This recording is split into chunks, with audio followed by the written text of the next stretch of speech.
マジックプレイヤーの皆様、おはようございます。始まりましたチャンピオンズカップファイナル Day 2の模様をお送りいたします。 Good evening, everyone. Despite the fact that they just said Ohio, we are coming to you from Saturday night here in the United States, about to watch Day 2 of this regional championship. We should have a few minutes before round number 9 starts, so I'll leave the Japanese audio up for a moment while we finish getting set up here in the background. よろしいですね、ちかさん。今回はシングルエリミネーションの世界選手が決まる、セミファイナルは2つ、まとめてやらずにやる予定なんで、まあ一番熱いところではありますからね。確かに、わざわざもうかかってるものが相当でかいですからね。一番でかいタイミングなんで。そうなんです。そこも含めて楽しみです。はい。さあということで改めて自己紹介のねスライドを紹介させてください。Yeah, so we're starting with caster introductions. デッキを作ることに余念がないということ、そしてご自身が作ったスーパークレイジーズがもう一躍有名にということで、さらにはコロコロオンラインでデュエルマスターズのデッキ構築記事ももちろん週刊連載されております。研究専任として親しまれております。また今日のねデイ2のモダン、どんなデッキが出てくるのか解説のほどよろしくお願いいたします。よろしくお願いします。はい、それでは次のスライド行きましょう。Good evening, Andrew. Yeah, good to be here as usual. I am. My source stream does not seem to be working very well, but it'll hopefully be fine. If you want, I can try just shipping you my screen. Yeah. Okay, it seems to be going better now. Okay, I don't know what that was. Okay, no worries. I mean, if it comes up later, just let me know, and I can certainly do that. Yeah. All right, but anyways, to whoever is out there, I guess we're back with some more English coverage of Day 2 of the Japanese region RC. You could definitely say this is the business half of this tournament, right? Yes, absolutely. Yeah, so today we're going to be bringing you 4 rounds of Swiss. Then we're going to be bringing you all the full elimination rounds until we crown a champion at some ungodly hour. Yeah. On the plus side, we are starting pretty early. Usually, I don't feel like these start until 8 or 9 p.m. for me here in New Jersey, and it is only 7. So I feel like we have a long time before it's tomorrow, which is a nice feeling. But we're going to be here for a while. True. Yes. I am still kind of unclear, based on looking at Melee, whether or not there is a cut.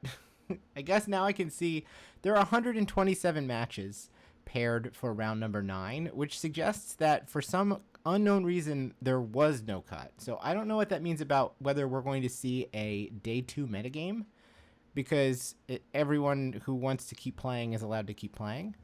I will say that I looked over just the 6-2 or betters, which was the top 55.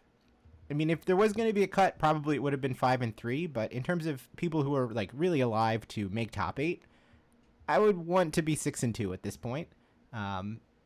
And among those decks, what stood out to me was that there's a lot of Jeskai Blink. There were like 11 copies of it. It was a bunch of Blink and then some Belcher, some Affinity, some Zoo. Like, then it kind of got muddled in terms of the other decks that were part of the Day 1 metagame. Kind of were there with a proportional share, but there was a lot of Blink. I mean, I think definitely, one reason for that is obviously just Blink's a good deck, but I think another reason for that is it does seem like a lot of Japan's top talent is playing the Blink deck this weekend. And, I definitely wouldn't count that out. I think there's a big difference between the masters of the game and just the average RC competitor. And I think, basically I felt like every time we were in the feature match arena and there was like a player whose name I know, who I'm very familiar with, they were playing Blink. Yeah, I'll scroll down and put the players to watch up where you can see, like, I think the 2 biggest names from my perspective of the people who are still in contention are Riku Kumagai and Rei Hirayama, and they are both playing Blink. Yes. I agree. Yeah, I would love to get some more Rei Hirayama on the stream. Agreed. I absolutely love watching him play. He's a complete master. I feel like I learn something every time we get to the pleasure of commentating with his matches. So we're going through the usual beginning of stream stuff on the Japanese stream. We got what is Magic, what is the Players Championship, who is casting. This is what is the Players Championship, what is this regional championship. So I guess this is a reasonable time to scroll back up to what we're playing for. Top 16 get PT invites. I don't know how well calibrated 13 rounds of Swiss are to the number of players that we have. There were a bunch of IDs in the previous iterations of this where people would ID onto the Pro Tour. I'm kind of hoping that we have a lot more meaningful Magic in the final round today. I mean, possibly having more people on day 2 because of the lack of cut will mean that people are less incentivized to draw, but it's really hard to say exactly how things will break down without doing a lot of math that I do not plan to do. No, we can just let the tournament do the math for us. And here we also see the prize breakdown. This tournament does have a larger prize pool than the Japan Regional Championships of the past, with a total purse of $40,000, and very strange micro cuts between 17th, 19th, and 21st. I don't totally know how they decided that a 19th place finish is worth $800, but a 17th place finish is worth $1,000. Yes. It does seem a bit arbitrary, but in some deep sense, anywhere you kind of cut the prizes, they will be arbitrary. There's not a deeply inherent right place to cut them. No, it's absolutely true. We can also see the novelty check for 50,000 Rakuten points. Again, corresponds to about $500 ish. I guess probably slightly less than that. The exchange rate is not the most pleasant. From the Japanese perspective, I think 50,000 yen is probably $350 on Amazon, effectively. I see. As well as the plaques that they were showing for the main side events, the Standard Cup, which is going on today and will be played for ELO. Got something extra to curate once I get around to putting this tournament on the site. Starting next year, though, all of the RCs will have limited qualifiers on Sunday rather than bespoke tournaments that vary from region to region. And I do intend to put all those on the ELO project as well. Yeah, I do think it's a bit ironic that you're basically you're describing what events will go on ELO project as some sort of extra incentive, but anyone listening to this announcement is presumably not in any of the relevant events. That is absolutely true. They're watching our stream. That is absolutely true. Yeah, there's a bit of a weird problem where it's a disjoint set of people, but yeah.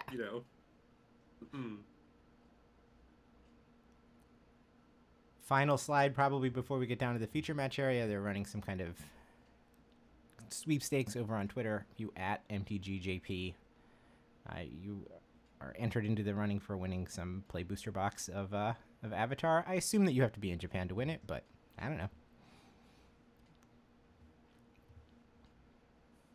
Or if not, then you probably are on the hook for shipping the box from Japan, which I bet is not the most pleasant. Yeah, agreed.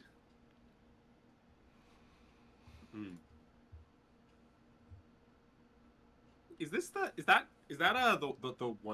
1/2 that draws a card? Yes. Is that art is? Okay. That is what that art is. I'm not totally sure why this art is being shown on this slide. It seems to have very little to do with anything that's going on, but I'll roll with the punches.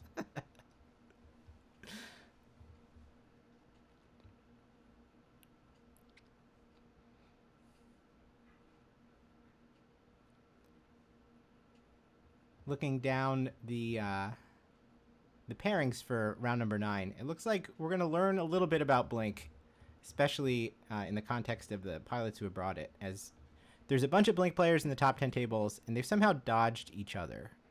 So we've got Blink versus Affinity, Blink versus Prowess, Blink versus Prowess, Blink versus Affinity, Blink versus Tron. Tables 2, 4, 5, 6, 7, 9. All right, now we're also seeing Cosmogoyf on stream for some reason. I don't know what that means either. I mean, I guess that's kind of an iconic card from Edge of Eternities, but it's still strange. Are we talking about a specific deck that uses Cosmogoyf and Serum Powder? It is true that if you're picking the feature matches, you get to the last round of day one. There are two people who are 7-0. You're going to show them playing each other. That's like, no, you don't need a fan poll or anything for that. We want to know who the last undefeated player is. On the other hand, now we're into round 9, the first round of the day. People are going to start to fall out of contention. If you have anyone who's anywhere near the top of the standings that is playing something very strange, this is your chance. You have to put them on stream right now. So we could get something wacky. Yes, I mean, in some deep sense, right, there's a rhythm to the selection of feature matches, just in general, any big Magic tournament, and that rhythm is kind of fundamentally dictated by the competing forces. Where on the one hand, you want to show kind of the top players playing the top decks, even if they're boring. And on the other hand, you do want to occasionally show some sort of innovation and spice, even if they might have a slightly worse record or might not be as crisp technical play. And I do think round 1, day 2 is a pretty decent time to show a little spice. Yeah. So I wouldn't be shocked if that ends up happening, but obviously we here in the booth, given that we are hundreds of miles away from this tournament, have no control over what they select.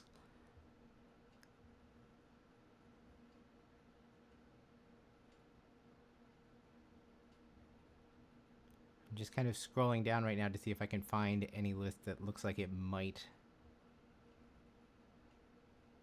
have Serum Powder in it.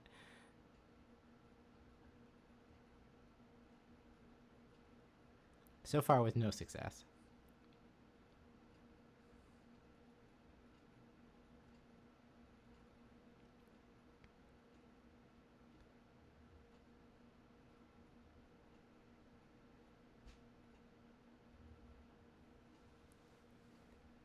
Actually, maybe I should let me put the audio on for 1 second to see if I can glean anything here.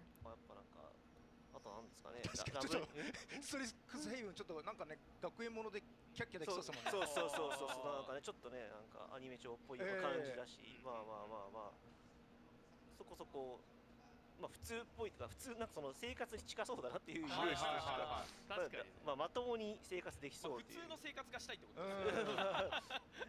確かに Round 9 had been paired. Oh, there we go. I wonder, it like went away and then came back. I think it was actually repaired, which is that as a tournament player, that is the one word that you never want to hear. Don't start. Wait, everybody. We need to repair this round. I want to be clear that, some people often benefit from a repair. Like, who can say if any of the commentators currently on this broadcast may have top 8 a Pro Tour as a result of a repair? But, I wouldn't want to presume. And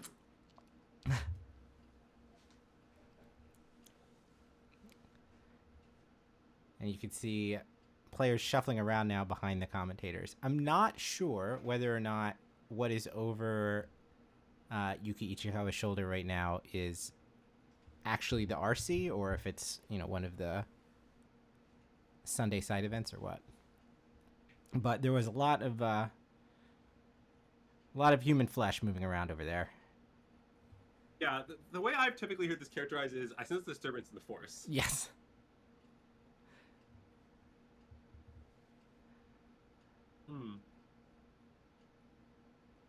But all right, hopefully we'll get a real unrepaired pairing soon enough.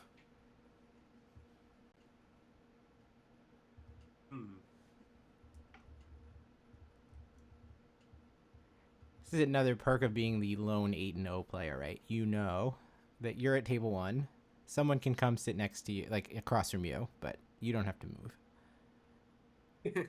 Yeah, well, actually, a funny thing about these kind of 2-day tournaments is that often if you're undefeated, like 8-0 or 7-0-1 or any like extremely good record like that overnight, you actually just know the pool of people you can play is like very small. Yeah. Right? So like it can behoove you to think about like, oh, like if I happen to play against this person, like how do I plan to sideboard? Like how do I plan to first matchup? Because you just know from a pretty small group who you could pair against, right? Yeah. So I wouldn't be surprised if we saw Hiroki or Ryo, honestly, thinking about this sort of dynamic as they get paired for this round. Like it's very possible they've already seen their opponent's list, they've thought about it overnight, and have some sort of plan. Yeah, in fact, Hiroki is the lone 8-0 and Ryo is the lone 7-0-1, so they were guaranteed to be paired against each other on table 1. Oh, wait, have they already played though? They have. Well, no, they're both undefeated. So yes, I guess you're right. Okay, yeah. So if I were the two of them, right, I would have looked at the standings overnight, known my pairing, and at dinner with my crew, I would have talked about all this kind of thing. Like I would have been like, oh, how do you think? Like if I'm Hiroki, I'd be like, oh, as Belcher, how do you think I should sideboard against Jeskai Chant? Like, what do you think is important to matchup? If you haven't played a lot, maybe you have played a lot and you don't need this, but this is like very, very common at these large events. Anyways, this by the way, chat, is kind of just all nonsense, but we don't have anything real to say until the matches start being shown. So we'll just be here vamping and discussing nonsense until such a time as that happens.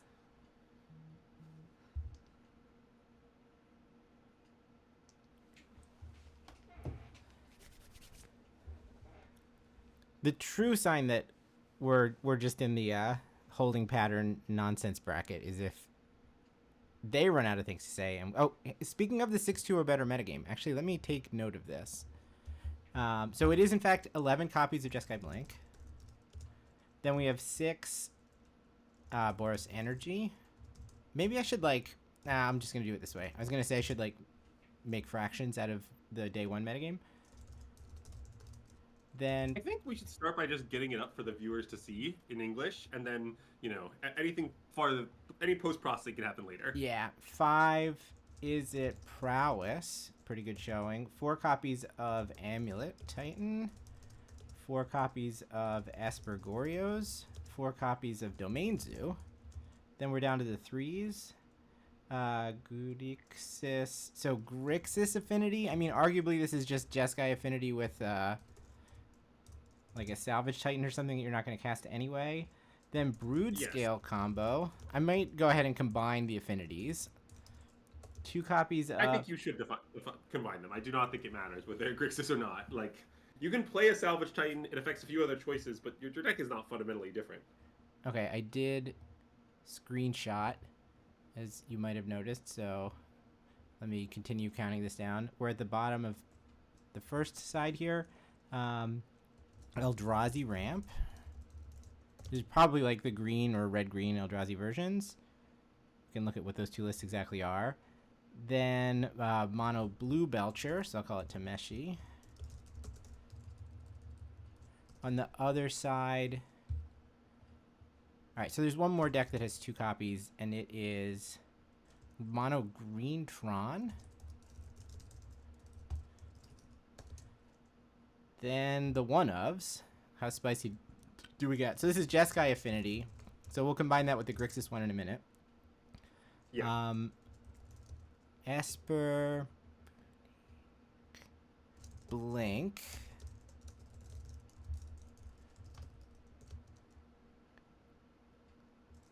Golgari Yawgmoth. Jeskai Control. So that's Ryo's Chant deck. So I'll call it Chant here. Neoform.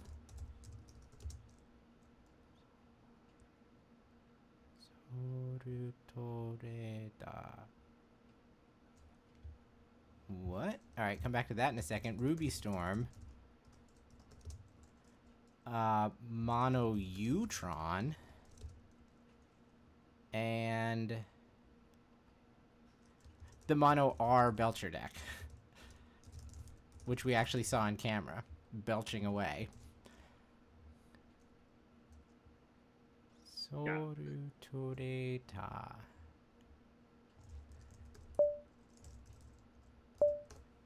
Something I'll say, looking at these numbers, is it's not clear to me what they mean, because, I don't know, it looks like a lot of the decks converted at about their ratio from day 1, but yeah, you know, 11 Jeskai Blink is a lot, but Jeskai Blink was also the most popular deck to start with, right? Yeah. So... Yeah. Let me, I'll move this up so we can see day 1 and day 2 at the same time. And, Andrew, if you're just looking at the source stream, I'll go ahead and copy this into Discord for you. No worries. I have both streams up. Okay. They're showing the Neoform card. If we get to watch a Neoform match, what I'll say is that I actually am something of a Neoform scientist, because Tristan's playing it at the USRC right now. I believe he's 4-1. So, like, internally on System Magic, we do a lot of work on the deck. I have a lot of thoughts. Wouldn't mind if we got to cover it live here. But obviously we're at the mercy of what their coverage team decides.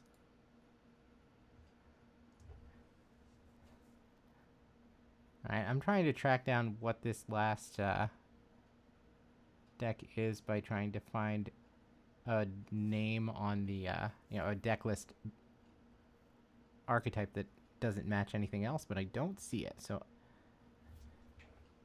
still not sure.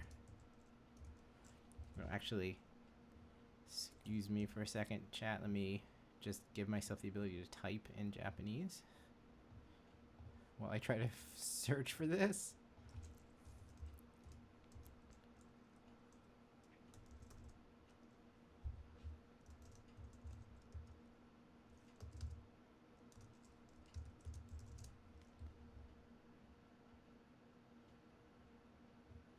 Where did this go?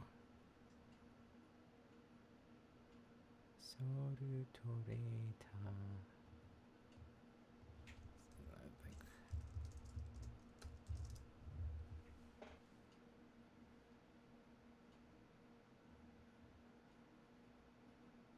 Oh, all right. We'll figure this out in a minute, but we have Magic. Let's see who we're actually watching. Let me get the metagame off the stream. And get myself prepared to put the lists in chat for you.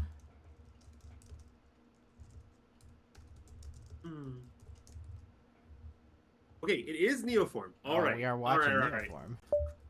Excellent.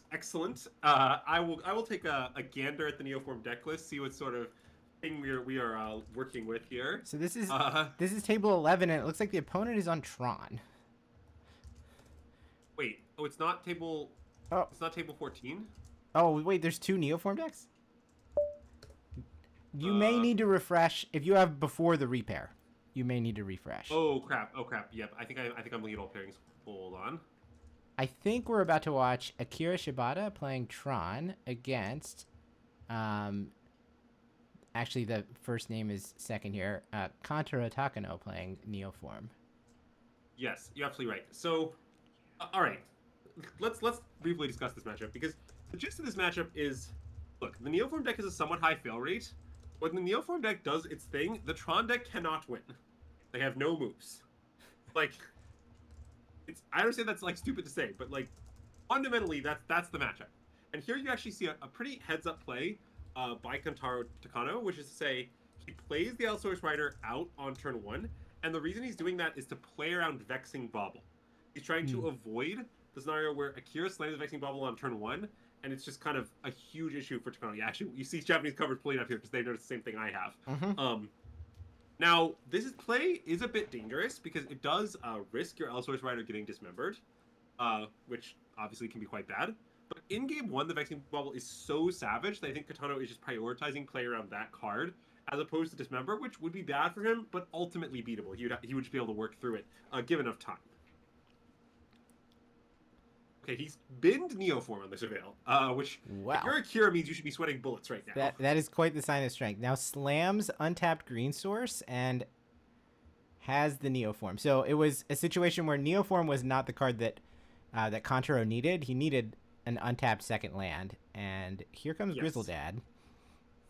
Yes, so when the Neoform deck goes off, basically there's one of 2 things that can happen.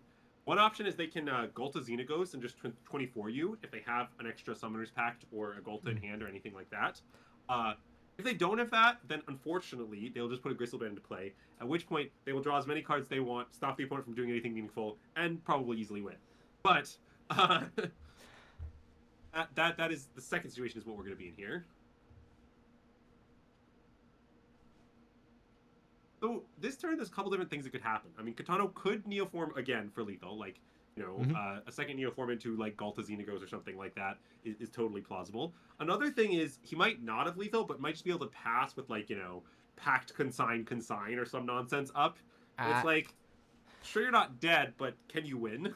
It looks like Grizzlebrand was pretty kind, and I think Kantaro just has it all, right? We have an Allosaurus Rider and plenty of things to pitch to it. We have another Neoform. We have Pact. Yeah. We have Consign. Look, I don't know exactly what Kantaro is going to choose to do here. I don't know how he's going to decide to play out the game, but I don't think Akira has any outs. that's the comment I will make at this time. Yeah. Like, I don't know if he's going to decide to re-Neoform. I don't know if he's going to hang out and pass those interaction up. All his lines win. I think it is checkmate. And game one, this matchup is extremely lopsided. Honestly, game two is also pretty lopsided, but like in game one, like essentially the decks are two ships passing in the night. Only one of the ships just doesn't have anything on it. This is a cargo ship against just like a random like bunch of toothpicks that are glued together with a little sail on it. Exactly, yes. The problem is, like, neither deck can interact with each other that well, except that the Tron deck, there's like nothing they have does anything. So, like, who cares? And also, I mean, I guess as far as the very limited amount of interaction that goes, I mean, the Neoform deck does just have a bunch of main deck consigns. So... Well, look out, because here comes Sowing Micah Spawn. Yeah. Like, honestly, I wouldn't be surprised if... Okay, the Neoform deck has a pretty high fail rate, okay? It's not like a consistent and reliable deck. It's not like a smooth running machine. But I wouldn't be surprised if the Tron deck's win rate in this matchup is very close to the Neoform deck's fail rate. Sure. It's basically like, if the Neoform deck does anything, they win. Now... Okay, Ugin. I'm sure this will go off without a hitch. I mean, very optimistically, Akira played Ugin and with the same like motion of his hand pointed towards a creature that was going to go away, but yeah, that did not resolve. Well, I mean, that was the Ugin trigger, was the creature being pointed to. Oh, right. That was not pacted. It was consigned. Yes. Yes, Hydrogen Bomb versus Coughing Baby is a fairly accurate description of the Neoform Tron matchup, and it's real bad for Tron.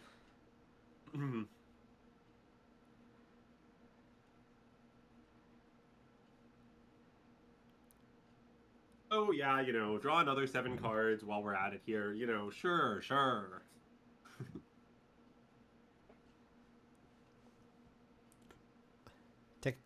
Kantaro having like some slight dexterity issues to even hold all these cards in his hand or have the two piles of cards separate from each other long enough to stack them together. Yeah. All right, we're picking up another 8 cards. Sure. Why not? Down to 5. I don't really know what Kataro's looking for. Oh, maybe he's looking for a Bridgeworks battle. That actually makes a lot of sense. Yeah. Okay. He finds the Bridgeworks battle. We'll kill the thing. We'll gain 10 more life because that's necessary, and we'll attack for lethal. Alright, so let's turn to the sideboard games. Now, honestly, you might say, I sure this match gets better for Tron post sideboard. And I mean, it does a little bit. But the problem is that fundamentally, Tron is a card in the Great Creator deck. So, yeah. A lot of its sideboard are, you know, these situational one-ofs. Now, Neoform is so fast, you will often see the Tron deck board in a bunch of these one-ofs, like, to draw. Because you don't really have time to Karn for them in the matchup. Like, I wouldn't be shocked to see, like, you know, these Disruptor Flutes are going to come in with intention name like Allosaurus Rider, Neoform, something like that. Trinisphere is going to come in. You know, we might even see, like, Chalice of the Void, maybe, to cast on 2 might come in. I mean, he's going to go pretty deep here, I would expect, on these sideboard cards. Because, like, I don't know, most of his cards don't do anything. Yeah. So we gotta get something in the deck. But frankly, there's kind of a ceiling on how good these sideboard cards can be when the Neoform deck just gets to play forming deck Consign, which, you know, stops most of this stuff, and can also side in like some disenchants. Like probably these Nature's Claims are coming in, like maybe even these into Flood Maws. Just like the Neoform deck is perfectly happy to just port in generic green cards that disrupt the opponent, and that you can just pitch to an Allosaurus Rider if you draw them at their own time. So,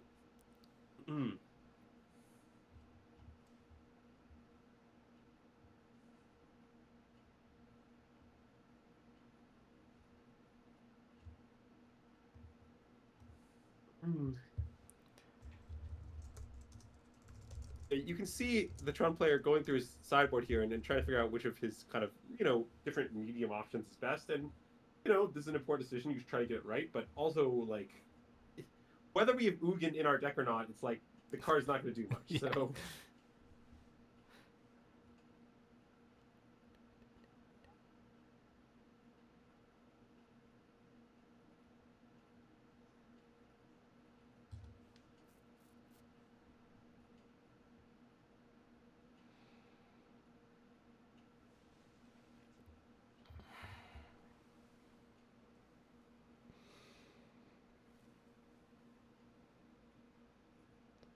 This is a nice innovation from the Japanese stream to have the sideboard come up like this as the players are sideboarding. Unfortunately, it's not the most useful for us. Thankfully, we have Melee that we can go look at the deck lists, but...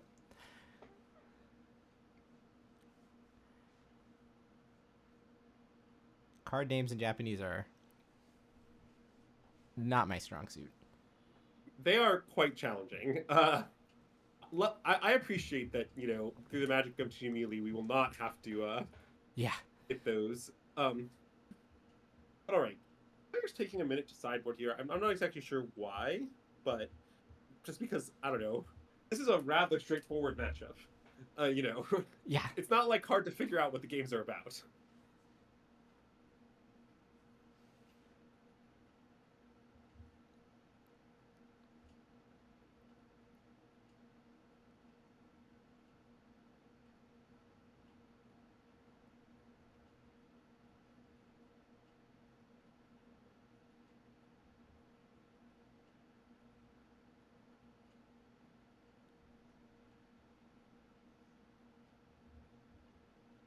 All right, hopefully we're finally getting underway here.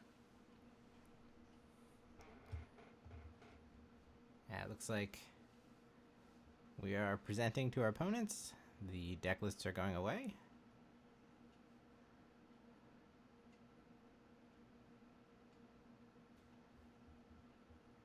One minor thing I will note about Takano's deck list is he is fairly low on the disenchants relative to some of the Neoform lists I've seen. Like, some Neoform decks will have as many as like 6 or 7 disenchants in the sideboard between like Nature's Claim and Natural State and similar cards. And this is probably a matchup where you'd rather have more rather than less. Now, I don't really think that's the end-all be-all. You definitely would still just rather be on the Neoform side regardless of that. Yeah. But it does mean that if a hate or full artifact does land on the Tron side, it might be slightly harder to remove.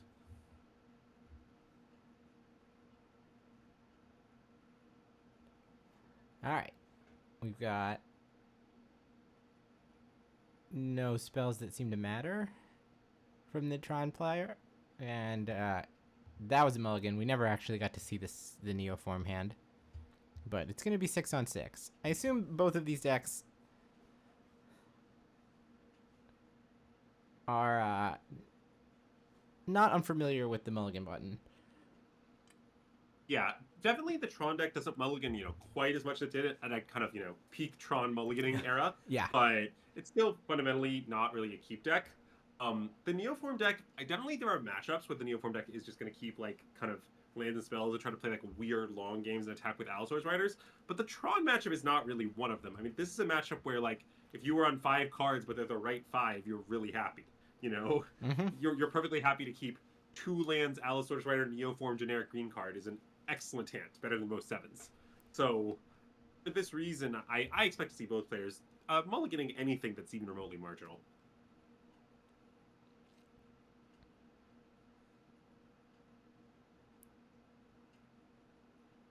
All right, we're getting confirmation as to how the mulligan procedure is supposed to work.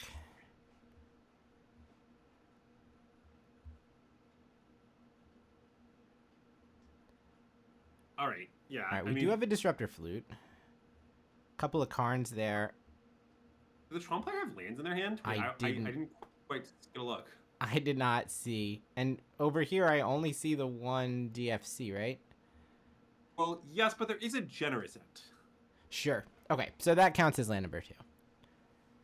Yes, like, you're absolutely right that the Neoform player does not have, has only one card in their hand. Well, I guess it has 0 cards in their hand with card type land. Yeah. If you're being technical, but has 2 cards that will more or less serve as lands.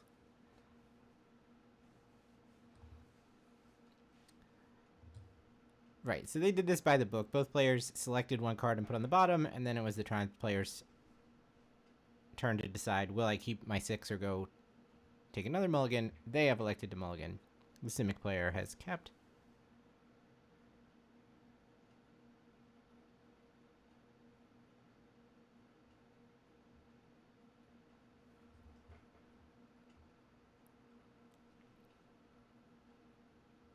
And to be clear, I would definitely keep the hand in question. Yeah. I mean, I don't know. It just seems like the Neoform player has most of everything they want here, even if their lanes are a little awkward.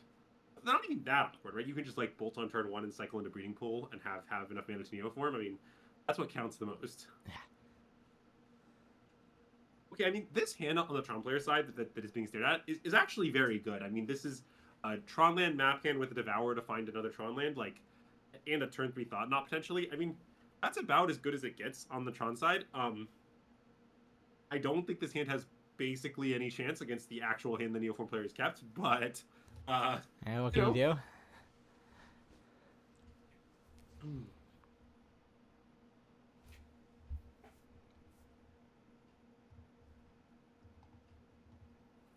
All right, we start with the Devourer trigger.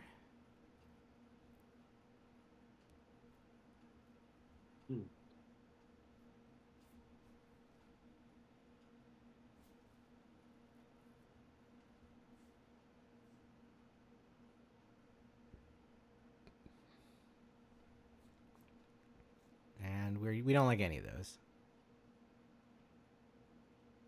So then we'll play our map and pass.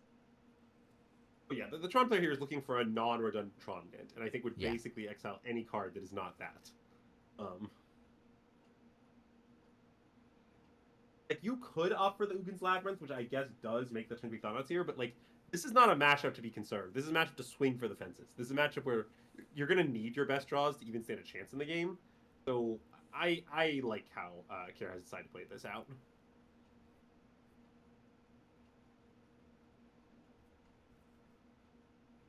All right, Kantaro goes to 17 and Nature's Claims the Expedition map. Interesting. So, I mean, this could mean one of 2 different things. I mean, one possibility is, of course, Kantaro just has drawn the second land in one of his draw steps. Another possibility is that, you know, he's just actually pretty okay with, like, saying, look, I don't have everything rolled up yet. I'm happy to take things slow, kill your map, buy myself some time, and I'll just Breeding Pool into Preordain on the next turn. Yep, so Ant is now getting Forest cycled.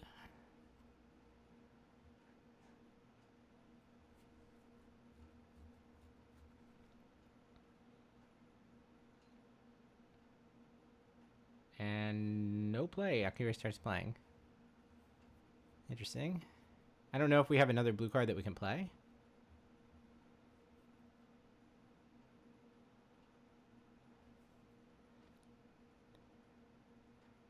I'm not great at Antiquities Tron. Have we just drawn natural, or is there a duplicate there? Nope, there's a duplicate. Sorry. Yeah. I am actually quite good with Antiquities Tron. I used to play Antiquities Tron lands in my Modern Tron deck, so yes, I assure you that those are not... the one on the right is not a tower. That's true. It should be Mine, Power Plant, Mine. Is that the 3 that we have? Oh, I think... Wait, maybe. I thought the one on the right was a Power Plant. Maybe it's a Mine, though. The one that looks like a bug is definitely a Power Plant, and the one that like has a big circle on it is definitely a Mine. Gotcha. Okay.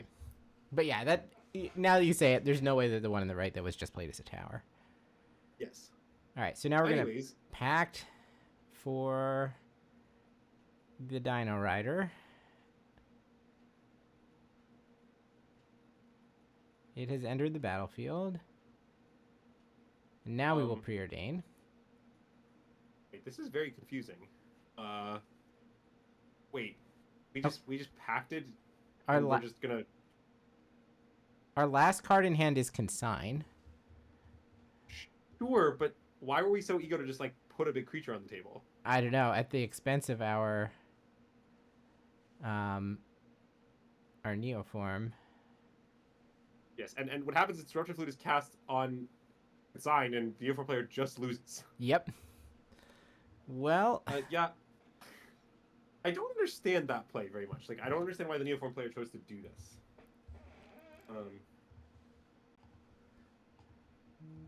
Certainly open themselves up to that.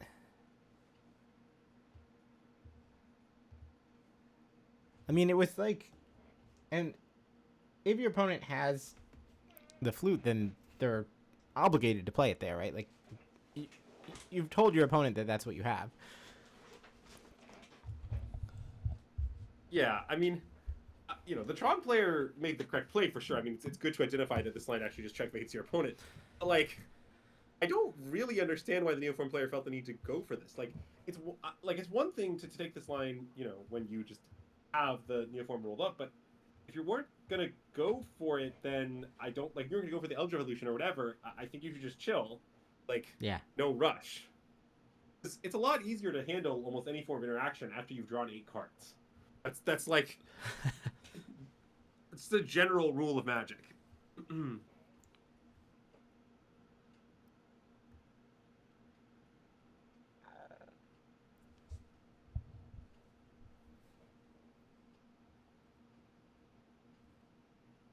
What is going on in the background there? Someone was taking pictures of the trophy or something.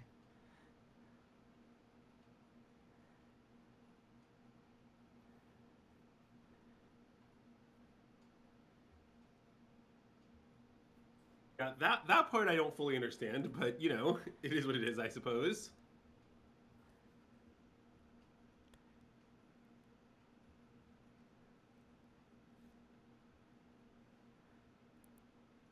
I mean, I wonder if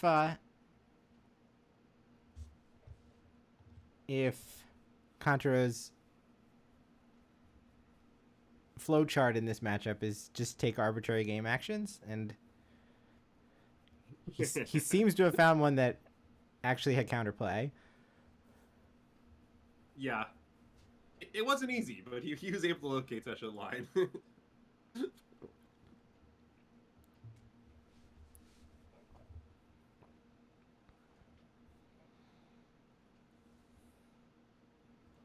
All right, chat, prediction for how many cards are going to get kept in the opening hands here?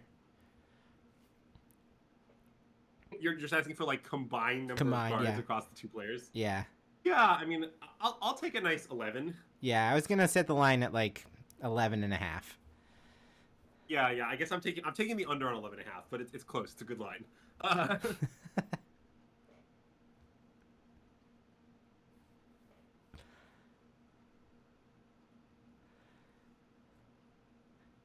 All right, now shuffling opponent's decks, and we will begin the pregame rituals.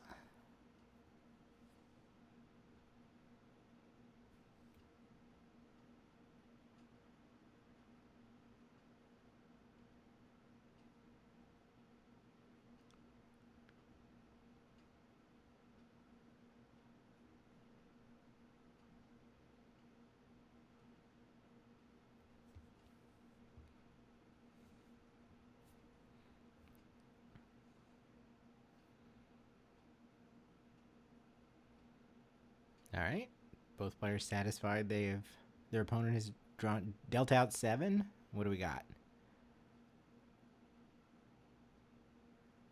Looks like both Floodmaws preordained, 2 lands, an Ent, kind of no business. Yeah, I imagine this is just a shift for the Neoform player, and a big reason why, honestly, is the density of blue cards. Sure. It's okay for the Neoform player to draw a blue card or 2. The Preordain gets out of your hand pretty quickly. You can, of course, use a Floodmaw to remove a problematic permanent. But if you have more than 1 blue card, or especially if you have as many as 3 blue cards, it's like, you cannot play an Allosaurus Rider. Your deck cannot do the main thing that it's designed to do. So given that, I think you just absolutely have to ship. all I could see from the Tron hand was that there was a Stone Brain in it. I didn't get a good look at what the lands were, if they matched or not, etc. But that has also been shipped. So under 11.5 looking pretty good right now, as our ceiling is 12. Yeah, I mean, who could be lucky enough to keep a 7 in Neoform versus Tron? I mean, that would just be unfair. Unsportsmanlike.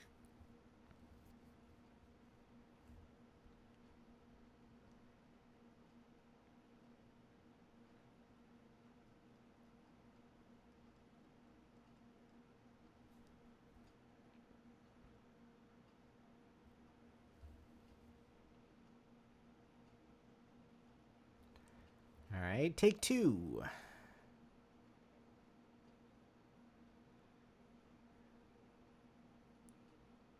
All right, that's some green cards. Yeah, so this hand is a lot better. You do see a Nature's Claim, a Summoner's Pact, and then just the Impulse, which, by the way, if you were interested in the math, is about 50% to hit either a Neoform effect or an Allosaurus Rider effect. Like, it's 50% to hit either one of those because you have 8 essentially of each. So, in expectation, this hand does find the Neoform pretty often by turn 3.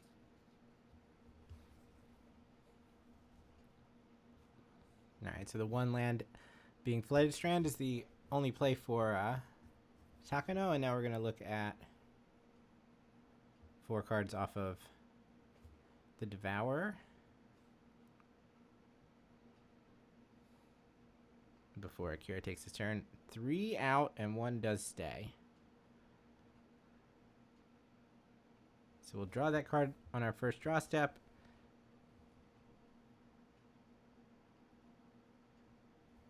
Lead on Ugin's Labyrinth, exiling that Devourer, and pass back.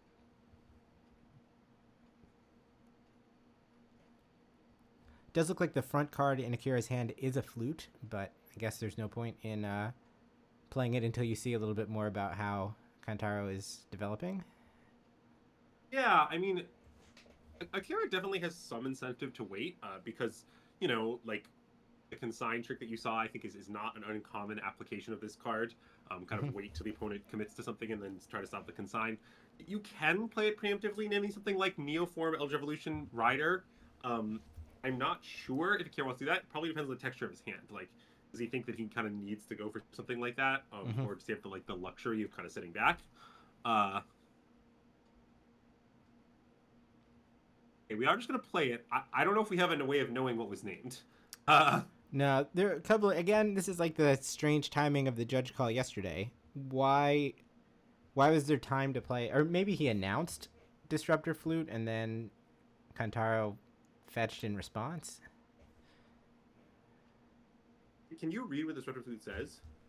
No, it is just a pixelated green post-it note, unfortunately. Okay, no worries. I mean, the most logical name, I think, is definitely Allosaurus Rider, but it's not like the only thing he possibly could have done. And also, I read in the boost though that Kantaro just has a Nature's Claim, so this is only going to inconvenience him as long as he lets it, in essence. Yeah. Wow, and look at this. We're seeing Planet Genesis cast using the put a land onto the battlefield mode. Rarely seen out of Neoform. This does make me suspect Allosaurus Rider was the name, because that's a good reason to try to get a bunch of lands into play. Draw for the turn is a white-bordered Summoner's Pact. Classic white-bordered Summoner's Pact. Mismatching with the other Summoner's Pact in Kantaro's hand. I'm going to Kozilek's command X is 1. Make 1 Scion, scry 1, draw.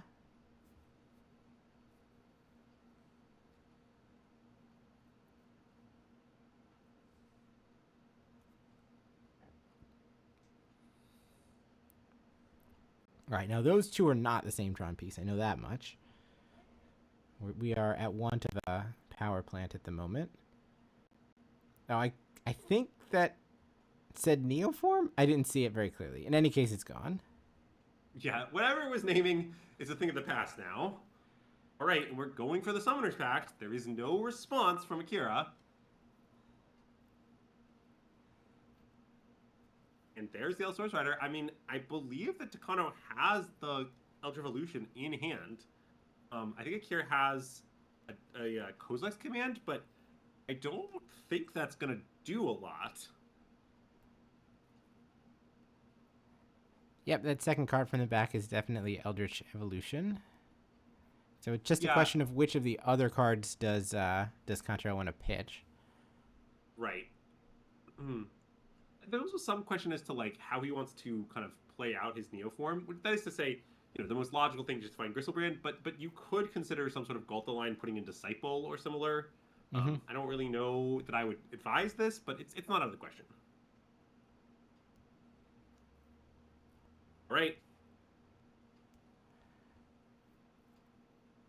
Yep. So we have now evolved our Allosaurus Rider. We must go find... Oh, we can find an 8 or a 9. I mean, I guess we could find a 1 or 2 if we wanted to, but...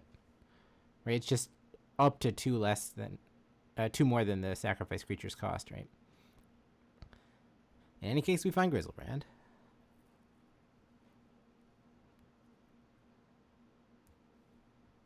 Akira verifying that that is legal. Right, Neoform, you have to find a specific number, correct? Yes, it is not or less every. It's every exactly one more. Yeah, but,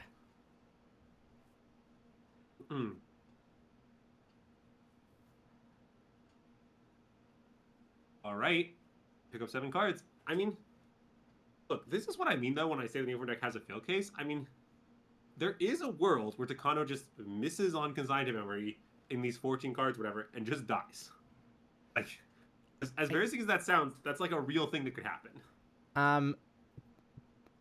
Kantaro's not played. Yeah, he has not played land number 4, right? Because land number 3 came into play via the Planar Genesis. So yes, you're totally right. I forgot about the Planar Genesis land. So okay. So then Kantaro's chilling. Then even if everything goes wrong, he can just pay 4 mana for Summoner's Pact. And I'm guessing that that's why he spent an extra moment to figure out what he was going to pitch to the Allosaurus Rider, because I think one of those cards was like a Disciple of Freyalise or a Bridgeworks Battle or something that like could have been played as a land, and he was like giving up his 4th land and then would need to find it off of the Grizzlebrand. Yeah, that makes sense. All right, Tron assembled. Here's Ugin. Well, right. So think about this though from Kantaro's perspective, right? So signing Ugin like doesn't really work. Like a lot of the time, your opponent will just like, play a random permanent and then re-trigger the Ugin. So even if Kantaro has the consign here, that doesn't really solve things. Now, what he could consider though is just like the full-on consign the trigger and pact negation, and then consign the pact trigger. A lot to go through, but I think I see 3 consigns. Yeah, I think he just drew 3 consigns consecutively there, so... Yeah, I mean, given that, I mean, the option of pact negation, Luke, and consign the trigger, untap consign is pretty appealing.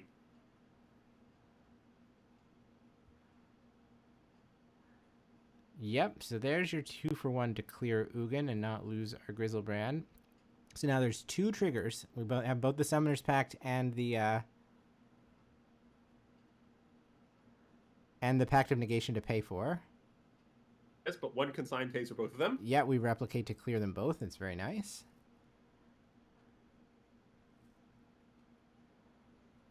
And now I suspect that in all those cards, Kantaro can set up a deterministic lethal with Ghalta. Maybe he can't. Obviously I don't have a perfect knowledge of his hand, but I suspect within those massive number of cards, there's some way to win. There is a second Ghalta out there somewhere, right? Because one of those Ghaltas is that special guest that's in the exile pile. But yeah, there's a second one somewhere. Yes. It's typical to have 2 Ghaltas in the Neoform deck. But I think this is just we're putting Ghalta into play. Ghalta puts in the Xena goes, doubles the Ghalta, and we attack for lethal. Is I imagine what's happening here.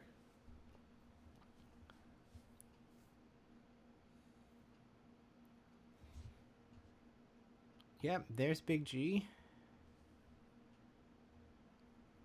Sure, we'll get Hori in there as well. Might as well have Hori involved.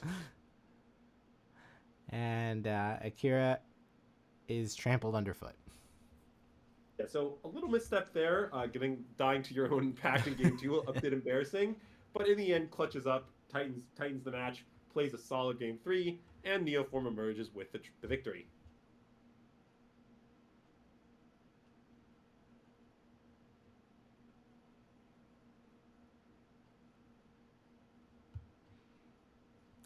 I am guessing that was fast enough that we'll have a backup, but we shall see. Yeah, I mean, the players definitely spent a long time in the mulligan phase, but not a very long time in the take game actions phase. That is true. We were treated to heavy mulligan theater. It's kind of a real cards changing zone situation, because the players are making interesting decisions, but we in the booth cannot see them in detail and cannot really, discuss them. I mean, I guess when we can see the hands, we discuss them a little, but yeah.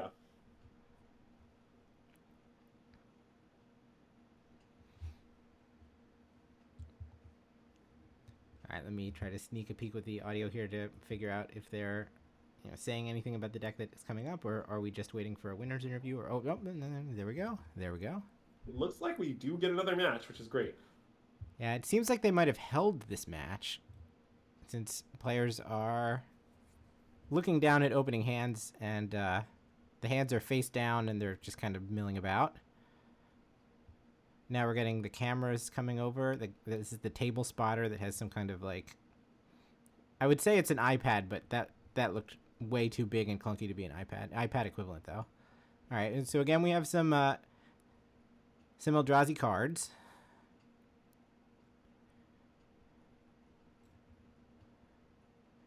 From the player on our left. So what does that mean about which match this might be? Now, I guess we'll see game 3 between Kenya and Shun. So this is a Brood Scale Mirror. Kenya is playing with a red splash. Sorry, what card was just played? Is that's the dual ETV tapped blue green land that's also an 8-drop creature? Yes. I've never seen this card in a Breed Scale list before. So that's Shun. So this is G Brood Scale. All right, here are the lists now in chat. So yeah, the card that I definitely appreciate the lists. The card that was played. I have no idea. Was Drowner of Truth, played face down. It's a 5 Simic card. Yeah, I mean, stalwart powerhouse of MH3 limited. All right, now we've got a glaring Flesh Raker that is starting to do things. Every time Kenya plays a colorless spell, we get a spawn, and the first colorless spell that triggers it is a Haywire Might. Yeah, I mean, so the Brood Scale Mirror is honestly a pretty interesting matchup, especially post-sideboard, where players get access to, Dismembers and Nature's Claims and whatnot. Because there is this very real dynamic where, I mean, okay, you are trying to combo the other person, but you'd almost rather try to, make them blink, and then just, once they've blinked, just, combo then. So the fair game is important because it kind of decides who has the opportunity to combo into an tapped-out opponent. I've lost track of where in the turn cycle we are, but this is a Kozilek's command for 2. So we made 2 spawn and scryed 2, both to the bottom. Now via the Springleaf Drum, we've dismembered the glaring Flesh Raker. So I would say we're back to even on the board.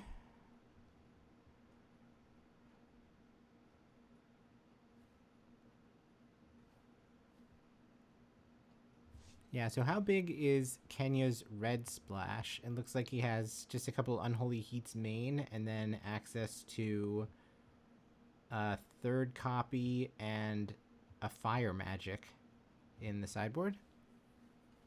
And that's the extent of the red pips. Okay, yeah, I mean, I've definitely seen the light red splash board blue skill decks. It's a little hard on the mana, but in a matchup like this, definitely could be advantageous. Just more ways to kill opposing brood scales is important.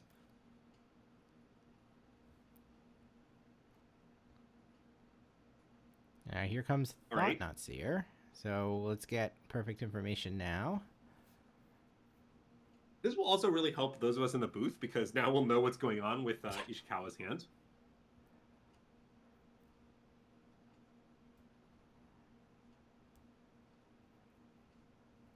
Looks like he's thinking about responding. Maybe he has a way to kill the Thought Not Seer that he might want to preserve. No, we're just going to flash him. So it is a Unholy Heat, and I don't know, is the problem that we didn't have Delirium? Looks like there's an Ancient... No. I don't think that's the problem. I think we have Delirium, right? Because there's a... Oh, no, there's no Wizard Saga? Oh, I'm sorry, there's Wizard Saga. You're right. We don't have Delirium. Yeah, I think it's just Sorcery, Artifact, Creature. In any case, Brood-Scale is the card that goes, and we'll leave Emrakul and Unholy Heat. Wait, I think that was a Kozilek's command that went, right? Oh, my bad. You're correct. You're correct. That was a kick command. Yes. So basically, Ishikawa was threatening to, like, cast kick command, make a bunch of stuff, untap Emrakul, right? He's done kind of Emrakul in 2 turns. And the best way to stop that does seem to be just taking the kick command, leaving the Emrakul, because of our aforementioned limited card types, it's not that close to being cast. It looks like there's 7 regular mana and 2 card types. So there's a total of 9 Emrakul mana. Yeah, 4 away is substantial.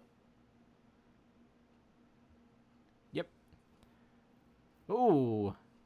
What if we draw one right off the top? The old Thoughtseize bug. Looks like this is... X is 4, which is exactly the number needed to get from 9 to 13. Well, also it's 2 types in the art as well. Yes, that's true. It is a Kindred instant. Like, look, here's the personal shortcut I use. If a player ever casts a sizable Kozilek's command, they can cast Emrakul next turn. Just, like, you don't have to worry too much about the details. The details are basically, like, between the spawns, the extra card types, like, look, they're going to be able to cast it, okay? The 4 cards that we've scryed are Claim, Drum, Rumble, and Brood Scale. Is the game about any of these things anymore? Yeah, I mean, I think none of this matters, really. I mean, look, Emrakul is, I think, just going to end the game. It does not seem very possible for him to just beat the Emrakul. I mean, maybe he can, like, set his hand up in such a way that the Emrakul isn't too devastating, but even then, like, these sagas are going to go off and find nothing. This Thought Not Seer is going to suicide into the Emrakul. Like, things are going to be bad. And there's no taking it off the table in this matchup. No, the best you can do is make your own and trade. Yes, and I mean, that's certainly a somewhat reasonable solution, but I really do not see how let's get out of this.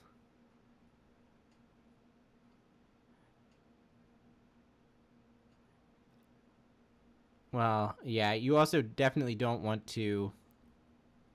I wonder what modes we're going to choose here. Okay, we're going to exile up to X target cards from graveyards, namely all of them, and then we'll scry 5 and draw a card. Is that... I guess that barely does enough. Now there's 2, 4, 5 mana from lands, and 5 mana from spawn is 10. The talisman makes 11. 11 is not 13. Okay. I mean, yeah, this is a really heads-up play from Shinosano, finding this way to use kind of the least important mode of Kozilek's command to stave off Emrakul for another turn. Definitely, it's possible for Ishikawa to steal Emrakul through this, but it's not, like, on board. Like, he would have to, like... For example, cast Malevolent Rumble is often mana positive towards Emrakul, but we have no reason to think that Ishikawa has that card in his hand. Yeah, I really like this for Shun. All right, it's going to be 2 on top, 3 on bottom. Did we find a Thought Not Seer?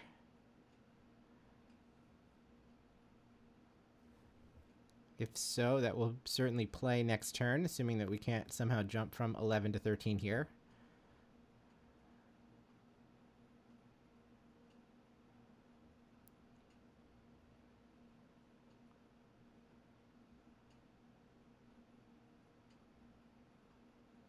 It looks like we're doing a quick Emrakul check on the other side.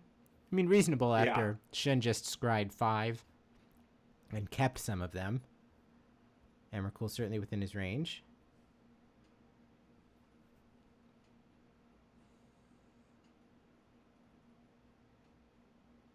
Looks like there's, what, 2 or 3 unknown cards? I think it's 2.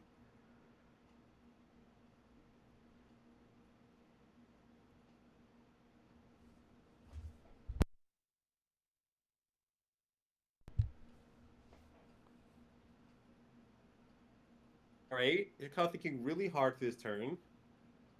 And then we lead with... Nature's Claims the Saga. Clear the saga that's about to go off.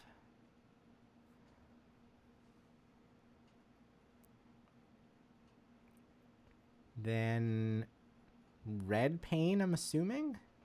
Are we going to play our Unholy Heat? Oh no, I do have a Rumble. What is going on? Brood Scale. We have a that Brood makes Scale. Sense. Because presumably if you were Ishikawa here and you had Malevolent Rumble, you would have just started with that because you might be able to get to Emrakul. So it would be weird to first Nature's Claim. Okay, so the card that was topped was in fact a Thought-Knot Seer. It also looks like he has a Brood Scale in his hand. I think I saw. Oh, no, wait. No, right. wait, maybe not. It looked like the backside of a DFC, and then an artifact of some sort, and I could not see what the back card was. All right, yeah, you can keep your Unholy Heat, but Emrakul is gone.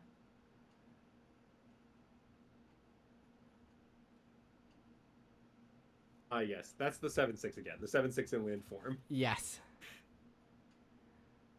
Yeah, I really don't comprehend the 7/6 this particular deck. Like, I understand that you can play the 7/6, kind of to enable your Ugin's Labyrinths, but this is not a list of Brood Scale that has Ugin's Labyrinths, at which point I sort of don't really get what we're even up to, but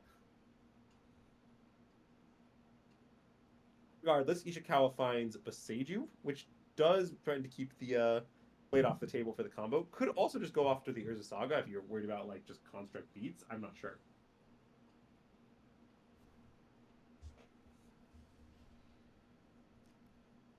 Certainly Shun's, good at doing a real amount of combat damage at this point. Yes.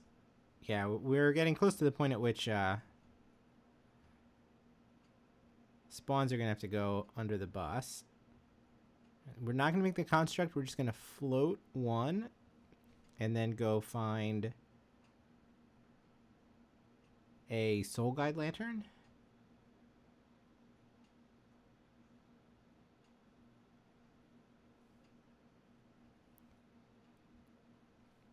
Or just like further blanking the Unholy Heat, try to keep these Thought-Knot Seers on the table, keep attacking. Yeah.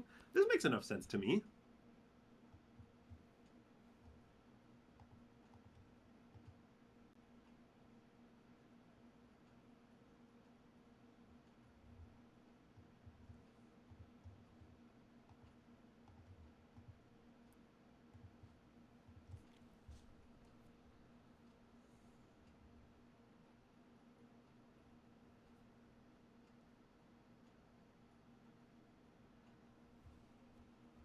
The 2 cards in hand are this Rumble. Dark Ritual?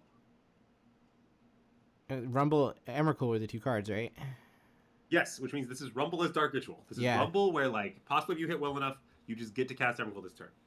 I don't know exactly which type Shin has, so I'm not sure how much help he needs here. But it's definitely plausible this could put him from not able to cast Emrakul to able to cast it. All right, so definitely we have land, enchantment, sorcery, creature. Kindred instant. So that's 6.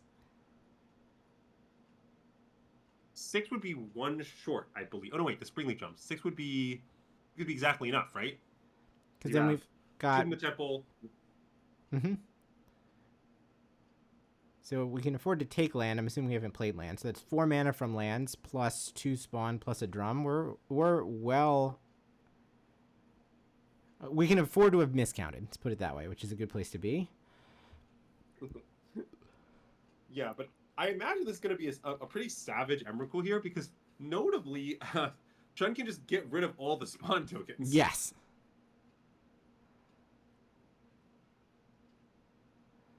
All right, so we're not going to bother attacking with the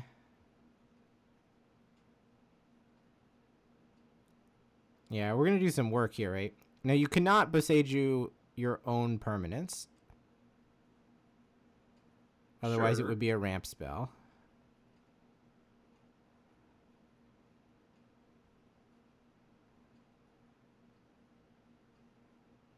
We just, like, thunked a Thought Knot Seer so that we couldn't Unholy Heat our own Brood Scale. Yeah, I mean, that makes sense. Although Reasonable. the Brood Scale is certainly not long for this world regardless. Take 1 pain. I mean, unclear that that matters, but why not?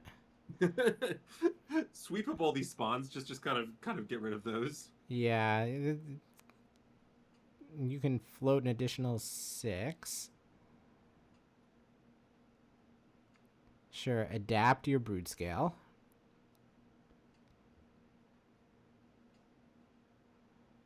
Boseiju targets my non-basic land. Yeah, I mean, this is just absolutely savage. At the end of all this, it seems like Ishikawa is going to have no non-land permanents and no cards in hand. Yep. And honestly, Shen can even finish by just using the Soul Guide Lantern to prevent an Emrakul top deck, which is about the only thing that could get Ishikawa back into the game from this position. So, yeah, I think this is just lights out. Do we not attack with the Brute Scale? Why didn't we attack with the Brute Scale? I don't understand that. I don't know that it matters one way or the other, but yeah, that could have been sent to its death. Yeah, I mean, it seems pretty wrong to me, but I don't think it's important. Yeah, we've drawn a K command, but that doesn't block a 13/13 flyer.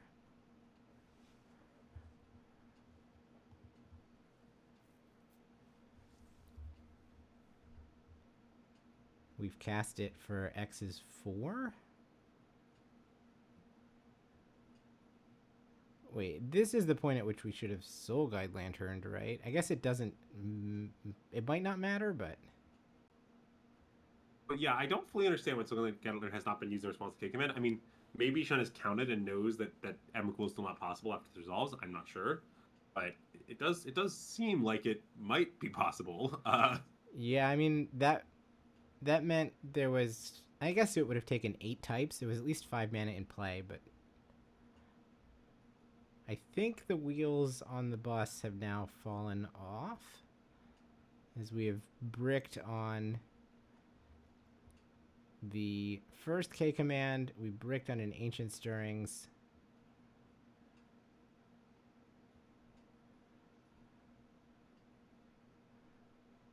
Yeah, we found a Blade of the Blood Chief that does not do anything, and the game ends.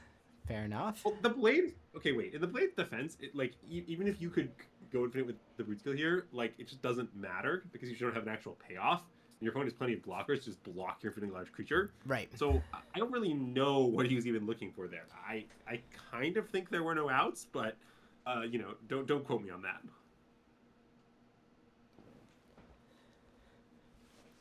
All right, my expectation is that this will end round number 9. And in fact, I do see a couple of matches that are not reported. It's possible that we might get something on tape delay, but I'm not betting on it. So let's hang out for another very short while to confirm this, and then we will take a break, rest our voice. It's going to be a long day, chat, so do make sure you've got snacks ready. We've got 4 more rounds of Swiss to go before the top 8. Be back soon? させてください。いいですか。ありがとうございます。ちょっとね、昨日できなかったところなんですけども、はい、こちらマジックアカデミー。I'm going to hang out for a minute and put together the players to watch. レクチャー、遊び方、デッキ構築について学ぼうということで。こちら1月15日までやってるみたいです。これお店の方でこう、まあ、そういった塾みたいなのが初心者の方だったり、ちょっと始めたけどもうちょっと知りたいなという基本的な知識を教えてくれるということで、なんかルールの次みたいな感じですかね。イメージ的には、ルールを覚えた人が次にやるみたいな。確確かにね、結構初心者体験会やった後にどのイベントに出たらいいんだろうって迷ってる方は、まあ確かにね、フライデーナイトマジックに出るだとデッキ作らなきゃいけないんで、まあそれよりも前、さらに前みたいな感じのあれなんでしょうね。面白いですね。ステップが用意されております。ぜひよろしくお願いいたします。さあ次32番いきましょう。来ました。トゥーヘッドジャイアントコマンダーナイトってなっております。相当巨人戦コマンダーナイトです。これはもう市川さんもね、大好き。相当巨人戦久々に聞きましたね。2対2の対戦なんですけど、これなんか各対戦相手とか書いてあるカードが強くて、なんか普段だったら各対戦相手を2枚捨てるみたいなカードって、個人戦だとただの2枚ハンデスなんですけど、相当巨人戦になると 2名に影響を与えるんで、すごい強力になるっていう。1対1用のカードじゃないやつらが結構進化を発揮するポイントですもんね。各プレイヤー系が強い。各プレイヤー系、これ参加者にはねプロモカードももらえますよ。バーバもしかしてグランドなんとかって書いてあるから、バーバっぽい1マナ1 2だし、いいアートです。ぜひこちらね参加してみてください。よろしくお願いします。さあ次のスライドいきましょう。コマンダーパーティー、もうこちらもね、12月5日から12月11日、ちょっと期間がね、絞られてるんですね。1月9日から1月15日となっておりますので、こちらはシンプルにコマンダー逃走者の戦いだと思います。参加賞プロももらえますよ。こちらでもぜひ遊びに来てください。はい、次行きましょう。まだまだやるんです。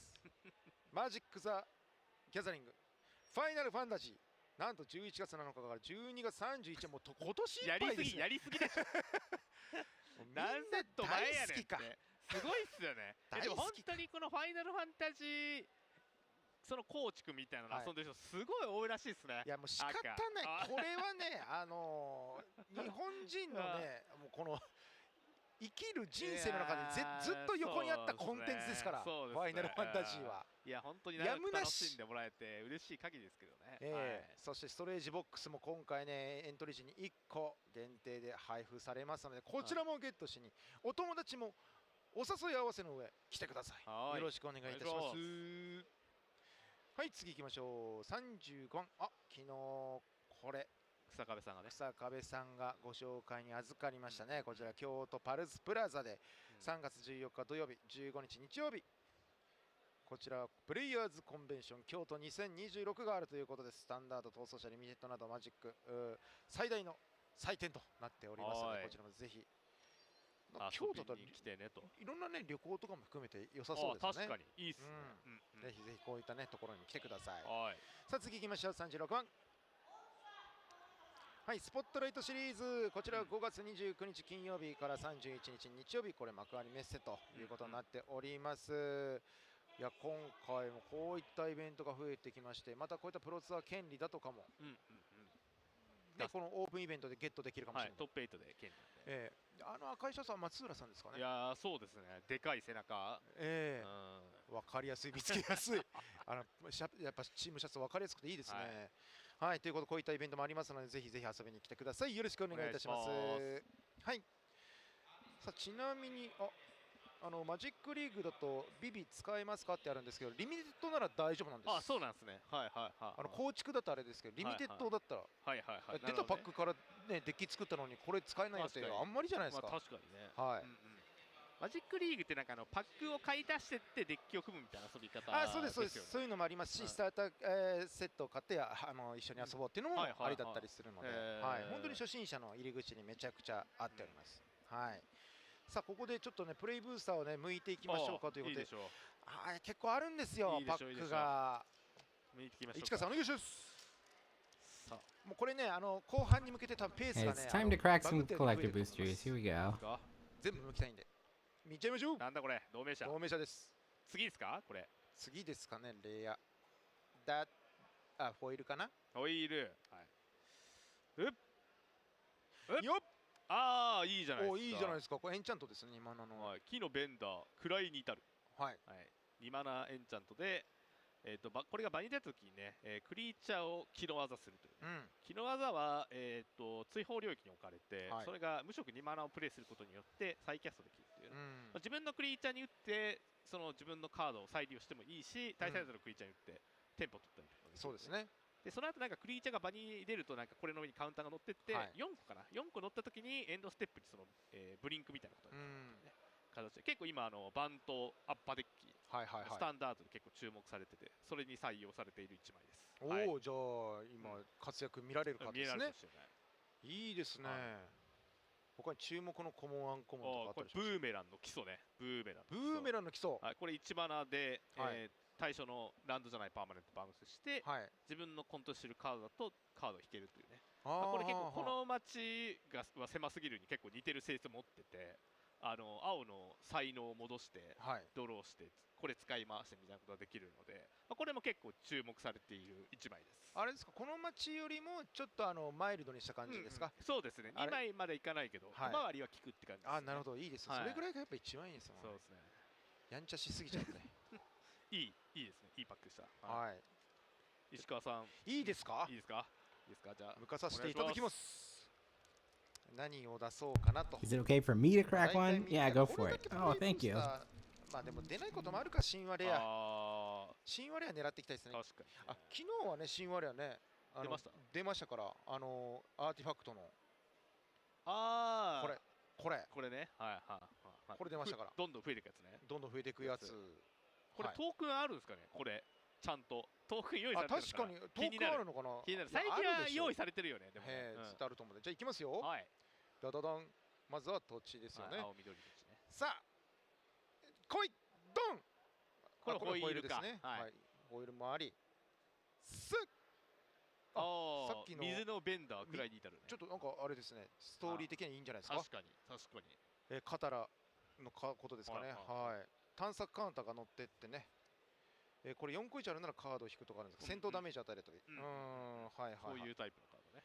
で、水の技4使うと、まあクリーチャー1体対象としてそれはブロックされないという。パッサ的な能力。確かに確かに。持っていると。はあ。くらいに至るサイクル結構チャンスあるからね、構築点ね。いいと思います。なんかいい感じがするかもしれませんね。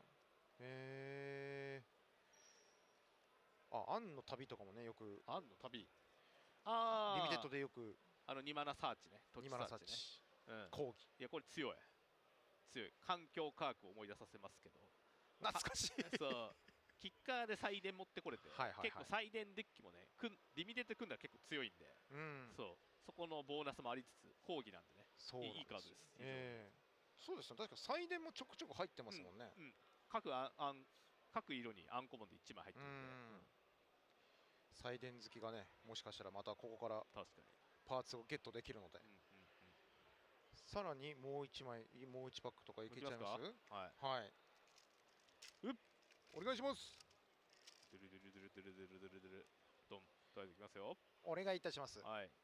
透明者。ホイールの土地も綺麗だ。森か。で、ホイールアンコモン。はい。アバターの宿命。エンチャント系、エンチャント系ですね。エンチャント系ですね。ちょっとまたエンチャントばっかだな。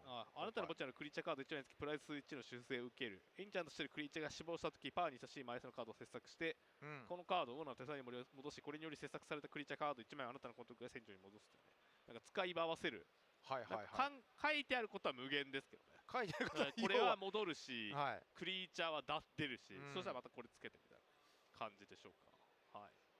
もしかしたらワンチャンあるかもしれないし、ないかもしれないというのはもう皆様のデッキ構築力にかかってますので、カード評価は皆さんのデッキ構築力にかかってるんで。なんかすごい2回同じこと言ったな今。そうです。大事なんでね。大事なんで聞き漏らしてたら困っちゃうんで。ありがとうございます。ありがとうございます。もう1パックいきますか。いきましょう。ちょっとね、みんなをわっと言わせるようなね、言いたいね。言いたいし言わせたい。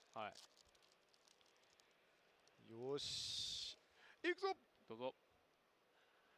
まずはね、同盟者多いな。同盟者、同盟者使ってくれってことです。島っぽい。綺麗だな、島。はい。ホイールね。はい。はい。これ除去ですか。全体除去。アバターのなんとかね、なんかクリーチャー1体以外全部機能技する。そうですね。しかも相手は次のターン機能技っていうかその唱え追放領域から手札カードプレイできないみたいな。できないですもんね。はい。なんで機能技で送り込まれたカードはプレイできないっていう、結構リミテッドとかでは非常に強力で、なんかまあ構築でもサイドに入ってるリストとか見たことありますね。そうですね。ちょっとあれですね、アンの矢印が目立つカードばっかりちょっと出てますね。多いですね。ちょっと青色のねカードとかもちょっと見たいですけどね、緑と青のね、出してみたいですけど、そういうところもあるか。ちなみに改めてですけど、このなんかリミテッドとかどうですか、今回のアバター。いや結構まあ面白いっすね。赤白系の速いデッキも組めるし、なんか青赤系の攻撃スペシャルみたいなデッキも組めて、同盟者寄せすることも可能だしね。で多色化も結構しやすい環境なんで、2色土地あるし、さっきのランドサーチもあったりするので、まだまだちょっと掘り下げなきゃなと思っている最中でございます。シンプルに僕もね、アバターのドラフト面白いなと思ってるんで、ぜひ皆さんね、お店だったりとかアリーナとかで触ってみてくださいというところで、ここでキャスター交代となりそうなので、次のラウンド行きましょうかね。はい、では次のラウンドは井川さんと松岩さんにバトンタッチしたいと思いますので、動画を見てお待ちください。それでは失礼します。Alright, sounds like they are now rotating the casters. I will run an ad in a minute, and then it will be time for round number 10. That's enough. You can't deflect my attacks forever. Think so?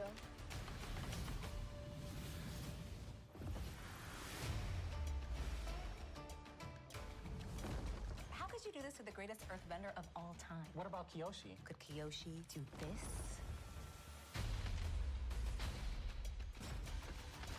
Turtle ducks! Oh, they're so cute. Appa! Look, my cabbages! Wait, did you open an Azula? What, so we can Agni Kai for it?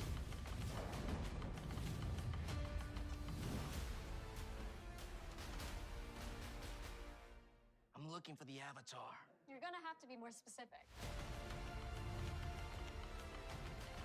Let's try that again. Does anyone want to play?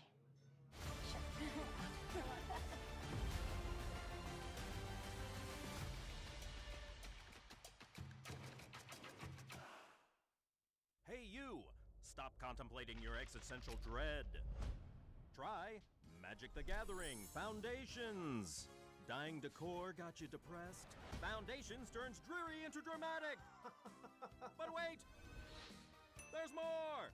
With the right magic card, everything's better. Can magic help me with my boss's after-hours texts? It sure can. Thank you, Magic the Gathering Foundations.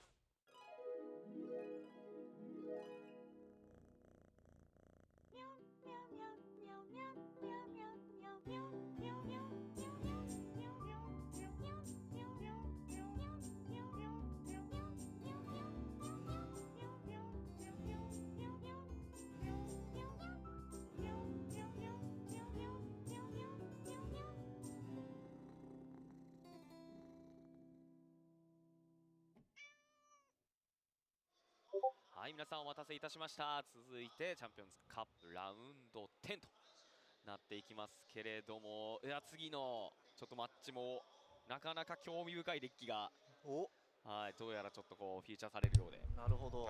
Okay. 楽しみなんですけれども、まあここまでやっぱり見てきて、 Almost time for round number 10 here in Yokohama. See if I can hear which table we're going to. 毎ラウンド毎ラウンド違うデッキ出てくる。しかもどのデッキもまあなんかこう必殺技があったりだとか、そうですね。もうすごい派手だし、めっちゃ速いかと思いきやめっちゃ重いみたいなこともあるし、すごい多様性に富んだ環境ですね、やはりね。やっぱりそれだけまあどのデッキもまあ非常にパワーがあって、まあどのデッキが勝ち抜けてもおかしくないみたいな。そうですね。非常に拮抗してますね。その分本当にそのワンプレーワンプレーが重要っていうね。そうですね。はい、かなり、緊張感のある試合が続いてますけれども、まあ、続いてラウンド10ということで、まあいよいよこの辺りからですね。まあ見えてきますから。はい。トップ8、はい、トップ16が見えてきますからね。まあどうですか、ここまで見てきてこう、Casters are saying the top 8 is certainly in sight for a couple of the players that are near the top of the standings. I think that Hiroki, who is 9-0, could basically clinch the top 8 with a win this round.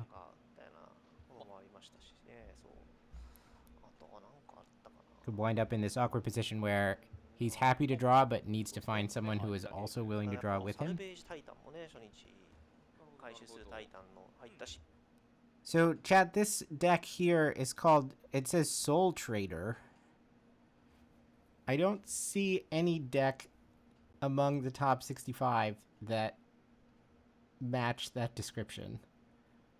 What do we think Soul Trader is trying to get at? Well, I mean, I assume it's like War and Soul Trader, the card. Yeah, I'm just surprised that I don't see any, like, who registered War and Soul Trader is my question. Yeah, okay, that is a good question.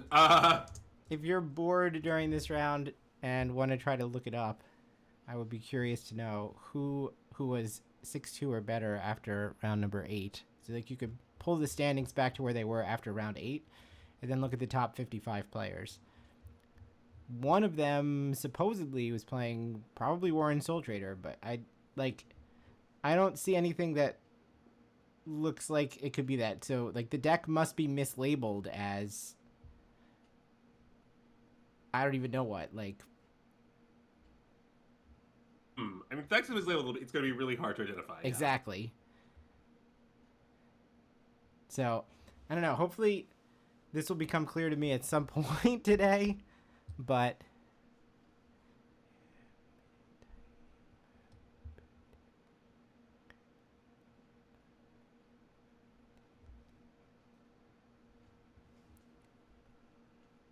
That is a real head scratcher to me. I'll scroll back up so that we can see the metagame, but I will put Soul Trader here for the moment, at least.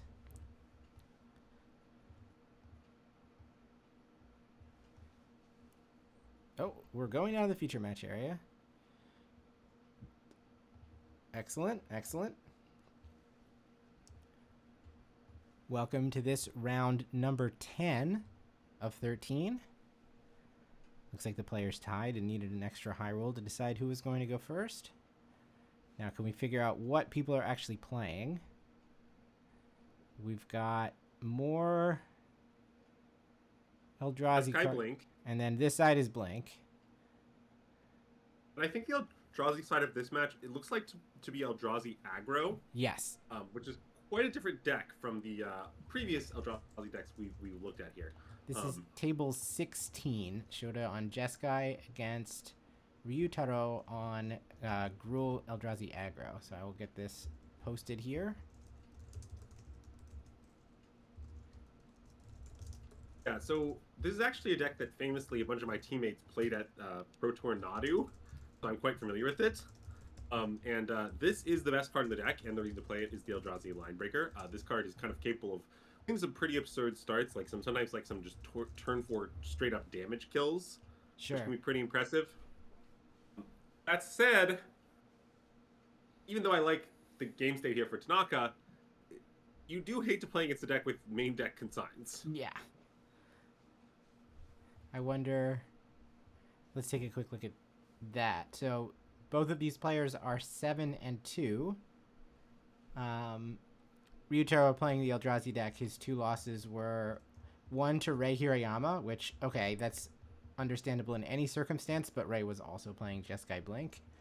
And his other loss was to Goryo's. Okay. That's plausible. Not a ton of graveyard hate in this Gruul Aggro main deck. I mean, we see the K commands, but there's nothing else really.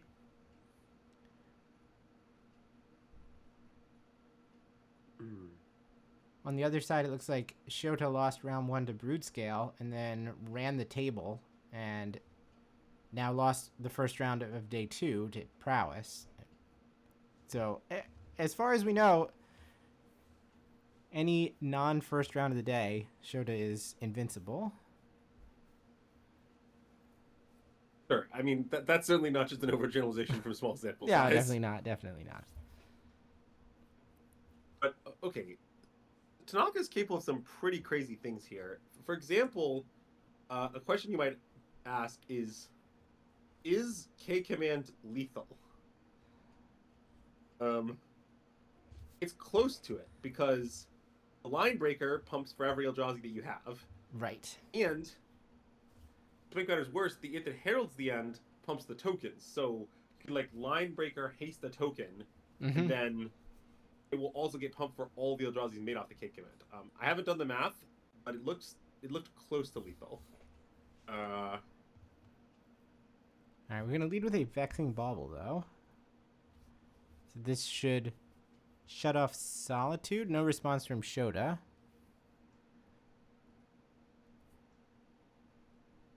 You know, I do think that playing this Vexing Bauble means most likely not having lethal this turn with the K Command, although maybe Tanaka has lethal some other way. Alright, we are doing the math.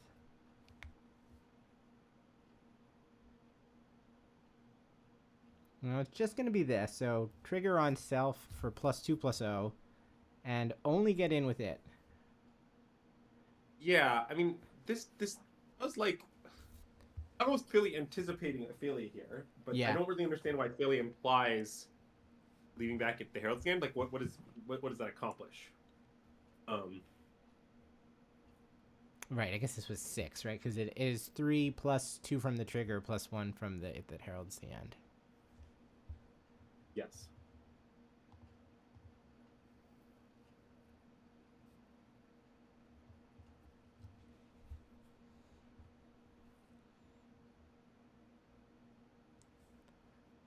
Well, certainly Shota is going to have to find an answer to this Line Breaker this turn, one way or the other. And that will do it. Wait, no, it won't. It's a 4/4. Okay, but Shota can now attack and blink out the It That Heralds the End, and that will cause a Cascade. Or... oh, but then I guess we're just dead on the backswing, right? No, I don't understand why that game ended. Hold on. Someone who understands Magic needs to explain this to me. Yeah, I was trying to figure that out too. There was certainly a big oops, which, like, okay, you just put a Lightning Helix on a 4/4 creature, which is kind of embarrassing, but it looked like there was a way to continue playing the game, right? Yeah, I mean, definitely the Eldrazi player might have had lethal the next turn, but wasn't, like, on board lethal, or, like, you know, obviously figured out lethal. Yeah. I mean, it seems like he just... your guys' as good as mine. He just missed the line of attacking with the dog to correct his mistake, but then Ryutaro is untapping with just the It That Heralds the End, right? So it's not clear where all of the power is going to come from to get him over the line. Maybe there was... yeah, I guess that's true. I mean, yeah, we have a K Command, but I guess we don't have a way to, like, kind of convert the K Command into damage. Like, there's no Flex Breaker, there's no Line Breaker, there's no breaker of any kind. Right. So... I mean, that K Command was certainly going to be problematic. Like, it was going to put a bunch of 1/2s on the battlefield where Shota was at 2 or 3 life, but it did not look like he was at 0 life. Yeah, no, I think you're right. I think it was a premature shading concession. I did not really analyze the Ophelia blink out line. In any case, we go to the sideboards.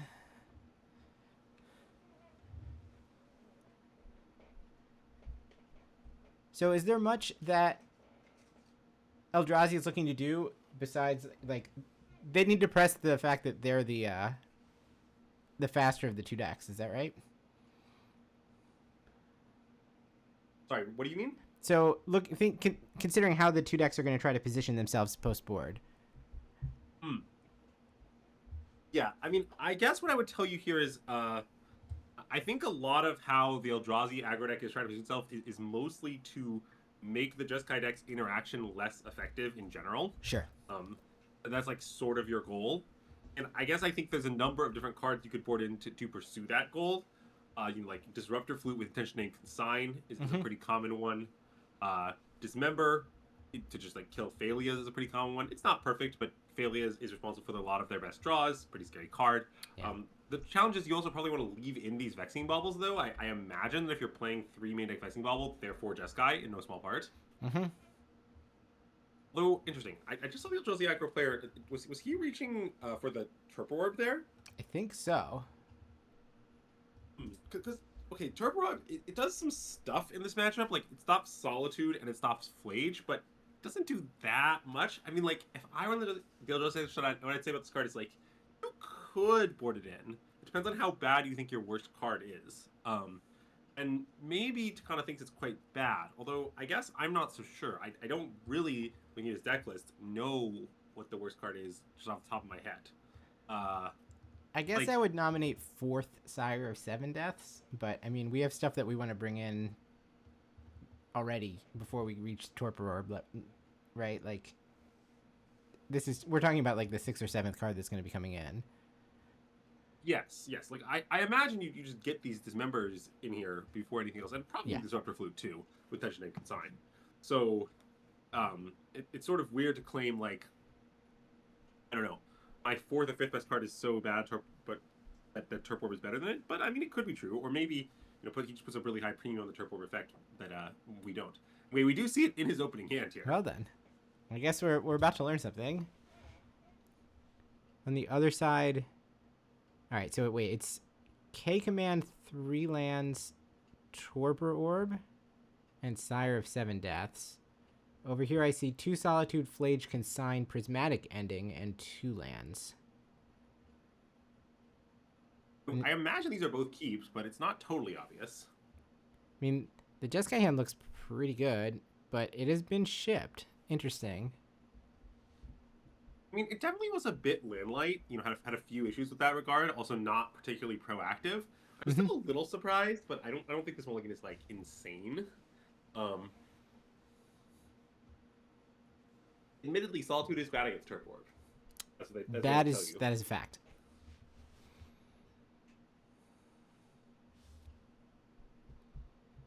Well, he's mulliganed into a hand that doesn't play Magic, so that is the risk, right? Yeah, this conservative mulligan on 7 does look like it's going to be punished here, which is quite unfortunate if you are a Jeskai fan, or I suppose if you are a Shota fan in general.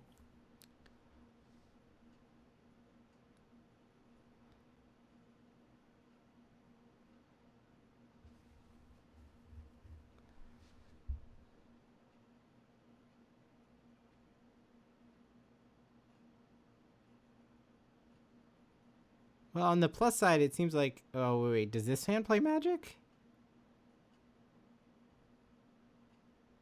I mean, I guess my opinion is our standards are low on 5. Yeah. I imagine we're keeping, but it's not great.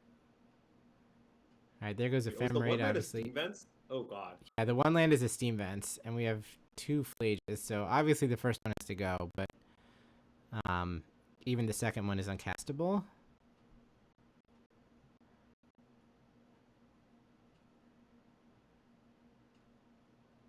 And you see him thinking about it here, like, what he's considering is like, God, my hand is so bad, but also it's a 5, maybe I should keep. Alright. Now, I've already forgotten, it's been too long since I looked at the Eldrazi player's hand. Does he have pressure, or does he just have a Torpor Orb? I think his hand is kind of slow. So, I mean, you could argue that maybe Tanaka will have time, that will have time to draw out of it. Yeah. But I don't know. Missing land drops can be pretty punishing, even if your opponent isn't like directly attacking your life total. All right, we do find a card that we're willing to keep off of Devour.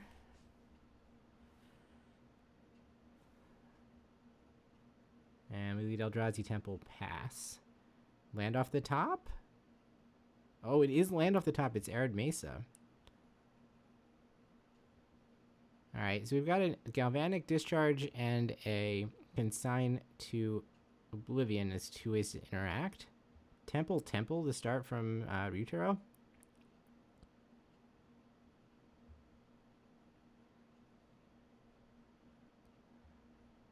Alright, so Elegant Parlor hopefully will bring us to land number 3. Ragavan is an instant no, and we found a Quantum Riddler. Okay, I mean, this is kind of working out for Shota. I mean, we're going somewhere. Dismember the draw. I mean, not horrible, but the texture of this game is not very friendly to Dismember. No. Looks like unclaimed territory is the play. And wait, hold on. I have a second. I have a question about this, yes. This turf war. So, what happens if you play a Flade while your opponent controls a turf war? You just have a 6/6. It's quite good for you. Like, the Flage lives, though, right? Like, yes. doesn't get sacrificed to the yeah, you game? do not have to sacrifice it. I mean, you don't get the Lightning Helix on ETB, but it is just there as like basically an Inferno Tine. I wonder if Shota should have left the turf war resolved then. Yeah, I don't hate that. I mean, the problem is that you're putting yourself in a position where you're not able to play the Riddler, and because you still have this consign that you want to hold up, and then you're kind of at the mercy of the top of the deck. So I kind of understand the like spend my mana when I only have 2 mana to work with every turn. I need to figure out a way to use it as efficiently as possible. With that said, I do agree that generating a Flage sounds like it's probably a problem for the opponent. Like, they've Dismember to try to answer that. It's not going to work. Also, just like, I don't know, there's an Alan Woozian theorem of Counters Magic, which is like, if you can't afford to leave Counter Magic, just don't. Yeah. Like you can just let the trope resolve in the next turn, tap out anyway. Like, and maybe you'll draw a lane if you sign. If you don't, you don't. Like, that's not crazy at all, I think. Although, Jesus, this Cyrus Index is going to be, I think, a fairly enormous problem for Shota in this game. Yeah. All right, so we will discharge the Line Breaker so that at least it doesn't have haste, but... Yes, and you can see Tanaka, like, shaking the Line Breaker around a little bit, like, would you like to deal 3? All right, we have found land number 3. I would guess that it is too late, but we will see. Yeah, I mean, Shota can Solitude the Seism Death. I mean, take 7, so it's certainly not free by any means, but that does kind of take the pressure off the time being. I mean, you're at 5, but your opponent has no creatures in play. Maybe it's okay to be at 5.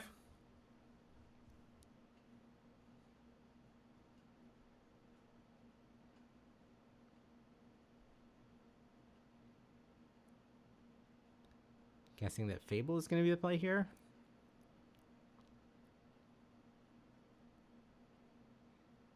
Now we're going to lead on the Solitude. Pitching the Prismatic Ending. And then, yeah, the mana is going to get spent on a Fable. Okay. I mean, it looks like Ryutaro still just has oodles of cards. Kind of unfortunate for Shota. I think the Eldrazi player is still winning, but it's definitely, conceivable you could just an Eldrazi hand that's like 3 Leaf Energies.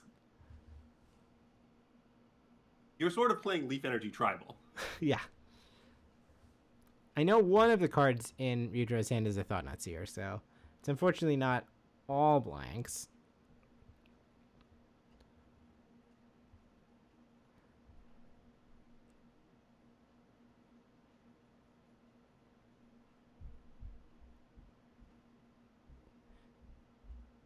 I think there's a K command there as well. And we also saw a Devourer of Destiny on turn 0, right? Which is still hanging out. Like, that wasn't imprinted on an Ugin's Labyrinth or anything. So that should still be in Ryutaro's hand. Right. I mean, that's certainly not a bad play here by any means.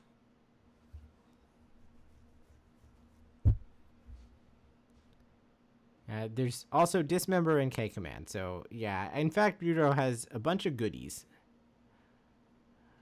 Yeah. I don't see any Leaf Energies here. No. Yeah, we're going to play Devourer. Devour that Fable. Yeah, and I like going after the Fable here as Tanaka. I mean, I just don't think that you really want to give your opponent the card selection, even though they're landing late. Like I would just play all my cards out, exile their stuff. You still have Cozy Command back if they play a huge threat. You still have Thought on Seal for disruption. I think this makes a lot of sense.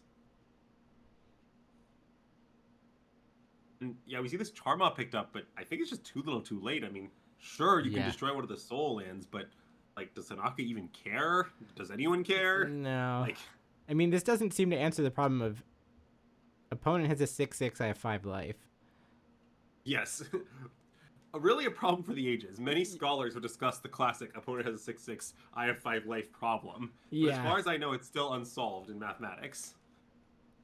Well, if there was some way to answer it, this Thought Not Seer is really going to put the screws to Shota. Like, we can't combine our Charma with a Galvanic Discharge or something, which is in fact exactly the card that Shota has. Very unfortunate. I mean, one reason Tanaka's doing this, I mean, okay, like, Tanaka could have just, you know, played Kozilek's command and just straight up exiled the blocker and gone for the win, I believe. I believe he ended up going to do that. But the issue is just that, like, well, there's no reason to risk a consign or something. You just play the Thought Knot Seer, bait out the consign, and then just still have the best card in your deck, Kozilek's command, ready as a follow-up, just in case something happens to this Devour. Yeah. And look, if nothing happens to Devour, you'll win that game too. Pretty heads-up play from Shota here, responding with the discharge, and the idea, I believe, is that if Shota draws another discharge, he can discharge it for 6. And you might ask, what happens if Shota doesn't draw another discharge? And the answer is, look, he was far behind, okay? Yeah. We've talked about the 6/6 5 life problem. That was not going away.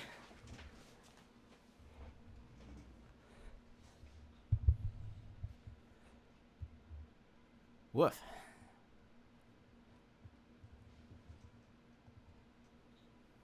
I would say that's Eldrazi doing what Eldrazi does best. Yeah, I mean, definitely assisted by the Multiply, but I mean, I do think Eldrazi aggro can have some powerful draws. I mean, look, again, members of my team played it at Pro Tornado. I mean, it was very wrong to do so, but they did do it.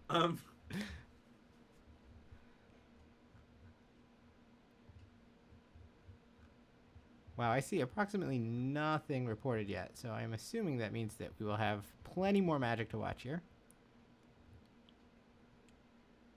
Yeah, I'm hoping we get a backup match of some kind.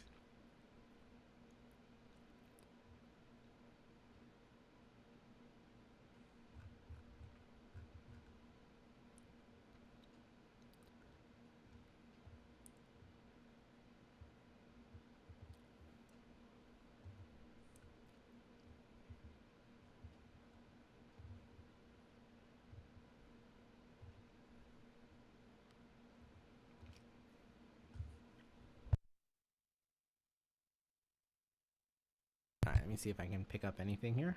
すごいですね、やはり毎ラウンド新しいデッキが見れるんで、本当にこうちょっと見てて心がワクワクしてくるんですけれども。そうなんですよね。なんかやっぱそのティア1とかね、ティア2とかのデッキはまあよく大会とかだとね、見るようなんですけども、ティア3とか。Here we go, here we go.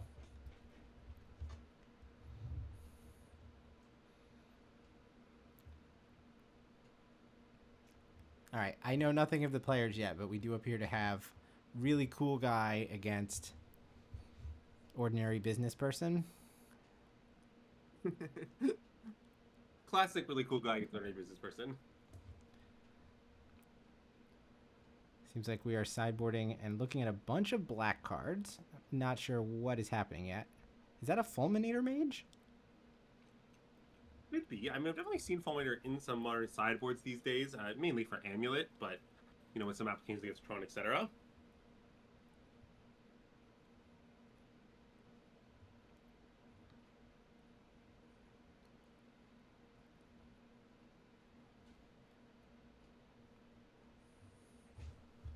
Cursed Marauder? Well, I really have no idea what this is. And Anethomancer?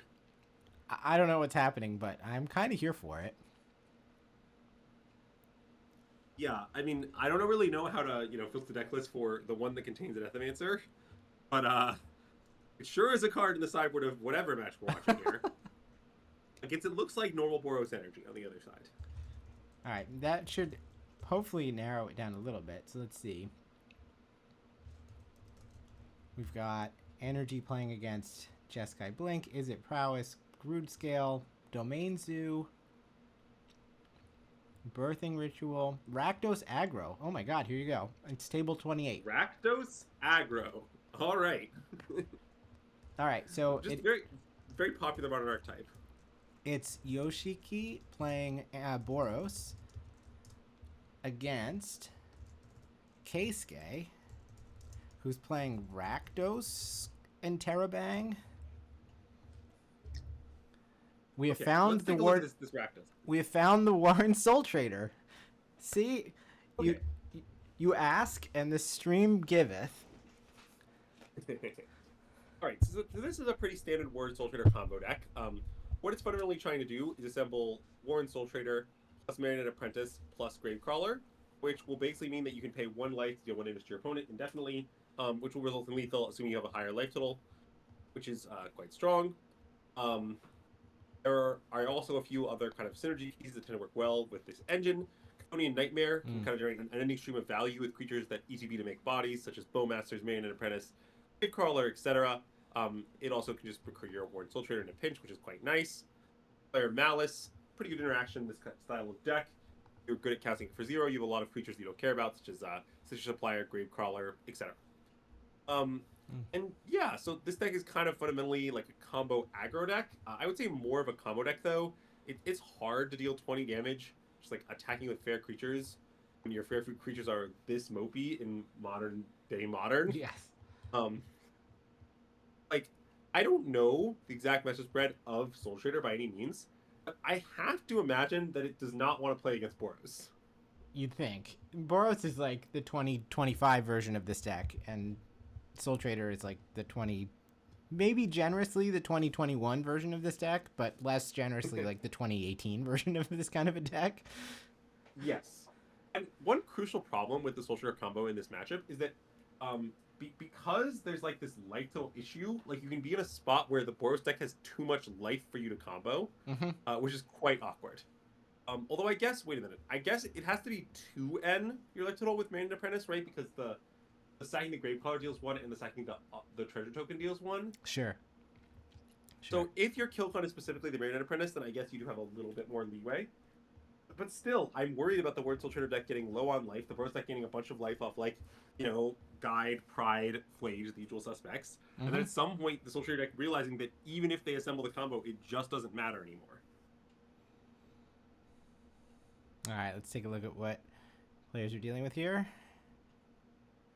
I see 3 lands, Gravecrawler. On the other side, we got some Boros cards. Wear-Tear, Wrath Disguise, and that will not be keep. It did not look like there were many creatures on the Boros side, right? I assume that Boros is not really looking to keep a hand that's like kill your things and then kind of sit there. I wouldn't think so. I mean, I would expect this to be a matchup where Boros' plan A is pretty effective, and so I don't think you can do anything like too weird. And I mean, you don't want to mulligan too low because they are like a Fatal Push Flare Malice deck. But still, I mean, I think that 7 was pretty bad. This one looks better, although it's not great still. Is this OTJ card a surgical extraction? It is, yes. And I mean, look, surgical works against the combo, right? Like you surgical the Gravecrawler, the comboing stops. I mean, that part seems fine as a card to bring in. The more like the issue with this hand is like if your opponent has a removal spell for Ocelot Pride, your hand does not do anything. Yeah. You're sort of just playing the Ocelot Pride, and you're just like, hopefully this lives.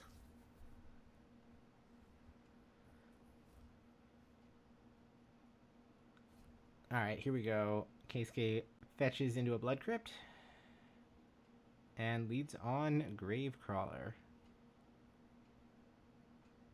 Okay, I mean, I imagine you just slammed the Ocelot Pride here. I mean, I don't know. It's blocked Gravecrawler very well, and it's not really a card that behooves slow rolling on general. Although, wow, no, wow, we are just going to ship. That. Interesting.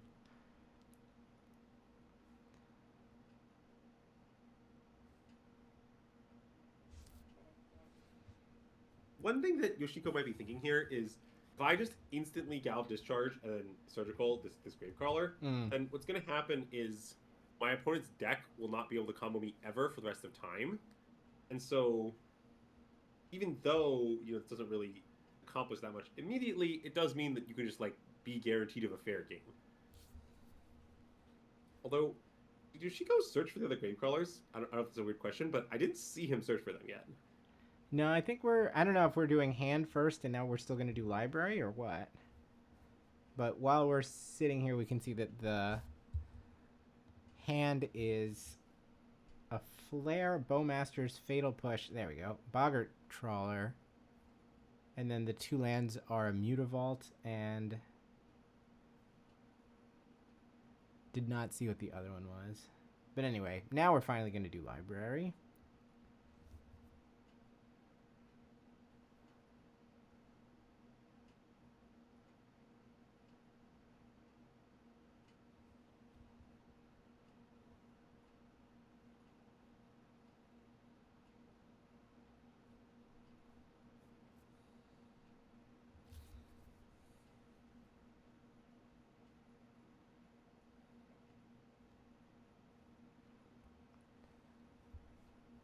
Alright, so I feel very good about Keisuke's ability to get Yoshiki down to about 10.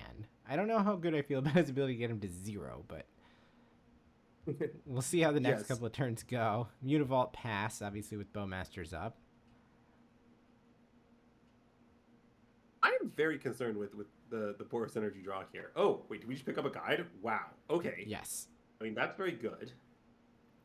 Oh, and look at this. Look at this. This heads up play from Yoshiko. So Yoshiko's thinking, like, my opponent just left up 2 mana on turn 2. I think they have Bowmasters. Well, they definitely do have Bowmasters. He saw it off the Surgical Extraction. Oh, right. You're absolutely right. Sorry. This was the known Bowmasters, yes. Okay. Very logical. We play around the Bowmasters. We just play our guide out, hold the Pride in hand. Probably our guide will get pushed, but honestly, that also might be the one you'd prefer to get pushed in this matchup a lot of the time, just because they aren't very good at blocking the Ocelot Pride. So, yes. Everything coming up Yoshiko there. The Chthonian Nightmare is picked up for the Soul Shredder deck, and I do think that is a grindy tool that might help win a fair game. Alright, here's the push. We're going to fire up the Mutavault and get in while the getting is good.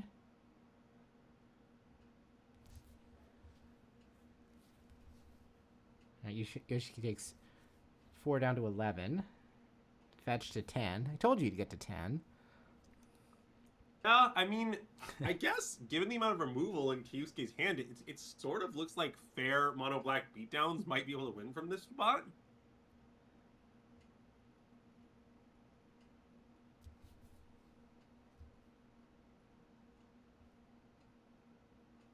Alright, we surveil an Ocelot Pride and accept.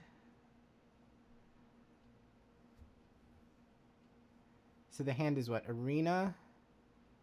Prismatic Ending, Ocelot Pride,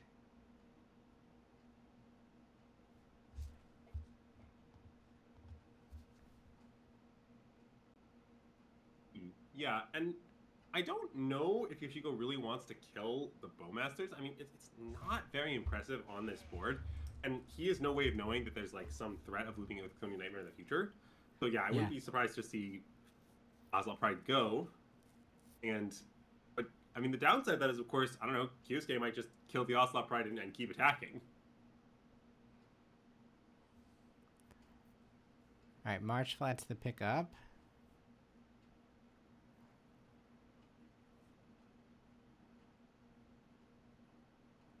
So it's Trawler, Flare, Nightmare, and Marsh Flats, the 4 cards that Keisuke's working with? Yes, indeed.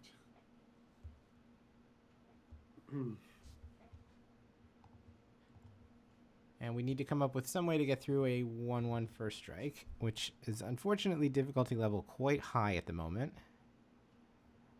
I mean, Kyusuke can just cast Flare Veils, right? It's true. true. He can pay 4 mana and play Flare.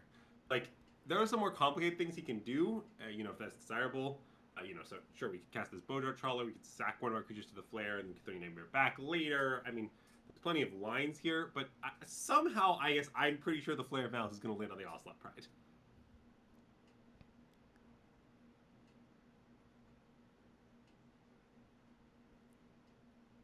Oh, it's Pride number 2 is that middle card, right? He has 1 regular art 1 and 1 alter art 1. Oh, he sure does, yes. All right. So that's potentially nice for Yoshiko. I mean, just because, I don't know, even one pride sticking is a somewhat existential threat to Kyusuke from this situation. Yeah. Bogart Trawler notably is also an X1, correct? Yes, sure is. It is a 3/1 creature.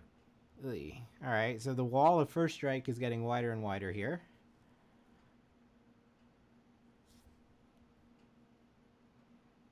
Not to mention, the Assault Prides will start attacking at some point. Like, yeah. Goblin Bombardment. Right, now, because Goblin Bombardment can threaten to kill any one of Kyusuke's creatures, like if these Assault Prides are later killed, if you're Kyusuke, I imagine you respond with Flare of Malice, although you don't, like, have to.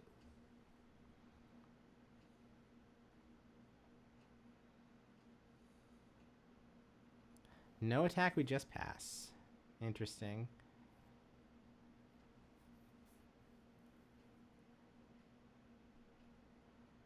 I mean, it's not clear that it's any good, but we would have the ability to, like, force some action if we had sent an Ocelot Pride, since it will gain the life, right? We'll gain life off first strike, and then depending on how we block or how things flare or whatever, we would have the Goblin Bombardment to aim damage at something else as well. Yes, agreed. I don't think the attack is actually that good here, but it is interesting. Like, it would do something, and you would get a cat back for it. I think you're supposed to hold back Yoshiko, but I don't know. It's definitely not, like, totally trivial to figure that out. Since, yeah, you're definitely right. Like, it does sort of trade your Ocelot Pride for 2 of Kyusuke's things. All right, the draw is Marionette Apprentice. Also an interesting one here. I mean, it's a perfectly fine fair card on this board, honestly. That very crucial second point of toughness, making it a solid roadblock. Yeah.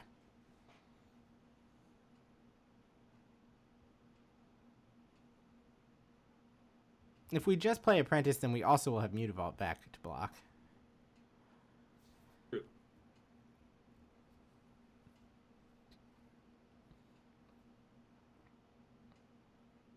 Now we're going to tap the Mutavault to cast the Apprentice. So I guess that sounds to me like we're also going to play the Nightmare.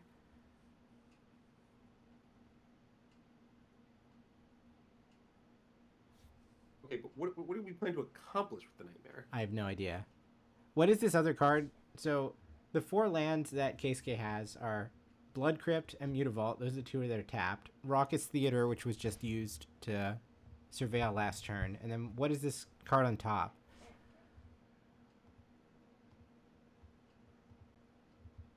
Oh, you mean the land, or? Yeah, it's at a Spymaster's Vault? Okay. Yeah, so it lets you connive for each creature that has died this turn. It's a very strange card. But it makes a certain amount of sense in this deck where, you know, you have ways to sack away creatures for free repeatedly. Wow, was that a counter on the Marionette Apprentice? The almost never seen counter mode being selected? Yeah, we're going to make that thing a 2/3. Yes, and then I think we're sending in the Bowmasters, and the idea is pretty funny. The idea is, if you eat the Bowmasters, it's actually kind of the goal for Kyusuke, because you can then just play the Nightmare, bring it back, and ping down to the Ocelot Prides. Yep. It also makes it makes the army token into a legit creature, right? I guess the army is what's going to go under the bus to mount the Nightmare, right? So never mind. Presumably, yes. I mean, you could like sack a different creature so that you can later bring it back again with Chthonian Nightmare. But I said if you were going to do that, you would like be sacking the Marionette Apprentice, and you would have like, you know, made a token off the Apprentice in the first place. So like, given the kind of the full line queues they took here, I suspect we're just seeing the token get sacked.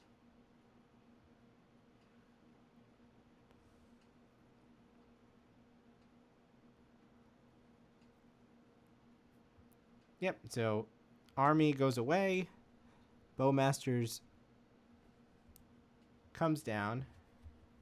That's a ping off of the Marionette Apprentice as a creature leaves play. Did we... That should have triggered once as well for it dying in combat, right? I feared that one might have been missed. What do you mean? Marionette Apprentice triggers when one of your creatures or artifacts leaves the battlefield, right? Oh, I see. Yes. You're saying that the token itself dying should trigger. That is absolutely correct, yes. Yeah, there should have been 2 pings, right? Because the Bowmasters died in combat, and then we've lost the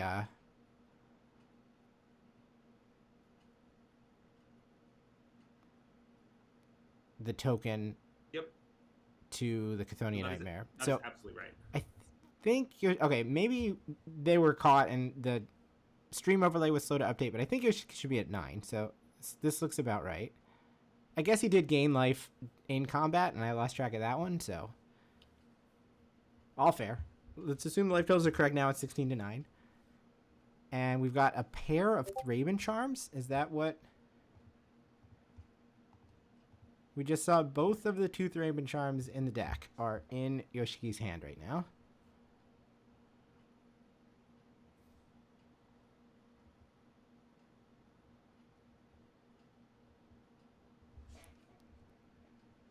So we're taking choose target creature. Thraben Charm deals damage to it equal to twice the number of creatures you control. The fact that that Marionette Apprentice is a 2/3 looks awesome right now. I get the joke here. So now we're going to send the Ocelot Pride.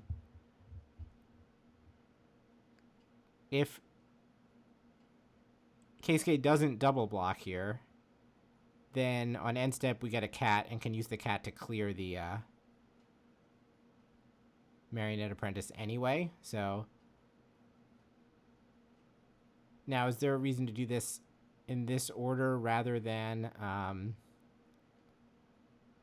wait for first strike damage?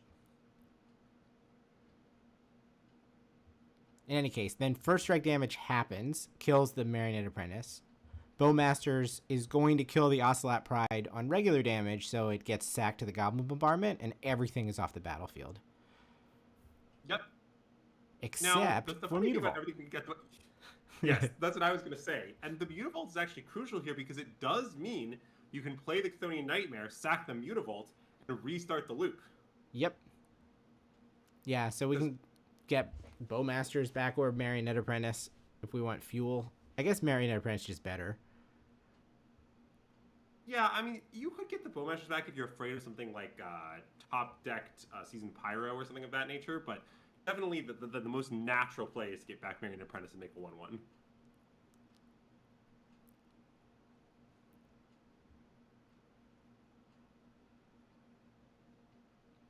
This does cost Kyosuke his 4th land, and I mean, that's not nothing here. It does mean you could Chthonian Nightmare only once per turn instead of twice per turn, but as things stand, it kind of looks like Chthonian Nightmare is going to take over the game. All right, this is what I got.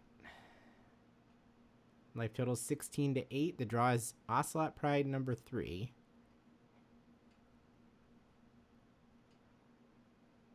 So it's that other Thraben Charm that we knew about, as well as Ocelot Pride. And it's like... Now, the Thraben Charm is quite interesting here. I mean, Yoshiko could use it to exile the graveyard in response to the Chthonian Nightmare activation.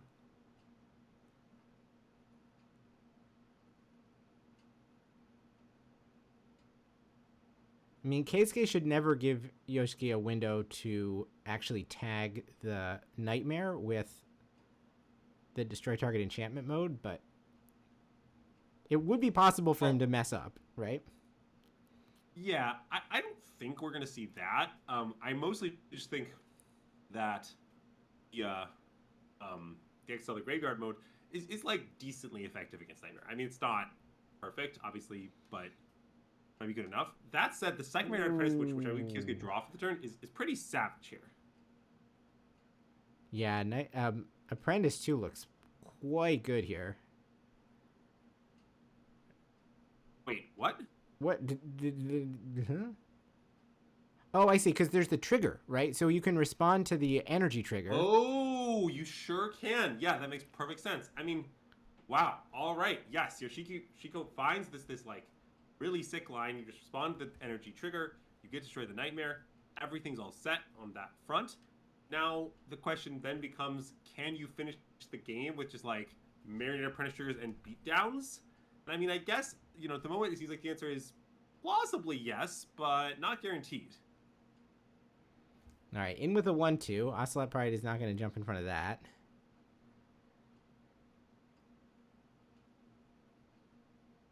Though, I mean, it could have, right? Because, like, first strike damage plus Goblin Bombardment could clear it. Probably more valuable in play at the moment.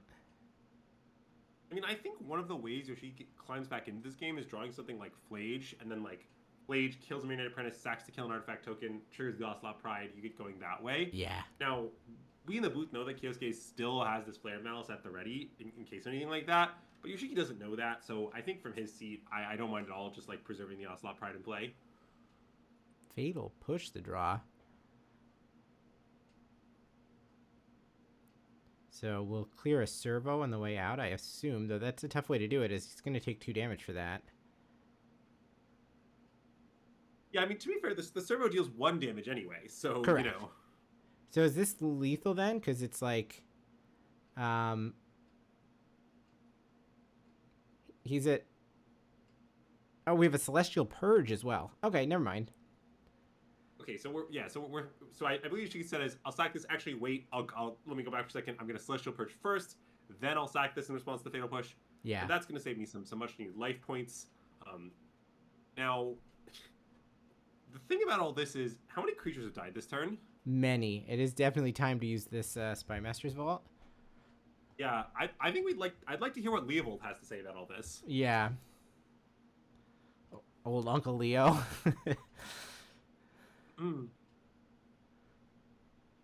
We're gonna do it on the token. 1, 2.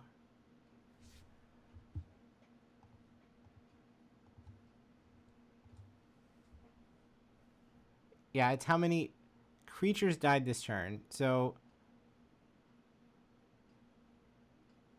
was it 2 or 3? Because the Ocelot Pride went away, as well as a Marionette Apprentice and a servo. So I think it should have been 3. Is Spy Master's Vault non-token? No. Oh, Purge is in exile. Good point. Thank you, chat.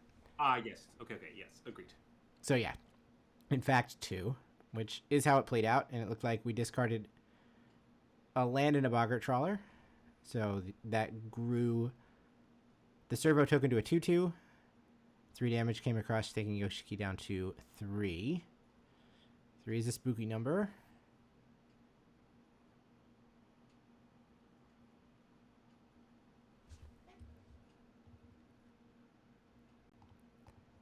Now we check to see how does Flare of Malice work. We can cast it even if our opponents have no permanents, right?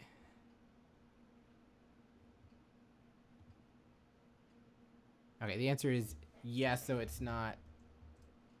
We would need a black creature for that to matter. Yeah, but hold on. I mean, this Flage situation is pretty interesting. I mean, for all of the fact that Kyosuke's been winning this game for the last, like, 17 turns, for all of, you know, his resources, lands, everything, if Yoshiki finds a 4th mana and puts Flage on the table, I mean, it's a pretty serious threat. It's a lot of life gain, so the creature removed, the bombardment protects it from any kind of exile shenanigans. Like, it's... I don't know. I think if Yoshiki just, like, peels a 4th land here, this game is back to the anyone's game zone. What do we got? Seasoned Pyromancer. I mean, can't complain about that, right? It's a full divination and a 2/2 dominates the board. We've drawn Marsh Flats Arena of Glory. I mean, that also could be worse. That is a plan for next turn. So we just need to find a way to survive this one.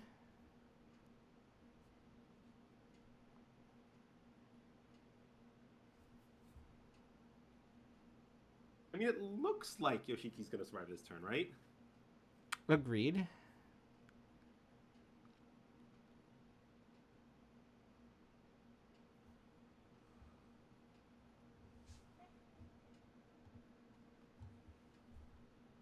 Yeah, I don't know if there's anything that would... Another Marionette Apprentice certainly is a solid start.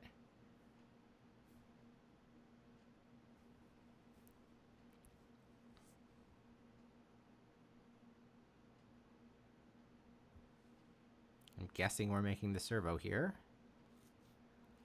Though, we've seen Keisuke knows there are 2 modes to fabricate.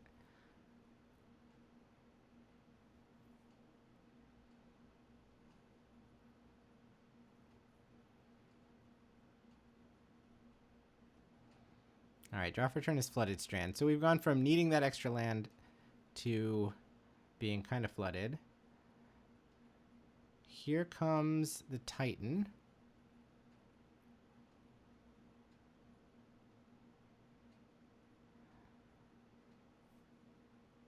I'm not really sure why Yoshiki seems to have 2 different exile piles, but whatever. Now, has Keisuke found another flare? Well, okay, I mean, flare is not a perfect solution in this situation, right? Because... Oh, right, he's 2 3s, yeah.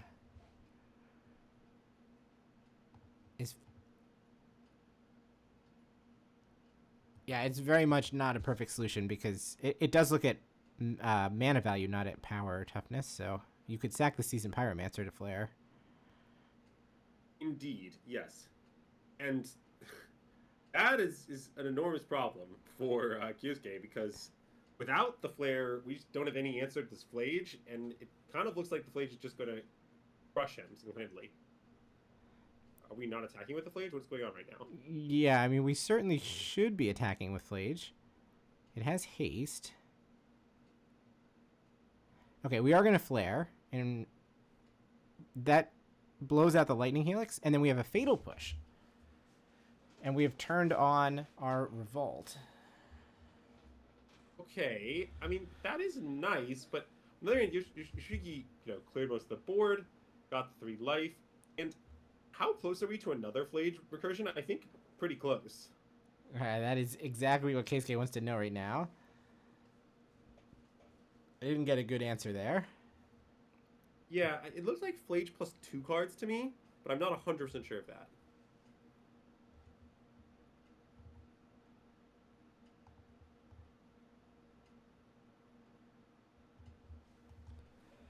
Alright, another ping, and Yoshiki goes down to 4. Fetch 3.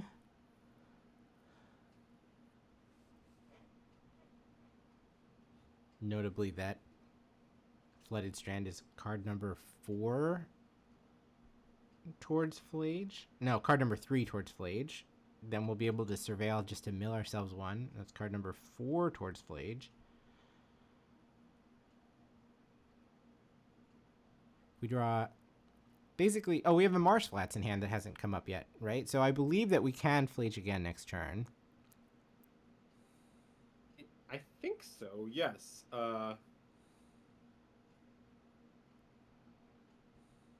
Yep, you are absolutely right. There's the Marsh Flats. That can be as many as 2 more cards in the graveyard. And that means it's Hasty Flage 2, Electric Boogaloo. Yeah, this one's going to be pretty good. I mean, Kyusuke's doing an admirable job of fighting against these Flages, but fundamentally, his deck is extremely poorly suited to doing this job. Now, there's very few ways to exile. It's got a lot of small creatures. I mean, there's a lot of problems. This is just game, isn't it? Because it's unchecked. This thing does 12. Keisuke appears to be at 11. Yes, although there's definitely some temptation for Yoshiki to kill the Marionette Apprentice. Like, if I were Shakira, I'm not sure I would go for lethal. I mean, because basically the ideas look like if the Flage lives, gets the attack trigger off, maybe your opponent will be alive, but they'll be insanely low, and you'll be chilling, you know? Like, you don't need to stress too much about that scenario. All right, life totals are 8-2. Of course, there's the Boggart Trawler. 1 turn too late. Too little, too late. It seems like Flage is going to completely turn around this game, or Yoshiko.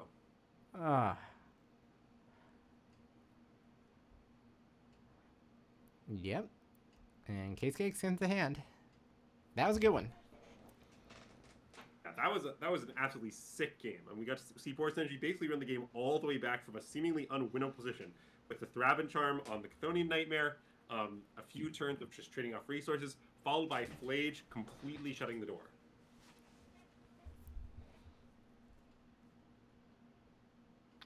Man.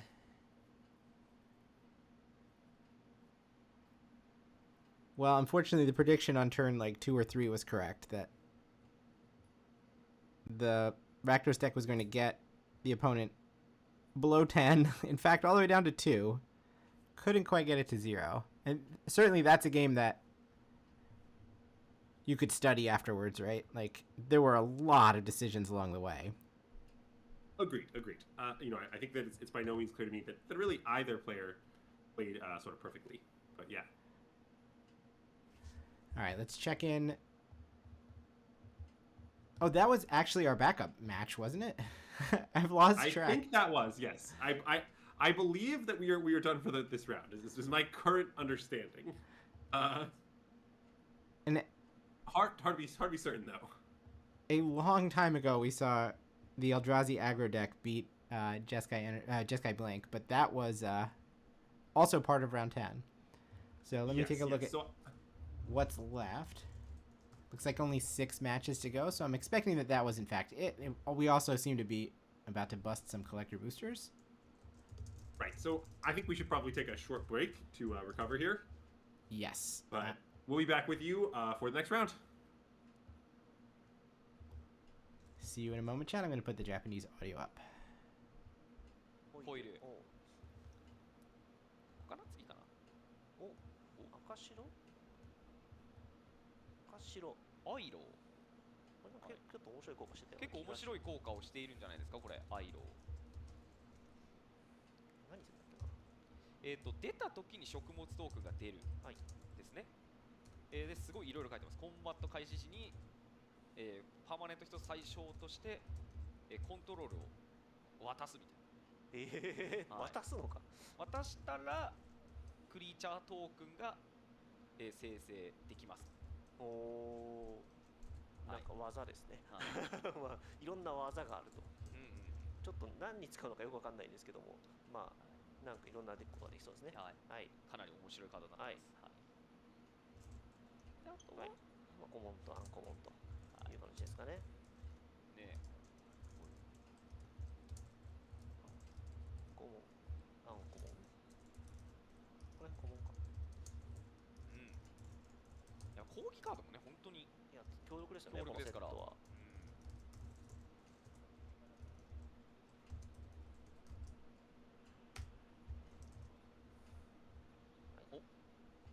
リスカウト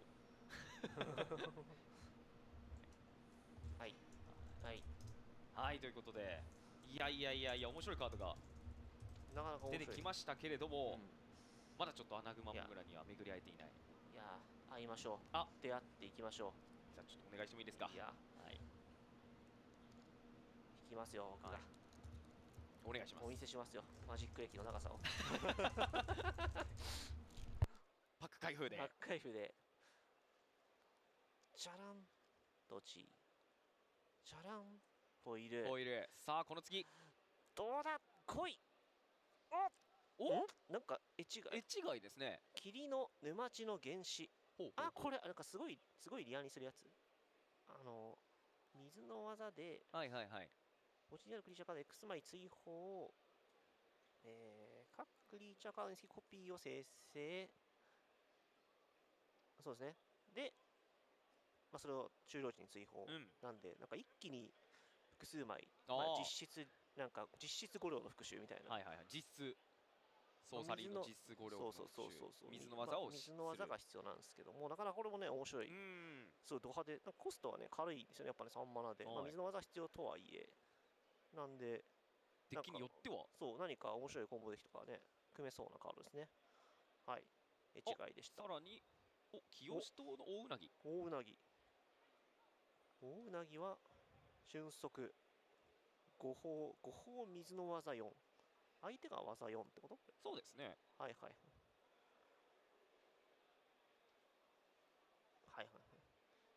もすごいですね。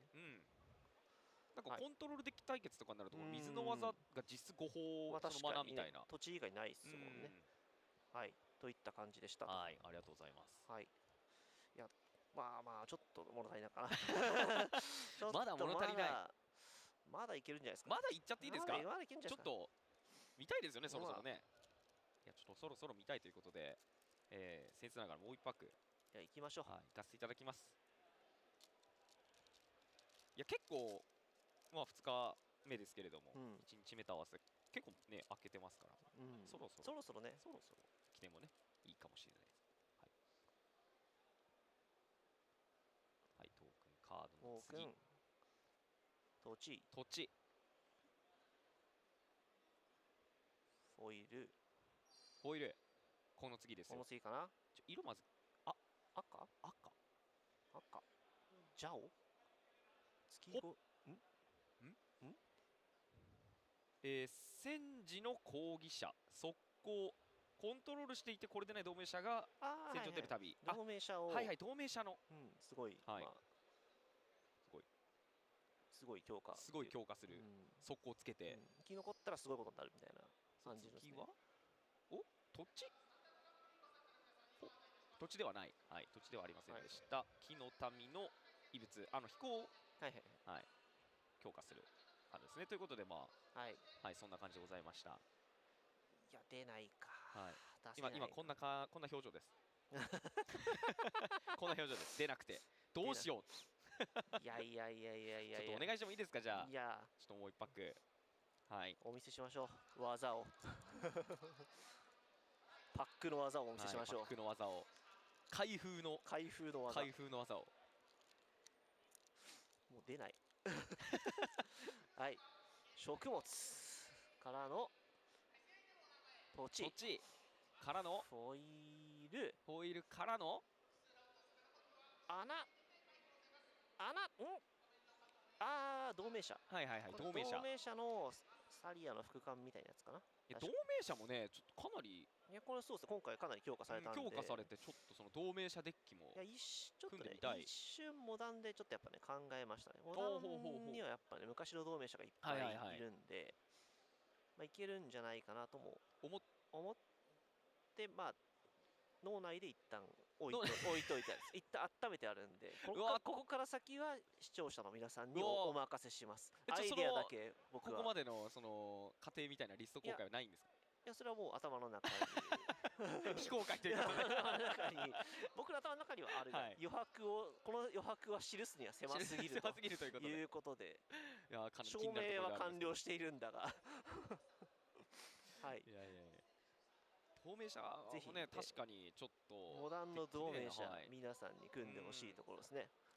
ということでありがとうございます。まだまだちょっとね続きますので次の開封の時に現れればね盛り上がるんじゃないかと思うので、そんな中その開封を次に行っていただくキャスターの方に交代していきたいと思います。その前に動画をご覧いただいて次のラウンド11ですね、ラウンド11開始までお待ちいただければと思います。それでは失礼いたします。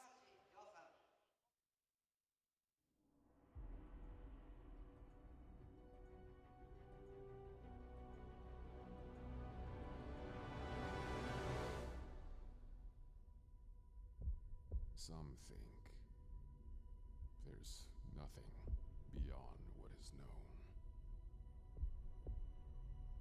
But I came from nothing.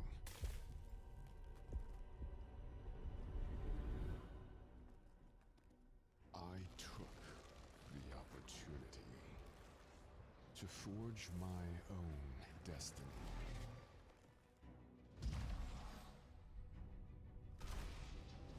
I will make the stars tell me their secrets and bring these planets to their knees when I know everything.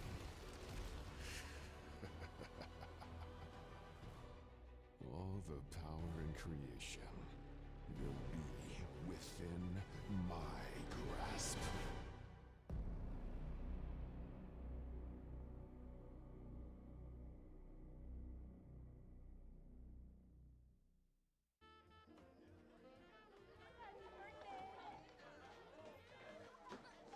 Hey!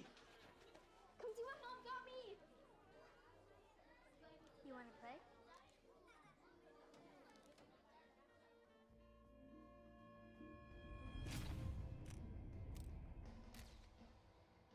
Is this your first pack? You should come back for Friday Night Magic.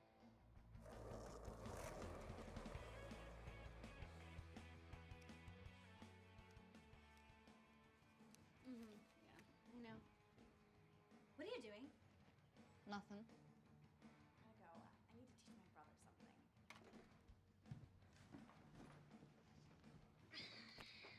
Come with me.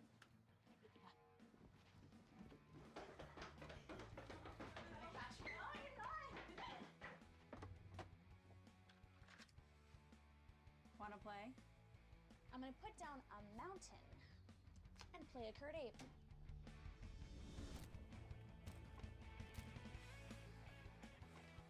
I'm trying to build up this Lily on a deck. You need Shockland. What do you want for it? What do you have?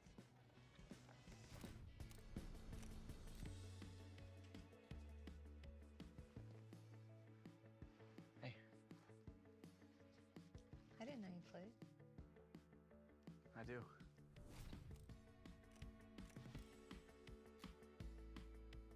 Okay, now that we guessed the tutor card, we're gonna take that and it's gonna pull from our deck my favorite Planeswalker card. She wants to play. So now Daddy's going to cast his Lily on a Planeswalker. Yeah, I want to play. We'll teach you.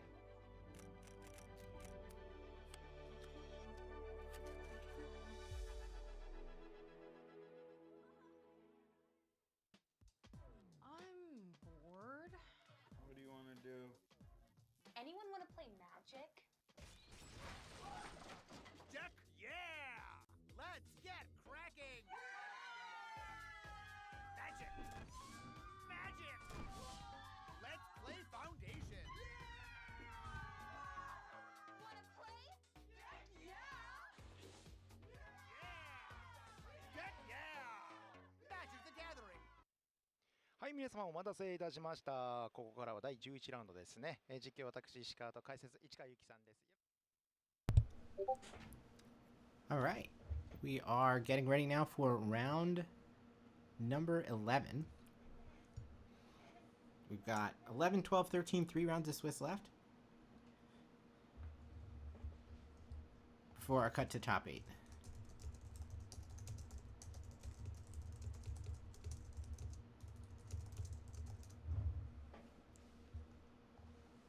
And the big development from the previous round is that our lone undefeated player, only 8-0, became the only 9-0, but now has finally picked up an L. Which means he's been caught by one of the players to watch from the beginning of the tournament, Atsuki Kikara. And those two are now playing each other on table number 1. Kind of interested in seeing that. Also, Rei and Riku, two of the biggest names to have kind of survived the early part of day 1, continue to creep up the leaderboard at 8-2, as well as Masataka Hori, who made the top 8 at the Cycle 8 Regional Championship and the Cycle 9 Regional Championship, and has a chance to actually go 3 in a row here. Yeah, so what I'll say here is I do think Goryo's was sort of very well positioned for this particular tournament. I believe that friend of the stream, Alan Wu, is currently like 6-0 at the U.S. Regional Championship playing Goryo's. I think that everybody sort of forgot about it, kind of in the wake of the PT, and that with reduced hate, it's actually a pretty reasonable choice. So honestly, I kind of believe in Masataka Hori here. I think he might be my pick to win the event as of this particular moment. Certainly has. In fact, yeah. I'm just gonna lock in that prediction. All right. I'm gonna say that my pick to win the event is Masataka Hori. Call has been made. Let's see what we're coming down to in the feature match area here. We've got some like lotus-like sleeves from our player on the left. I don't fully know what to make of those sleeves, but they do look pretty nice. Both players have snap mulliganed.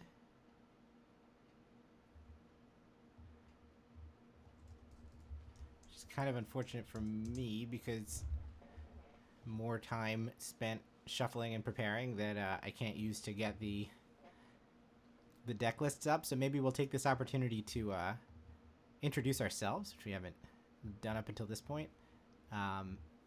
Sure.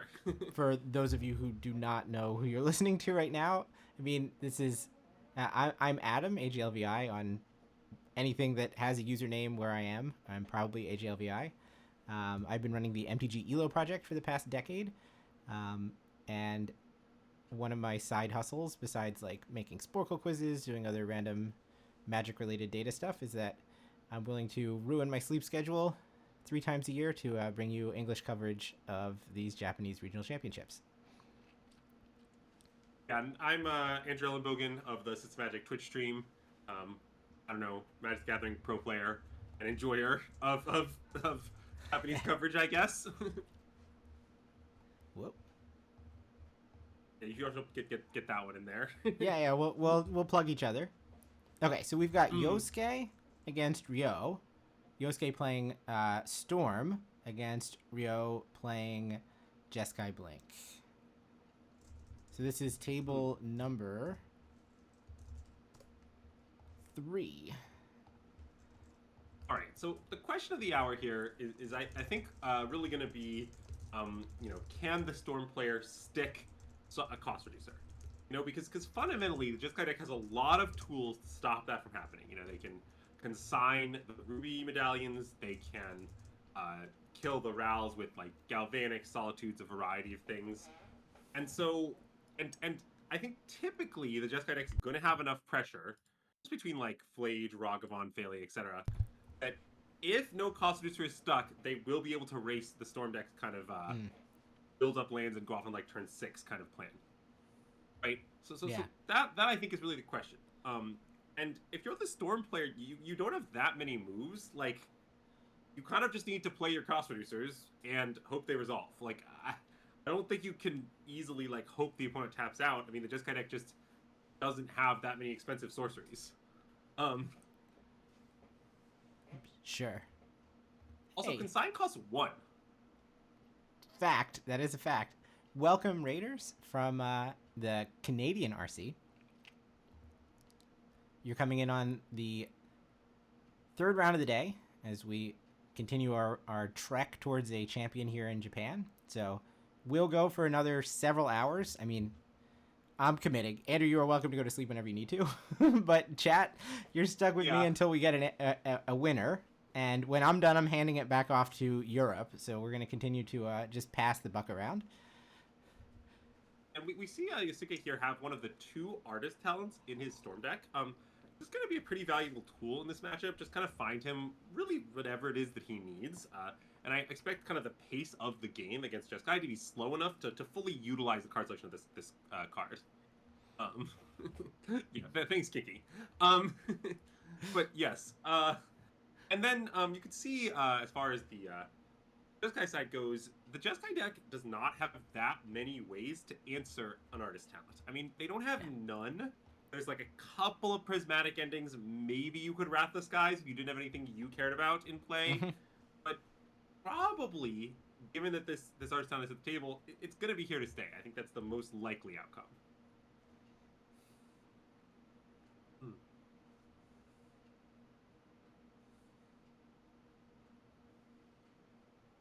All right, what do we have? 2 Riddlers, a Flage, and a Consign to go along with the 3 lands? Yes, and presumably Ryo's plan here is just to warp the Riddler, attack, and blink out the Riddler. Although, I will note here that there were some weirder options involving exerting the Arena of Glory and pushing damage. They don't really seem like they're worth it quite this early. Yeah, Ryo is definitely, I assume, spent a lot of time playing this deck, but in any case, it does look like he spent a lot of money making this deck. Well, let's give the man some credit. I mean, he has a great record at a really stacked RC. Like, yes. I think we could reasonably assume that he spent a lot of time playing the deck. All right, Yosuke fetches Mountain to get his next turn started. We have some. I will. Go ahead. Oh, I will say if you're a fan of the Jeskai deck, this fast start with a lot of pressure is kind of exactly what Ryo wants. Especially given that he managed to get this fast start without letting a cost reducer slip through the cracks. Obviously, the Storm deck is capable of winning in a single turn, so I'm not saying things are by any means over. But I would put the advantage bar firmly towards Ryo Takahashi at the moment. Alright, here we go. Yosuke's going to start the fireworks with the Pyretic Ritual.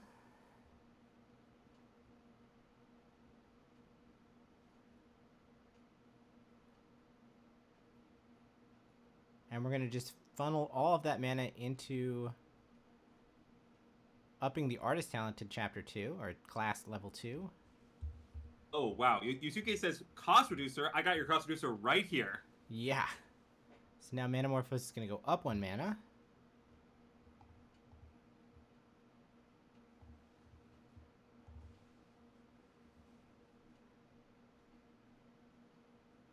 And I didn't get a great look at Yosuke's hand here, but I think I saw at least 2 divination effects. I mean, this very well could be lethal between the divinations and just like the inherent card selection of the artist talent. Yeah.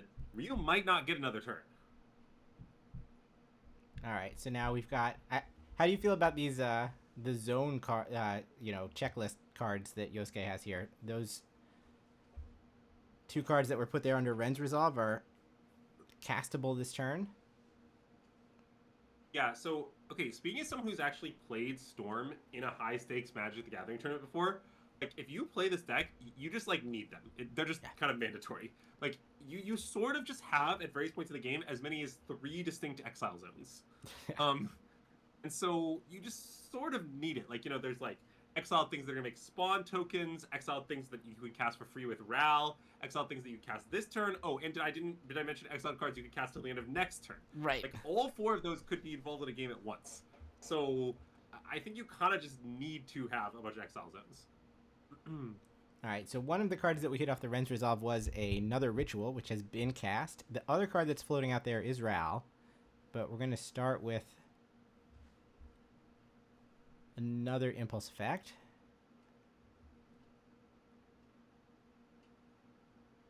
Judge slams the brakes on that, but no, okay, there we go. And we hit 2 more Rituals.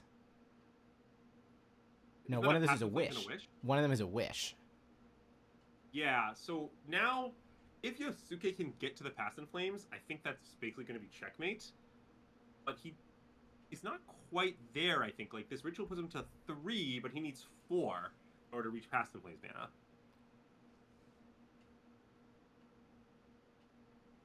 Now, we do have a Manamorphose left over. I think what's happening right now, by the way, is Yosuke is considering whether to discard his card to find a Ritual, given that his card is good, but a Ritual is just completely lethal.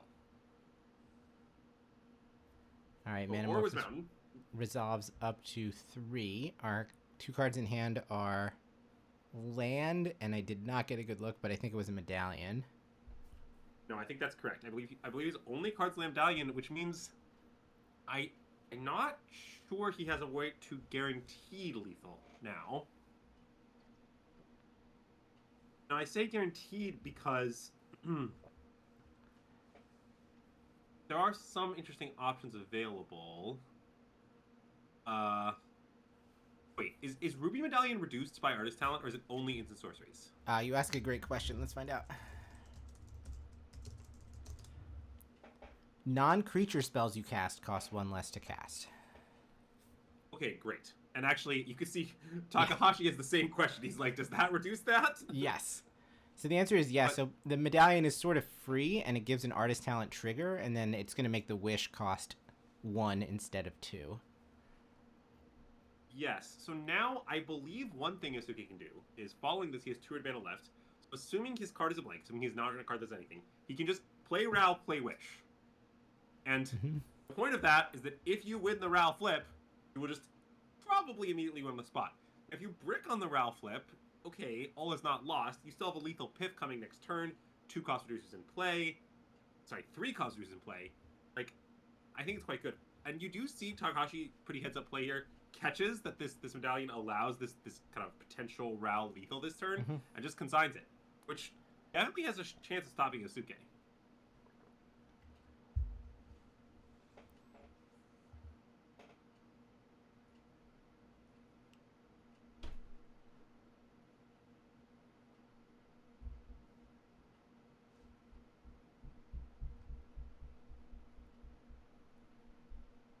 Alright, we're going to spend all of our remaining mana to play Ral. and then pass. So those cards are castable until next turn? Yes. So this is still check from Yosuke, because next turn with the double cost reducer, you can play Pith for 2 mana with a loaded graveyard, which will be lethal. Now, Ryu's got plenty of ability to disrupt this. I mean, it's not very hard to kill a Ral, but the threat is very much there. Yeah, and I believe we do know that Ryo has a Flage in hand, so there's going to be an answer if he wants to do it that way.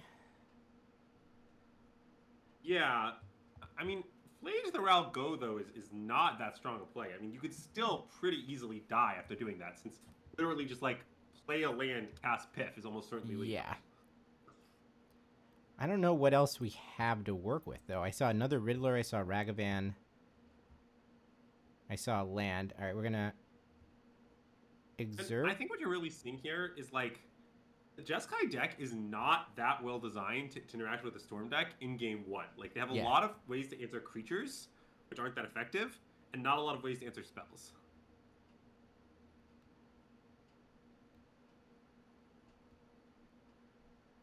All right, we're trying to figure out exactly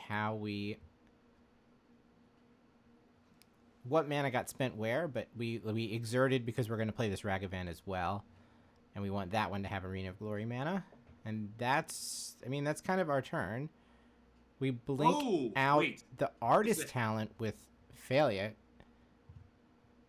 That's pretty clever. Yeah, this is a great play of Takahashi, yes. Because the only way to avoid being dead to a land is to get rid of all the cost reducers, and luckily, by blinking the artist talent, you de-level it. And that de-level means that Yosuke does not, in fact, have lethal next turn, and is actually in quite a bit of trouble since he's facing down lethal, and I don't know how he can get out of this. It takes some doing. Now, we've drawn Medallion, but do we have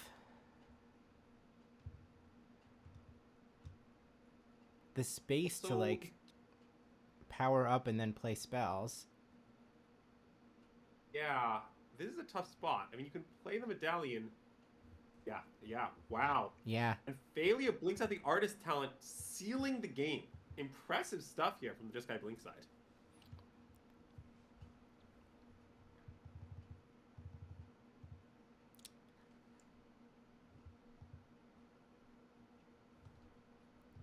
All right, let us take a look at the decks. I'll put them in chat, and we can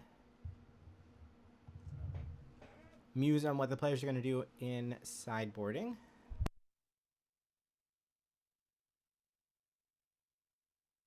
Yes. So let's get into that, shall we? So the big question on everyone's mind when you're watching a Jeskai Blink versus Storm matchup is how many high noons are there? Because Jeskai Blink often plays high noons, and they play it for reasons that are actually pretty unrelated to Storm. They mostly play it as a way to hate out the prowess deck that's been really popular online over the last few weeks. But in this specific case, we see that Ryu Takahashi has opted to not have very many of those. There's only a single copy of High Noon, which is a little unfortunate. That said, there's also 2 Damping Spheres, which are obviously primarily for Amulet, but I imagine will come in against Storm. I mean, they're not perfect. You can kind of work through them at least for a few spells, but eventually this card will stop you. So, I mean, that's 3 pretty good hate cards right there. And maybe the Strict Serenade then comes in as another way to kind of stop the customers from hitting the table. And maybe you'd want something like Surgical Extraction or Mystical Dispute, but both those cards seem pretty marginal. You know, you could have them, you could not have them. It's kind of either way. The heavy hitters are definitely the 3 cards that roughly say, you can't combo while this is in play. Yeah. And as far as cuts, I don't know exactly what the Jeskai Blink deck is going to settle on. It's a little weird because you have a lot of cards that like are a little bad, but still have some important applications. Like, you don't want to cut Consigns into their rubies. You want a lot of ways to kill the Rals, so you don't want to cut like too much creature removal.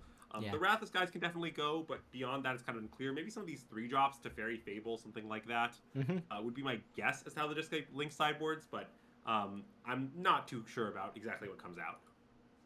On the Storm side, this is actually a deck I've played quite a lot of, and what I would say here is you need to have some answers to their hate. Like, these Wear Tears probably need to come in. You could try to get away with just the dramatic endings, but the instant speed is pretty important. You really want to be able to kill a card, untap, and have all your mana to combo. So I would guess that Yosuke just opts for the wear tears. And then probably you want the chance. It's not 100% clear that you do, but I think they have enough counter magic to justify it.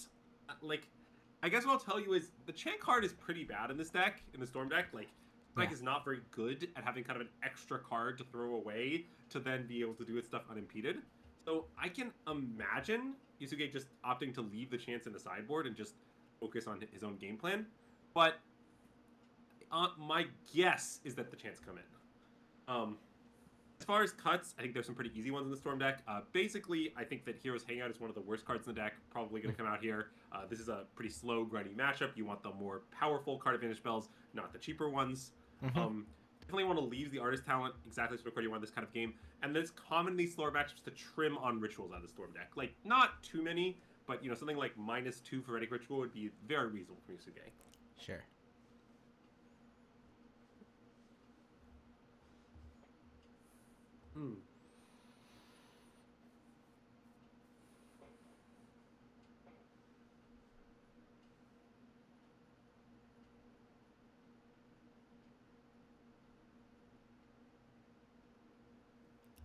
Is Ryo's shirt like two shirts that are somehow Frankenstein together, or what is going on there?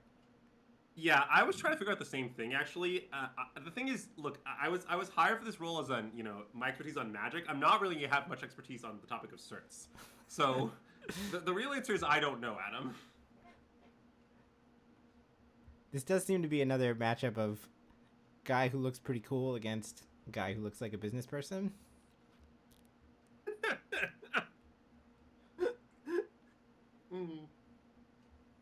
Who do you think is favored in that matchup? I'm taking the cool guy.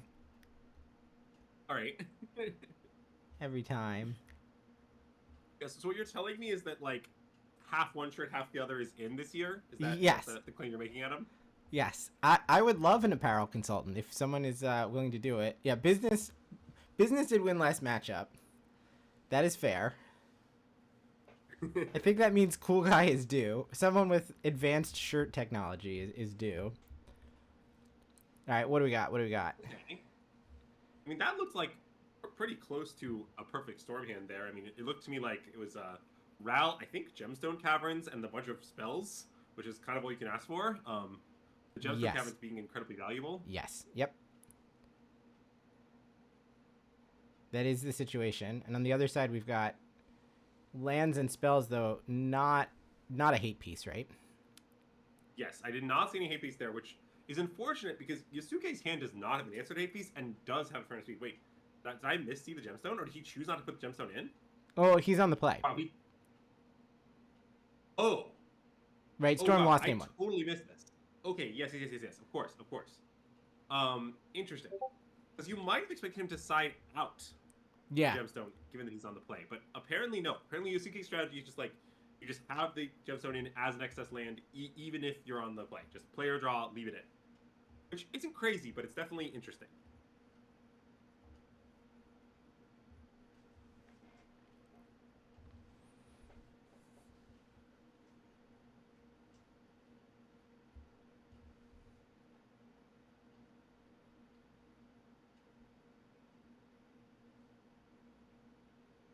Right, pretty sedate start here. Just the turn 2 divination. Gonna choose to wait on that Ral from Yosuke.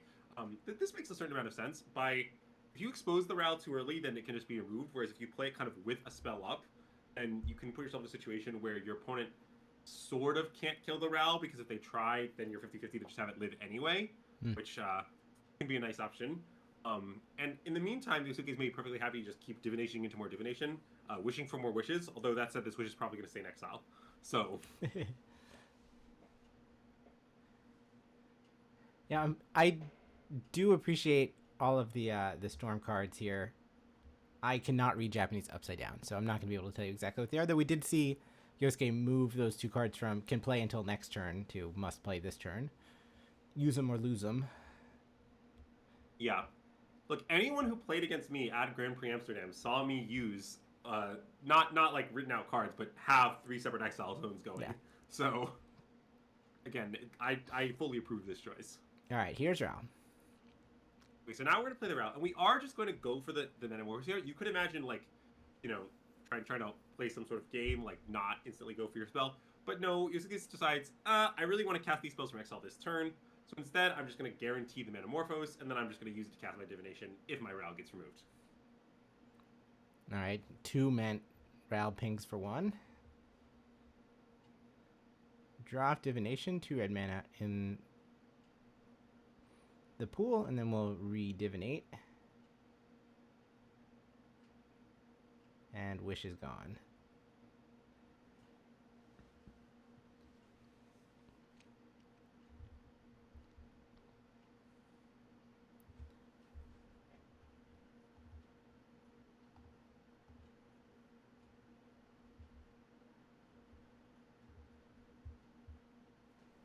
It looks like that divination hit what? Another divination and a Past in Flames? Yeah. Honestly, not ideal for Yosuke. Both these divinations have kind of hit one, cheap easy to cast card and one card that's probably too expensive to actually get cast here. Yeah. Which is unfortunate. I mean, there's a lot of sequences of 2 cards so that you could get both of them on the table at once. All right, we top the Surveil and draw a Solitude.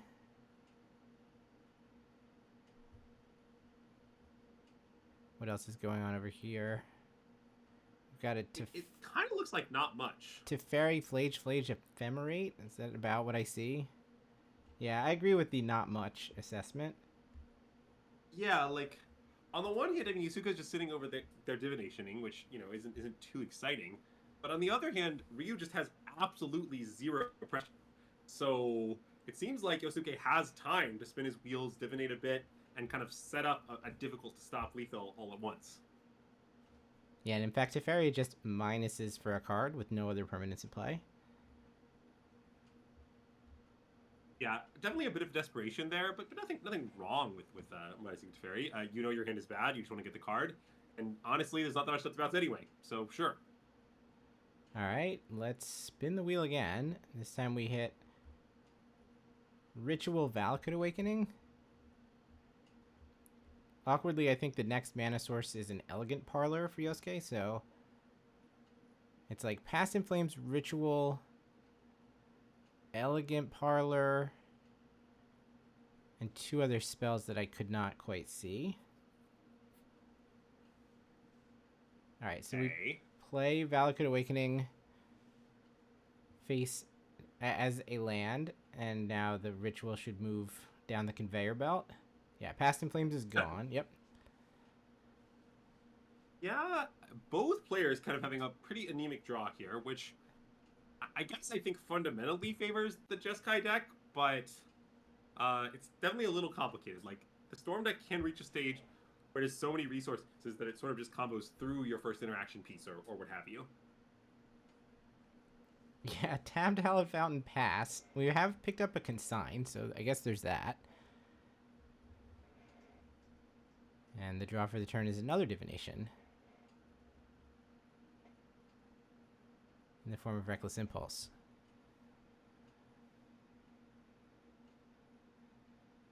Yeah, so it's Wish, Piff, Pyretic Ritual, Elegant Parlor.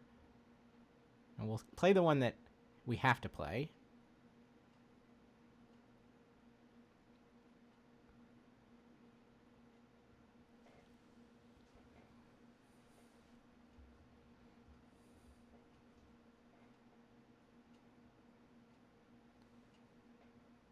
Okay, Yusuke really thinking this one over. Is he trying to figure out if he can go off without a cost reducer? I mean, stranger things have happened, but it's pretty difficult. Yeah, so we're going to just see 2 more cards before we have to make that decision. And we see Orum's Chant Prismatic Ending? Is that what I'm seeing? Sure do. I mean, this is one of the dangers of sideboarding with the Storm deck just kind of in general. Is like, look, you probably should board in these cards, but there will be times when you will flip them over, and they will just be so bad. Yeah, let's just see some more. We found Ral Bloodstainmire. Okay, that's at least like an opportunity to do something next turn. Yeah, I mean, I don't know how much gas Yosuke has left in the tank at this point. I think he does not have that many cards in hand. But what this means is that next turn we could go chant you, land, play Ral, and then try to go off from there, which seems pretty plausible. Yeah. So we'll play Elegant Parlor from hand rather than this Bloodstained Mire, which makes total sense since that's an untapped land ready for next turn. Yes, definitely if you are on Yosuke's side of the board field here, you want maximum mana for your next turn because it seems very likely to be your big turn.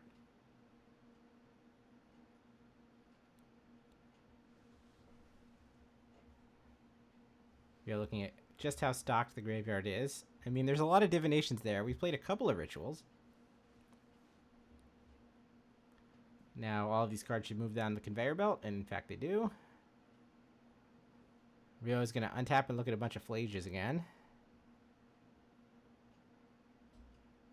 Yeah, Ryo's deck kind of just being embarrassing this game, which, you know, I guess is life in the big city. Sometimes when you play the Jeskai deck, you draw the wrong mix of cards, but for having 6 cards in hand, his hand does impressively little. We found a Surgical Extraction. That was the draw this turn. Maybe you could convince me that that does a little bit. Yeah. I mean, it's not a blank. I don't think it does a lot. Like, I guess the plan is, look, Yosuke's first action of this turn is going to be to cast Overbus Chant, right? Yeah. Like, presumably, you're going to respond with Surgical, but I have no idea what you're going to copy. Draw for the turn is Sunbaked Canyon. All right, so let's just go ahead and do this right now. I will silence you. Do you have any responses? Yeah, and Takahashi, I think, has to consider it here a bit. Does decide to go for the Surgical. All right. What are we naming?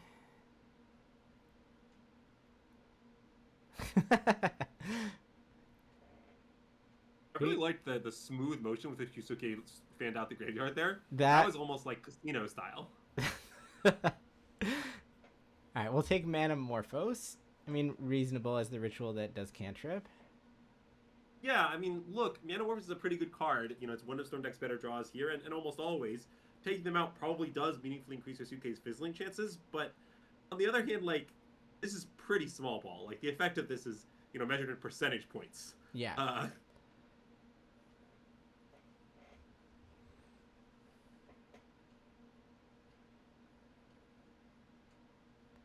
All right, there's all Which four I guess of is them. to say, I like Takahashi's play, but I like Yosuke's chances. Yes.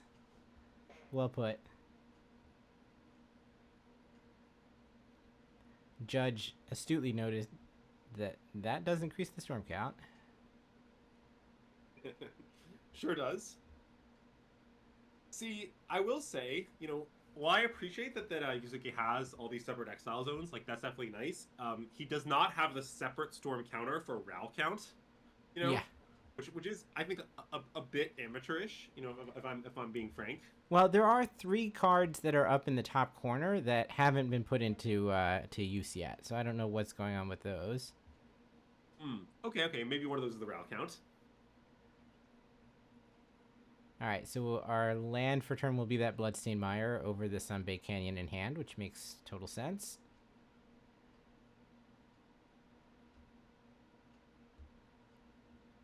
I think you'd rather do the one that costs 0 to take a card out of your deck rather than the one that costs 1.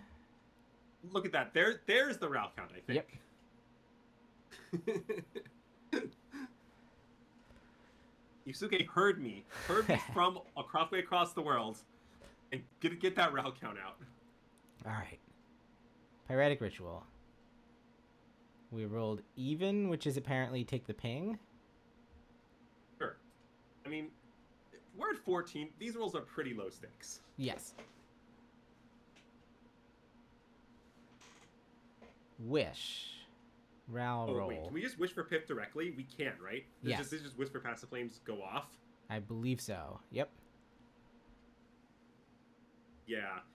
I haven't, you know, done any math or performed any calculation, but I think this is close to checkmate, assuming that the Pip is still in Yosuke's sideboard.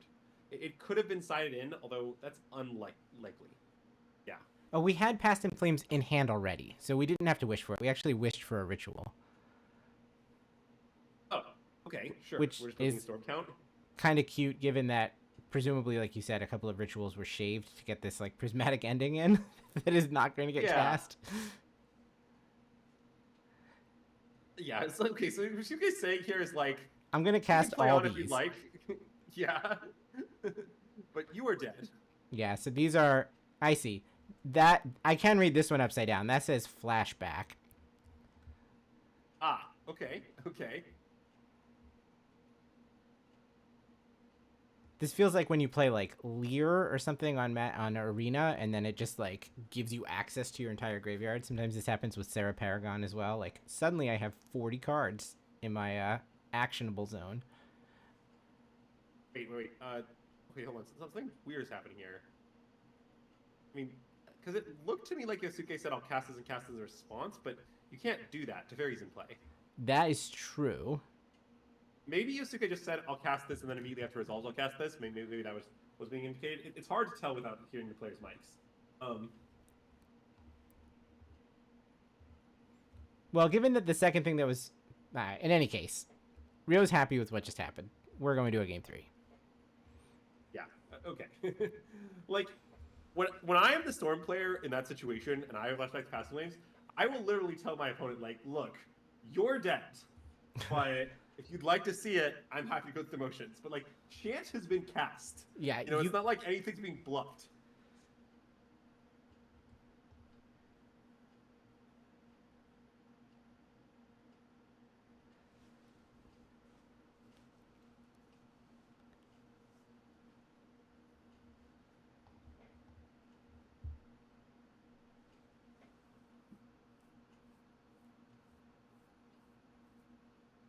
Now we're just taking a look at the backside of Ral here.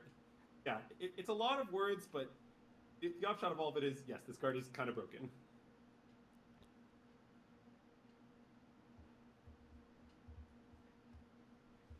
Maybe they were a little sad that all we got to see of the backside of it was the title line, because it didn't actually come out of the sleeve.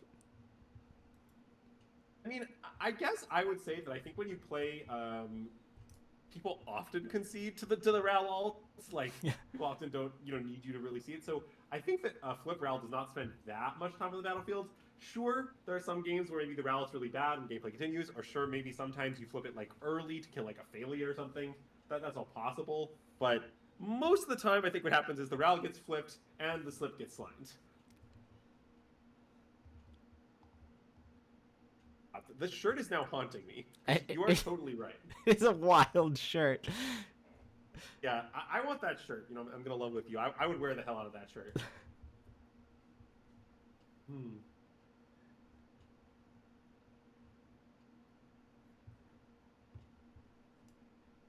It's not clear to me how you make a shirt like that. Like, there's no evidence of any surgery. Yeah, I certainly don't know how that's done. All right, both players have capped. No Gemstone Caverns. We lead on Ragavan. And here we go.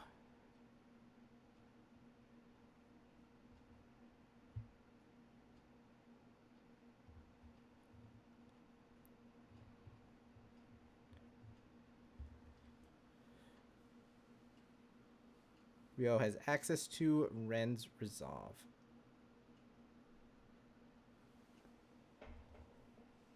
Ooh, that is a good question. Do they make these shirts 2 at a time? Like it's the Bizarro shirt? Oh my God. The anti-shirt?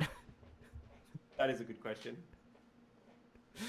What I want to really know here is Ryo going to cast this Reckless Impulse? Oh. Well, Yosuke helpfully gives him the marker card to indicate you can cast it this turn if you want, but it looks like we have a better 2-mana play than Reckless Impulse, namely Damping Sphere. Oh God. I mean, Ragavan into Damping Sphere is probably close to the best possible draw Ryu's that can produce in this matchup.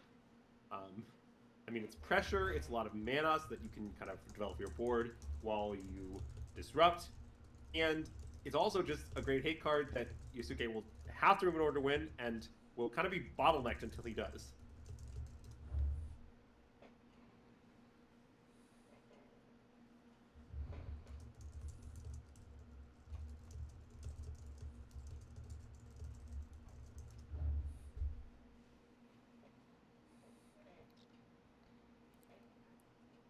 I cannot tell if we have an answer, but I only see red cards, so I kind of don't think that there is one. Yeah, I don't see one, but I've definitely not been able to visually confirm every card in Yosuke's hand. But for the moment, I'm operating under the assumption that the Damping Sphere is not killable. Yeah, we're just going to put the Monsoon Mage on the battlefield. Well, I mean, it blocks Ragavon. Yeah. 1/3 creature. One of its least important lines of text coming up here. All right, so it looks like we have Mystical Dispute, Galvanic Discharge, which comes and goes, and Prismatic Ending as the 3 spells on Ryo's side. Scalding Tarn quickly enters and leaves. Yeah, I mean, so on the one hand, Ryo's hand does not have, like, that many more bangers. And Mystical Dispute is definitely solid, and, you know, if the answer to the Damping Sphere is cast too soon, then maybe the Mystical Dispute can counter it, which would be nice. But on the other hand, I'm not sure Ryo needs much more. Like, yeah, this seems really good, and the Ragavon has a surprisingly large number of live hits off Yosuke's deck. Like, any of the divination effects at this point is just going to be great. So I would say the advantage bar is increasingly on Ryu Takahashi's side. All right, we find a Thundering Falls off of this divination effect, so Past in Flames likely just going to move down the conveyor belt into the junk heap, but we do get to see one card deeper. There's also a Valakut Awakening if we want to just spin our hand looking for a Wear Tear or something. Yeah, I mean, what I would describe it as that's pretty bad, but it also just might be where Yosuke is at this stage of things. I see. So we left the... well, I guess what are you going to do? We left the card on top with the Thundering Falls. It was a Prismatic Ending. Ragavan ate it. Turned it into a treasure. Well, that's one answer gone. I mean, it seems fine to top the pending, just like guarantee that the Ragavon, you know, doesn't hit a good card or whatever. You know, it's unfortunate that you naturally drew the Surveillance and you had to kind of cast Sorcery Speed into a Ragavon instead of getting it speeded, but given that is where you are at, I think the play seems totally fine. Definitely, though, as far as Yosuke's odds of drawing answers to Damping Sphere, the odds are getting increasingly slim, and they're even slimmer if you take into account the fact that, well, Mystical Dispute exists. So if you draw an answer, but you have to cast it before you have 5 lands, then it's a fake answer.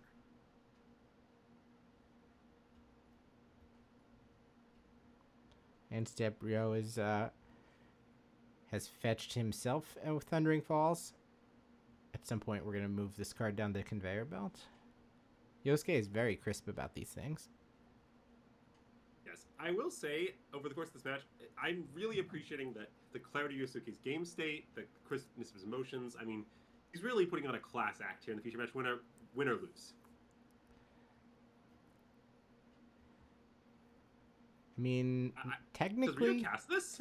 Technically, Ryo could cast a Ruby Medallion if he wanted to. I mean, I guess I sort of don't know why he wouldn't cast it. I mean, it seems like he's just got infinite mana, so... I don't know, maybe his red spells would like to be cheaper. All right, there you go.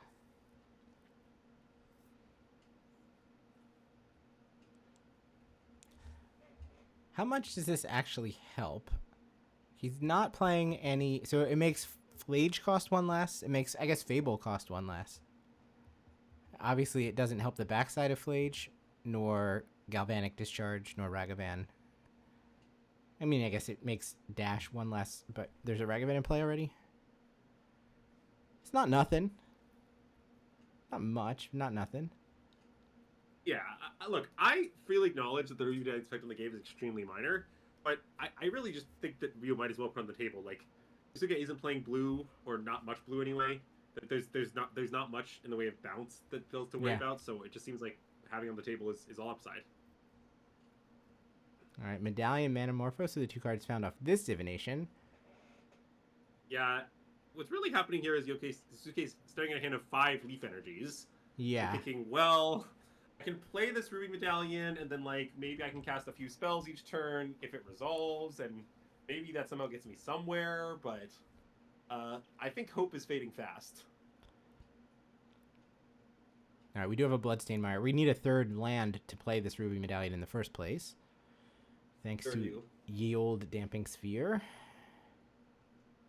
Also, I think if Yosuke goes for this Ruby Medallion, having already hit the 5 lands, I suspect Ryo would just counter, right? Like, Ryo doesn't want to spend the counterspell before Yosuke gets to 5 lands, because that means you're kind of hard locking out even interaction with Damping Sphere. Yeah. Once the 5th land is on the table, I feel like Ruby Medallion is a high enough value target that you might just fire off the dispute.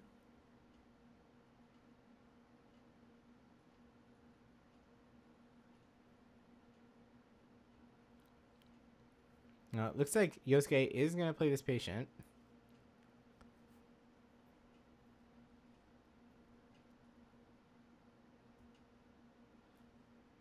Wow. I mean, I wonder if he's playing around the dispute specifically. Yeah. I mean, one thing about Ragavan that's not usually discussed is that it is a 10-turn clock, and it's actually... we're on, like, turn 6 of that 10-turn clock now. Wait a minute. We just hit Wish? We did just hit Wish. I don't know what Takahashi sided out. You know, it's hard for me to say, but if he sided out, like, some sort of, like, grindy 3-drop here, like, wishing for it, seems great. Like, look at these Fables. Like, you see he's eyeing them. He's like, yeah. What if I just cast Wish, and my strategy is Fable the Mirror Breaker on the table. By the way, Wish costs 1 less, and so does Fable. It seems kind of good to me. Like, I think that's what I would do.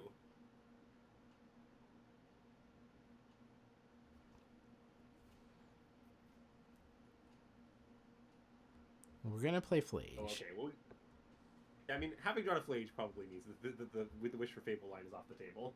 I did not realize that was the pickup for the turn. In that case, we can quickly move Yosuke down from 8 life to 2, effectively. Yes, and then Passive Dispute's still up. So, also, notably, the first half of the Flage costs 2, and the second half still costs 4 because of the Ruby Medallion. So... Yes. Yeah, they do interact very well together. The Damping Sphere and the Ruby Medallion. Yeah, a lot of the haters and doubters out there were said this Ruby being cast wouldn't matter, but look, here it is mattering. 1, 2, 3, 4, 5 get escaped.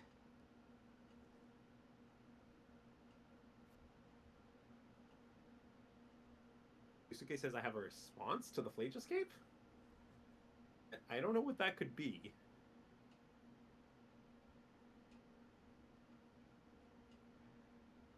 Is this one of those, like, control player moves where it's like, wait, thinking, resolves? It definitely might be that, yes.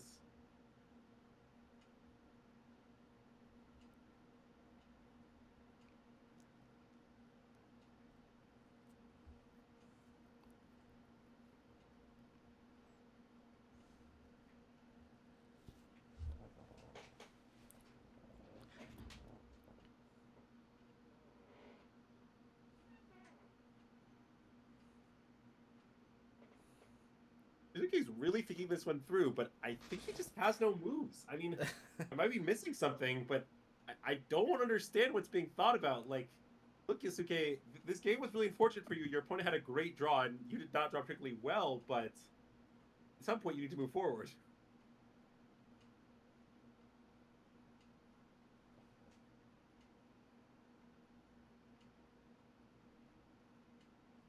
Yeah, only 2 spells have been cast so far this turn. Flage and Flage. Yeah, I think Yosuke is maybe questioning the interaction between those 2 things, but... Alright, fetch down to 1. Wish is gone. Well, whatever we're going to do it right now. Okay. It's going to be Valakut Awakening, sure, so we're going to just probably spin our whole hand. Now, does that meet dispute from Ryu? I guess I think it doesn't, but you could dispute this.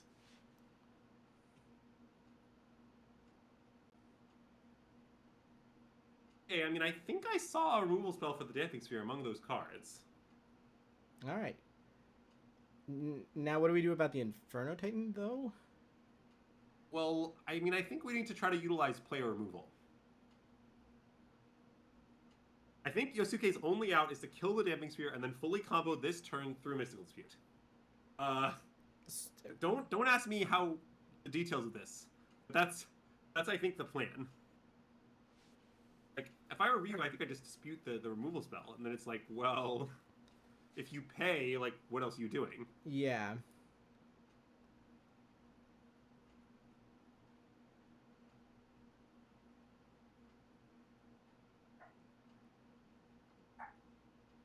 I mean, I would argue that we're going to do nothing, but I guess we'll see.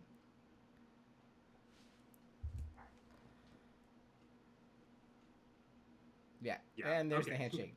Historians will debate for a while, I'm sure, who the real MVP of that match was. Was it the Damping Sphere? Was it the shirt? Hard to say. Was the Damping Sphere? Was the shirt? Is a great question. But in any case, it is Ryo taking it down and moving to 8-2, right? Yes, I believe 8-2 is correct. 2, 3, 4, 5, 6, 7, 8. Check that 9-2. Oh, wow. Yeah, this is round 11.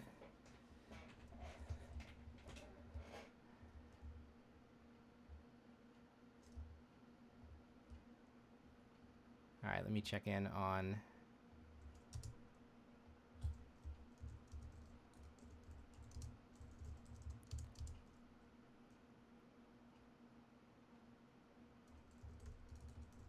our players to watch. That did take a while. I'm not sure if we've got another one coming.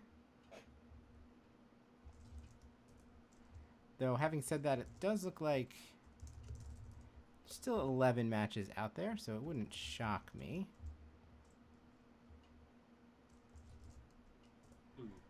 Start playing each. Now, my suspicion is that we will have a little bit of downtime here, but chat, we'll find out in just a moment here. I think we're going to wind up in a position where there's going to be a lot of people at 8-3. That we're going to get a winner's interview. That's what's going on. Okay, so my guess is that means that we are in fact done. Oh no, we're going to get Heredia people with swag and stuff. All right, I'm going to put up the Japanese audio until round 12 starts, but I will otherwise rest my voice. 2 more rounds of Swiss to go, chat. See you in a few minutes. そうなんです。今回ちょっとハレリアとして12月に開催されるイベントの告知をさせていただきます。何？はい。何でしょうそれは？ただんこちら。Aha. We've got Eternal Weekend advertisement. はい。エターナルウィークいけてる。はい。はい。エターナルウィークエンドアジアレガシー&ヴィンテージでございます。おおすごい。こちら2日間のイベントでレガシーとヴィンテージのチャンピオンシップを開催されます。はいはいはい。こちらトーナメントなんですがトップ8の方にレガシーでは苦悶の触手のフォイル、ヴィンテージでは3なるほうきのフォイルをプライズとして差し上げます。おお、そうなんですね。はい、そうですね。でさらに優勝者にはですね、今回ご協賛いただいている楽天ブックス様から楽天ポイントも贈呈していただきます。大丈夫ですか楽天ブックスさん、こんなたくさん。もうありがとうございます。いつもありがとうございます。はい、素晴らしい、ありがたい。はい。でさらにですね、この参加は事前予約が必ず必要となります。でハレリアのイベントページで予約完了後ね、さらに事前に適登録する必要もございますので、ぜひチェックお願いします。はい、よろしくお願いします。でプレイマットですね、今回も参加者の皆さんにご用意しておりますので、こちらをご覧になってください。はい、こちらプロモの3なる砲球のハートのプレイマット、こちら参加された方皆さんに、お持ち帰りいただけるということで、はい。なっております。みんなもらえるんですか？みんなもらえます。はい。めちゃくちゃいいですね。トーナメント参加された方にこちらお持ち帰りいただけます。はいはいはい。これは欲しいぞ。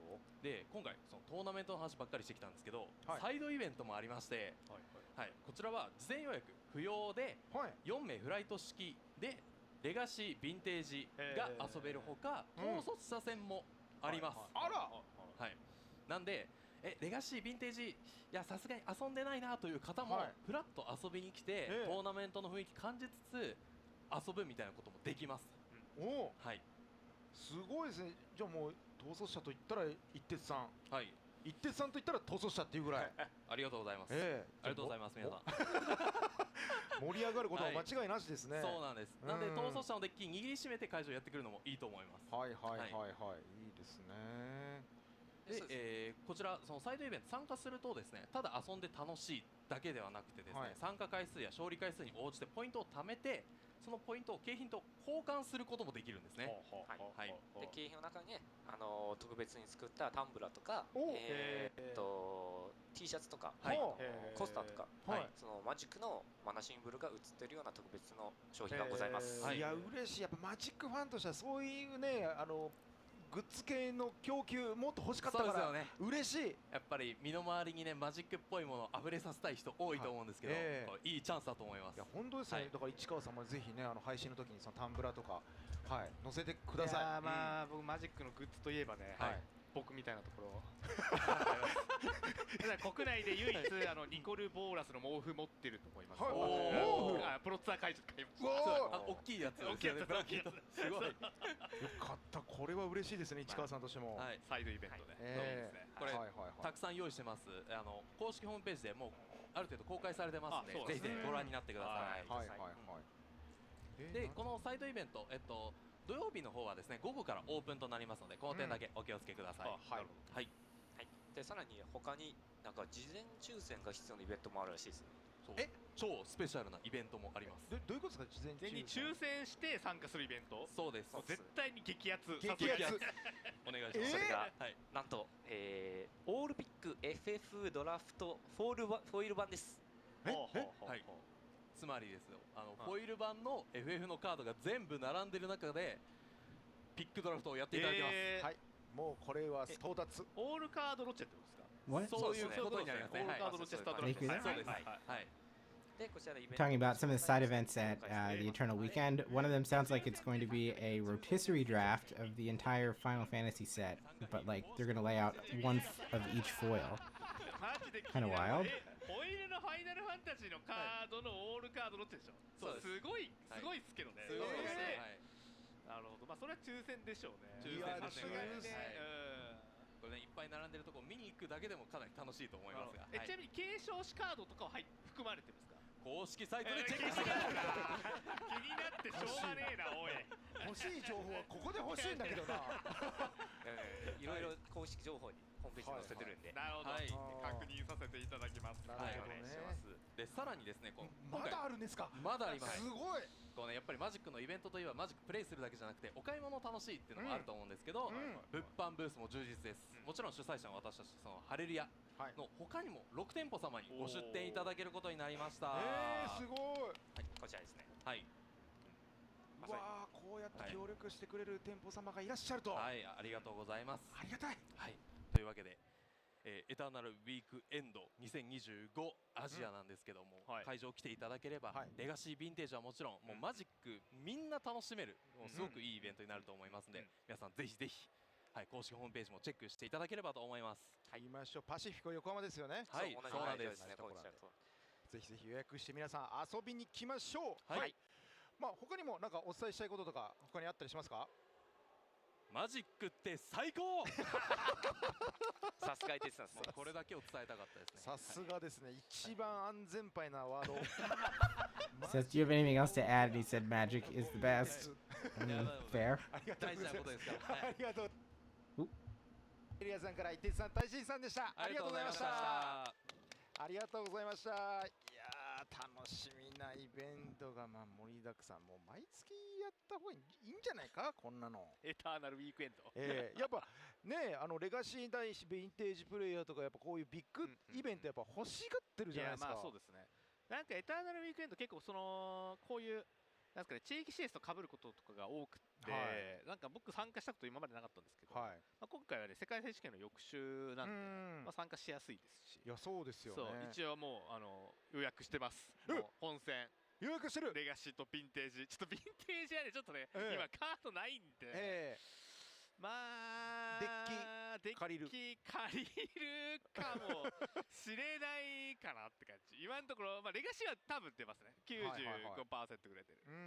ヴィンテージはちょっと今のところ不明です。なるほど。どうなることやら。なんかね、気をつけた方がいいらしいです。そのイベントページ予約だけでは完了じゃないから、まあ、気をつけてください。そうなんですね。デッキ登録までとか、ページを見てちゃんとそのなんか案内通りに最後までやってくると、予約よっしゃじゃないですよね。わかりました。そしてね、いや FF なんか参費2万円らしいですけどね。なんか参加費未確認情報ですか。本当ですか。わからないこの人が嘘ついてたら終わりです。もう僕は。いや、コメント信じるのが我々の仕事ですからね。もう信用してますから。2万円だったら安いけどね、絶対。いやマジで絶対出るけどね。そしたらこの予約までにサーバーの強化をしとくまで。どんぐらいの倍率になるんだろうな。いや、でも継承士カードがあるかどうかでも大きく影響を与えそうな気はする。いやでもそれね、イベントページ見なきゃ教えてくれない。いや確かに気になりますね。今教えてくれなかったからな。まあ気になる方はね、ぜひチェックしてくださいということで、はい、次のラウンドバトンタッチですね。次の12ラウンドはイエガーさんと松岩さんにバトンタッチしたいと思いますので、動画を見てお待ちください。それでは一旦失礼いたします。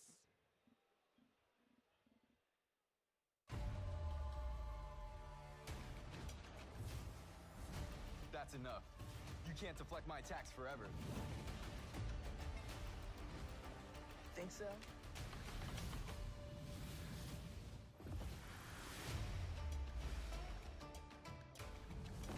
How could you do this to the greatest earthbender of all time? What about Kiyoshi? Could Kiyoshi do this?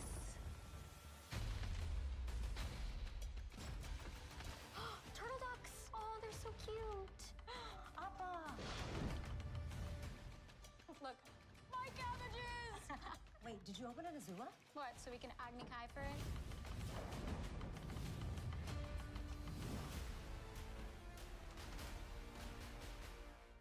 I'm looking for the avatar. You're gonna have to be more specific. Let's try that again. Does anyone want to play?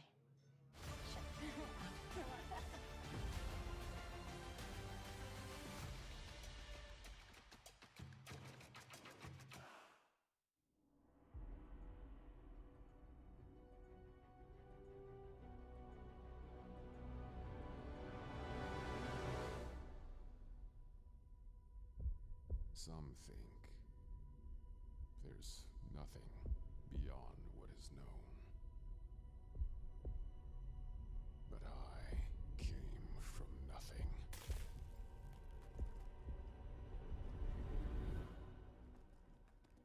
I took the opportunity to forge my own destiny.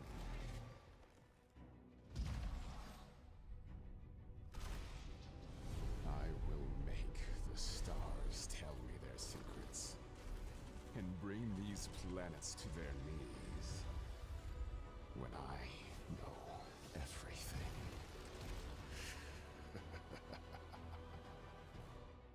All the power in creation will be within my grasp.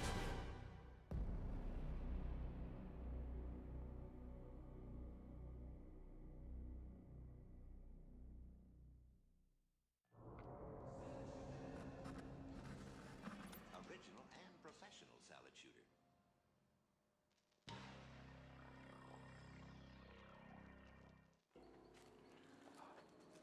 This is a great spot. It's kind of dark. Better to see the stars. But you gotta hurry. The sale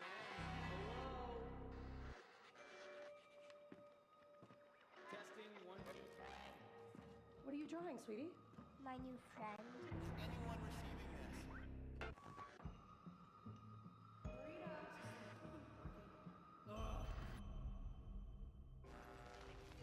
Okay, I think I found a connection. Hey, this is Nashi. Where am I? That's a good question. I am lost. Super lost. I'm looking for Tamio's scroll. With all her memories and stories. Tracked it here. Nice, right? I'm gonna get it back. That's all I got left of you. Oh, okay. This way it looks less horrifying. And then the s'more fell right through the graham cracker. Did you hear that? I'll go check it out.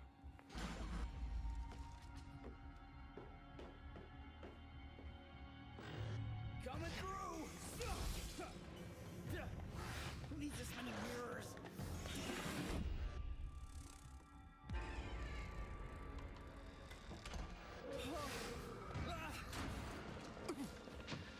I must be getting close. What?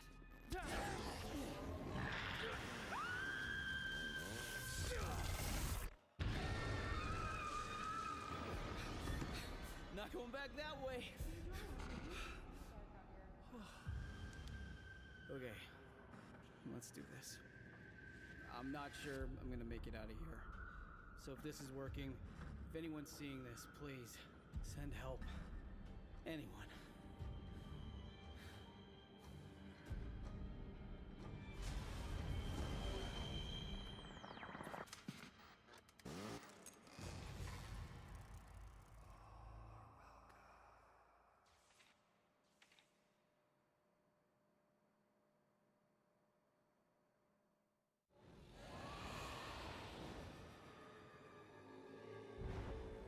The skies darken with a new threat to Tarkir. It will take the combined might of the 5 clans to face what's coming. Let those who summon the storm be the ones to break it.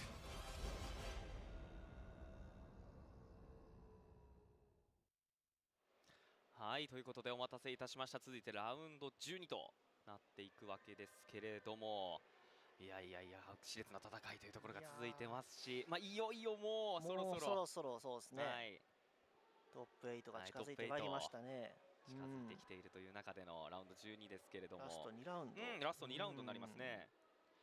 どうでしょう、ここまでのこう戦いぶりというところで、まあやっぱり Hello, hello.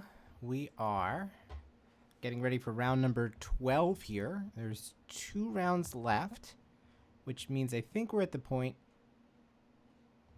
of the tournament where we should do a little bit of looking at the standings to try to figure out who is still alive and who is out.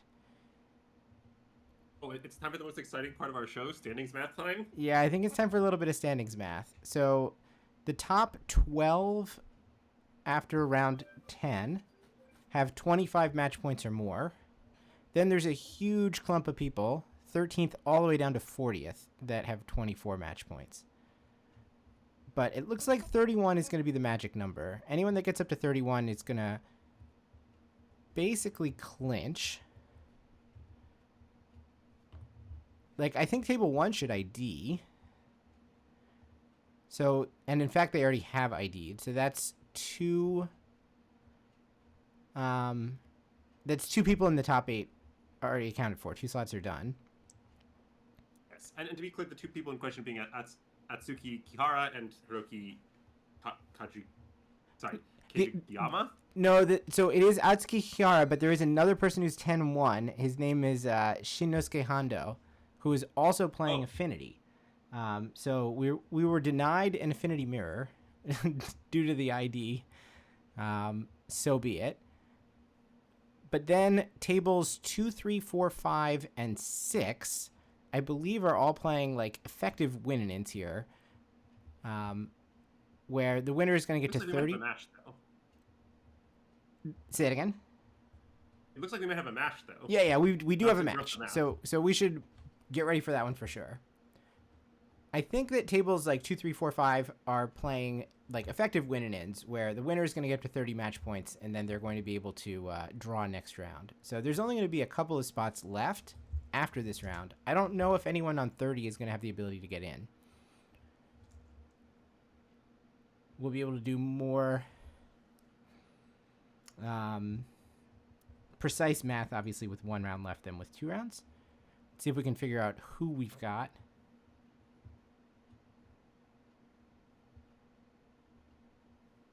In the feature match area here. I mean, those are blink cards. And that's a polluted Delta. Not quite enough to tell me what it is that we're actually looking at yet, though. Oh, it is Masataka Hori. Okay, so it's Hori. Okay, so this is Goryo's. Playing Goryo's against Daisuke playing Blink. And I will get exactly the list.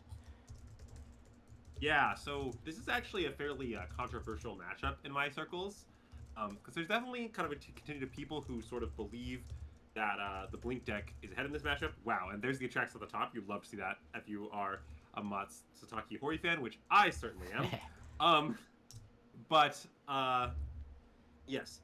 The thing is that fundamentally, the Goryo's deck has a number of moves in the matchup that are just difficult for this guy deck to contend with. One of them is what we're seeing here, the turn 2 Psychic Frog. Fundamentally, if your opponent plays turn 2 Psychic Frog, and you're playing Blink, and you want it off the table, you kind of need to Solitude it. And that's, you know, you gotta do, but that is not a good exchange for you. Also, the Goryo's deck has a number of Thoughtseize in it. The exact number varies list to list, although I'll take a look at how many Masataka has here. Looks like 3. And fundamentally, in Control Mirrors, the Thoughtseize card is just excellent. You know, it's not that complicated. It's not rocket science. Now, in exchange for these pretty good moves, I do think the Jeskai deck gets access to Flage, which is totally excellent in a grindy game like this, and which the Goryo's deck is not incredibly good at exiling, although they have Solitudes and Pending, so they have some ability to do it. But I guess it is contentions in my circles that Goryo's might be ahead in this matchup because of Thoughtseize and Frog. Someone in chat asks whether or not Masataka is a legacy land specialist. I don't actually know the answer to that. He certainly has a good legacy record, matches that I've tracked on the ELO project. The way that I know Masataka is that he has made the top 8 of each of the last 2 regional championships. Yes, that's where I know him from as well. So he's looking to go 3 in a row here. Whether he's alive at 8-3, I'm not 100% sure, but we shall see. Certainly he is near the top of the 8-3s with very good tiebreakers, but currently in 13th place, literally the top 8-3, in fact. So this is an interesting spot for Masataka Hori. What's happening is Daisuke has gone for the Thalia plus Rizzler combination, and Masataka Hori has the Solitude. And what he's considering is, all right, do I exile the Thalia or do I exile the Rizzler? And there's merits to both. You could say, well, I really don't want them to cast this Rizzler 5 mana. Often, these kind of blue mirrors in Current Modern come down to last Rizzler standing. And so maybe you just don't want to let that thing, stick around on the table. On the other hand, there's a lot of ways to turn Thalia into recurring advantage every turn. You know, it's great with the Riddler, but it's also great with Fable the Mirror Breaker to Fairy. There's a lot of bangers. So maybe you just want to say, yeah, you can have that thing. It'll be back eventually, but I'll get enough advantage by then. I saw the Frog.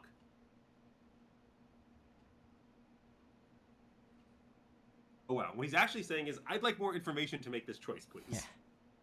Faithful Mending on the stack here. I don't know if we saw Masataka earlier, but he also seems to be playing Dark Rectangles deck. Yeah. If not, then he is part of a contingent that has all put the Dark Rectangles deck together. Okay, and Thalia appears to be the choice. This makes enough sense. I think with Psychic Frog on the table, you're getting so much advantage turn over turn. Probably by the time the Riddler comes back down, you'll have figured some out a different way to answer it.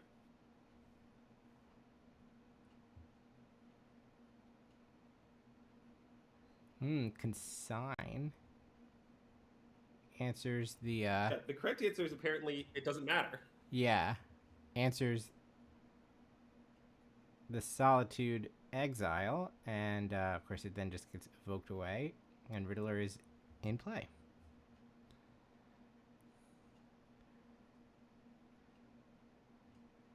Alright, so what is Masataka working with here? A Riddler of his own, which is going to draw 2 on entry. There's another Faithful Mending. It looked like a land, and I could not see what the third card was. Oh, it was some kind of like Strixhaven Mystical Archive card. Yeah. Could be a They're thought. really putting the screws to us this round of the feature match. Yeah. Really making our lives difficult. That could have been Ephemerate. It could have been Thoughtseize. I would guess Ephemerate, but I would need to see it again. I would actually recognize the Ephemerate if that's what it was. But I think those are the only two choices that were actually on that bonus sheet. Daisuke's hand here is kind of perfect. With Phalia Riddler assembled with the card advantage engine online, it's just the hand of like Flages and Pendings. Like it's hard to argue with that. Yeah.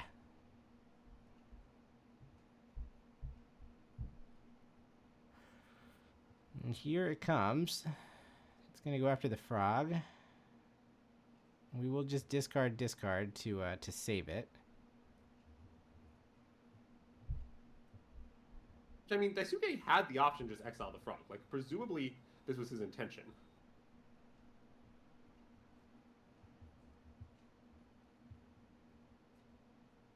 Yeah, just kind of make... I wonder what... Oh, go ahead.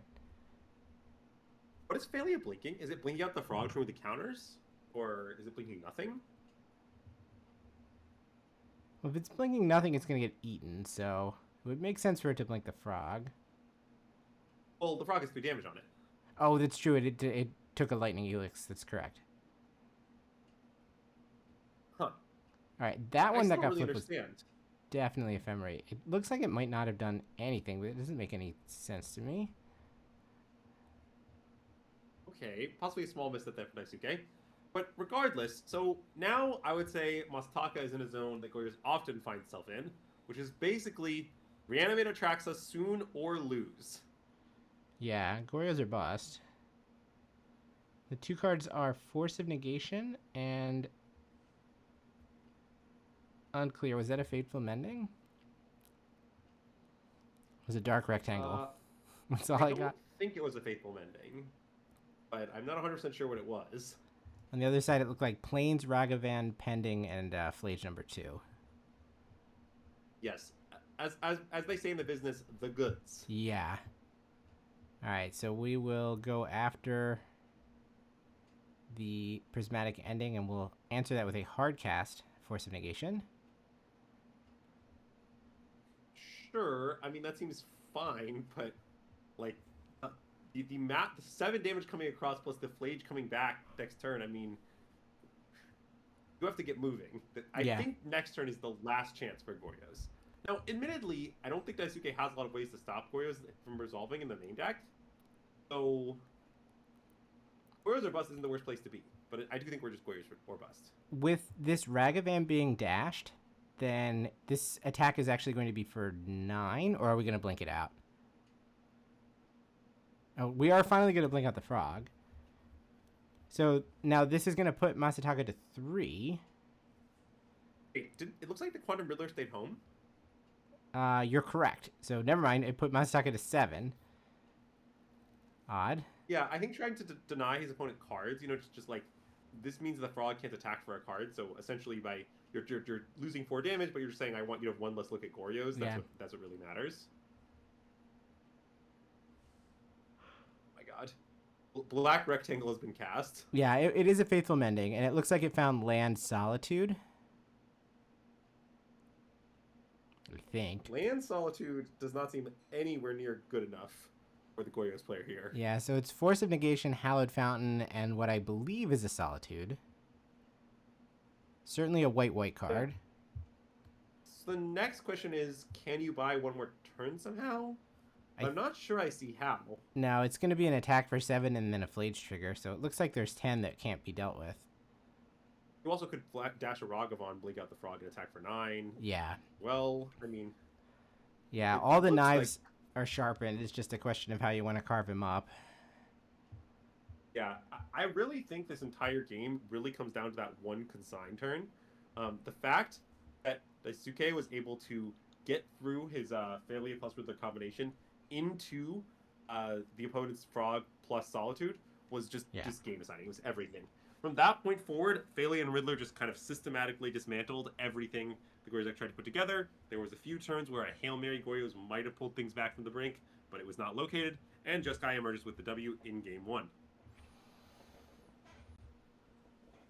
Right, so now let's look at these sideboards of these decks. Yep. So I'm going to start with the Jeskai deck because I expect it to be substantially more impactful. Specifically, we're going to look at Graveyard Hit, right? All right, and I see a Grafdigger's Cage, a Ghost Vacuum, and that's the end? Yeah, this is a pretty light Graveyard Hate configuration, which is good news for the Goryo's deck. Probably, if they only have those two, and those two can both be killed by just like Prismatic Ending, like they have to sit and play, probably that means that the Goryo's deck is going to lean towards leaving in all or most of the combo, as opposed to trimming it, because there just isn't that much hate. But the Jeskai Blink will still get major upgrades in the form of Mystical Dispute, one of the best possible cards in this matchup. Great against Psychic Frog, great against Teferi, great against really anything in kind of a blue mirror. And then maybe some of this other interaction could come in, like you could have a Strict Serenade or a Subtlety if you wanted. I mean, seems pretty marginal, but yeah, probably I would just stick to Ghost Vacuum, Grafdigger's Cage, Mystical Dispute as the cards that you bring in. Cutting, I don't know, Wrath of the Skies and some spot removal probably. Yeah, that makes sense. I suspect Consign stay in, because just between like countering Solitude triggers, countering Atraxa triggers, like I think it's gonna do enough. Yeah. Right, so then on the Goryo side, let's take a look if there's anything good here. We do see 3 Mystical Disputes, which is very nice. The 4 Thoughtseize and the Teferi. I mean, that honestly is quite a banger sideboard. You'll definitely be seeing all those cards come in. Past those 5, like you might call them ultra bangers, probably the next question is like, how many Flage Answers do you want, and which ones? And that's a hard question. Like, I don't know if you want Purge, Spellbomb, and Surgical, or maybe that's like too much, and you only want some of that. You could say like, well, I really only want Nihil and Celestial Purge. Surgical is too narrow. I mean, that's plausible. And another question in all this is like, how do you fit whatever it is you have? Like, are you cutting your Force Negations? Yeah. This deck is pretty creature based, so it's plausible. Are you trimming some of the combo even though they don't have that much Graveyard Hate? Could be, but that seems a little weird. I'm really not sure how Masataka will sideboard.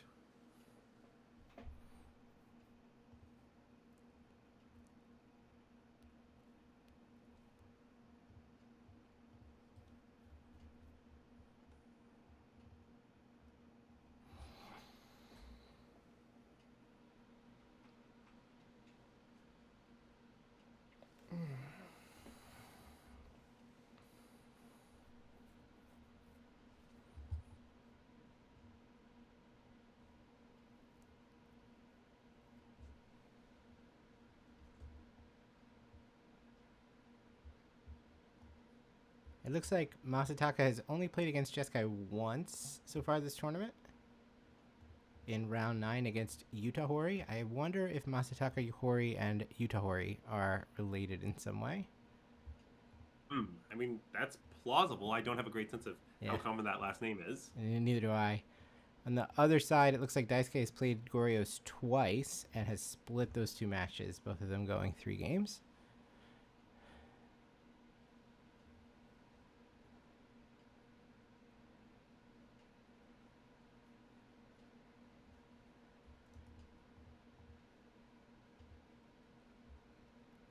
It is nice to look at a tournament where the matchup spreads that, you know, you hover over a person to see what they've played so far in the tournament, and it's not just like 11 copies of is it Cauldron or a bunch of Prowess Mirrors or whatever.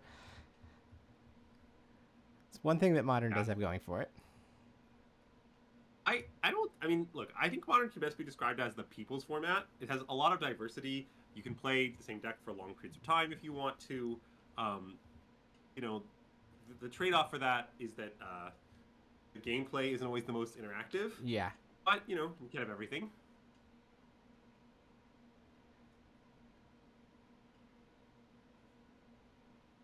So both hands here looking a little bit awkward, but it looks like Masataki's going to keep, Jeskai player's going to ship. The problem with Masataki's hand is that he's got 2 Goryos that do nothing. And, you know, obviously they have a chance to do everything, and we already discussed that the Jeskai player doesn't have that much Graveyard Hate, but at the moment his hand sure does not do a single thing.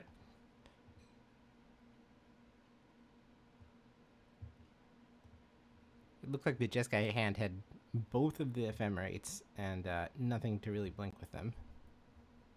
Not a great place to start. Like, if you're going to mold a 5, but you have the option to mold a 6, then I guess you might as well do that.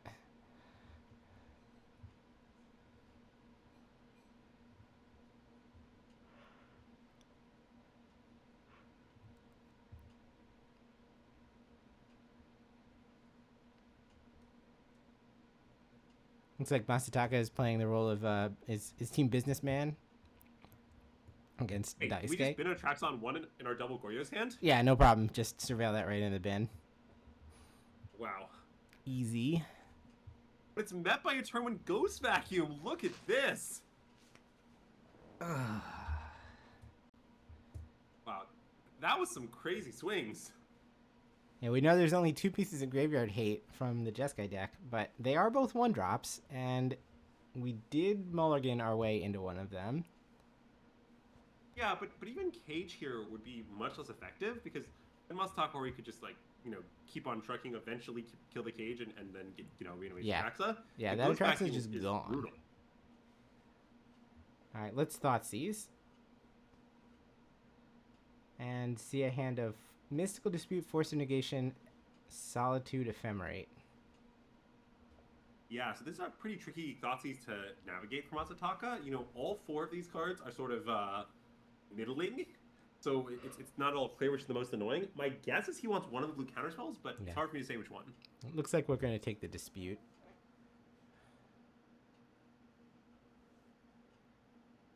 And then another Surveil puts a land in the graveyard. So I guess that was a Meticulous Archive. The other one was an Undercity Sewers. I think so, yes. Although, as we've discussed, Masataka's cards are a bit hard to identify.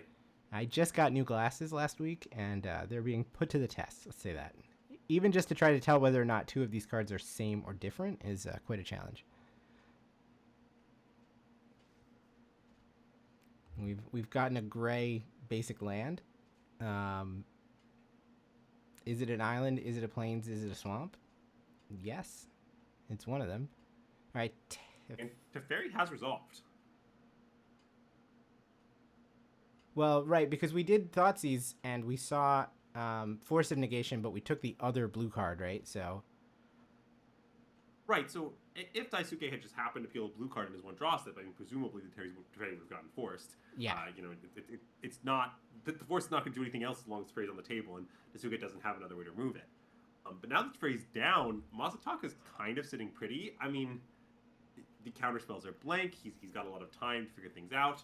Also, at some point, he can, like, bounce the Ghost Vacuum, discard Atraxa, and reanimate it all in 1 turn. Right. Which is maybe a bit distant right now, but definitely has to be on Masataka's mind.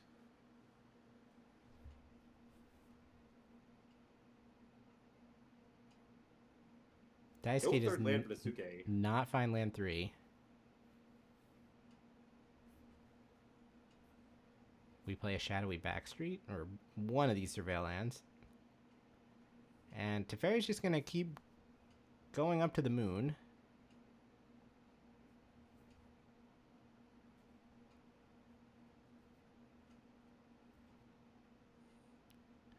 Ragavan the pickup, so I guess we're going to dash the monkey. It's met by a Mystical Dispute. Yeah, I think this makes sense for Masataka Hori. He's just trying to protect his Teferi, not let anything too bad happen. Just spend his mana while he can. It's hard to hold up a 3-mana counterspell. It's pretty clunky. Might as well just fire it off. Teferi to 7. Another problem... At this point, Terry does have, like, 2 bounces in reserve, kind of. Yeah. Which is problematic for Daisuke, because, like, one of the cards he's found at this point is Fable. But, like, if you play Fable, like, the loot is nice, but you're just, like, sending your goblin to die. Yes. In some sense.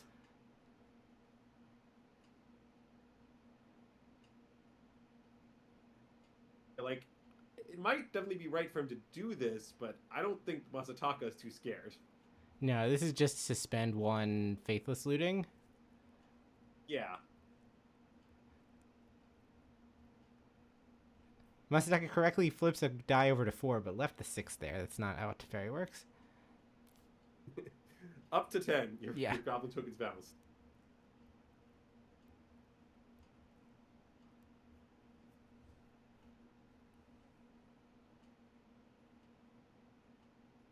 And it's finally time to deploy a frog. Right. I mean, the jaws are closing here. And we're going to end the ghost vacuum.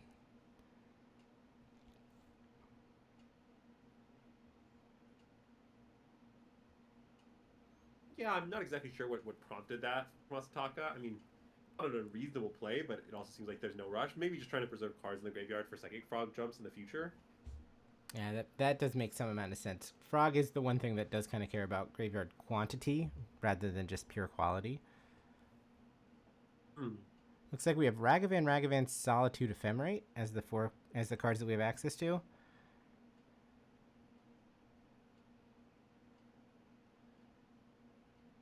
So I believe that in response to the Solitude, Masataka discarded, I think, Gristlebrand. Yeah, something went to the graveyard. And I would believe that it's Grizzlebrand. All I can see is just like a dull green gas in the middle of the card. You could also convince me that it's a beta Lord of the Pit. I just cannot tell what if it actually is. Yeah, okay. I acknowledge that based on art alone, it could easily be a beta Lord of the Pit. But I think in the context of this match being played, the Grizzlebrand hypothesis has more support. That is fair. All right, so Flage comes in and... Oh, Lord of the Pit is definitely modern legal. I believe it was reprinted in 10th edition.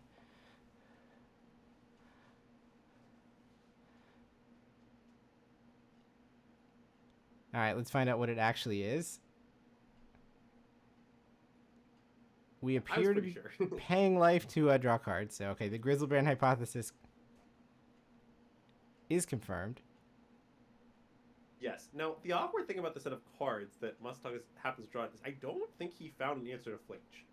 And so he can go 7 deeper, and it looks like he will. Yep. But, like, you do have to worry about death if you brick long enough. I guess it's a lot of bricks for this to happen, but he is down to 5. We are back in the 5 life versus a 6/6 scenario that we've talked about before, though. We do have a 7/7 ready to block. Yes, and presumably the 7/7 is also going to attack for 7 more life this turn. That is correct.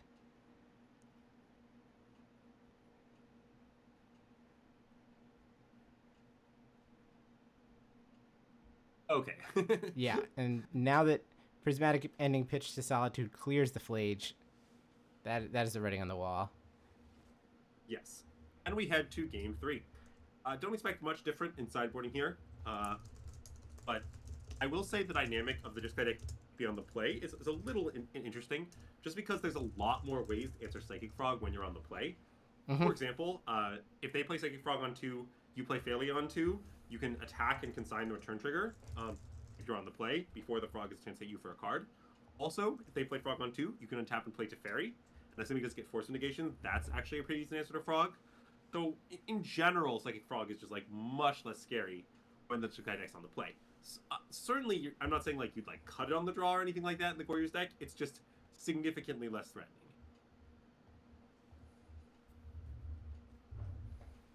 All right. Running through the Jeskai deck, let's see if there are any changes on the margins here.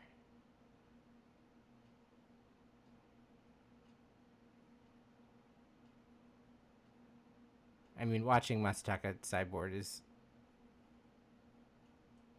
a waste of time. You think we're gonna be able to identify which cards he's boarding in or out? That's asking for a lot. You know, I wouldn't jump to such conclusions. Can't even identify them when they're just on the battlefield. Nothing else around them. Yeah.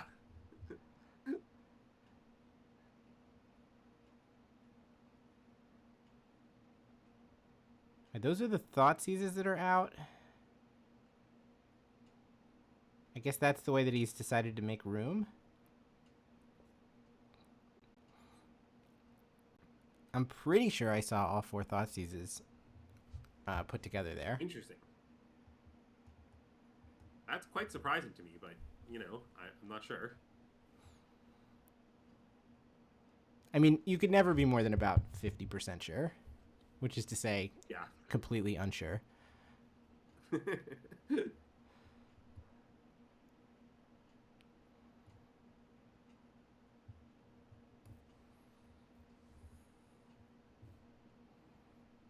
That occurred to me the other day, that if you say that you're like 40% sure about something, you're actually like 60% sure of that you're wrong. Is that not how it works? No, that you're right. That is absolutely how it works. For any proposition, you know, n, that if you assign probability y to it, then you're assigning probability 100 minus y to proposition not n. Yeah, exactly.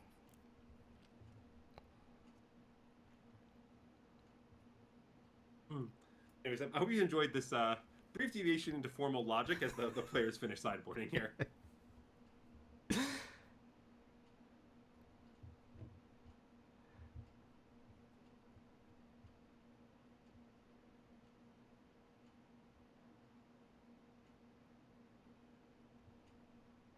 Players seem to be having a chat as they're shuffling.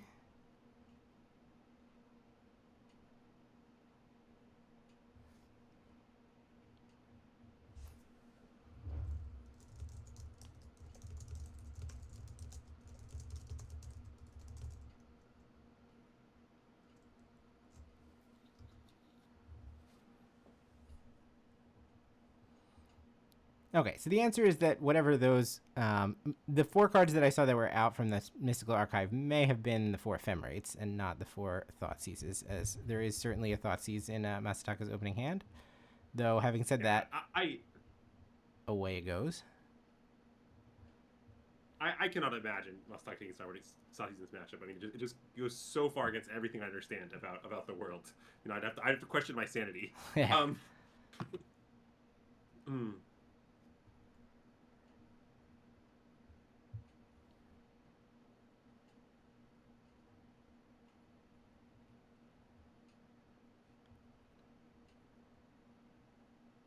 All right, what do we got? Riddler, Atraxa, Thoughtseize, land. No, land, Solitude? In any case, 2 Atraxas is one too many Atraxas, right? Definitely, yes. I mean, your deck is pretty good at pitching them to various things. One of Atraxa's more important components is that it is both blue and white. Yeah. But, yes, probably you'd still prefer not to draw too many. All right, let's lead on Thoughtseize. Get perfect information on the other side to see a Strix Serenade, Teferi, Prismatic Ending, Fable Solitude, and 2 lands. Yeah, so notably, Daisuke does not have blue mana in this hand, which I imagine has to make taking the Fable very tempting, since the Fable will, like, discard the incastables, find the blue mana, kind of fix Daisuke's hand in a variety of ways.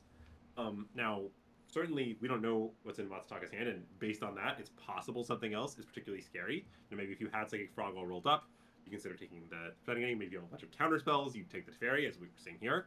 I'm not sure. But it's definitely interesting. Like, if I'm Daisuke in this situation, and I just saw my Teferi get taken, like, I'm putting a very high probability that Masataka has some sort of stack interaction. We've drawn Atraxa 3, I believe. Actually, do we just have 3 Atraxas in our hand?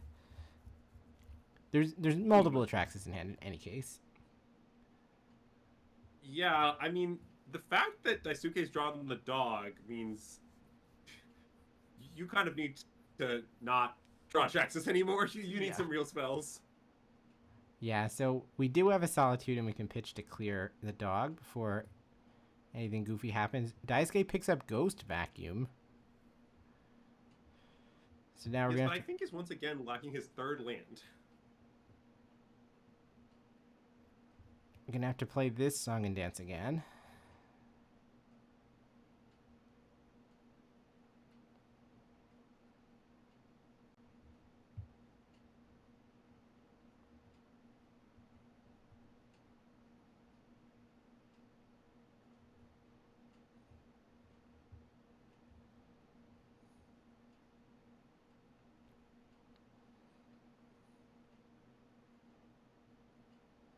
All right, surveilling in response. And we'll top. Sure.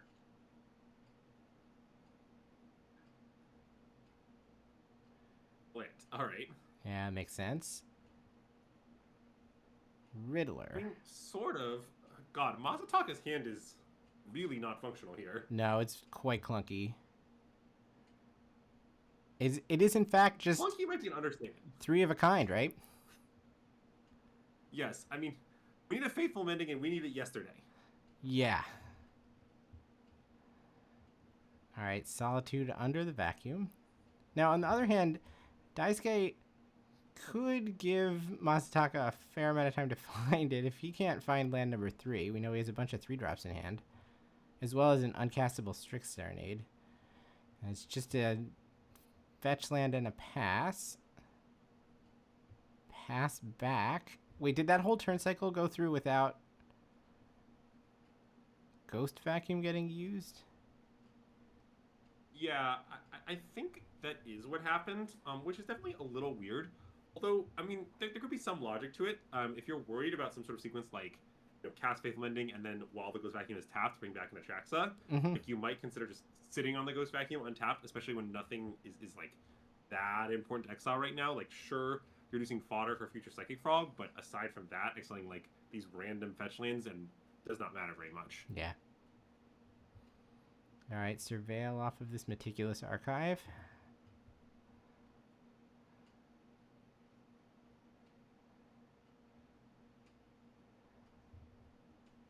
Top.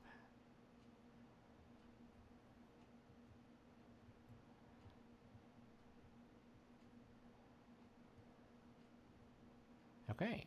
What are we drawing? A Mystical Dispute.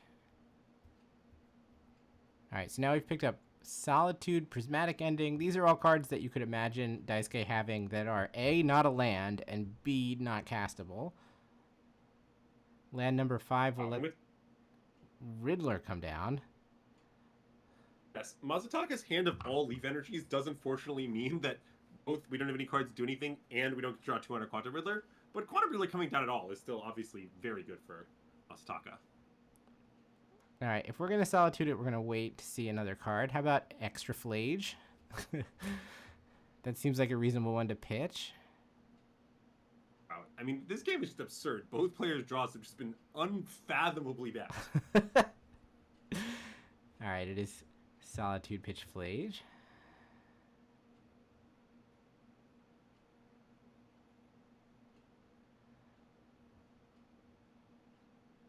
Are we getting close to the hardcast Atraxa point? Can Masataka produce green mana?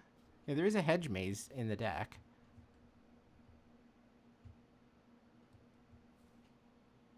So we appear to be just one away. And you could think, okay, maybe the first Atraxa will get answered or countered or something, but he has the ability to just try to bludgeon Daisuke with Atraxa after Atraxa. I mean, I guess I expect that to work. I mean, you know, nothing's guaranteed or anything, but the fact that you can eventually hardcast Atraxas is very important to the Jeskai matchup in general. It means that no matter how much hate they have, if they don't have a clock, like the Goryo's deck is still kind of inevitable. And indeed, I think that is the Hedge Maze we've just seen fetched. Yeah. It looks like counter the Ragavan with Mystical Dispute, fetch Hedge Maze, and these Atraxas are about to turn from a liability into Masataka's greatest asset. Surveil, was that just a basic? Because that seems like the best possible card. I guess it wasn't. And our draw is... Oh, we already had a Hallowed Fountain. So there you go. Shock for land number 7 and put Atraxa on the battlefield. It is immediately answered by pitching a pending to Solitude, but whatever, we get to flip over 10 cards. Yeah, now I'll admit the Goryo's deck isn't the best at like being max value Atraxa triggers. Usually you only get like 3 cards, sometimes 4 cards out of a given Atraxa trigger. But like in the situation where your opponent is stuck on lands, they're pitching to Solitude to exile your Atraxa, and you have another Atraxa coming next turn, I think 4 cards is going to be more than sufficient. Yeah. So it looked like we wound up picking up land Goryo's Thoughtseize and Solitude. Oh, Mystical Dispute, rather, as the instant. Even better. Just a hard counter. And Daisuke says, alright, let's see how good the next Atraxa is. My guess is going to be quite good, actually. Yeah, I mean, look, the worst part of this, Daisuke, like, can you imagine? You're deep in day 2 of the RC, you know? You can see top 8 within your sights, and you just can't play a third land.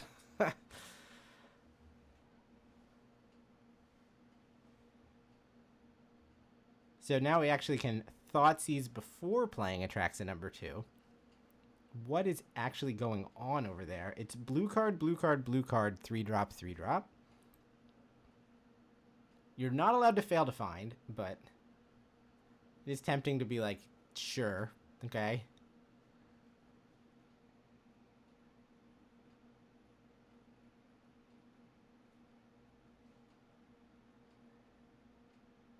We're going to surgical away all the... Oh, no, we're not. Okay, good point. We attempted to surgical away all the Solitudes, but Ghost Vacuum can suck up from either graveyard, so we'll just blow that out. Sure. I mean, the bigger aspect of all this mostly is I think that Masataka knows that now there's a Strict Serenade. Yeah. So probably doesn't not want to jam Atraxa into it. Although, wait, I guess the Strict Serenade's uncastable. Never mind. Yeah. Blue cards are uncastable. It's Atraxas all the way down. You're right. I'm back to none of this matters. It seems like the next Atraxa will be very strong.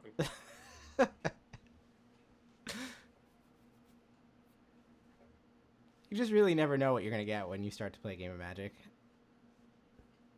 Sometimes you just hardcast Atraxas in consecutive turns.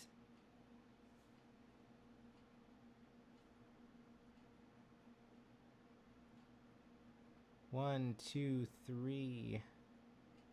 Looks like a bunch of consigns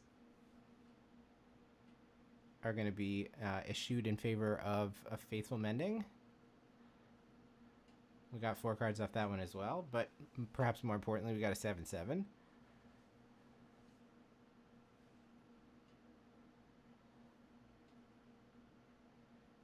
Are we sure Masataka doesn't have to discard to hand size? I mean, I guess he got some stuff out of his hand. Yeah, he has 7. Okay. We've drawn into the Floodmaw, and Daisuke is done with this cruel farce and has conceded. Yeah. I think at the point that the next Atraxa resolves, you still have a third land, you know, like, you have to have a lot of Warrior Spirit to continue playing that particular game. Yeah. I don't know if I have that much Warrior Spirit within me.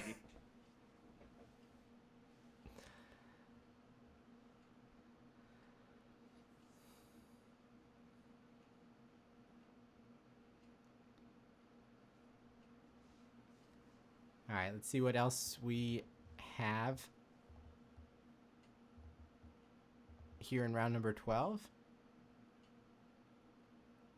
That match went a while, so it's not obvious to me if we'll have a backup match or not. But we're about to find out.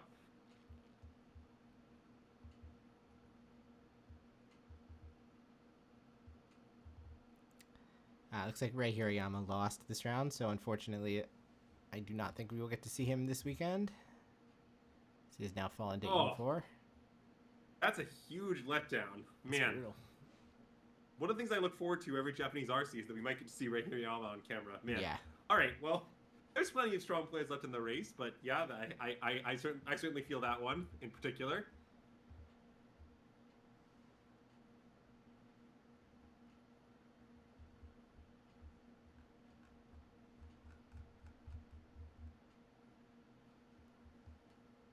Yeah, certainly there's still 5 of the top 10 tables have not reported yet, so there probably is something left over. They have held matches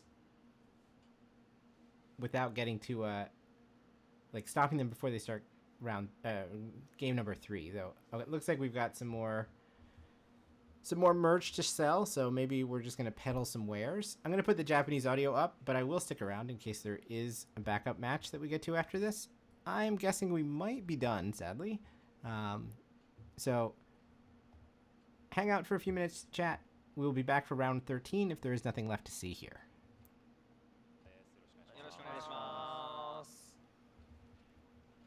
はい。本日は何から告知があるということで。はい、今回は。はい。はい。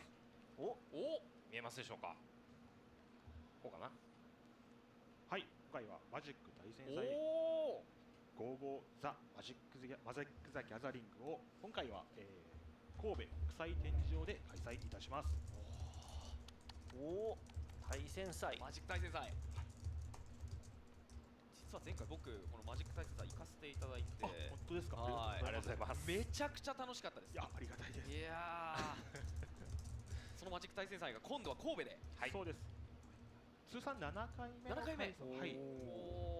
我々の開催では7回目の開催となりまして、関西では、今まで大阪でしか開催していなかったんですけども、今回は初めて神戸という都市を、開催をいたします。なるほど。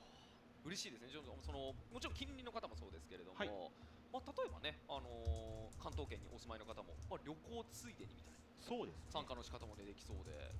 いやぜひぜひちょっとこのマジック対戦祭本当に面白いイベントなので、どうでこのマジック対戦祭ちょっとなんか、はい、それに関するさまざまな告知をしていただけるということなので、はい、伺ってもよろしいでしょうか。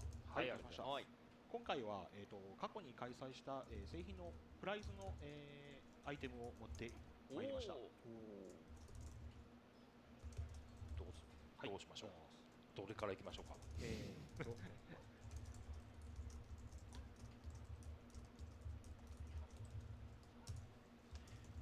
このような T シャツだったり、これは見えますか？これは英語の公旗。英語の公旗。はいはいはいはい。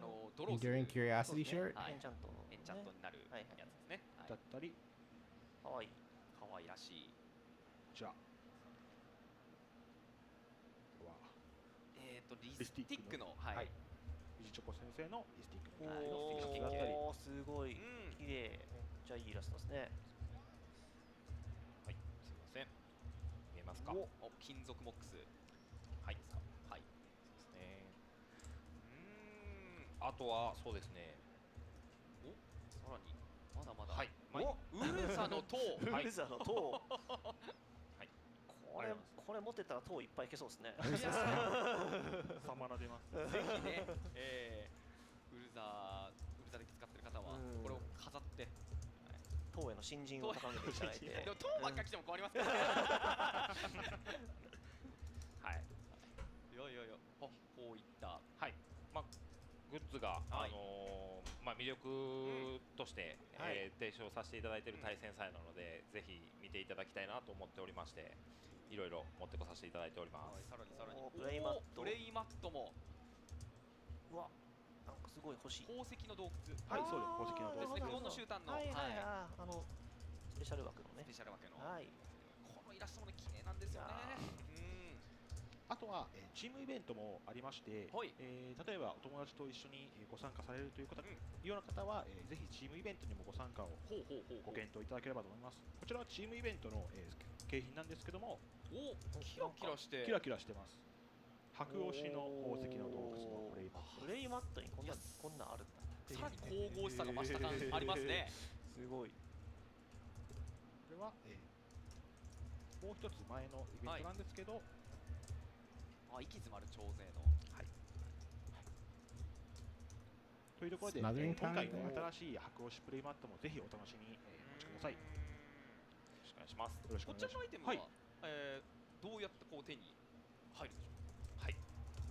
こちらのはい。白押しプレイマットに関しましては、3on3 チームイベントで、上位の方に配布をしております。ぜひ友達を、はい、お誘い合わせの上、ぜひご参加ください。はい。よろしくお願いします。でこちらの通常の、はい。前回であれば、宝石の洞窟のプレイマットに関しては、参加パッケージを、事前に、販売しておりますので、そちらをご購入いただけますと、こちらが、1枚手に入ることができます。参加するしかないと。参加しとくってことですか、これは。まあ確かにそうですね。実質無料みたいな。実質無料。なるほど。結構我々もかなり楽しいイベントを提供できるように努力しておりますので、初めての方もマジックずっと遊んでるよという方もぜひ、次回のマジック対戦祭神戸、ぜひお越しください。よろしくお願いします。ぜひ本当に面白いですから、本当に楽しんで、ぜひぜひありがとうございます。ということで、告知ははいそうですね。本当に遊んでいただいて、さらにグッズも手に入れていただけるような大きな楽しいイベントになっておりますので、ぜひぜひよろしくお願いいたします。はい、ありがとうございます。お願いします。では、はい、ありがとうございます。ご覧いただきましてありがとうございます。失礼します。マジック対戦祭。いやー楽しみですね。もう楽しみ。こちら1月31日、近いですよね。もう年末。そうですね。もう言ってる間ですよ。12月なんてほぼ無ですから、ほぼ一瞬で過ぎ去ってしまう月で、1月も半分ぐらいないようなもんなんで、大体じゃあもうすぐじゃないですか。大体1ヶ月後みたいな感じですね。もう大体本当に大体1ヶ月。そうですね。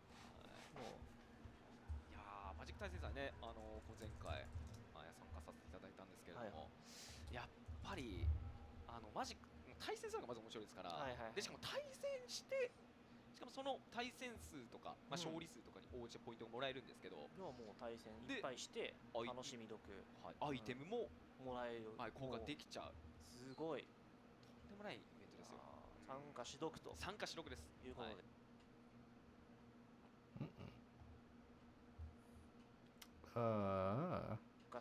参加し読です。いうことで、なっていく。Okay, we're back. なっていくんですが、ちょっとですね、まだ時間がありそうなんで、あるということはパック開封ですよね。やっていきますか。これはどっちとかありますか？して、任せます。じゃあねじゃあコレクターブースターね、せっかくなんで、せっかくなんで、いや皆さんにやはり届けたい、思いを届けたい。じゃあちょっと我々の熱量をね。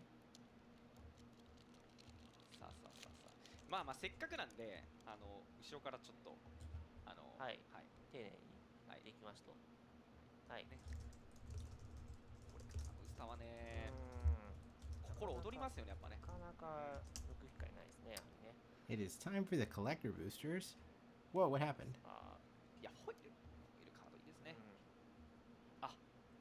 不幸なキャベツ売りのまた勝利がまた。Alright, hold on, we 今度は have to フラ fix グ this. フラグですか？大丈夫です。不幸な顔になんないですか？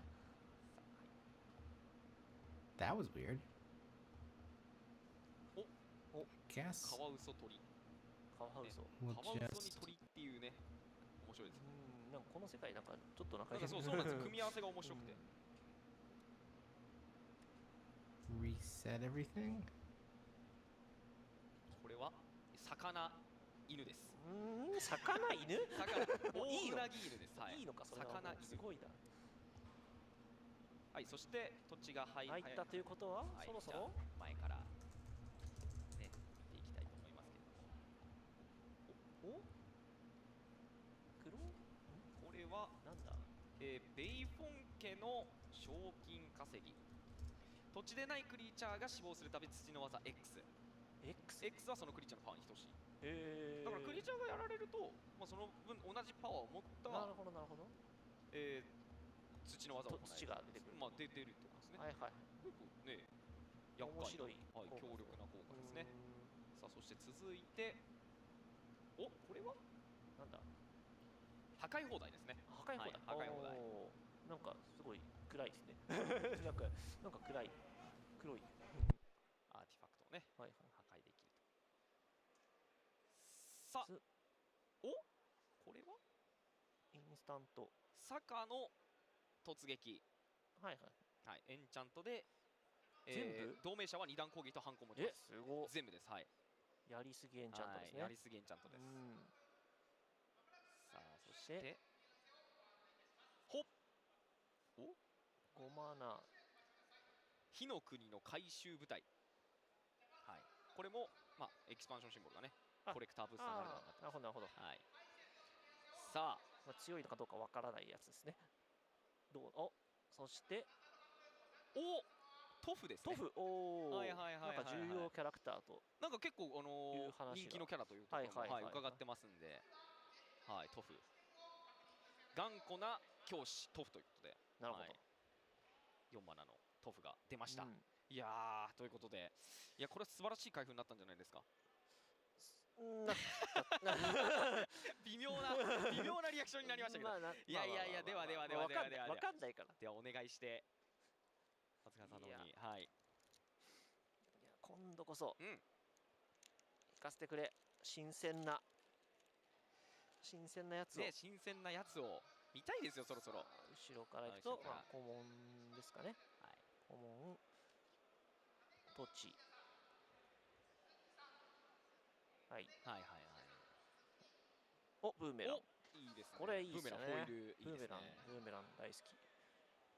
微妙にモダンにね、鉄牌っていう青ベックスのあれがあったんですけども、それのまあ2枠目に一応なり得るカードなんですよね。モックスとかを戻してワンドローできるっていうのはなかなかなくて、2枠目。しかもまあ便利に相手にも普通に結構軽く使えるんで。講義とついてますから、その講義がどうなるかもね。そうですね。今後気になる。今後どうなるかわからないカードでもあります。モブで土地と。さあではということでここからだ。いやここから緊張の瞬間。そろそろ来てほしいみたい。さあなんだ。お。これは？万里の渓谷の案内人。これさっきと一緒か。さっき出たような気がする。出ましたね。さっき出たやつの拡張アート。なるほどなるほど。はいはいはい。こいつを頑張って、でもこれ同盟者ってことは？同盟者ということはですよ。皆さん次第ということですね。要するに皆さん次第です。同盟者。これから時代が来るかもしれない。そして、樹上のツリートップ。懐かしいですね。ツリートップビレッジ。さあそしてシュッ。お、カタラの特殊アート。部族の希望カタラ。これも同盟者ですね。なんか鏡の生態みたいなことをするやつですね。やっぱこうしてみるとね、同盟者で組んでみたくなりますよね。いっぱいいますからね。結構活躍するかもしれない。そしてここはエクスパンションシンボルが、親友。これ違う。ファン。TLE なんで、まあA じゃない方だから違うやつかな。でシュッと。おうなぎ。うなぎ2匹目見ますね。今日結構見ますね。いや素晴らしい開封になったのかどうかというところはまあコメント欄にて皆さんにお任せしましょう。判断はお任せしよう。同盟者がねこれから来るかもしれないんで。でもそれ言ったらね、この今引きましたトフも同盟者。同盟者デッキさえ来れば。同盟者を引いたか引いてないかに関しては引いてますんで。引いてます、確かにね。引かないことあるか、このセットで。このセットで。はい、ということで、開封の方ねさせていただきましたけれども、まだいけるのか、これは。まだいけますか。じゃあプレイブースターの方だったらよかったりしますかね。何のもあれがないんでいけるでしょう。いけるでしょう。こっそりいってきましょう。こっそりいってきます。はい、ということでプレイブースターを開封させていただきます。はい。まあじゃあこっちはね、パッパいきますか。プレイブースター。はい、トッチ。フォイルときて、そして赤いぞ。ジャオか？レジェンドっぽくないか。なんだ？ランとシャオ。何するんだ？5マナのドラゴンです。はい。で、戦場に出たとき、まず火の技を持ってます。火の技2を持ってます。戦場に出たとき、墓地に3枚以上のドラゴンや講義がある場合、伝説でないことを除き、これのコピーであるトークンを1体生成します。5マナ88飛行っていうことですよね、実質。なるほど。条件さえ満たしてれば、なるほど。5マナで出して、結構なんか統率者とかのデッキに使っても面白そうかなっていう。確かに伝説ですからね、確かにね。統率者でいくのも面白いかもしれません。合意デッキスペシャル生まれるか。もうこれはあとアンコモンですかね。なかなか出会えないですね。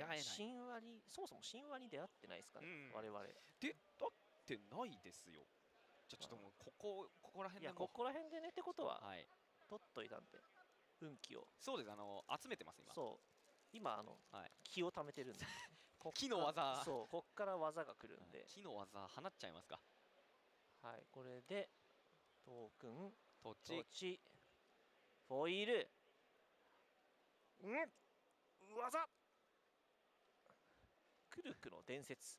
4マナ、戦術にワンドロー。あ、これシモリアだ。シモリア来ました。シモリアだ。戦術にワンドローを2回やって、3個目で裏側に行くと。裏側がこいつ。いや今回のね、英雄譚結構神話でのシマリアでの呪文唱えるたびトークン生成すごいけど、なんかこれね、しかもこれさ、水の技20で追加ターン、すごいやつですねこれ。でも1回だけか、精進なんで。いや、これすごいですね。これね、今回の裏側ド派手ですね。英雄譚結構強いこと書いてますよ。クルクの伝説。呪文唱えるたびトークン結構すごいな。いや、すごいんですよ。はい。これはちょっとなんか、これもしかしたらなんかあるかもしれない。なんかあるかもしれない。ただ得ですよね、別に。だってね、4マナで、2ターンなんですよ。ワンドロー。そもそもね、表面もかなり強力だし、もう裏面になったら宇宙ですよ。まあ、素晴らしい開封ということで素晴らしい開封になりました。はい。さあ、ということで、はい、我々はこのラウンドはここまでということで、続いて動画をご覧いただいた後、キャスター交代の後の次のラウンドを見ていくということになるようです。さあ、それではね、ここから動画を見て、次のラウンド開始までお待ちください。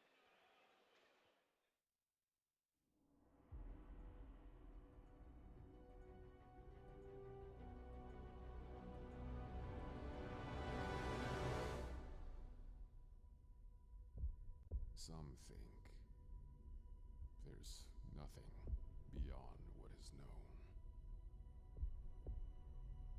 But I came from nothing.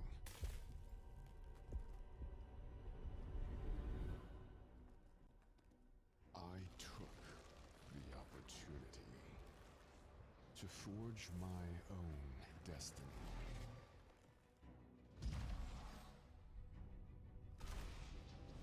I will make the stars tell me their secrets and bring these planets to their knees when I know everything.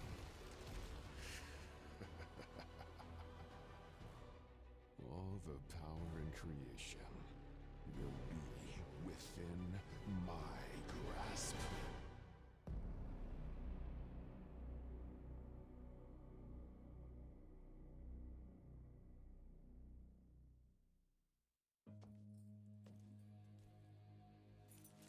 It's good to be wanted.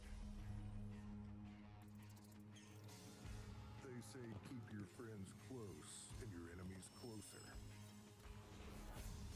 But on Thunder Junction, friends and enemies are one and the same.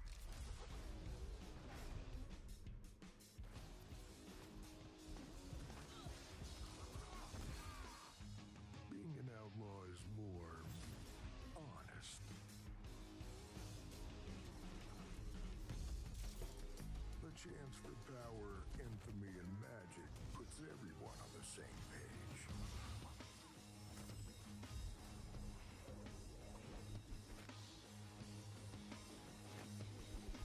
And while you can't trust anyone to watch your back, at least you can pay them to.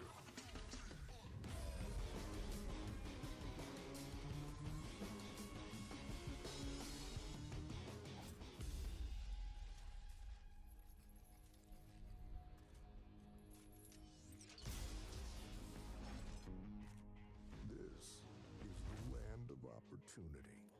And if you take advantage, it has everything you ever wanted.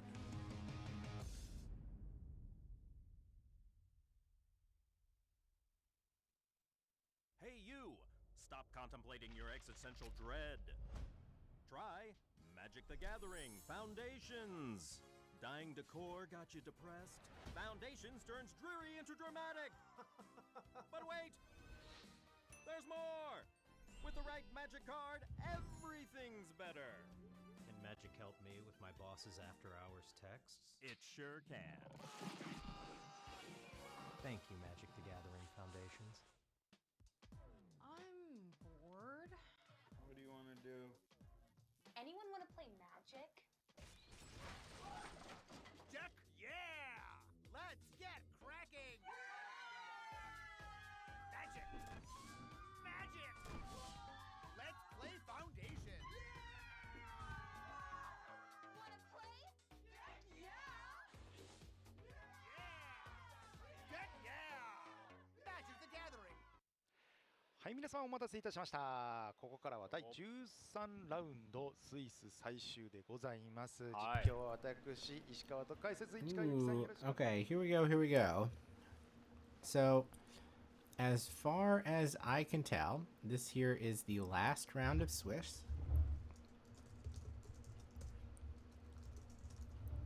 It has just been paired. We have not gotten any result, including IDs, though certainly tables 1, 2, and 3 are safe to ID, assuming the pairings are what I expect. It looks like Hondo is paired against Hori. Kihara is paired against Nagai, so these four are playing each other. As long as players get to 31 match points, it locks out all of these people who are at 27 or below. So these four people can get to 30, no problem. Then it looks like Jaehwa is paired against Ryo, and Okuno is paired against Kageyama. So these two can draw, and they'll make it to 31 and guarantee their spot in the top 8. But I don't think, like, Ryo cannot draw. Lots of 27s are going to get up to 30. So there's going to be one win-in between Prowess and Blink.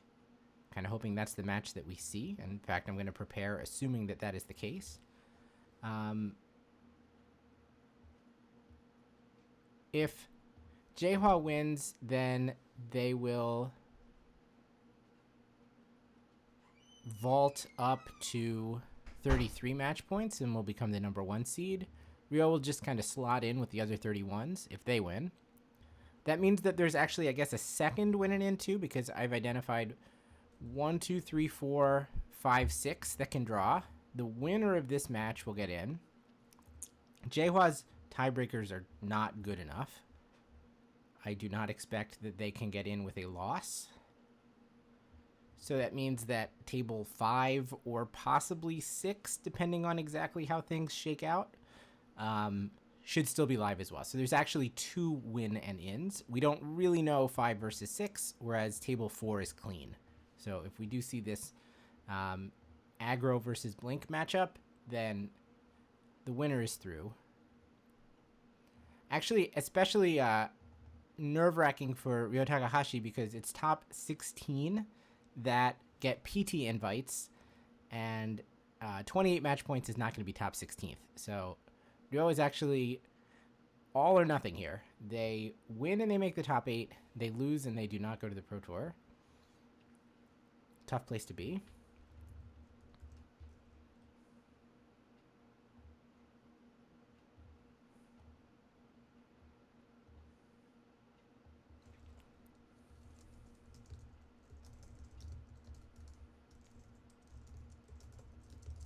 I do not know who Jaehwa actually is. I no longer have the ability to backdoor some information out of Melee. So to get real names, I have to wait for the final standings to show up on magic.gg, which takes like a week or so. They do not have any other tournament history in Melee, so if they do exist, if I've seen them before, they haven't played in anything since the pandemic, apparently.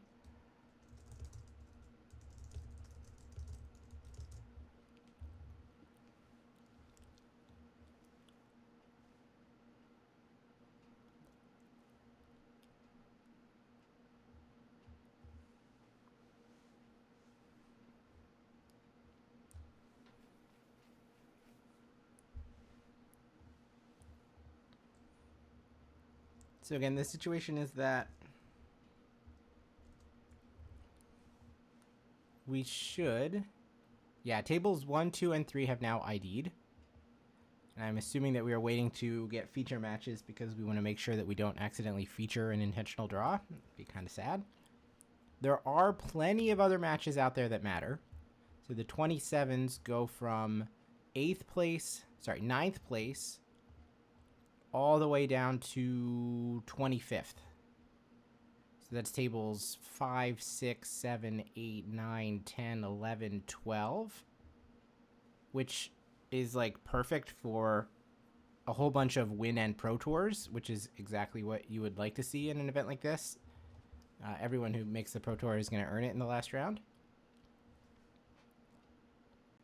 So whatever we see is definitely going to have stakes associated with it, but I think that there's only going to be 2 matches that are relevant to the top 8. There are 16. Yeah, that's right, Nicole. There's 16 invites to the Pro Tour.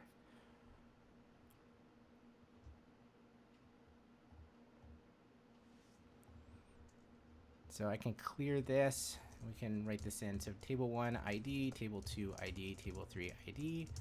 Table 4 is J-Hua Prowess, 28, 27, sorry, 30, 28, Takahashi Blink. Table 5 is Okamura playing Jeskai Energy. Interesting. Where's the blue splash? Just a couple of consigns.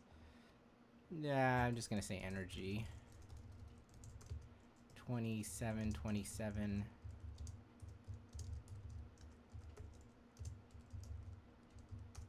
Playing against Sangjoon Kam, who's playing Amulet Titan. Table 6, our friend Masataka Hori playing Goryos, playing a bunch of dark rectangles against Kenichiro Omori, who we've also seen playing Prowess on stream. So these are the 3 matches that are relevant to the top 8.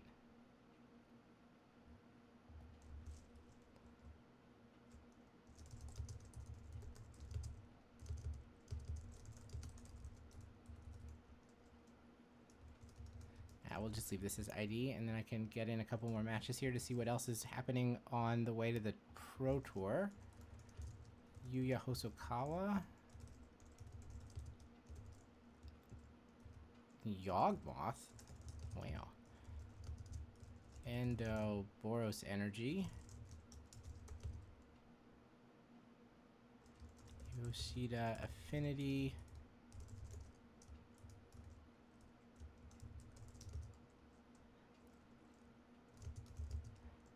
Yoshitaka playing Blink.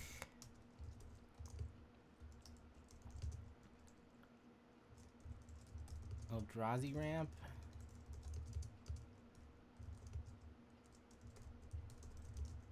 Someone who's just a username playing Zoo. Have we reached the end of the 27s? No. It goes down for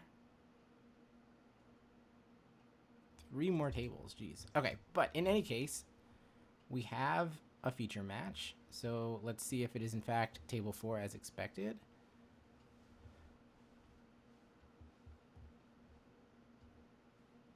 I mean, certainly those are some energy cards.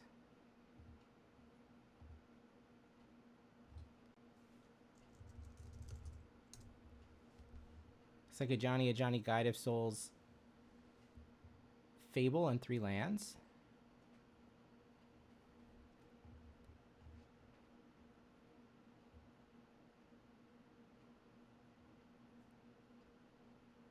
Pre-match handshake, and we are underway with an amulet. Okay, so wait, we're actually watching table 5, not table 4. So unclear if this is actually a win and in. This is energy against Amulet Titan.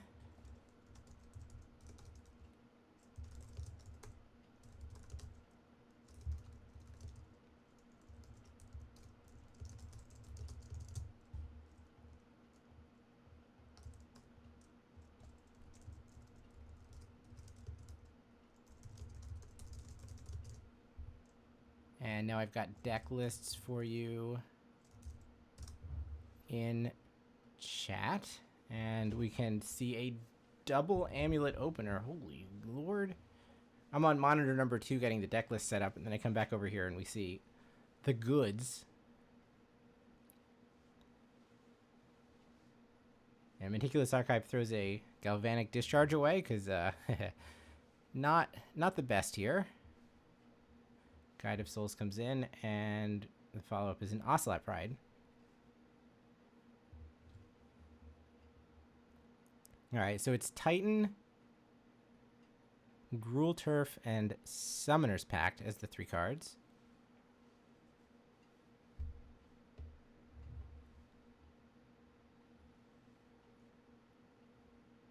That is probably game, right? So... No, Pact for Grazer, nice line. The Turf represents 4 mana, so if we do Pact for Grazer, then that's an additional 3 mana, which is 7, which lets us play the Titan. Alright. The draw is Teleria West. I see. So there are some lands up there. That's, I mean, how the Spelunking got cast. I wasn't sure if it was just the Boseiju. And we've just been playing Gruul Turfs. I missed turn 2 and 3. Sorry, chat. But we can just hard cast this Titan.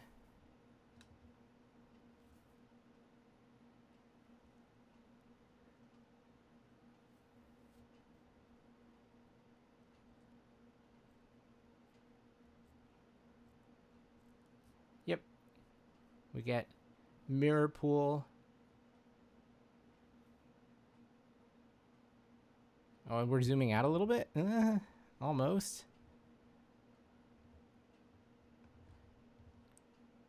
And another card off the bonus sheet. Presumably Vesuva.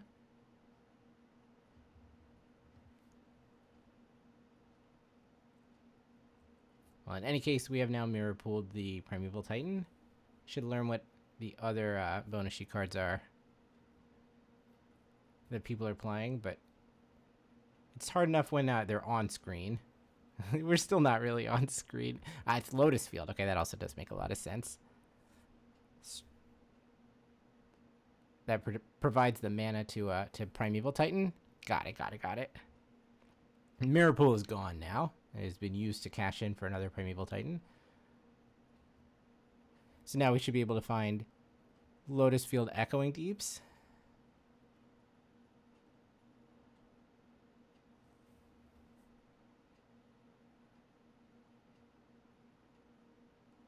It's Echoing Deeps Vesuva, sure, basically the same.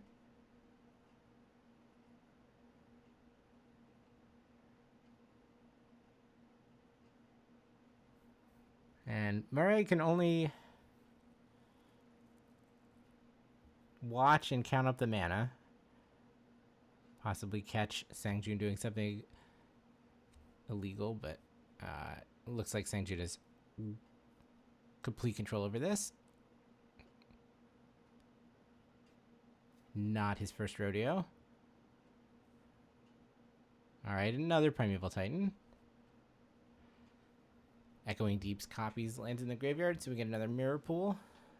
Lotus Field taps and untaps enough times to activate the Mirror Pool to copy the copy.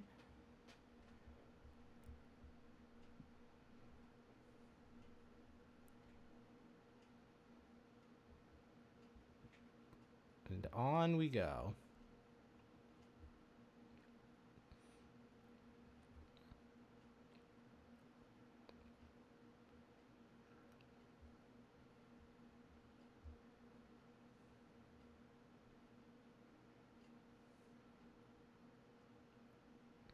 Absurd amounts of mana floating.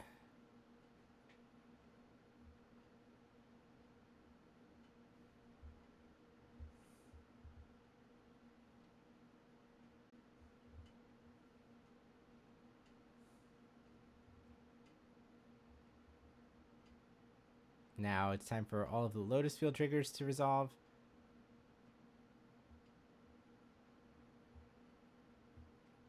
Completely Armageddoning Sanju's board, but whatever. Summoner's Pact. We'll go get the Aftermath Analyst and do it all again. Ultimately finding... So we'll copy more Titans, find Handwear Battlements, which gives the whole team haste, and rumble past a couple of 1/1s. Take us right on to game number 2.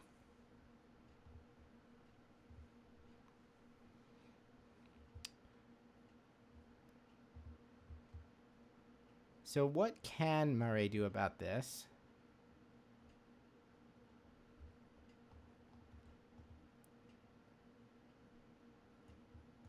Looks like we do have 2 copies of Damping Sphere.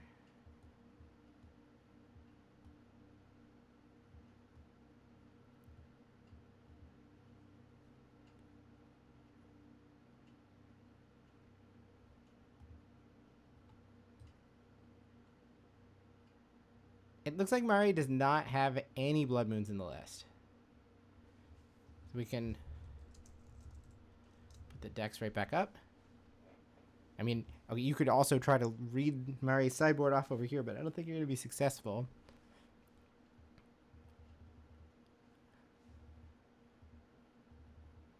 Yeah, no Blood Moons. So we're going to have to do it kind of the hard way. Either a Damping Sphere to turn off these bounce lands, or something like Wear Tear or Meltdown to try to handle the amulets, but that's obviously not ideal.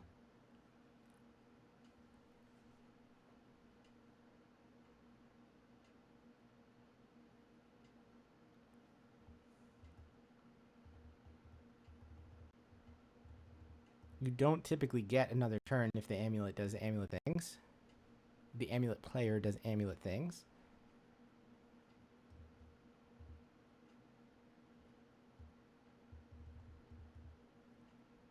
Yeah, Marei's deck is not exactly Boros Energy. It looks like they're splashing for 2 copies of Consign, which, I mean, obviously that's something. Can counter Titan triggers or amulets themselves. And there's a 3rd copy that's going to come in. And then there's also 2 copies of Quantum Riddler. And I think that's the extent of blue cards anywhere. There's also Mystical Dispute in the sideboard, which must be too slow here. No blue cards to tag. I mean, it makes some amount of sense if you feel like a blue splash of this size is, like, morally free. I don't know if I actually feel that way, but if you do, then not a bad idea.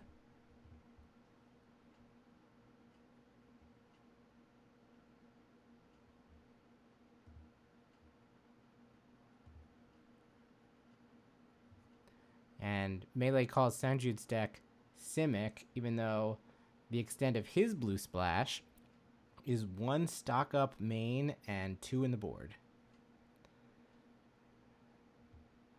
Which is, again, I mean, I guess.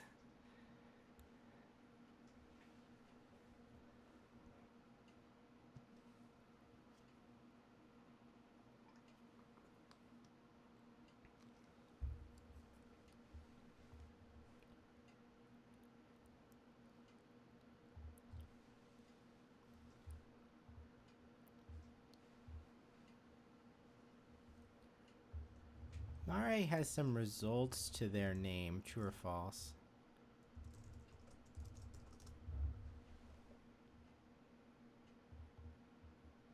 They have 1 RC top 8. So they've played on a couple of Pro Tours. 18 and 14 at the PT. I unfortunately do not know who... Oh, wait, we actually do. It's Sangjoon Kong.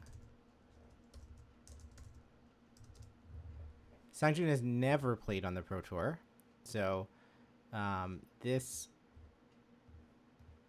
arguably is the biggest match of Sangjoon's life thus far, his pro career.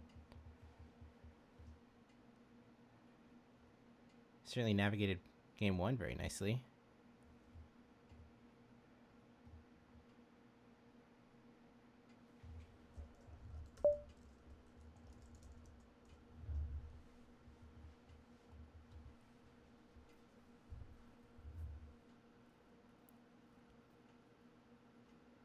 Shibata, I think that Urza Saga is often a cut in these matchups.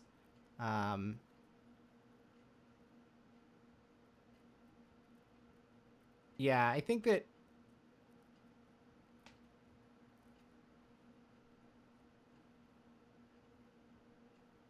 Amulet with Suspend 4 that gets tagged by Prismatic Ending or whatever, Thraben Charm, etc. It's like not considered necessary.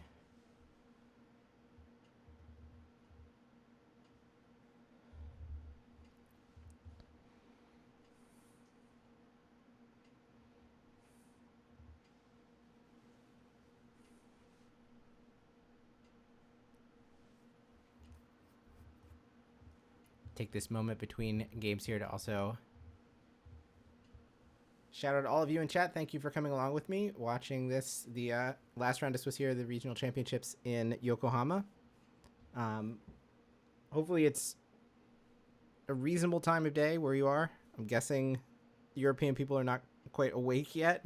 People are sticking around with me. I'm going to keep going for the next, I don't know, 3 or 4 hours, however long it takes to finish the top 8. Oh, there are Europeans in chat. 7 a.m., huh? See, Jennifer, you're actually on, like, the correct time to be watching this. Whereas I'm going to go until 4 a.m. here when this finishes in Eastern United States. Both players snap off mulligans, so we'll go 6 on 6.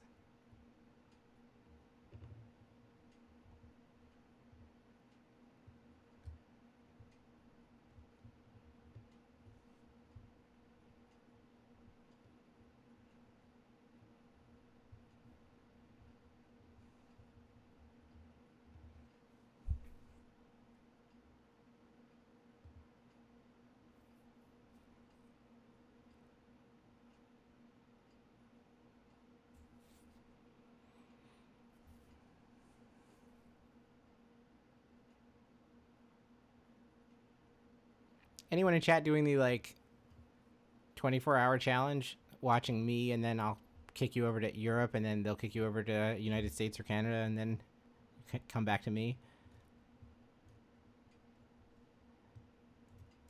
I unfortunately do not have the energy to do it. Actually casting and trying to stay alert enough to commentate, it takes too much out of me.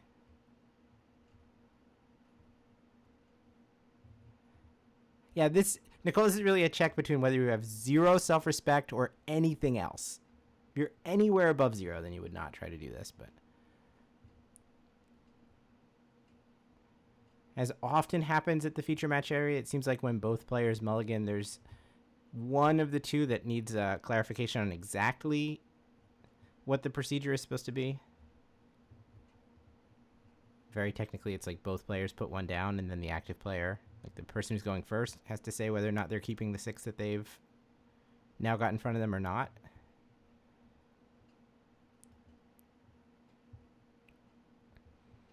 It looked like the energy ham was totally acceptable. We have a bit of pressure, a consign, and a damping sphere. And Titan is going to 5.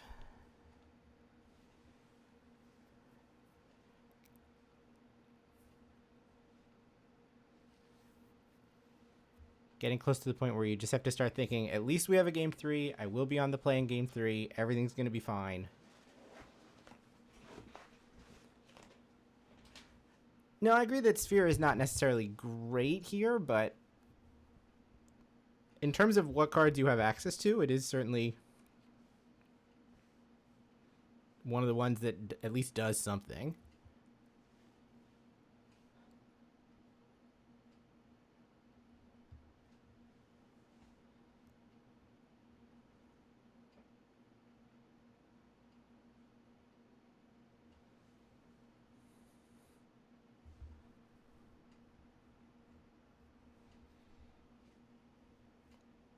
All right, did not get a great look at the keep, but we can't go to 4, so And it will be Ocelot Pride versus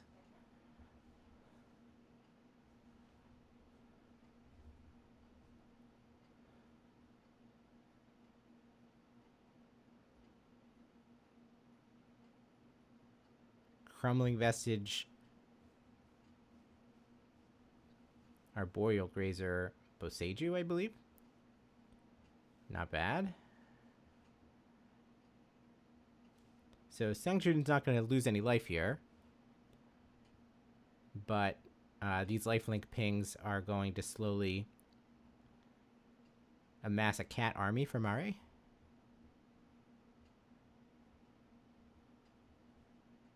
Oh, it's Woodland, not Boseiju. Thank you, Nicole. It's a land that taps for only green. And we're just going to put the hate piece on the battlefield, or are we going to continue to develop with like bombardment or something? Yeah, we're just going to put the hate piece on the battlefield. Okay, so it doesn't really do anything right now. The Karus are turned off. They only are going to produce colorless mana. We will explore. And then we will play 2 lands. And then we will pass. Those 2 lands are a basic and I think an Urza's Cave?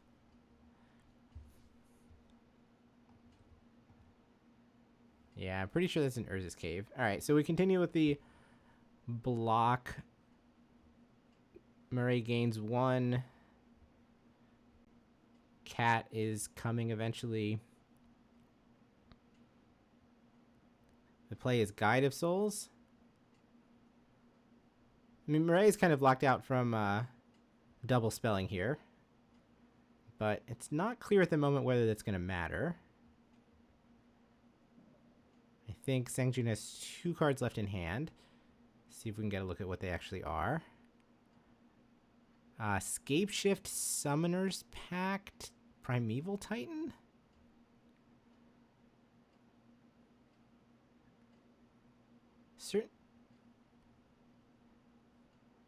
Yeah, that's right. Cat entering should have triggered Guide of Souls for energy number 2, but that apparently was missed. We are now, what, 7 to the City's Blessing? Yeah, unfortunately, Sangju's hand doesn't really do anything. We're going to Scapeshift. Exchange these 4 lands for 4 other lands. No Amulet in play, though.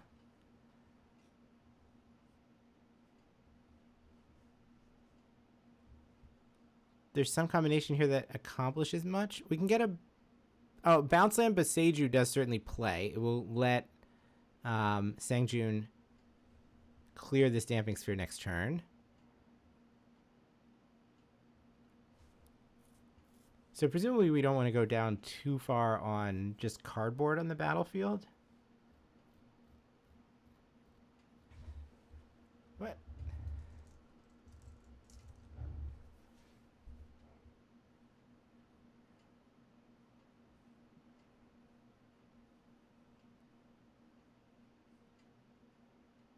All right, so it's Growth Chamber, Vestige, and Boseiju.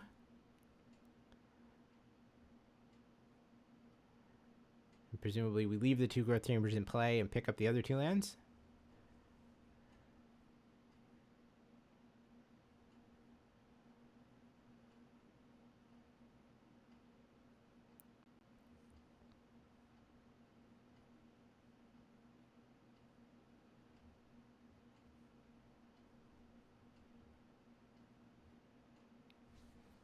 But we are lacking land number 5, right? We have not made a land drop this turn, but nor do we have...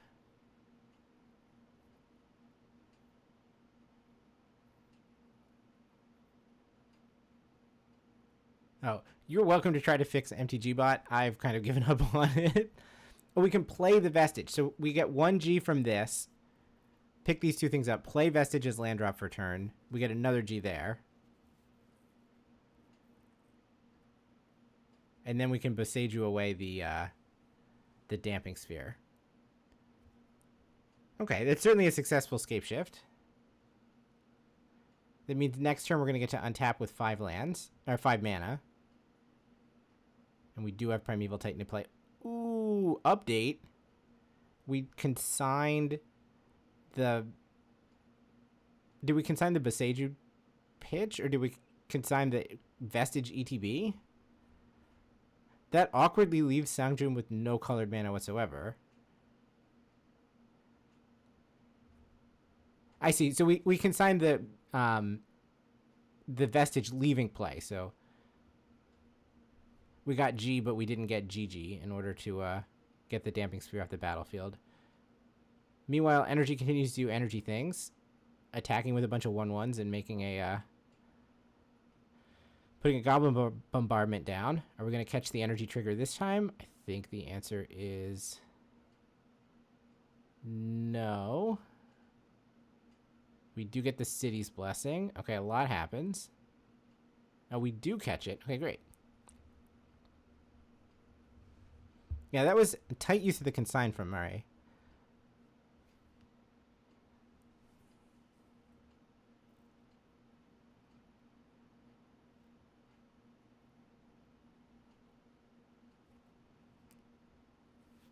Yeah, so now Sangjoon, again, does not have colored mana. All his lands only tap for C. The draw was Elder Gargaroth? What?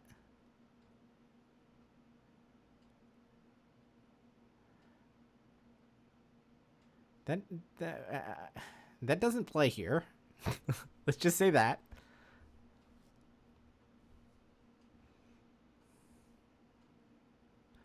So we put Boseiju back on the battlefield and we pass.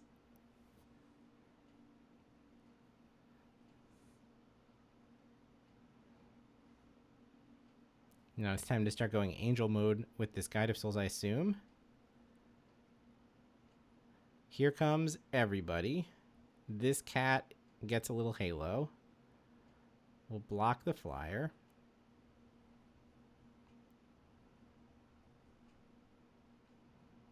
One, two, three, four, 5 comes through. Send you to 11.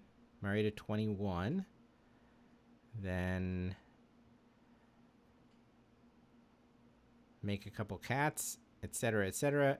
You're now dead to the Goblin Bombardment. If you can't produce any game action, Sangjoon can't take any game action.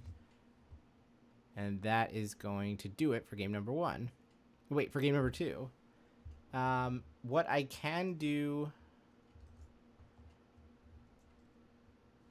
Let me, I'll put the metagame breakdown up on the stream for a moment while players are sideboarding. So this tournament had no cut. It's kind of weird. So this was the metagame at the start of day number 1. And then there were 8 rounds yesterday. This is what it looked like 6 or 2 or better. So like the winner's metagame, the in quotation marks day 2 metagame, people who are playing for the PT spots. No, I don't have a link to this, unfortunately. This was shown on the stream. So like it looked like this, and I translated it, but that's kind of all I got for you right now. But yeah, if you were curious, this is what it looked like. Oh, thank you. Let's make that bigger. There you go.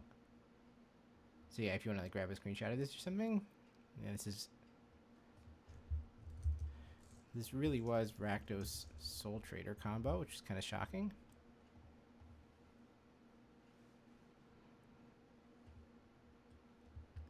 The amounts. Oh, on the left. I'm sorry. I rebuilt this thing and I got the numbers wrong. There you go, there you go.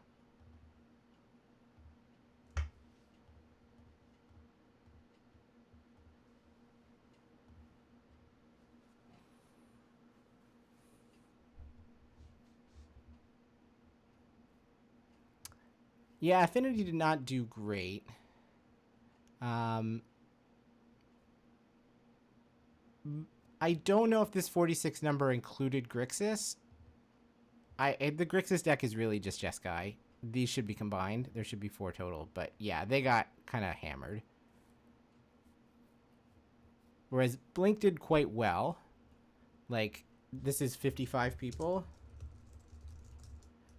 So the conversion rate from, 55 to 422, you would only expect to see about 10% or whatever. And 10% of 69 is only about 7. Actually, there were 11 Jeskai players that were in the upper metagame. Energy also did very well. Energy beat its rate. Prowess did very well as well. Like, the 3 decks that did well are not, it's not surprising. The ones that had a lot of copies.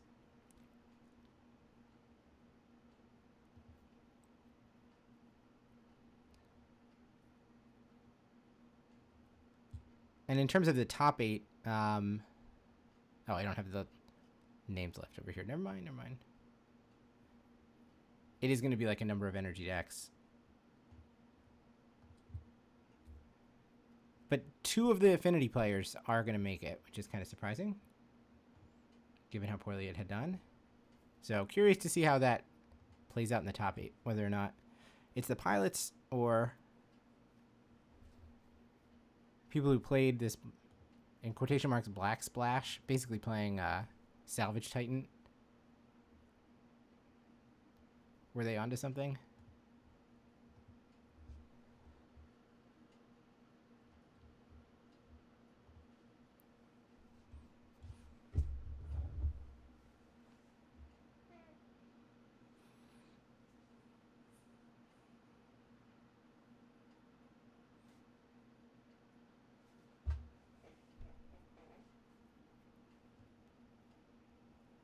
One of those Grixis pilots or Affinity pilots was Atsuki Kihara, who is like one of the better names in the field. I'm not entirely sure why we came back over to Yuki Ichikawa there, who is a Japanese caster, but got a couple seconds of him, okay. Players now shuffling their opponent's decks. I'm about ready to get started.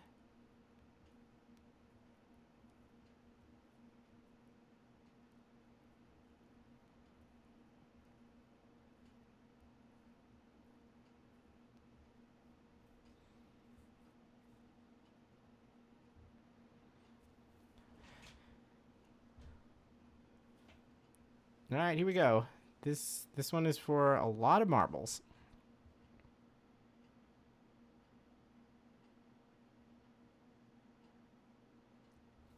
All right, we got plenty of energy cards. What I haven't seen is, as Marei is drawing his opening hand, I saw a lot of white cards. I did not see lands. On the other side, do we have an amulet in this hand? The answer to that is no, but we're going to keep. The energy player is not.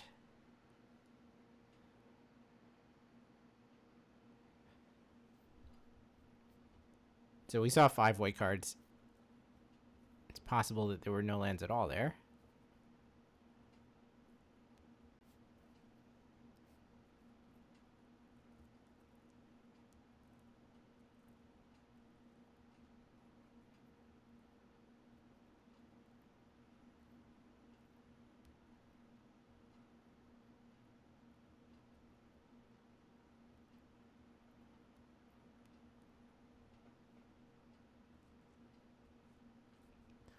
All right, 1, 2, 3, 4, 5, 6, 7. Certainly better. Got Consign, Prismatic Ending, Ocelot Pride, Flayed, which is going below decks, and 2 lands.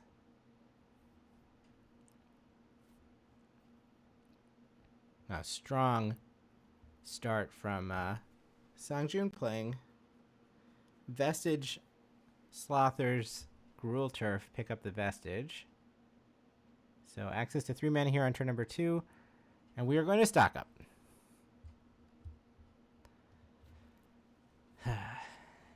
Not Spelunking. Not Amulet. Stock up.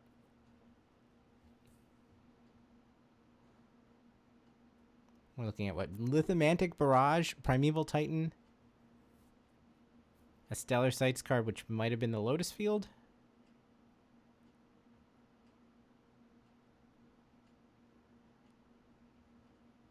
Certainly cards that you can stock up into.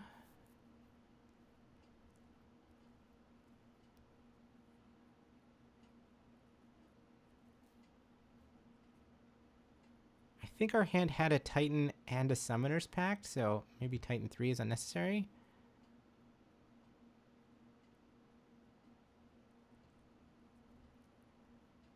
Alright, pass.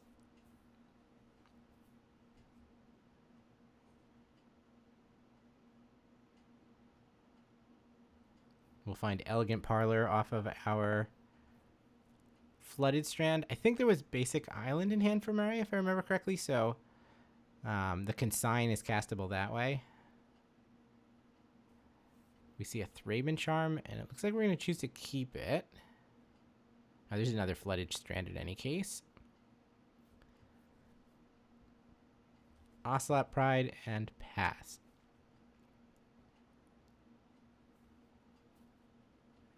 Draw for the turn is Gruul Turf.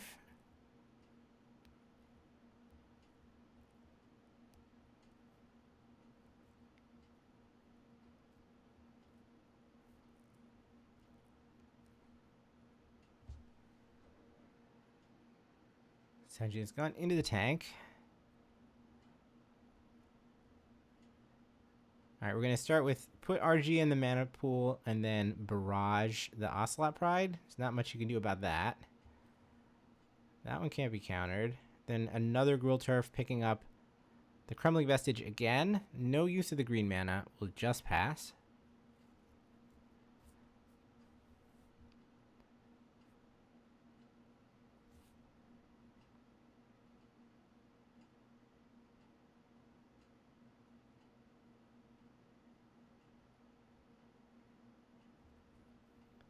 So we're going to fetch Meticulous Archive here? Yes.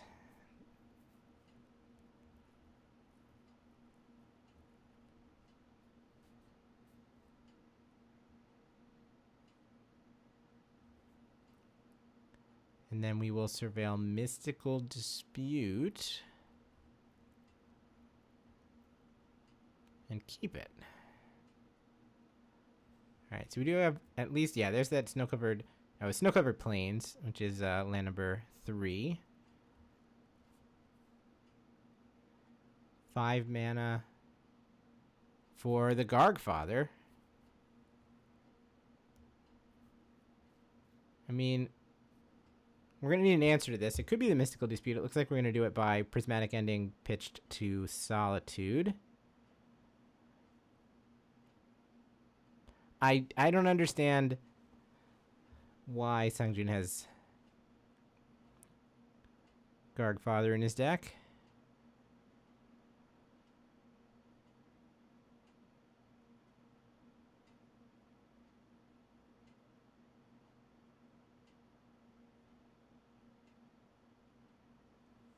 Then we consigned the Solitude Evoke. Is that what just happened? Which is why it's still hanging out and now attacking for a 3 lifelink.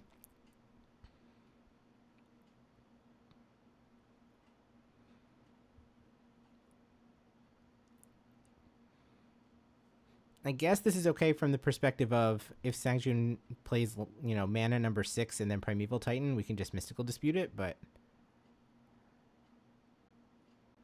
And indeed, that is the exchange of resources.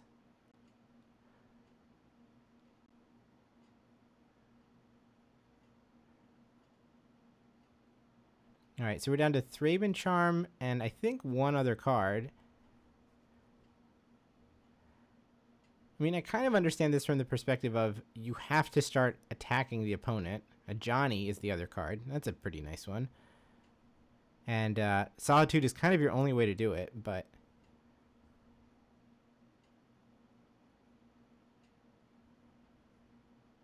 This does feel a little spooky. I feel like the shields are basically down now from Marei's perspective. We can answer the next Primeval Titan with the Thraben Charm. I guess it does do 6. Is that good? The trigger will happen.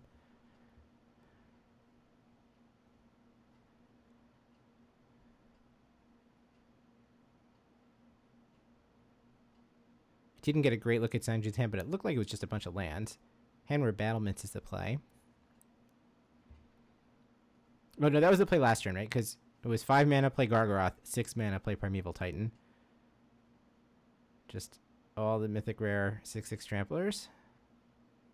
We just play a Lotus Field and bin some riffraff and pass.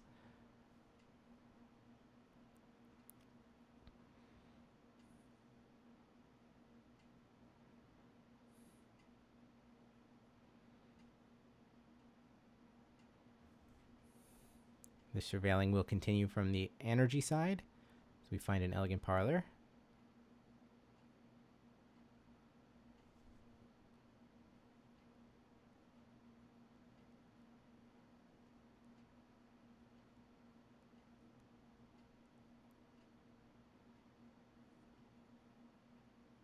I'm pretty sure there's a pact. Oh, Flage gets flipped, which is pretty nice. We do have white, white, red, red. That will start to ramp things up. First in for 6. Take 4 after the cat gets blocked.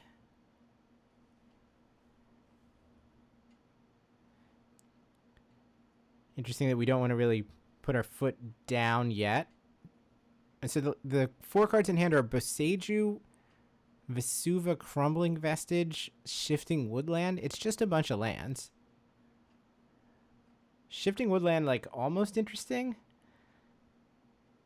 We have Delirium, right? There's a land, like the Handware Battlements, so whatever we sacrifice to the Lotus Field is land. Then we have Lithomantic Barrage, which is a sorcery. I believe the blue card... Oh, no, the blue card's a stock up. Never mind. So it's sorcery, sorcery, creature, land, land. So we're actually missing, you know, instant or enchantment or artifact. So we're going to play Vesuva just to surveil.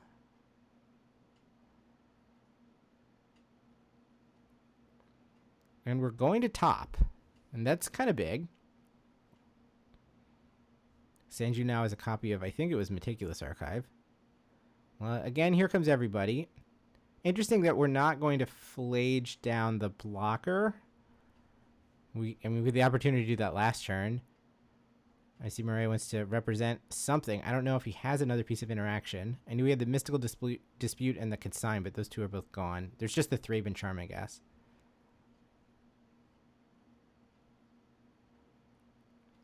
Again, block the cat, take 4. Life totals are now 29 to 12.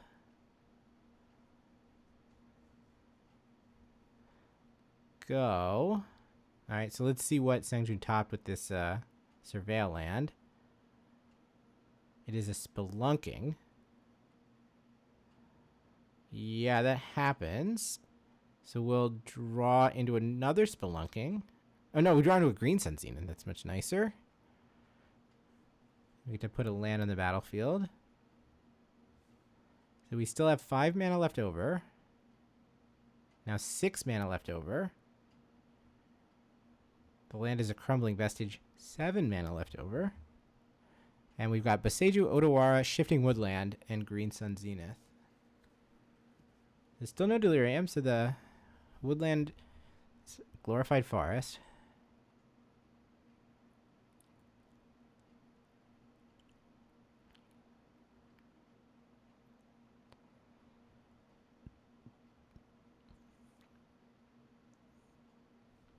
Do we just have to Spelunk again? Our GSZ SX is 6. Let's try to put a Primeval Titan on the battlefield. The creature, there's 2 creatures in the graveyard, right? Oh no, there's one, because the Gargfather was, the Elder Gargaroth got solituded, so that one's exiled. And then there was a Primeval Titan which got mystically disputed. So the countered Titan is out there.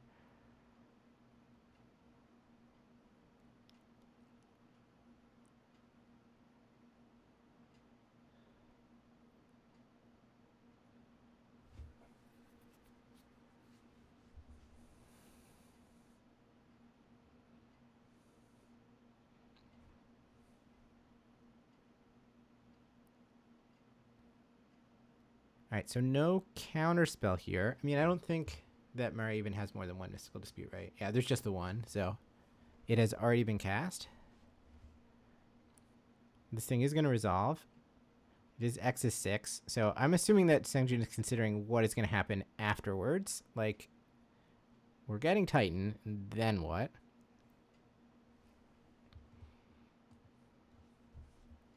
I guess there is a second Elder Groggroth in the list. That would be pretty funny, though. Alright, there's prime time.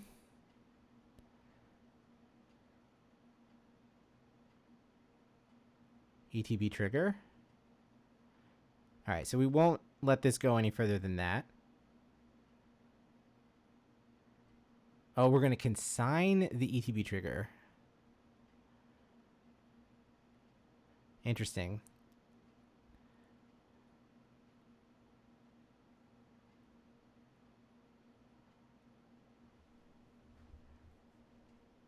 So now we have Thraben Charm at the ready to kill this thing. Shifting Woodland is the play.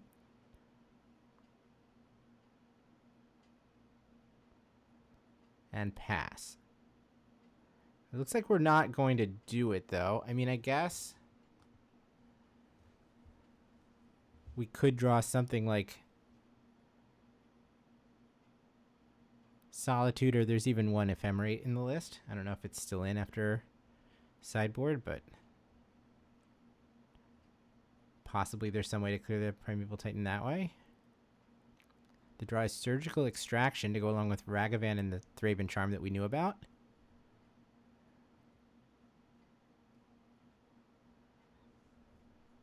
Gotta be tempting now to just Thraben Charm the Primeval Titan and then go ahead and extract these two away.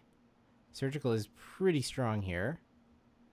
I don't know how much oomph is left in the Titan deck after that resolves.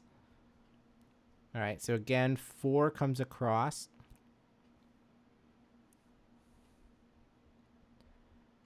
Life totals are now 32 to 8.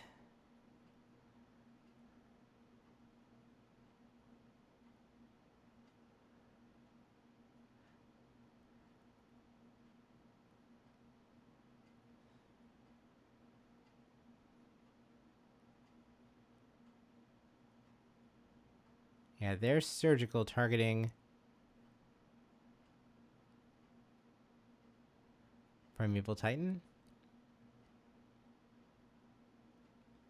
Sangjoon shows his hand, but we can't see it, but it should just be a couple of lands, right? There's like a Boseiju and an Otawara left or something like that.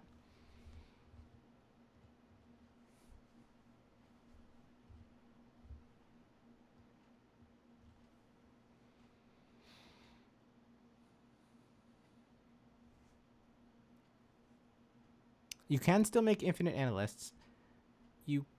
There are 2 Elder Groggroths in the list. If there is, we saw one of them and it got exiled. We could just draw and slam another 6/6.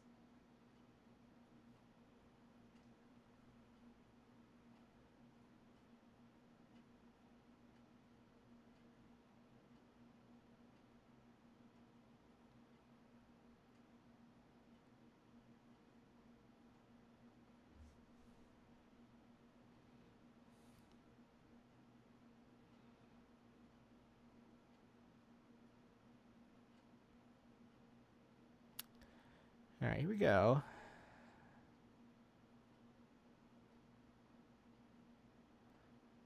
Yeah, last card in hand for Marei is Ragavan, and he just throws it on the battlefield and passes. So, okay, Sangjoon, do your best.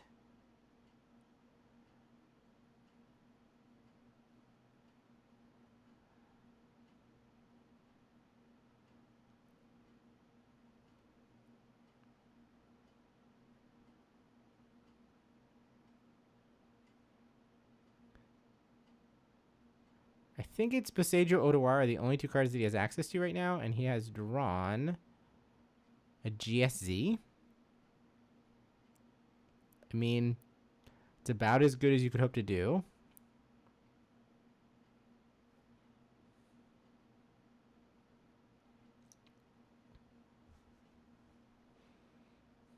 Where does this take us? GSC X is 5.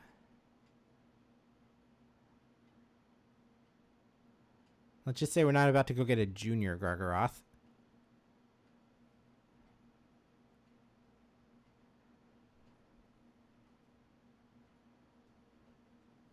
All right, who would win in a fight?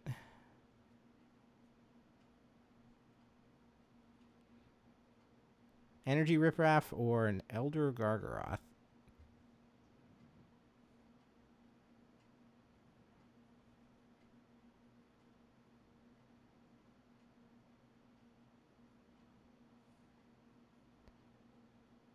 We do know that even if Marei draws a blank here, he can get the Flage back, and he has drawn a blank in an Arid Mesa.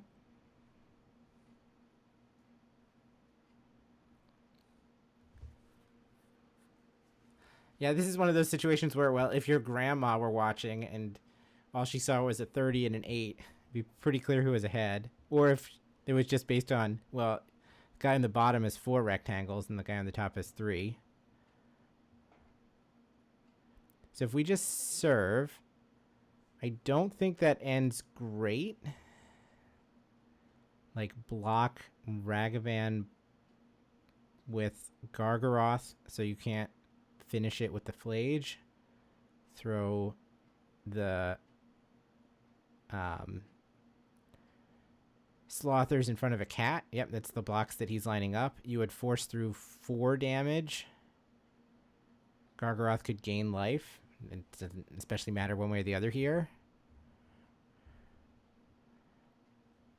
Sangjoon would go to 4, possibly 7, depending on which mode he takes, but 4 is more than 3, so Flage is not going to finish the job. We're going to go pre-combat Flage, so we could clear the Sloth this way. And we're just going to blast our own cat. Alright, so we've decided that combat is not favorable with the 6/6.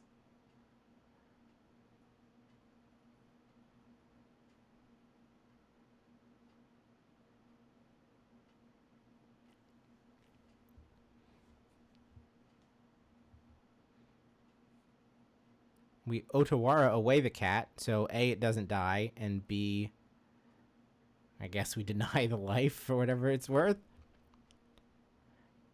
The draw is Summoner's Pact. Well, there's no more Gargaroths coming. On the other hand, Pact, maybe I spoke too soon. Pact is an instant, which is a card type that's not in Sangju's graveyard. So after he pacts, he can, he could turn Shifting Woodland into another Gargaroth. Just saying.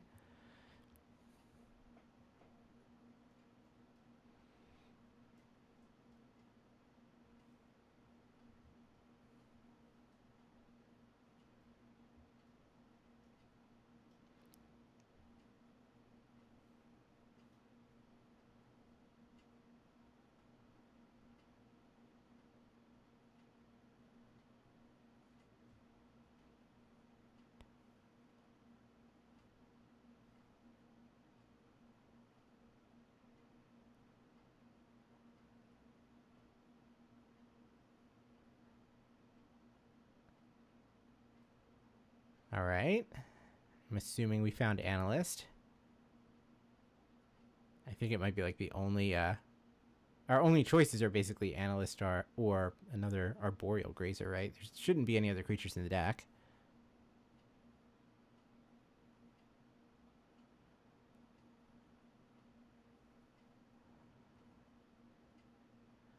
All right, so then this is going to have to be a good Analyst here. We're going to mill 1, 2, 3. There's Mirror Pool.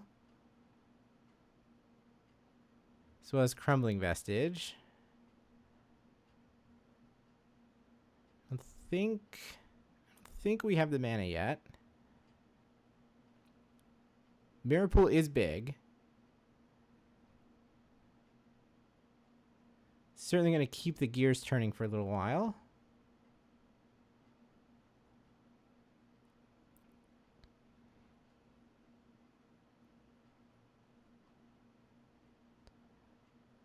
Alright, so 4 mana to crack the Analyst for a Splendid Reclamation. Here come a bunch of lands. Thud.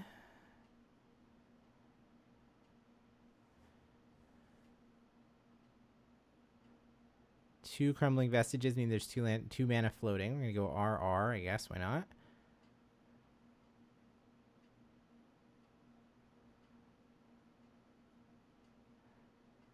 Mirror Pool targeting Gargaroth. Okay. Haste. Do we just want to, like, rumble? Is that all that we're really concerned about here? I don't know if Sangjoon has done the calculations on whether or not we can, we could have done another loop, but maybe the answer is no. Maybe we're just, like, we just have heart eyes for Elder Gargaroth and wanted as many of them as we can get. So here comes 2 6/6s. Trigger, trigger.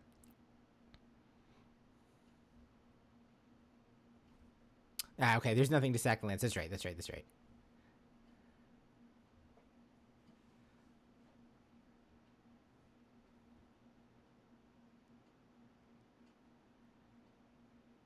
We elect to go Beast. Beast? Beast card? Beast life? It's Beast life. Okay. And Marei is not the most interested in blocking here, I assume. Sangjoon now at 11. So this would be 12 across the bow. Marei would go to 18.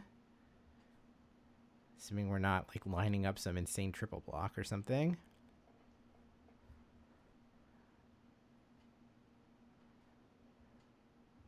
Or are we lining up an insane triple block?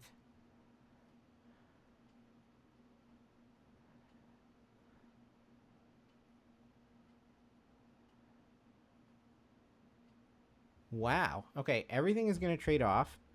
We're going to be Elder Gargarothless.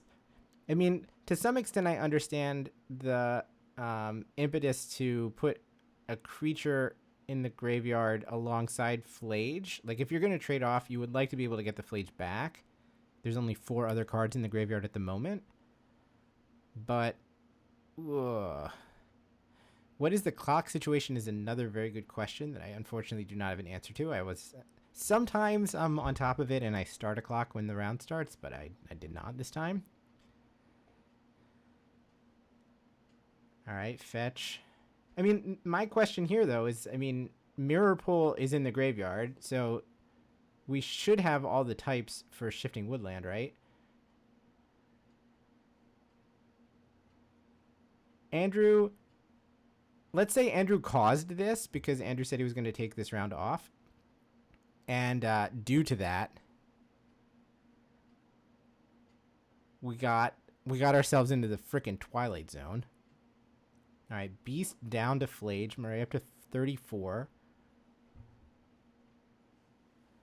And Ocelot Pride. Yeah, is this turn 1 of time? Because if so, that... Yeah, now this is turn 2.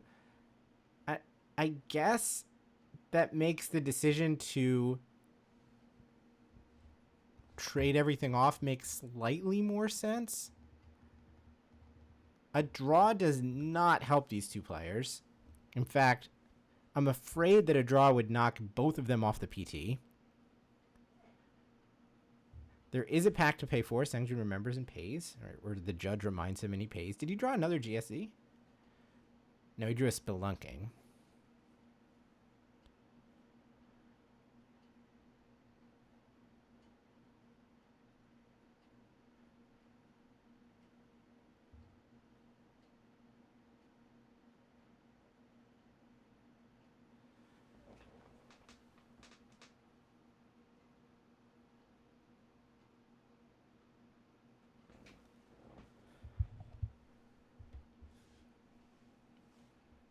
We kind of just have to see as many cards as we can, right?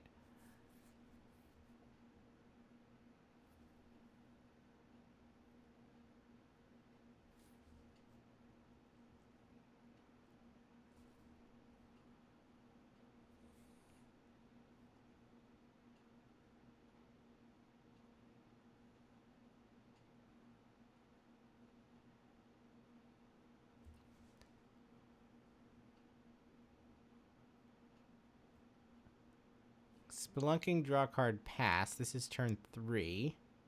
Well, now I'm back to being quite concerned for Sangjoon's life total. I guess we do have Shifting Woodland as a Gargaroth blocker.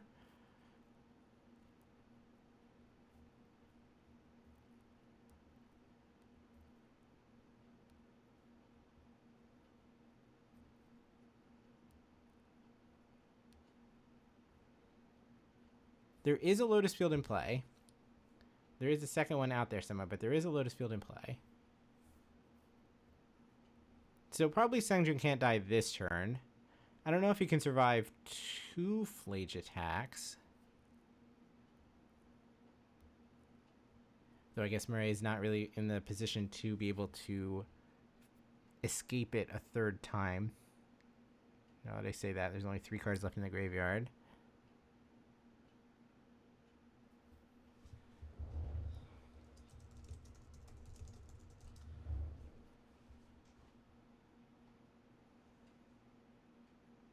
Okay, now I understand what Shifting Woodland does. Do you have Delirium? The answer is, I believe, yes. We have Gargaroth, Mirror Pool, Summoner's Pact, and Stock Up. Copy, Analyst, block, then sack sounds pretty good. Yeah. Yeah, Slycox, if you want deck lists, if you want deck lists for this match, here they are. But if you want, like, for the tournament, then that's the Melee page.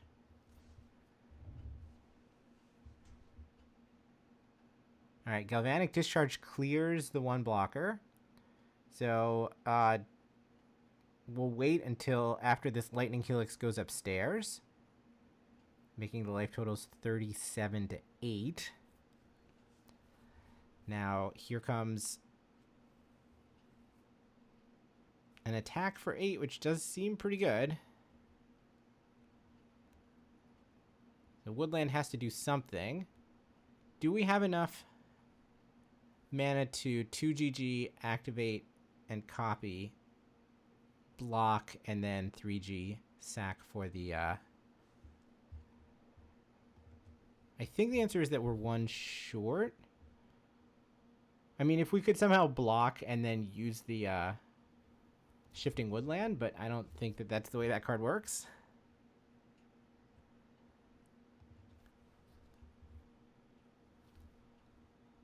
Yeah, the Vesuva is not a Lotus Field. We played Vesuva when we were out of things to do, and we just copied a Meticulous Archive.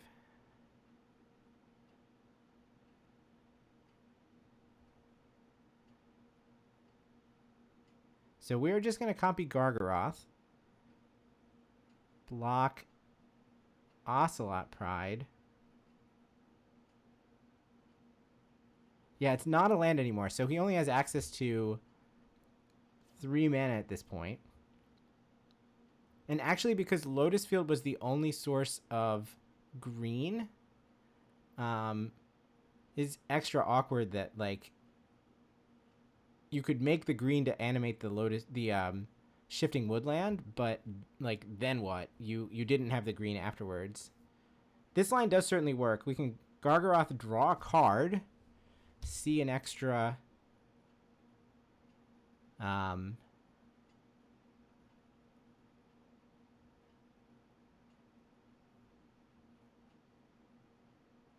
that Urza's Saga the draw? This is, like, the only line that gives the opportunity to win the game, right? Like, if we had just traded for Flage, then I don't think Marei was going to be able to escape it, and then probably the game ends in a draw, but that's not good for anyone.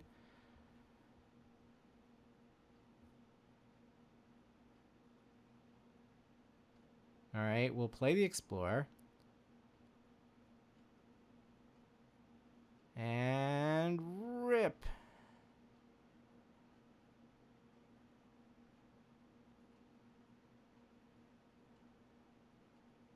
So what do we have? Cavern of Souls to draw to go along with Forest and Urza Saga. Does not do that much. Was it a bounce land, actually? If it was a Gruul Turf, then I don't know. Then we can bounce the Vesuva and turn it into a Lotus Field. That seems incredibly good. We do have 2 land drops to play since we started on Explore.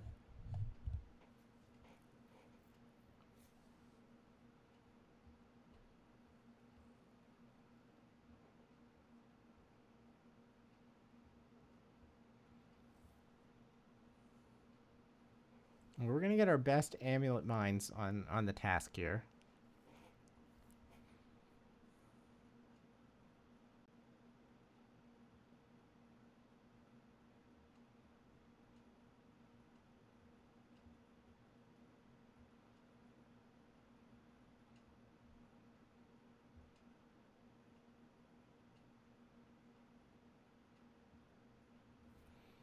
He basically can't pass, right?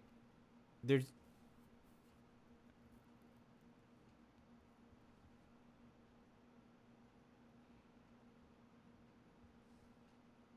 no way to get enough material in play to survive the next attack.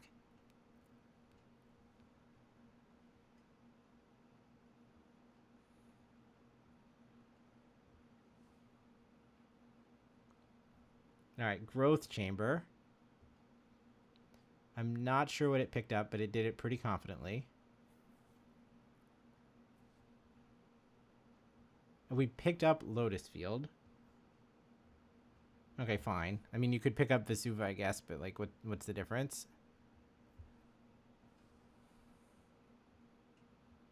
Now, this is essentially an untimed turn under incredibly adverse conditions, where if we can find some way to get the material to start an analyst loop, then we will win.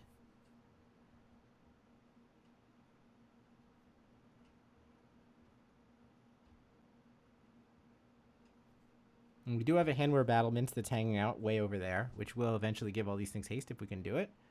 All right, so 2 lands in the bin, which, like, arguably good.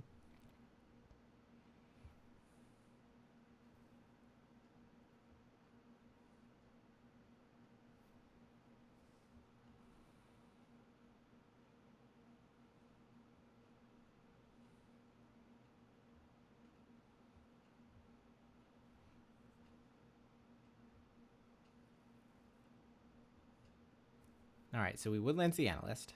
That costs 4 mana. Then we crack the Analyst for Splendid Reclamation. That puts some lands back onto the battlefield. So the lands that come back onto the battlefield produce how much mana exactly? We have a Lotus Field, a Simic Growth Chamber, the Shifting Woodland itself comes back, and a Mirror Pool. So that sounds like 3, 5, 6, 7. So at the moment it's 8 mana to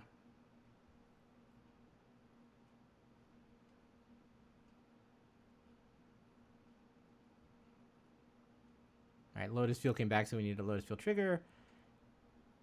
Activate, tap in response.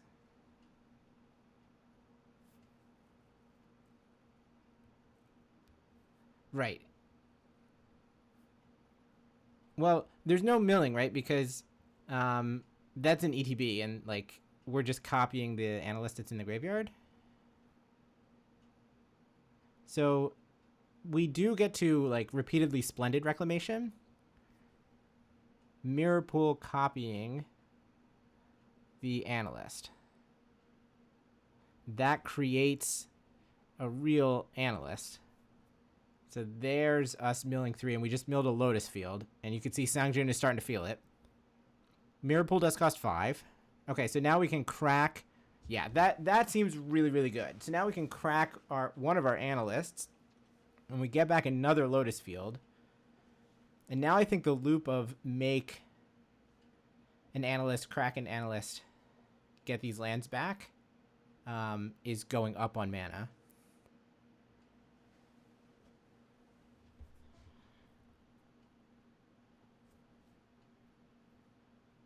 And with each loop, we'll be able to activate Mirror Pool and make an additional analyst. That's just going to stick around.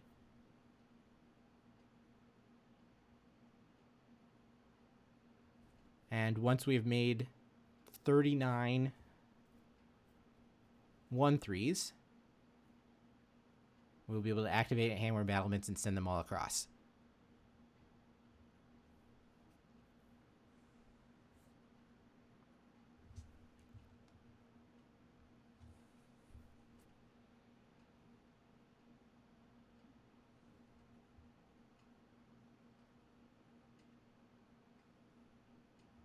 All right, Saxon lands to this Lotus Field.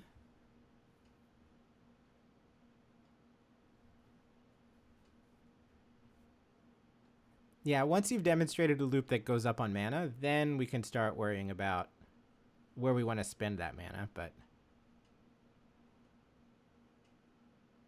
Yeah, now it's like, these are going to leave play. These are going to come back into play.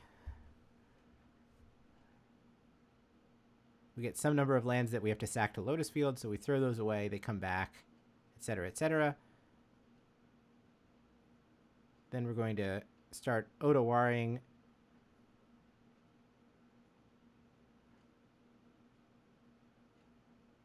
Looks like it was demonstrating like Odawara goes after Splunking over and over again.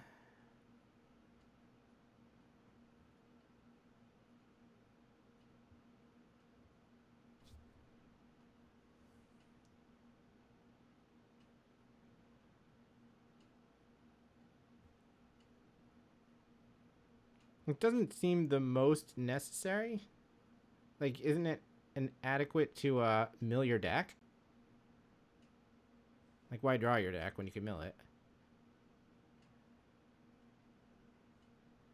You can't do very much with the cards that are in your hand. You would want to draw, I guess, if there was a non-land card that you needed, but there isn't.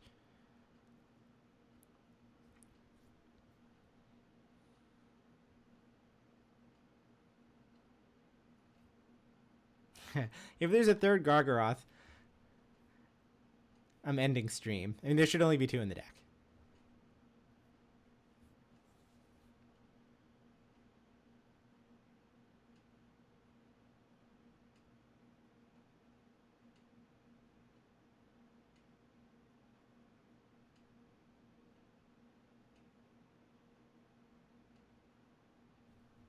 We're just going to shift here.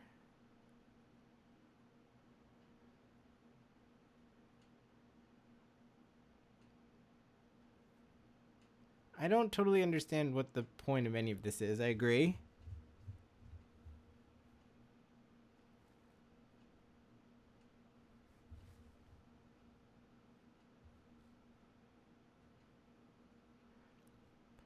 We need a picture of Marei with like just equations over his head, because that's kind of what it feels like.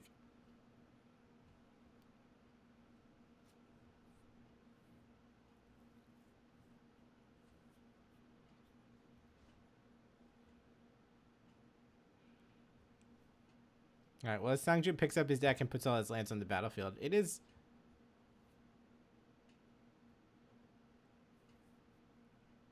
a good time to point out how ridiculous this game was.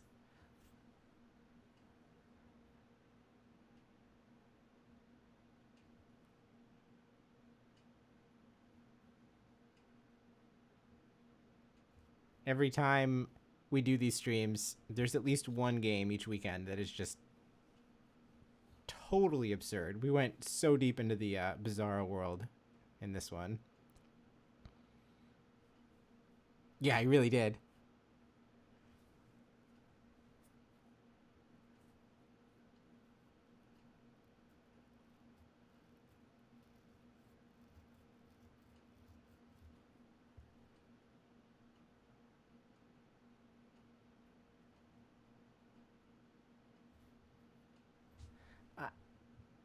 I don't know the answer to some of these questions.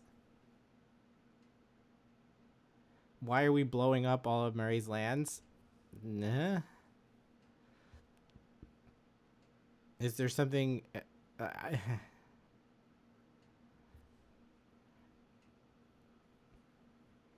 I mean, it's still not clear to me. Like, we have a ton of mana.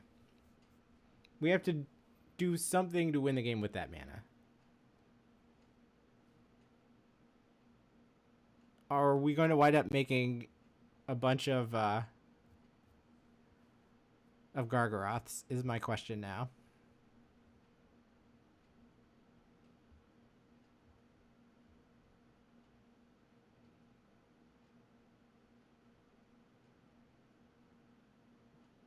All right, it's finally time to come over to battlements.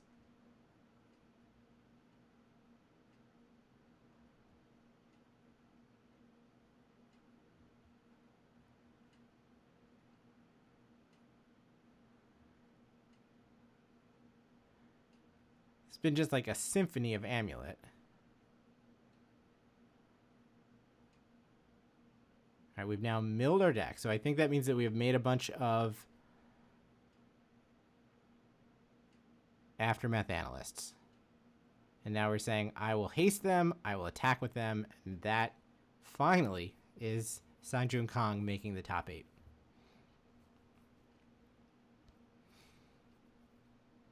I'm a little speechless. What a wild game.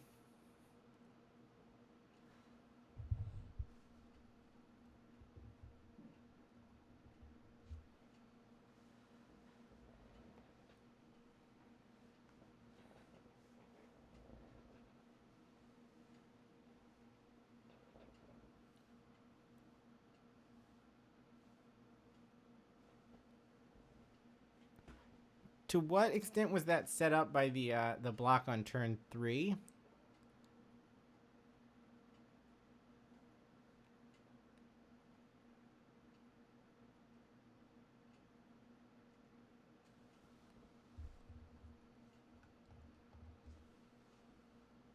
He chose to go to 1 there, right? Which I think made a ton of sense.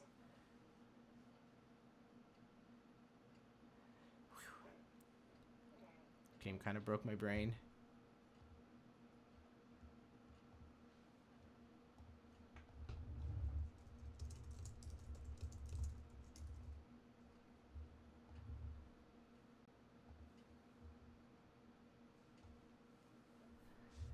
All right, well, surely all of the other matches are done. I assume that they're like packing up the tables in the side of an area at this point.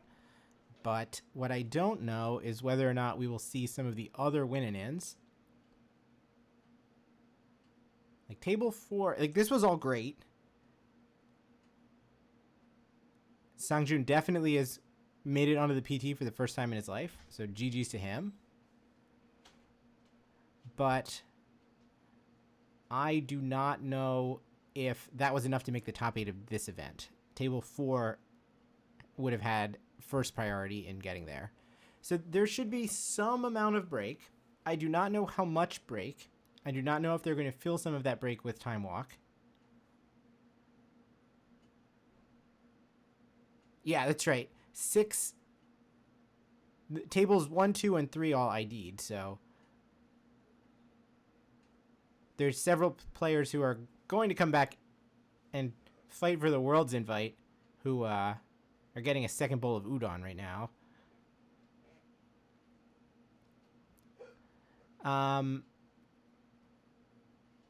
So let's see. I'm guessing we've got a recorded match.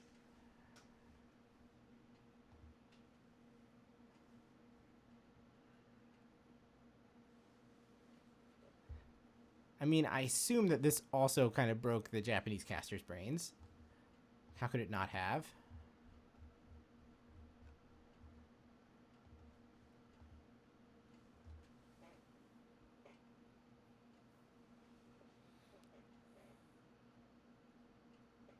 Oh, it's the best part of Japan, P-Call. I was there in April. Yeah, $5 udon. It's just so good. Oh, that's right. That's right. There were 2 open slots for the top 8. So the winner of table 4 would have made it, and then presumably Sangjoon is going to make it as the winner of table 5. would be between him and Masataka Hori or whoever wins table 6, but it should be him unless there's some crazy tiebreaker things happening.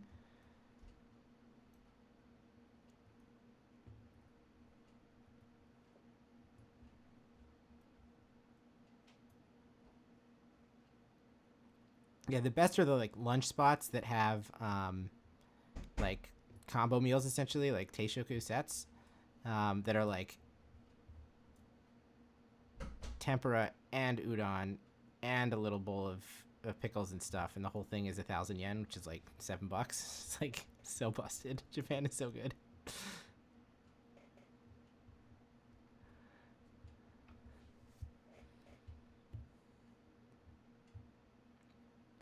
All right, I'm going to put the Japanese audio up for a minute to find out what is actually going on. See if we can hear.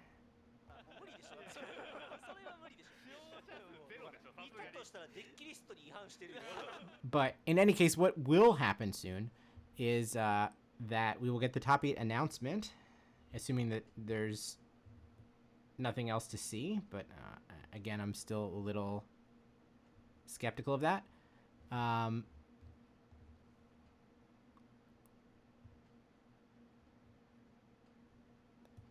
And then there will be a 20-minute-ish break. They will keep the cameras rolling, so we'll actually see the people like taking the top 8 picture and getting set up, and then we'll also tour the hall. There's a pre-recorded segment where we like see the artist alley and stuff, which is always pretty cool to see.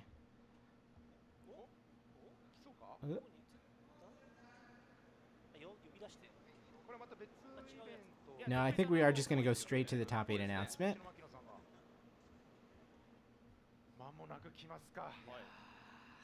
Yeah, Mamonaku immediate. It is impending. Okay, in that case, I think I'm going to take a brief break. We will be back for the top 8. It's going to be quarters and then semi-final, so we'll see both of the semifinals played back-to-back instead of them being simultaneous. 一番最初、国内では間違いない。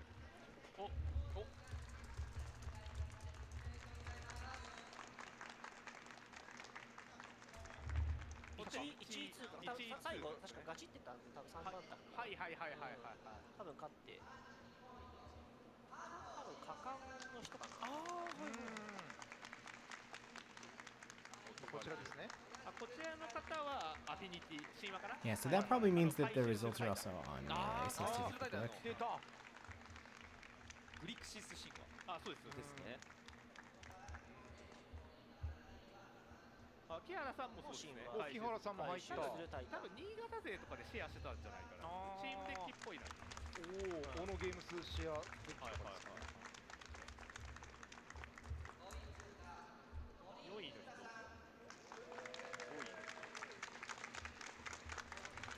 おめでとうございます。はい、グリクシス神話デッキたちが。はい、影山さん。はい、はい、影山さん。そして奥野さん。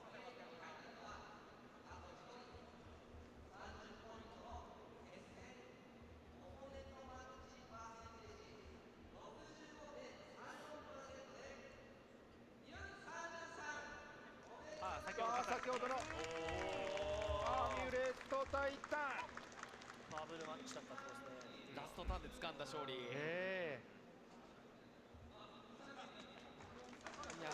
やおめでとうございます。終わったばかり。おめでとうございます。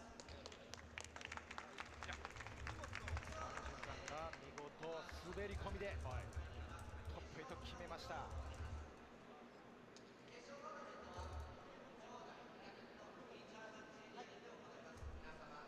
ちらがトップ8の面々でございます。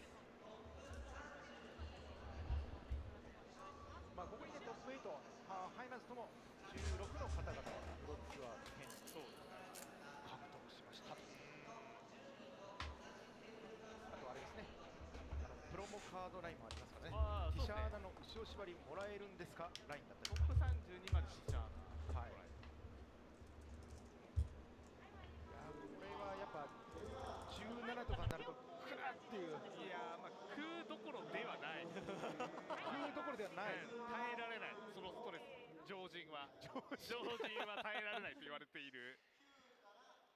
ちょっとこれはなんかプロツアーの権利って繰り越されるんでしたっけまだ。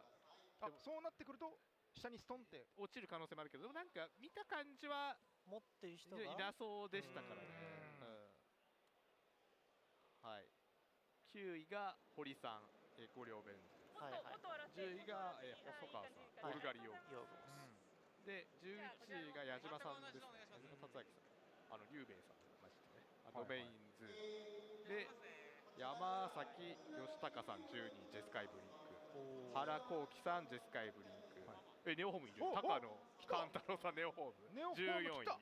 はい。横川優太さんジェスカイブリンク15位。箱田亮さんボロスストーム16位までで、見た目はここまでがプロツアーライン。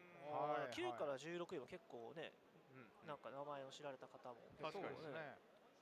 細川さんとかね、龍明さんとか、堀さん、横川さんとか。で、まあここまでで3敗ぴったしですね。で、ここからしたら9勝3敗1分けなんで、まあかなり分かりやすくなった。いった気がしますが。なるほどなるほど。こういったところまでがまあプロツアー。トップ8でもこれすごいですね。これデッキの分布がもう1位がイゼットカカン、2位がグリックス神話、3位がグリックス神話、4位がイゼットカカン、5位がジェスカイブリック、6位ベルチャー、7位がミドタン繁殖林、で8位が先ほどのアミュレットタイタンですね。神話2人、カカン2人で4つバラバラということで、まあ6個のアーキタイプ。いや多種多様な。ジェスカイブリンクもまあ9から16位にね結構いるんですけども、トップ8には1人しかですね。ボロスエネルギーに関してはないですね。あれトップ16にもない。ちなみに16どこ行っちゃった急に。やっぱブリンクがやっぱこんだけいるとみたいな部分は最終的にブリンクはまあ権利獲得者ラインには2人いて、プロツアートップGP トップ8、2人、3人か、3人ブリンクいますね、トップ16。結構まあトップ16ラインには多い、一番多いから。じゃあ最後の岡村さんがエネルギー界隈の最後の砦最後ではありましたね。あそこで勝っていればと入ってたところだったんですね。これ神話面白いのがイゼット神話ではなくっていうところですよね。回収するタイタン、回収するタイタン入りのグリクシス神話が勝ち残ってきたという。グリクシスじゃないですけどね。まあ実質出してみろや。黒払うわけない。黒い土地入ってないだろ。入ってないんで。まあもう実際はお分かですけど、まあ回収するタイタンが2枚採用されているっていうのがタイタン入り神話みたいな。そうです。ちょっとそのアーティファクトサクって出すぜタイプの。面白い。なんかちらっと聞いたんですけど、清原さんなんか物読みが入ってないみたいなことをなんかしてたような。本当だ。ぽいですね。今の違うのかな？いや合ってます。入ってないですね。まあその分回収するタイタンとか、まあエムリーとかミっぽいカード入れたんでしょうね。まあなんか引いてんじゃなくてもそのミ入れろみたいな。どうしてゼロマナのカード引くだけだろみたいな。2ドローしてもみたいな。だからなるほどね。もうその単体でミを入れていくアプローチ。武器製造もね、まあもともと2枚とかは結構テンプレだったけど1枚増やして3枚になって回収するタイタンとすごい相性がいい。そうですね。よりたくさんアーティファクトが盤面に並ぶようなことにしてということですか。はい。さあ今写真撮影中ということなので今いよいよちょっとパックを剥きますか。ちょっとね余しても結構しょうがないんで。じゃあもうじゃあバリバリ剥いちゃいましょう。いやさっきの CM じゃないですからもうマジックスウィアーっていう。はい、植物オイルはい土地アグナケラね。ルーターランドケラ結構5両とかに入るんじゃないかと言われていたりしておりますけど。確かに。こういうランドでもね常に可能性あるんで、楽しみ。ここから無限の可能性ある。次はアンコモンでした？アンコモンです。時々ねなんかレアってなる時があるんで。行きましょう。もう連続でいく。向けるうちに、はい。向けるうちに向いていきましょう。はい。山、はい。オイル。はい。あ、これレアだ。同盟者。同盟者のマナクリーチャー。こっちと同盟者は好きな色マナを出すという能力を持つとね。はい。はい。お、これもレアだ。いいですね。いい、これトップ見えるやつだ。箱だね。箱。これも同盟者ロードみたいな。はい。同盟者と好きな唱えられる。唱えられると。これもなかなかいいですね。ありがとうございます。はい。じゃあちょっと井川さんも向いてもらおうか。一心不乱に向いて。ちょっと今止めないとと思って。このままバリバリ向き続ける。向き続ける機会になる。おかわりってずっと言ってるから。はい。行きましょう。何が出るかな。はい。トークン綺麗だな。フォイル。はい。フォイル。フォイル。フォイル。ああ。アイロね。アイロね。はいはいはい。抗議スペルが。はい。あれこれするというね。これなんか美術家の才能と相性良くて、美術家の才能は1マナ軽くするっていう能力で、アイローは1マナにするっていう能力なんで、なんと0マナになる。だからこの抗議デッキみたいなの組むと、まあもうすごいことになる。いやバーバ急にバーバ急にバーバ待ち。バーバ寄り待ち。バーバ板付き。いやいいですね。じゃあちょっと松川さんも行きますか。ちょっとやっぱマジック歴の長さ見せてください。お願いします。いやどうだ。ちょっとね緑とね青の神話が見たい。見たいですね。ちょっと青の神話聞いちゃったんですよ。違うやつを。違うやつ聞いちゃったんで。うなぎの松岩だと思ってます。どっち。はい。オイル。オイル。アイロ来た。おい。あ神話量。なんだ。あこれなんかマナが出るやつです。4マナアーティファクト。共通のクリーチャータイプを持つクリーチャーのサイズだ。エルフ3体とかいると3マナってこと。そういうことになります。そういうことになります。まあでも同盟者ってことですよね。まあそういうことおそらくね。そういうことです。はい。頑張れるか。頑張れるか。いや頑張れそうな気もしなくもないけど。わかんない。どうだ。まあ神話レアなんでね。は使えそうですね。まあでもね確かに。はい。じゃあちょっと僕最後いいですか。じゃあどうぞ。よっしゃ。行きましょう。皆さんにお届けしましょうか。よし。力を込めて。もうすぐ行きますからね。行きますよ。はい。まずはね。どっち。しっとりしてるな。フォイル。しっとりしとるわ。ドドドン。はい。カタラね。同同盟者の誘発を倍にする。まあこんなものか。おお、まさか。なんか兄弟で。あ、兄弟なんだ。兄弟なんですか。いいじゃないですか。ちょっとなんかそういうアバターアピール。いいいですね。レアとかやっぱ2枚出るのありがたいな。ありがたい。なんすか。いやなんか問題あります。なんでもないですけど。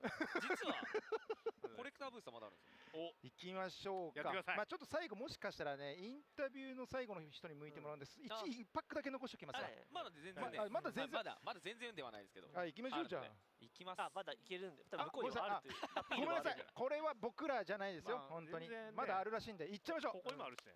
そこは怒られるかもしれないです。そこは。これもあるし。向きましょう。やっぱこれ視聴者が喜ぶんで。そう。ちょっと土地まで。いいですね。はい。ちょっと顧問。はい。期待高いですかね。そういうの。なんだ。なんかすごい。なんだこれ。白 X か。なんかアートがかっこいい。アートがかっこいい。が出てうんたらプラス1カウントが乗るやつですね。すごいな。これ縁起いい感じになってきたな。来ますよ。流れあるぞこれ。なんだこれは外役の機械巨人ですね。懐かしい。外役の機械巨人出るんですね。6マナの。続いてゆえ。なんか水の技でマナコスト支払わずに唱えられる全地みたいなやつね。全地を出そう。全地を出す。はい。こうズーコが出てきて、なんかねカタラもいいカードらしいんでね、逃走者のやつ。土の将軍。はい。同盟者ロードね。はい、以上でございます。あざした。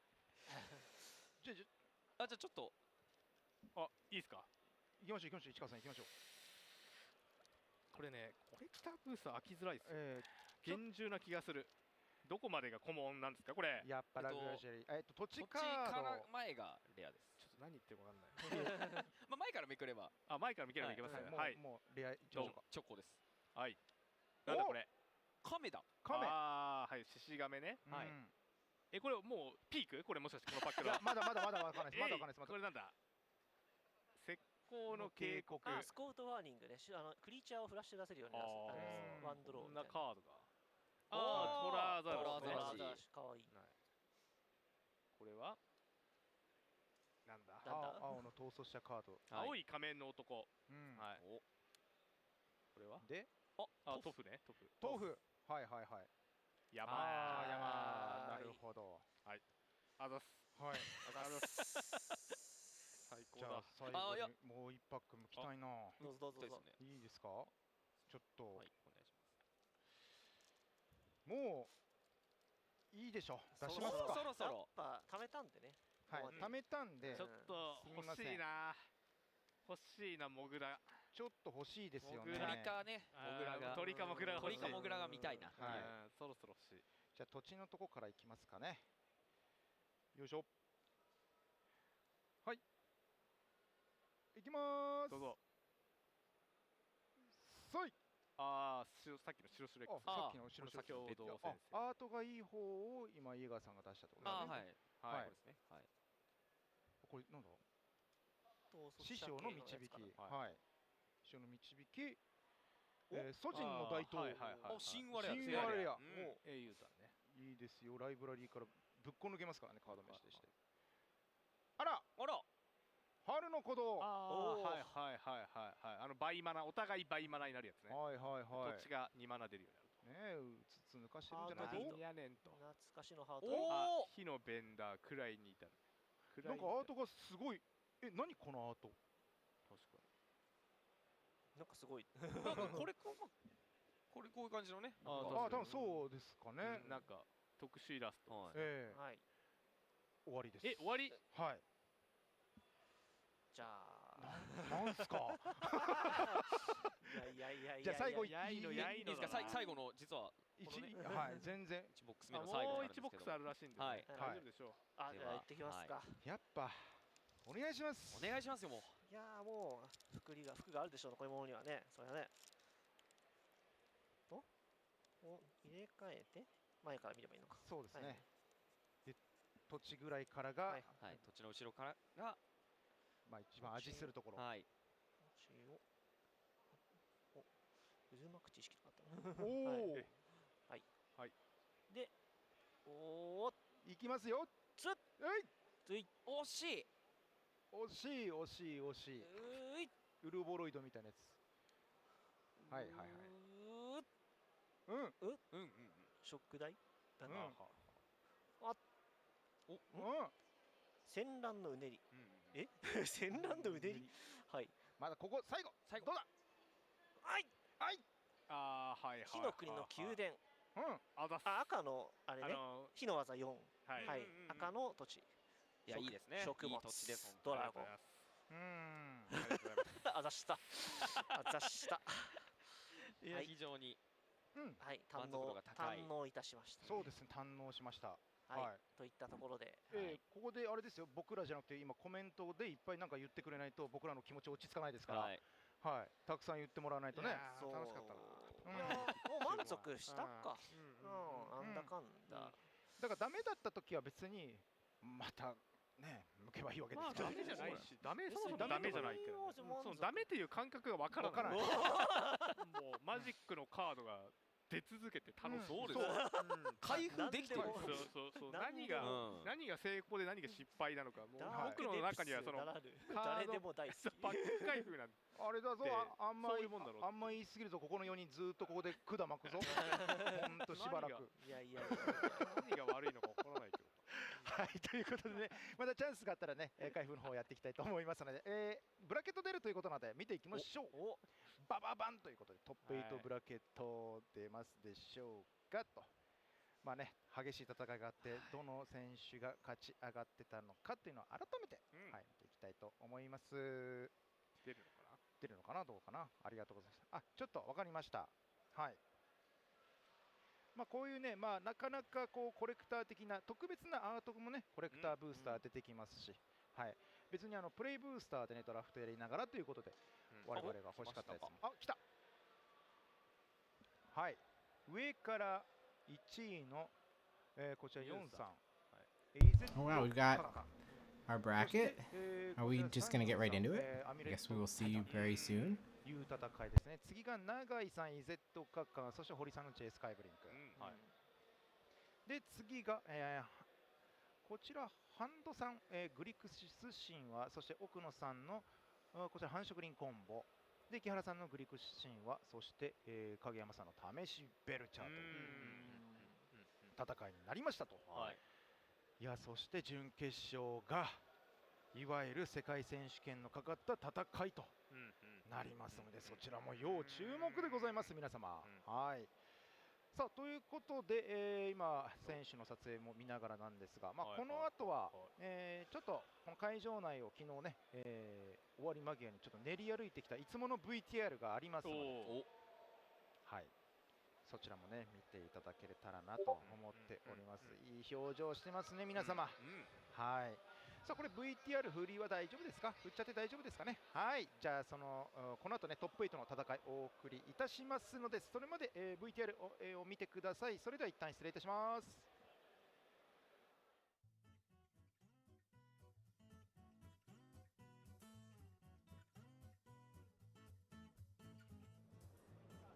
皆さん、プレイヤーズコンベンション横浜It's time to have a look around the convention center. 来ました来ました。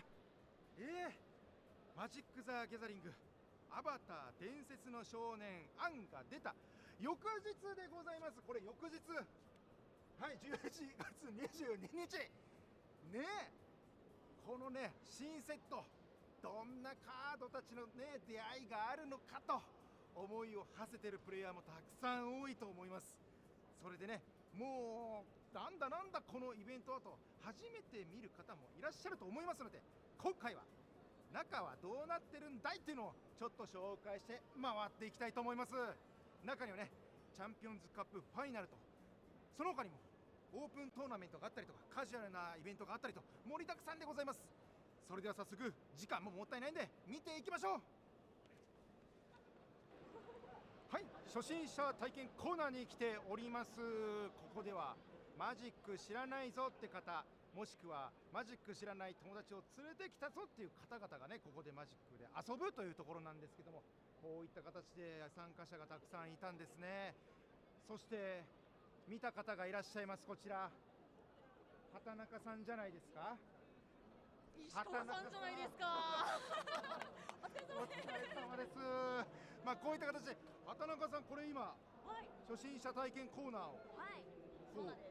回しているというか、はい、レクチャーイベントということで、もう毎回恒例に、なってきてて嬉しいなと思うんですけれども、初心者体験で、ちょっとウェルカムデッキ対戦会と、あと、今日はリミテッドですね、カジュアルリミテッド、ファウンデーションズ3パック使ってリミテッドしようみたいなものをやらせていただいております。リミテッドイベントもやってるんですね。そうなんです。ウェルカムデッキ対戦会でルール学んで、そのままリミテッドでもう覚えたてのルールをちょっと楽しんでもらおうみたいな、そういう企画もやってます。結構朝から晩までずっとですか？そうですね。今日確か10時だったかなから、ずっともう今日は2回でセットなんですけど、それ3セット回してて、どうでした？1日通してみての。いやもうでもすごいやっぱり盛り上がってるなっていうのを感じていて、前回やらせていただいた時ってちょうどFF シーズンというかね、コラボパック出てみたいなところで、もうコンベンション会場もFF の飾り付けあってっていうので、そこでちょっと興味持ってくださった方が多かったと思うんですけれども、今回もどうなるかなと思ったら、もう実はマジックFF できっかけでちょっと遊んでみたかったんですよっていう方がいらっしゃったり、そうじゃなく純粋に最近なんかちょっとマジックにぎわってるのが気になってて、ちょっとせっかくなんで遊びたくてみたいな風に来てくださる方もいて、若いプレインズウォーカーたちもいました、いらっしゃいましたよ。めちゃくちゃフレッシュな、はい、少年というか、もいましたし、あと若い女の子もちょこちょこ来てたりとかして、そうなんです。本当に多種多様な方々がいらっしゃってて、本当にいろんな世代には刺さり始めてるんだなと思って、じゃあいわゆるプレイヤーズコンベンションでのマジックの入り口、案内人って形ですよね。もうお任せください。もうあなたをいざないます。いざないます。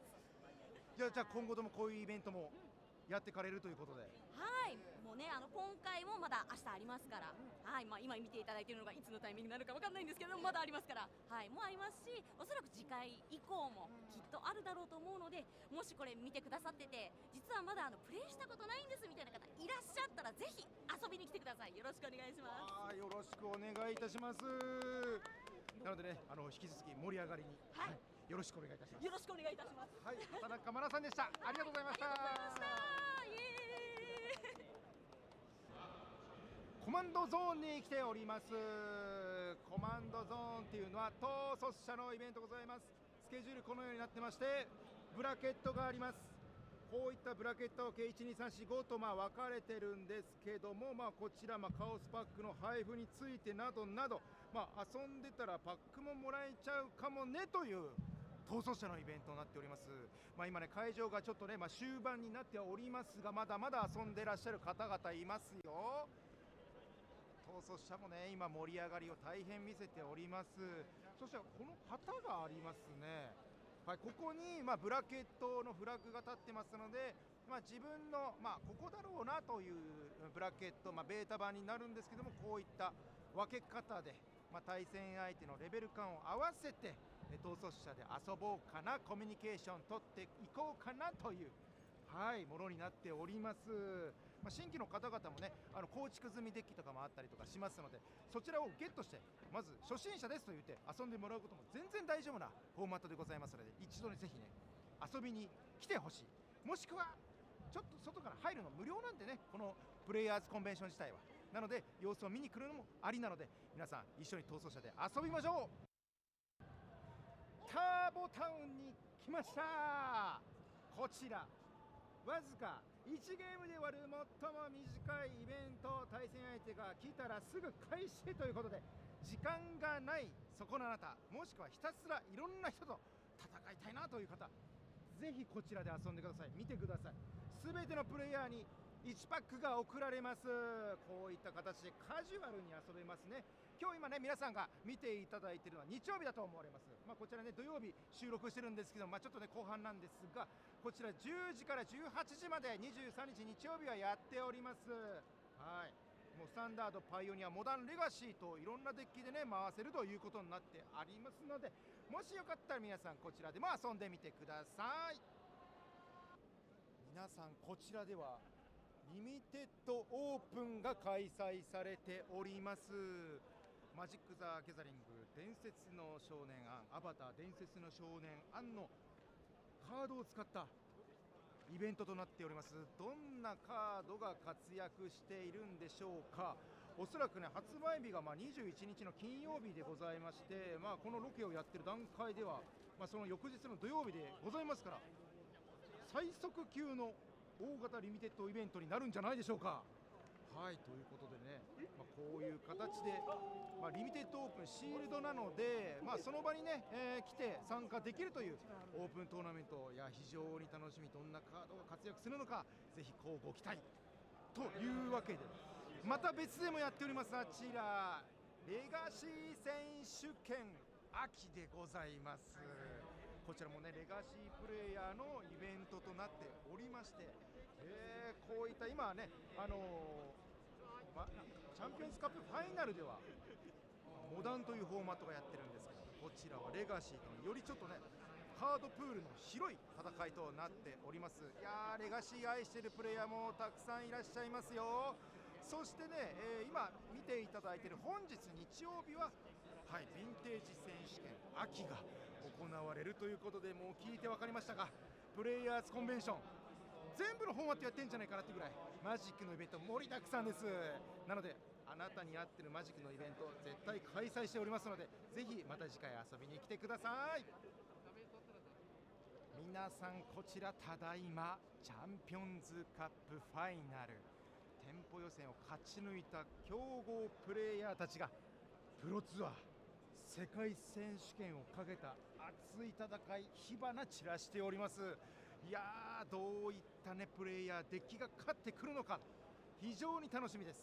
そしてあちらがフィーチャーエリアという今まで皆さんがこの放送で見てきたマッチアップの数々が繰り広げられていた場所でございます。成績上位者かかるものが多い卓、そういったところにフィーチャーして、皆さんにお送りしているところです。この後はねトップ8の戦いもあります。いやー、誰がトロフィー持ってくんですかね。非常に楽しみです。この後もぜひ注目してください。さあ、ショップさんがたくさん出しているブース来ております。いや、こうやってサプライもたくさんありますね。 FF のもの、こうデッキケースだったりとかスリーブだったりとかがたくさんありますね。いや、非常にこういったねお店がいろいろあるので、自分のお気に入りのお店を巡ったりだとか、それともやっぱ普段行けないけどこのお店見てみようかっていうのができちゃうのがこのプレイヤーズコンベンションだったりするんですね。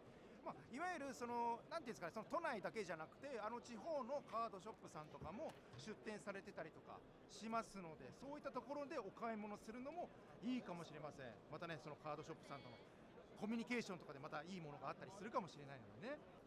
ピンクのパーカー、これは多分背中で分かります。黒田正史さんですね。今お買い物されてるところです。黒田さんはね、ご自身のスリーブを作ったりという、特殊な趣味があったりしますのでね。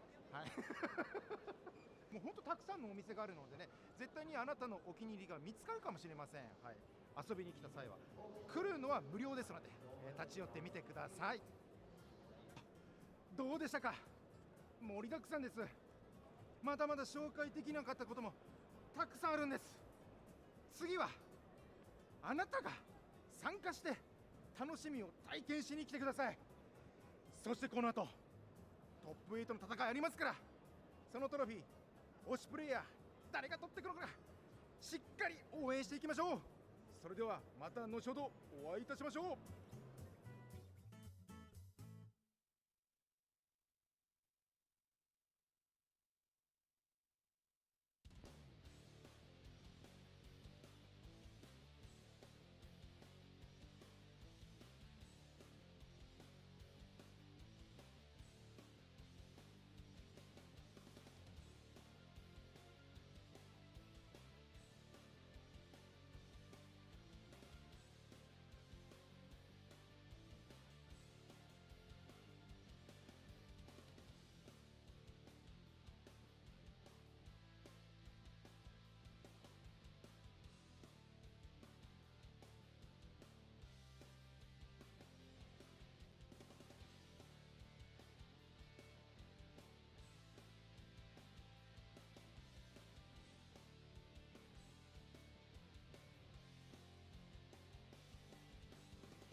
はい、ということで皆さんお待たせいたしました。続いてクォーターファイナル、 here we ベ go. ス It's ト time 8 for の the 戦い top と 8. やっていきますけれども、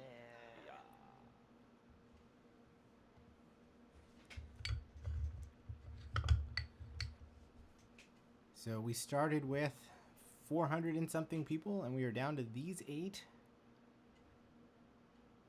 Oh, we now know who Jaehua is. It's Hojun Yoon.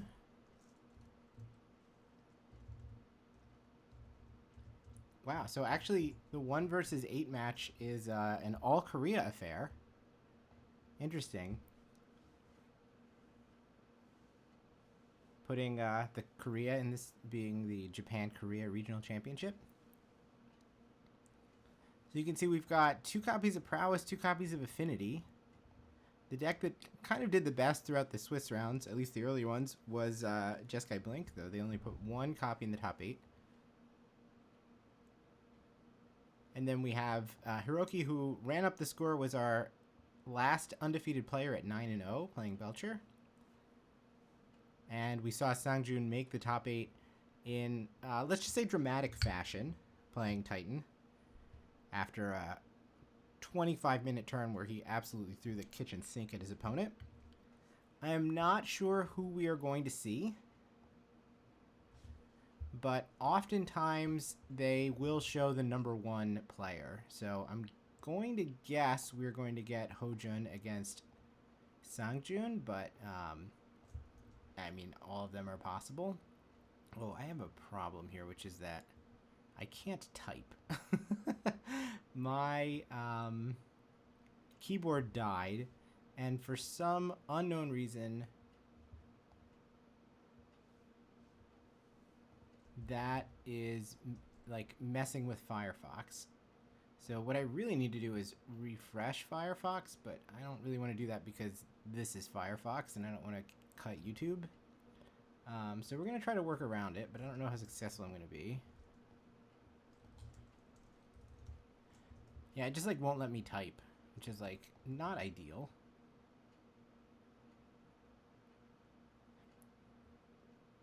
Actually, it's probably better for me to just bite the bullet and do this. So sorry, chat, we're going to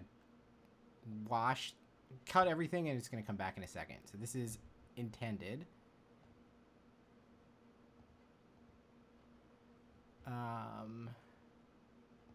Yeah, I can't even like... Alright, there's quit Firefox. Alright, I told you everything was going to go away. Like I said, that was not unexpected. Let's see if we can get Firefox to restart. If we can't, then that's going to be extra awkward, though.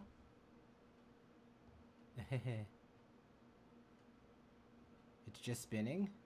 You do kind of love to see that. Have I gotten massively got here?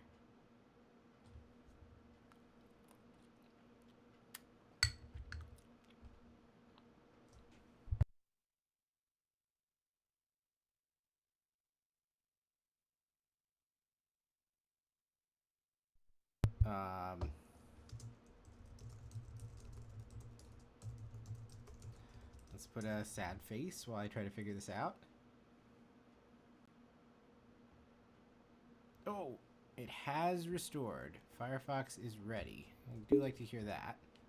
Alright, that is not true, but that's what I get for like jamming too quickly. Alright, put this over here.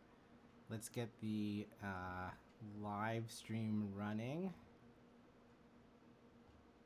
Alright, we didn't miss anything. We do like to see that.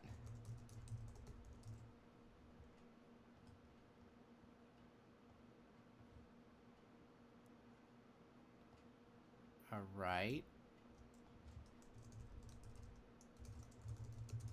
We look like we're back in chat. You do like to see that too.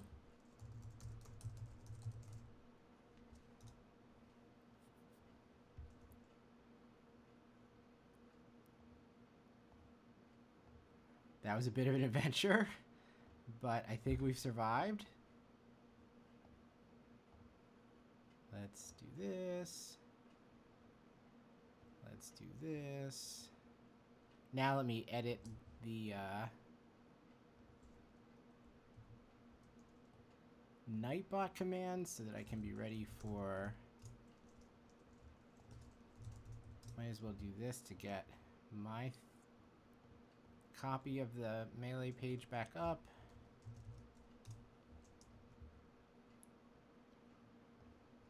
Okay, so now I'm ready for the quarterfinals when we get a match. Like I said, I'm going to guess that we're going to get 1 versus 8, though I'm not sure what's about to happen.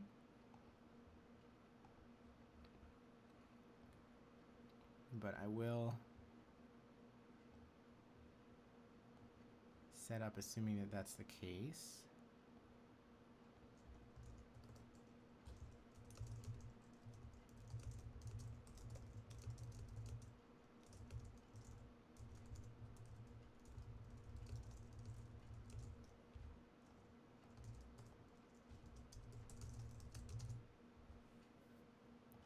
Okay, then I will put the Japanese audio on for another second. Let's see if we can hear what it is that we're about to watch.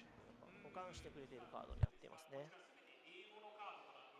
ここがそのメタゲームというところもね、あるかもしれませんけれども、非常に孤独でね、クリーチャーを対処するというデッキが、ジェスカイブリンクがやはりそうですからね。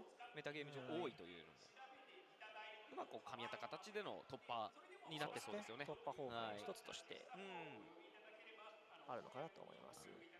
そして他のトップ8に残ったデッキでいうと、そのジェスカイブリンク、本命と見られていて、やはり実際トップ16だけでいうとね、一番多くを残っているということで、プロツアー獲得というプロツアー権利獲得という目標に対しては、やはり Actually, I just realized I never ran an ad during all of that time, so let's do that right now. トップ8っていうところまで行くと、実はそこまででもないというところで、勝ち残ったデッキはどれもこのトップメタを克服する術を持っていたというのがありますね。その他のデッキで見ていきますと、繁殖林コンボ。繁殖林コンボは結構マニアックというか、ここまでかと大会前の試合でいうと全然、ティア3ぐらいのデッキだったかなと思うんで、結構これはもうありますね。なんかこの本大会の台風の目というか、くぐり抜けて優勝をかっさらうということもあるかもしれません。結構メタゲーム上の盲点でしたね、繁殖林は。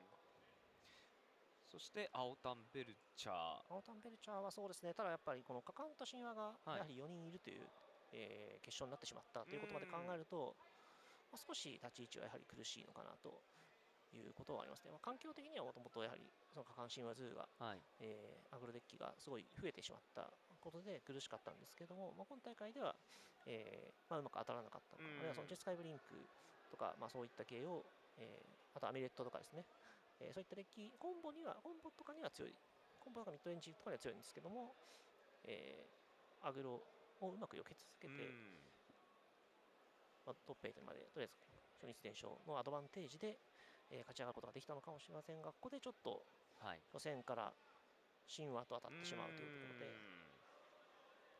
それを勝ったとしても、次も神話かもしれないというところで、なかなかちょっと苦しい、このトップ8のブラケット的には少し厳しい立ち位置にあるかもしれませんね。結構ちょっと苦手としているデッキタイプが多くトップ8に。そうですね、意外になってしまったというか、アミレットと当たれればスーパーハッピーだったんですけども。Hey, did someone ask for 2 versus 7? Because that's exactly what we're going to get with our first quarterfinal. So let me get this all set up. We're going to watch Affinity play against Broodscale. So it's Shinosuke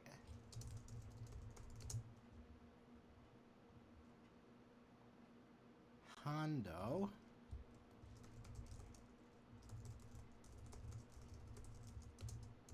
against Atsuya Okuno. Like this. Update. Here's the lists. And I'll even give you a channel prediction.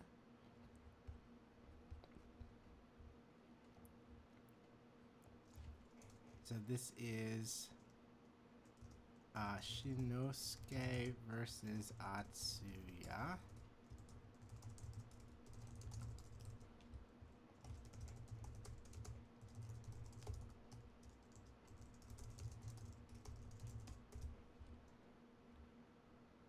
All right, there you go.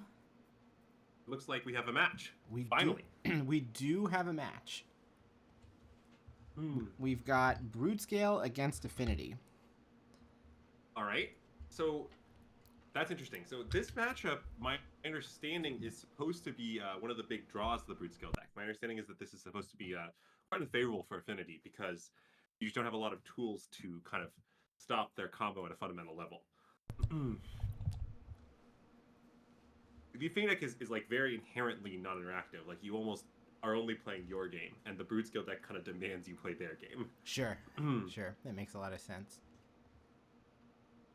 Right, so there is like the ability for the Affinity deck to have a couple of random Ursus Saga hits, Like the Pithing Needle that's randomly in the main deck could be something, I guess.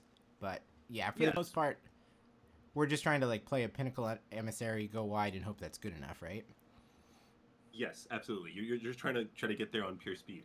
And I mean, if you look at the Affinity player's opening hand here, which I just got a brief glance at, the opening hand by the Affinity player, or sorry, the Broodscale player is turn 1 Urza Saga, turn 2 Broodscale, turn 3 the Urza Saga goes off, equip, activate, and then combo off the Kozilek's command as the infinite mana payoff. Kozilek's command is a kill. You just grind through your whole deck, and then you find the Flesh Raker. So, like, I mean, look, that's a very good plan for the Broodscale deck. Just simply turn 3 them. I'm not saying the deck has no moves against this. There's EE, there's weapons manufacturing, plus the Pithing Needle that you mentioned. There's a few options, but most of the time this is just going to work.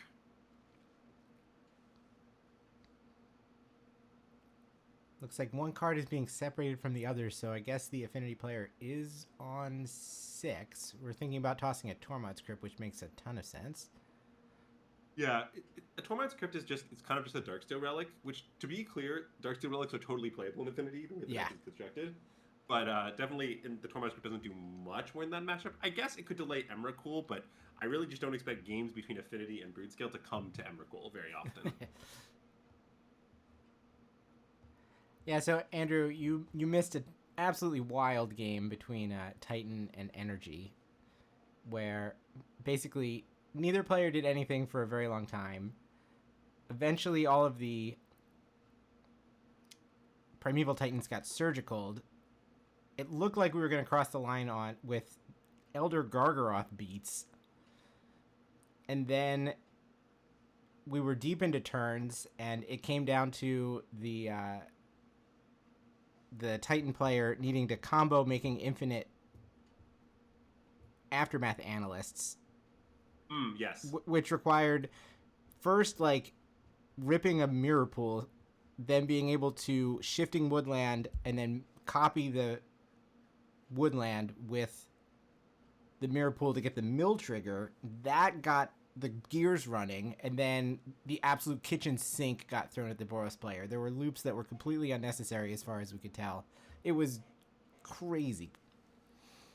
That is very strange. I mean, I will say I'm very familiar with the Infinite Analyst line. It actually comes up a surprising amount. But the other stuff, that's beyond my pay grade. Ooh, thank you, Nicole. Yeah, let's get the matchups out of the way.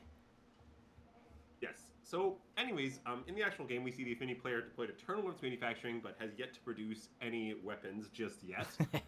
And then followed up with a turn 2 Urza Saga, which is good. It's going to make some massive constructs. I mean, if the Broodscale player simply has it on turn 3, which, again, I think that they just do, none of that's going to matter. Yes. So here, I guess, is the Broodscale. Check. I guess if the Affinity player can, like, play an artifact for, like, 1 mana here, then you could threaten to use the EE to kind of kill the Broodscale, but it is at somewhat grievous cost, since you will lose all your zeros in the process. Yeah, well, we have found a Pinnacle Emissary, so I guess it is possible. Right, like, warp the Pinnacle Emissary, make a Munitions token, pass, will keep the Affinity player alive. But it's not pretty. No.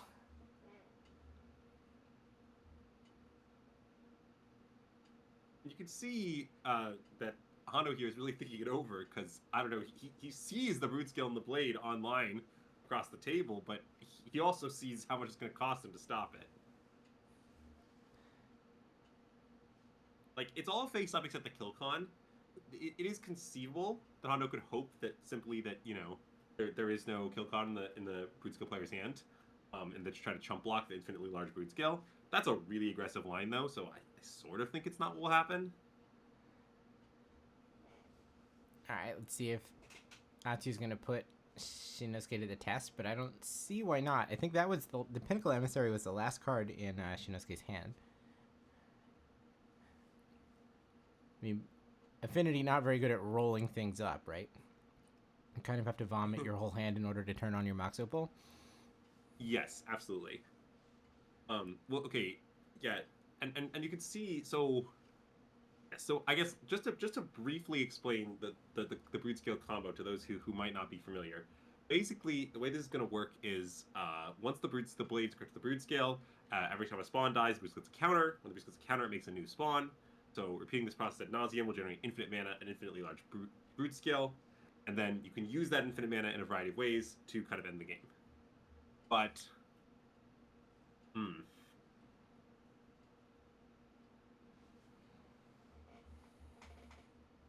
it looks like he's considering not going for it. So possibly because he drew the blade, but if he plays the blade, there's not enough mana to fully combo, I think. We're getting a Haywire Might. Interesting.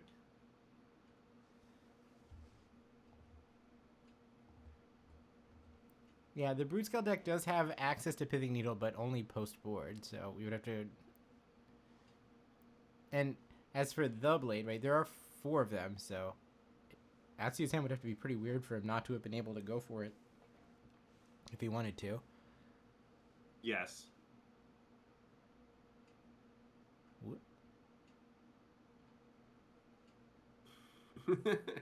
No one saw any of these cards. We knocked them over in top 8 of the RC, but no worries on that front. All right, well, Haywire Might is in play.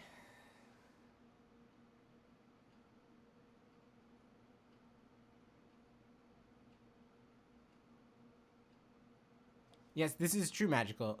There is counterplay, but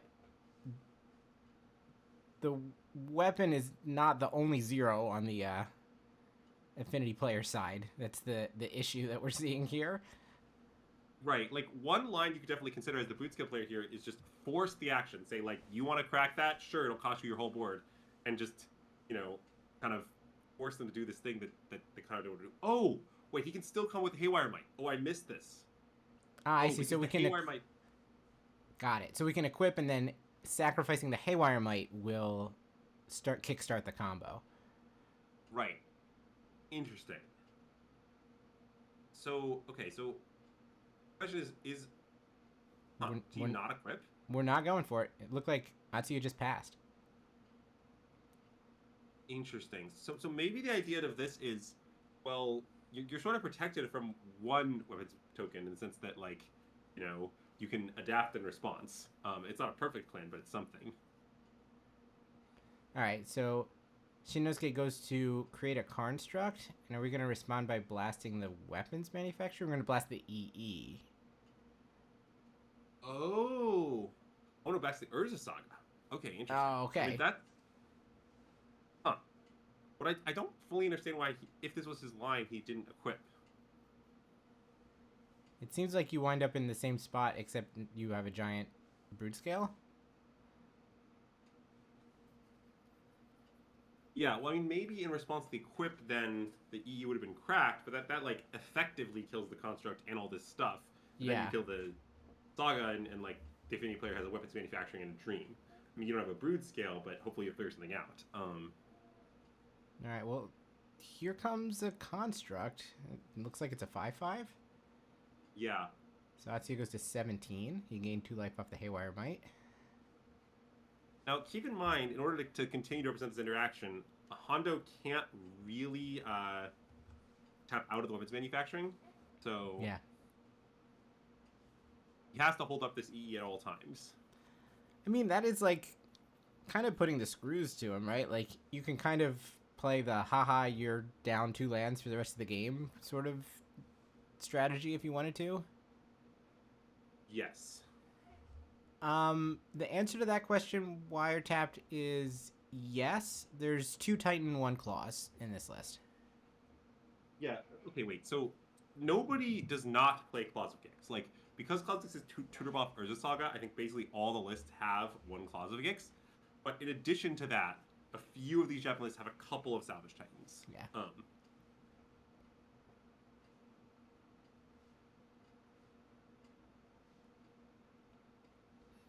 All right, Atsuya is just Eldrazi Temple Go. I don't know what the go sign looks like. What does it take for the traffic light to turn green? But I'm going to let Shinnosuke see another card. I mean, maybe he's just playing the K command for 2 here? I'm not exactly sure where that gets him, though.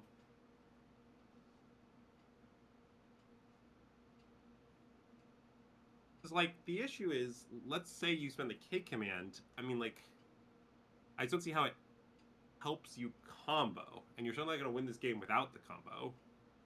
So... Alright, Memnite. This construct that's coming in is 1, 2, 3, 4, 5, 6, 7, 8. I think 9. 5, 6, 7, 8, 9, I agree. Amusingly, we're like shockingly close to just weapons manufacturing blowing up Atsuya. Yes. Oh, absolutely. I mean, the weapons manufacturing card of the Affinity deck is pretty scary. Like, because the random artifacts that it make matter, and at some point it will kill you. It takes a while, but it's not for nothing. All right, here is the K command. So the modes are kill target creature with mana value 2 or less, and scry 2, draw a card. Okay. And one of these cards is acceptable. Yeah, I think the card top might have been another Brood Scale, but I'm not 100% sure. I didn't get a great look at it. I wonder if killing the construct was better than making 2 scions and blocking, or spawn and blocking with one of them. Unclear. Could be. Yes, you do see the second Brood Scale in hand there. All right, so now Chapter 3 will float in response.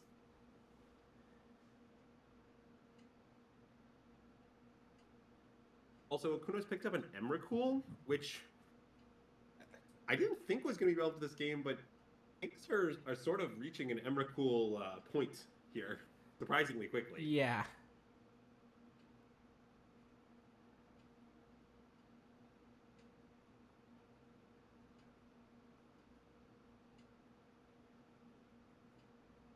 All right, we've got another blade.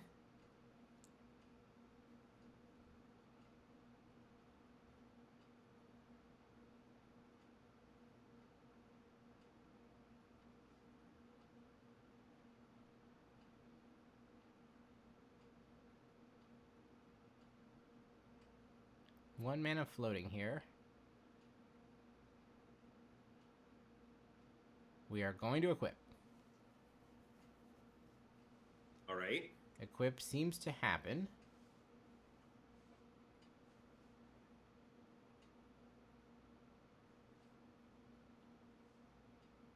Okay, so once a Brood Scale is equipped with a Blade of the Blood Chief, things get weird. And the reason they get so weird is now, obviously if you adapt, you get to go off. But also, if any creature under anyone's control dies, you get to go off. Yes. It's quite strange. It means, like, for example, let's say that at some point the Weapons Manufacturing gets blown and try to kill the Brood Scale. Okuno could, like, channel a Boseiju on a Memnite to go off. Yes. Right? So, like, I don't know if we're going to see any kind of these, like, in-response shenanigans, but it's certainly possible this game could come down to that sort of thing. Right, if there's another K command in hand, then that threatens to make 1 scion, which, or, 1 spawn, which is certainly very good. And Malevolent Rumble is the play. So okay, this so does seem Rumble is basically putting him in check. You have to go now. You don't have any more time. Yeah. We will blast EE. We will blast Tormod's Crypt.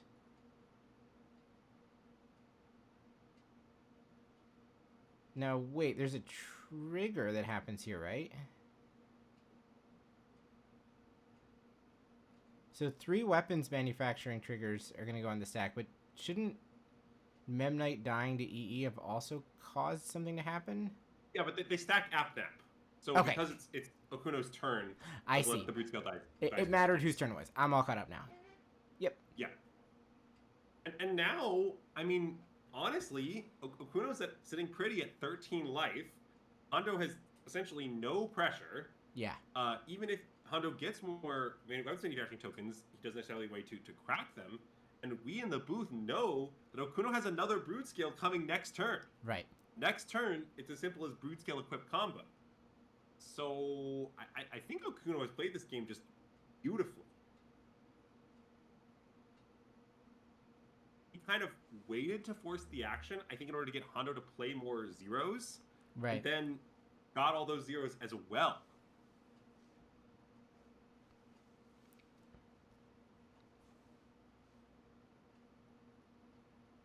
Yeah, and here comes the next one. It's been shuffled to the front. We're going to play a Cavern first. Sure. Playing around Metallic Rebuke or whatever. I don't understand. I don't even have Metallic Rebuke, but just in case he does, I guess. There is nothing. So, no, the coast is just clear. All right, sure. Okay, we equip. It's like, is this good? And if the answer is yes, this is just game. I mean, this game in like a variety of ways. Like, he doesn't need the Emberclaw in hand. It's just Omega game. Yeah. Okay. So, yeah. So for those not familiar with this, so what's gonna happen is first Okuno makes infinite mana infinitely on Brood Scale. Then the Blade of the Bloodsheaf, the second one, can be equipped. Once you have the second Blade of the Bloodsheaf equipped to the first Brood Scale, what happens then is you get infinitely many tokens. Then you can move around the second Brood Scale to various tokens to make them infinitely large. Also, there's a Flesh Raker in hand, which kills the opponent. That's not even necessary, but apparently he's that too. Yeah. Yeah. Wow. All right. Quite a strong showing of the Brood Scale deck. And I did mention I think this is a tough matchup for Affinity, and we are sort of seeing that. Now, it is gonna improve a lot post-board for the Affinity deck. Consigned to Memory is one of the best cards in the format against this Brood Scale deck, and we see 3 copies in Hondo's sideboard. We'll see 2 Galvanic Blasts, or sorry, 3 Galvanic Blasts, which are a great way to pick off a Brood Scale, another really useful tool.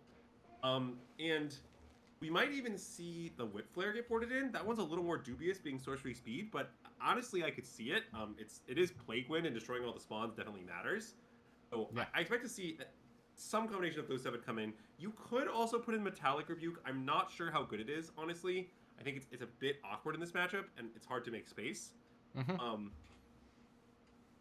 But yeah, like, I think, for example, a valid question is, like, what exactly is Hando cutting? And I don't really know the answer. Like, I don't know, the weapons manufacturing stuff I think is pretty good in this matchup. Like, maybe you cut, like, the Salvage Titans. I don't really know. I don't know how that card plays in this deck. I've never tested it. You know, then there's, like, stuff you could try with, like, trimming on, like, some of these various 1-drops that aren't needed. But I don't know. It's very hard for me to speculate about what's going to come out. On the Brood Scale side, I think it's also pretty straightforward. Basically, if your card destroys artifacts, it's going to come in. So, Nature's Claim is probably going to be a good one. Yeah, suit up. Like, maybe Dismember. Dismember is okay in this matchup. It's good against Pinnacle Emissary. It's not good against much else. But, like, if on turn 1 they Pinnacle Emissary and you play Dismember, that is a really good exchange for you to, like, kind of stop their whole thing.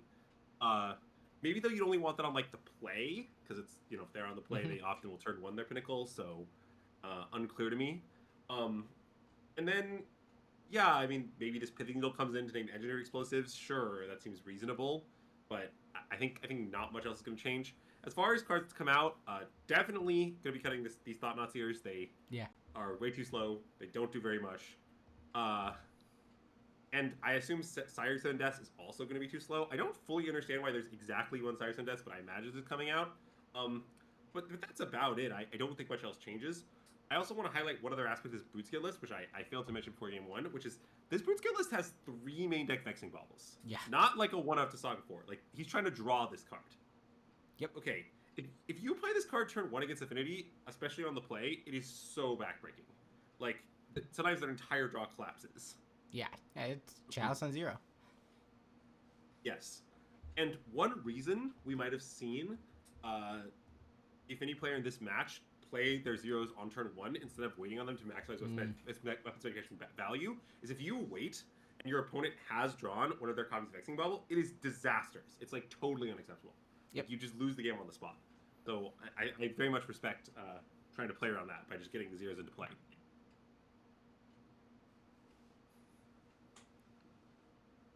Yeah, we can see the Thought-Knot Seers shuffled to the front of Asia's sideboard. We saw the Salvage Titans get brought to the front of the deck and taken out of the Affinity list.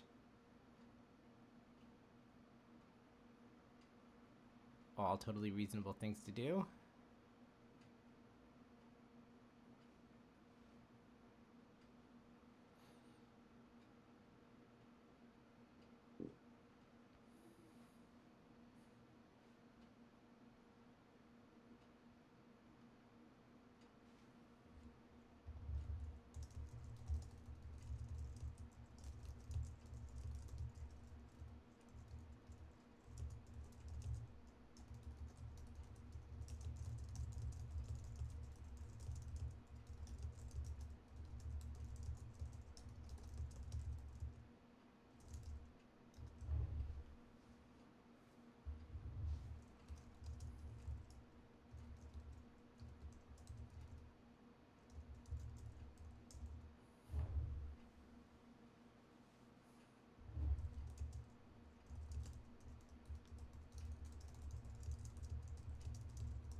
I'm typing in chat about the deck sheets, the lists that are printed out from Melee. I don't know the extent to which you remember this, Andrew, but I know when we were watching people play Rakdos decks in Pioneer, it would often be the case that like all of the double face cards would be in English and everything else would be in Japanese. So it would be like 60% Japanese, but then randomly like Blightstep Pathway, Fable of the Mirror Breaker, etc. were all in English on the deck lists. Seemed quite awkward. But I also know that a lot of the when I like try to find Twitter notifications about these events coming up, a lot of it is like if you're trying to register your deck, you probably want to register in English because there's a lot of stuff like, especially from new sets, that doesn't register correctly in Melee, which doesn't seem ideal either. Yeah, I mean, I guess I have a fair amount of empathy for the Melee team on this one. I suspect that trying to support kind of all languages takes a lot of doing. Yes.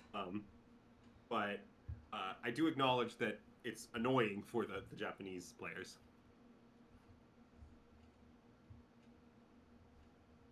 Looks like we're going 6-on-6 here. Game number 2. Sure, yeah. I mean, this is a matchup where I expect a pretty middling amount of boarding.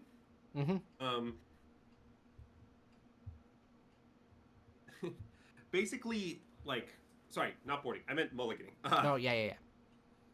Because, I mean, on the one hand, it is true that, like, the Brood Skill deck wants to have, like, you know, a fast Brood Skill draw. The Affinity deck wants to have interaction for fast Brood Skill, and they both want to mulligan to that. But on the other hand, like, because the post-board game gets so much more interactive, because post-board, the Affinity deck is supported, like, 7 ways to break up the combo or something, like, you are just going to see a lot of grindier games, and because you're going to see grindier games, that will make players want to keep more hands. Yeah, right? You just need more cards. Exactly. Yes, like, I mentioned that in Game 1 I was pretty skeptical the game would come down to Emrakul. I would like to state that post-board, I am much less sure of that. Like, I wouldn't be shocked to see the game go so long that eventually Emrakul decides things. I'm not saying it's, like, extremely likely, but I do think it's possible.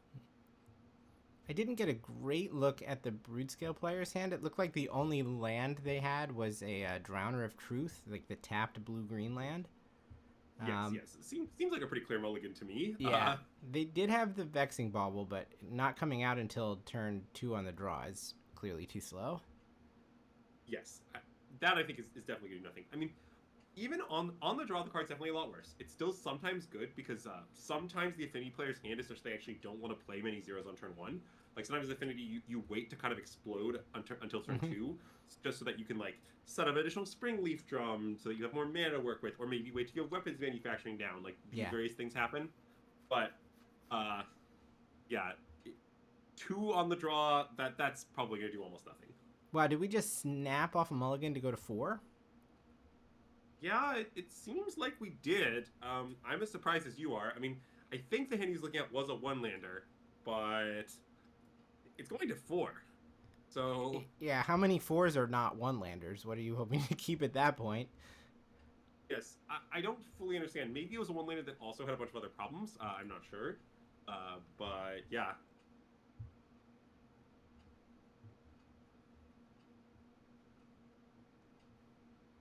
All right, well.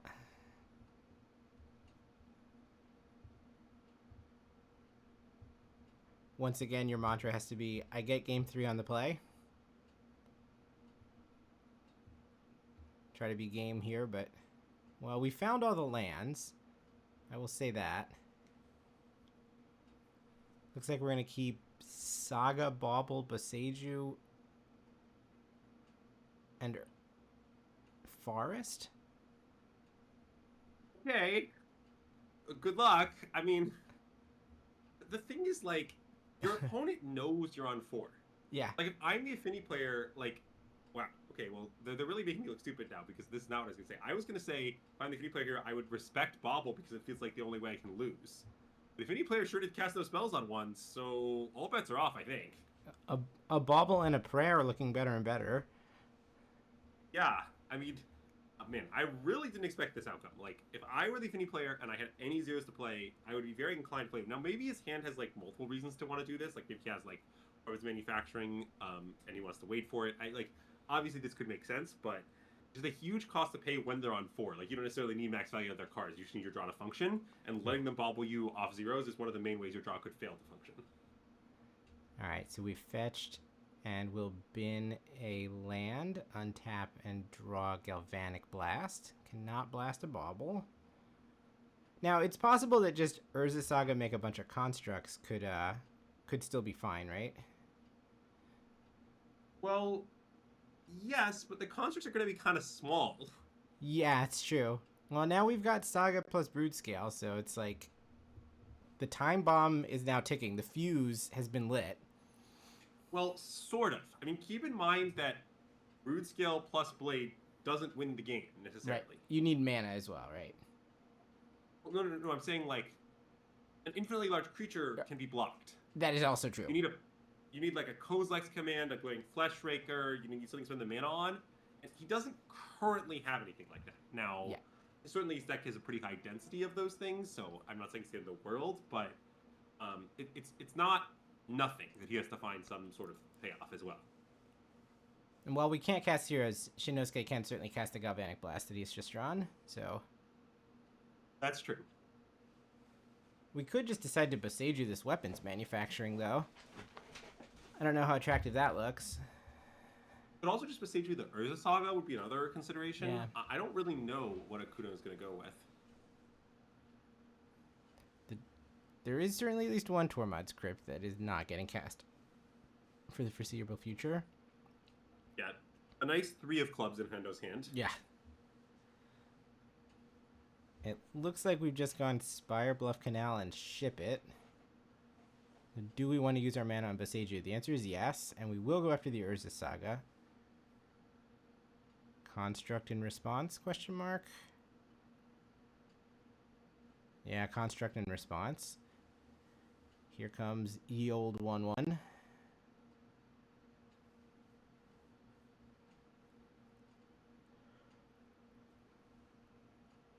Yeah, I mean, the construct in this situation just is I mean, roughly the least scary it's ever been. Yeah. Never has such an irrelevant body entered the battlefield.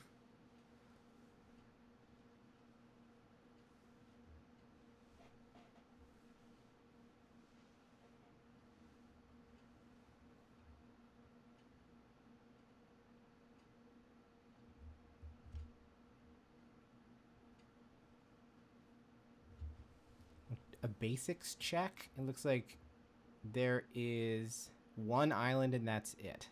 And yeah, we did mill it off the Surveil.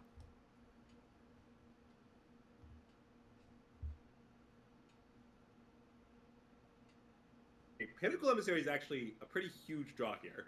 Because you can play zeros in the Vexing Bauble and trigger your Pinnacle Emissary. Like, yeah. That's not nothing. Wow, we're not going to warp it, though. We're just going to put it down as a 3-mana 3/3. Yeah, I mean, I don't know. I see the appeal of this. Like, you're not necessarily using this mana on anything. I don't know. Hondo has no particular reason to put a Basking Brood Scale in the opponent's hand. I mean, we in the booth know that Okuno does have the Brood Scale, but Hondo does not necessarily know that. I mean, it's a little disrespectful, but I don't know. Despite the fact that your opponent multi 4, your position isn't that good. Yeah. So, I mean, there's kind of a question of how respectful can you afford to be. Like, the 3/3 matters. It's like a big part of his clock, you know? Yep. That's right. Yeah.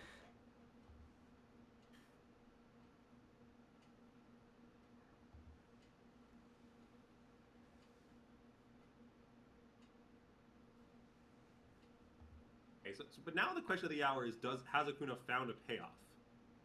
And it looks like the answer is no.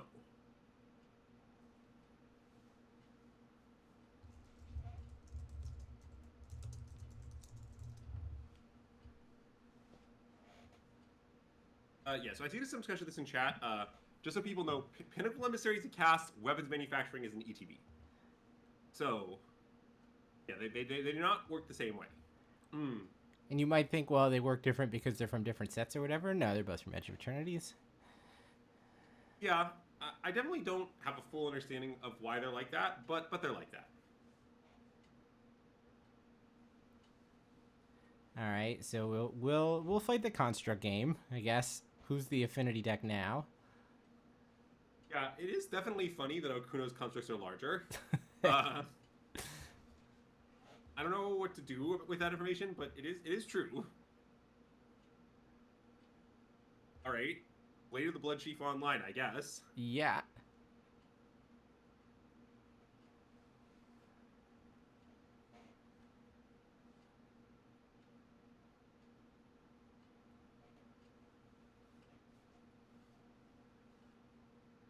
All right, so the hand is Eldrazi Temple, Brood Scale, and I did not see the third card, but it was green.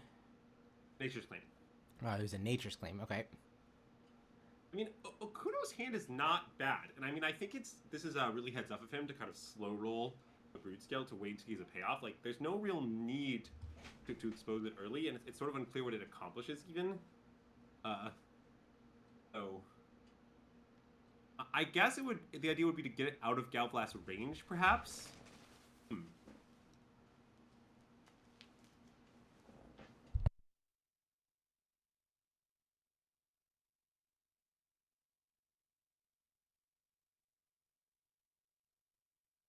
All right, let's see what comes off the top of Shinosuke's deck here. We've got Thoughtcast, Tormod's Crypt, red card, probably another... Oh, the Galvanic Blast that we've known about. All right, Crypt, trigger. We'll make a drone.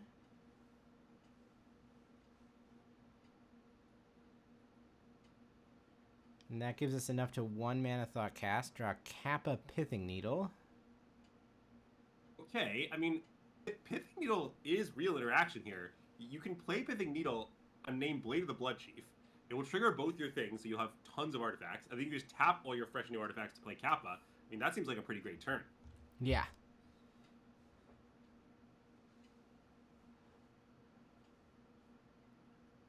All right, first we'll get... Oh, God. Okay, this game is turning around quickly. Honestly, I thought Okano was clawing back into it, but I think this turn is gonna put Hondo in a great position.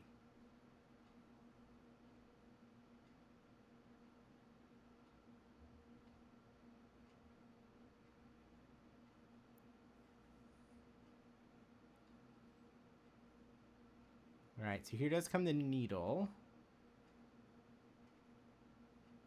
Trigger. Make our drone.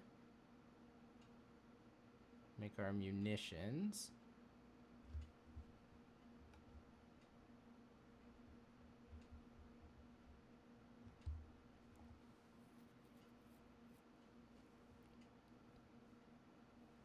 Update our construct to be a 7/7. Look, I'm just gonna say this, to Hando, just in case he's listening to this, which he probably isn't, but you are allowed to take a bunch of actions and then update the construct at the end. You don't have to do the intervening updates. That's not important. Right. It will matter when there's combat or when it matters. All right. So here does come Kappa. Make a drone. Make a weapons. Land it. Make a weapons. More munitions, please. Now we're gonna correctly... I mean, it is worth, I guess, maintaining the game state that we have 2 tapped munitions and 1 untapped one. And now we update that our construct is a 10/10. Yeah, look, Hano, he's gonna block your construct, okay? It's gonna get blocked. It's true that there's gonna be 2 more where this one came from, which is pretty good. Well, yes, but because of the Nature's Claim, does Okuna have a second green? I guess that's the question. Does not. It seems like that's going to cost him. If he had a second green, then he could, claim the blade, play the Brood Scale, equip the blade, some sequence like that. Okay, he's cracking the Vexing Bubble, I think, hoping to draw green, something like that. We're just hoping you draw some way out. And we just hit another Eldrazi temple, so no dice. I mean, I think that Okuno does not have a way to win this turn. Can he live another turn? It seems unlikely, but I have not done the math. No, it looks like he's going to get whammied. Agreed. Also, yeah, we in the booth do know that Hondo also has a Gao Blast, which might be used in its classic mode of upstairs. Yeah.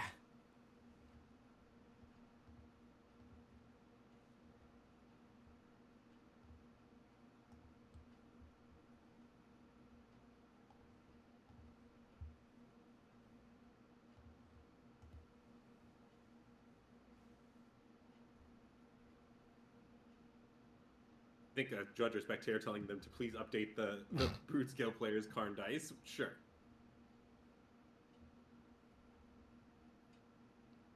Alright, we're not going to UT the Gal Blast. We're going to wait and see how our turn goes. Draw for turn is Shadow Spear. Sure, I mean... That is a magic card. You want to equip it at +3. Like... Yeah.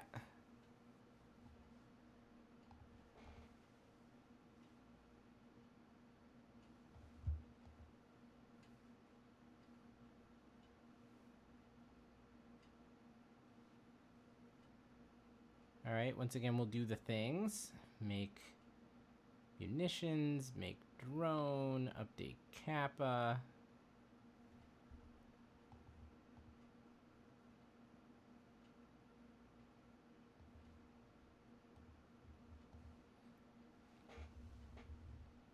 Let's go to combat. You can't block any of that stuff. I guess if you want to block the Pinnacle Emissary, you can. Wait, this attack is only for 12, I think. Yes. 12 is not 13. Wait, does he have 2 Gal Blasts or 1?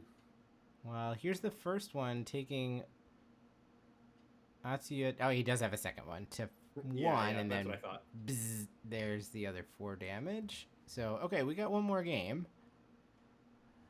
Yeah. All right. Game 3. I mean, I guess what I'll say about that game is it really did not fill me with faith for the affinity side of the matchup, because I guess the way I would characterize the game is the Brood Scale mulligan to player mulligan to 4, and then the game was way too close for comfort. Yeah. Like, the affinity player did win in the end, but, like, the Brood Scale player was in it. Yeah.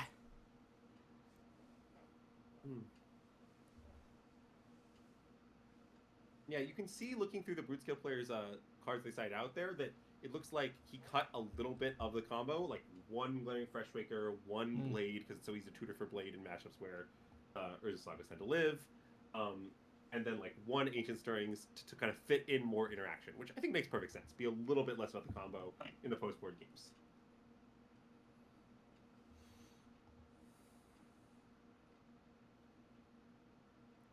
I wonder if we're going to see some of these cards like Memnite or Tormod's Crypt get shaved on the margins if you're afraid of getting bobbled on turn...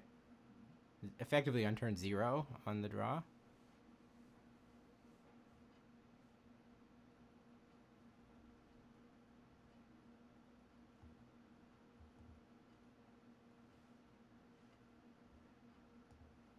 Though I don't know how many more interactive spells the affinity player has to fit in. Like if they've already sided them all in. There's a Whip Flare, as you mentioned. Yeah, so it seems like the affinity player did just board in basically every interaction possible, which, you know, is reasonable. I respect. And we have shuffled a couple of the Tormod's Crypts up to the front. So I wonder what cards are going to replace them, if those cards are actually sideboard cards, or if they are main deck cards that were cut earlier. It's like a Crypt and a Thought Cast were put off to the side. I mean, I do know that the kind of affinity scientists I converse with regularly assure me that you are allowed to trim Thoughtcast sometimes. Like, that Thoughtcast is actually not secretly just not one of the best cards in the deck. I mean, it's fine, but it's not like a Sacred Cow. So, I mean, trimming it is definitely totally hinged. And Treating Tron script also seems fine. I don't know. I mean, again, Emrakul matters a little, but I mean, it's got to be one of your worst zeros still. Like, I can't imagine having 0, because tuning for with Saga seems useful in niche spots, but going down to 1 is a very reasonable thing to do.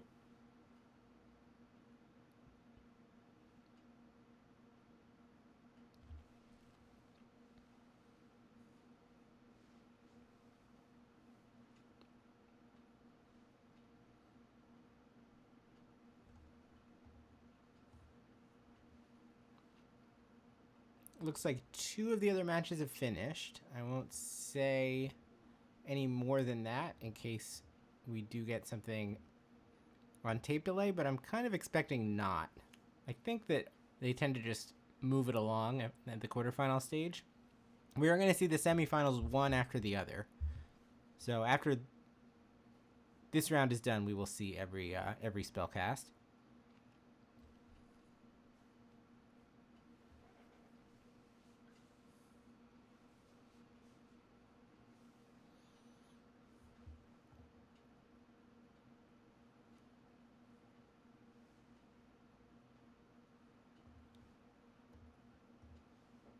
Players both shuffling very thoroughly. I have gathered from the match we just watched that both these gentlemen are fairly deliberate players with a kind of I would say like calm but also not the quickest approach. So it doesn't surprise me to see them really randomizing those decks. Yeah, that got me curious. Let's take a look at their history. It looks like Shinosuke has not played on the Pro Tour before. His first event was in 2018. He did make it to the finals of the Japan Standard Cup, so like the big destination RCQ side event GP-like thing at the previous RC. So he has played single elimination rounds before, but this is certainly the furthest up the competitive play pyramid that he has gotten. And then let's take a look at Atsuya. Atsuya also has not played on the Pro Tour before.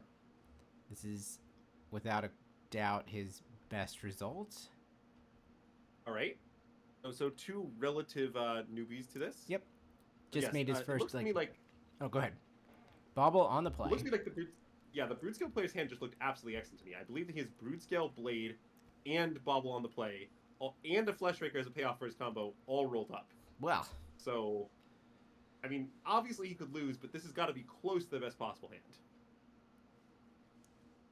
All right, we're just going to play Thundering Falls, take a peek, keep on top, Magus of the Moon in hand. Okay. I mean, it is true that the Brood Scale deck doesn't have that many green sources, and you could try to cut them off green with Magnus, but I don't know, like, they don't have that many green cards either. Like, the Brood Scale might be in play, or they might just not draw the Brood Scale and end up playing an Emrakul game. This seems a little bit narrow to me. I would not be inclined to put this card in.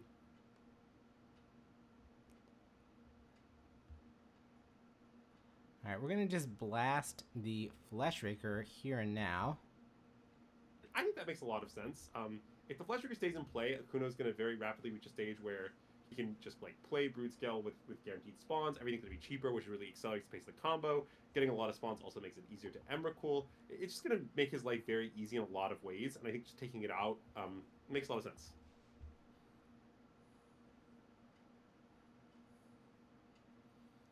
All right, we'll float mana on Urza Saga as it goes to Chapter 3. Yeah, so I think there's a lot of considerations for what Akuno could get here in Urza Saga, and I think it's hard to say what he'll go with. Like, one thing he could do is he could just get Haywire Might and just, like, play a control game and just blow up the Urza Saga on the other side of the board. That's, like, one possibility. But I'm not really sure which way he'll break. Like, maybe he'd rather commit the Brood Scale and go kind of more convoy line. He also could get, like, Pithing Needle, but I'm not really sure what he would name, so that seems weird. Like, naming Saga seems, like, mostly worse than getting Haywire Might. Maybe it's better because you get to spend your mana this turn. I'm not sure. It's a tough tutor, I think. You already have the Blade, so there's not much interest in the second one. Right.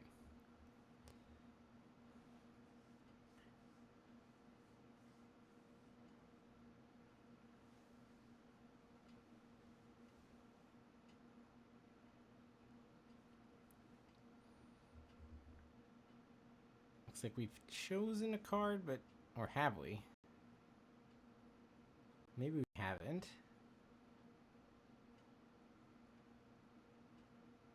We are going to find a Springleaf Drum. Just try to make sure that we have access to green mana throughout the game, I guess.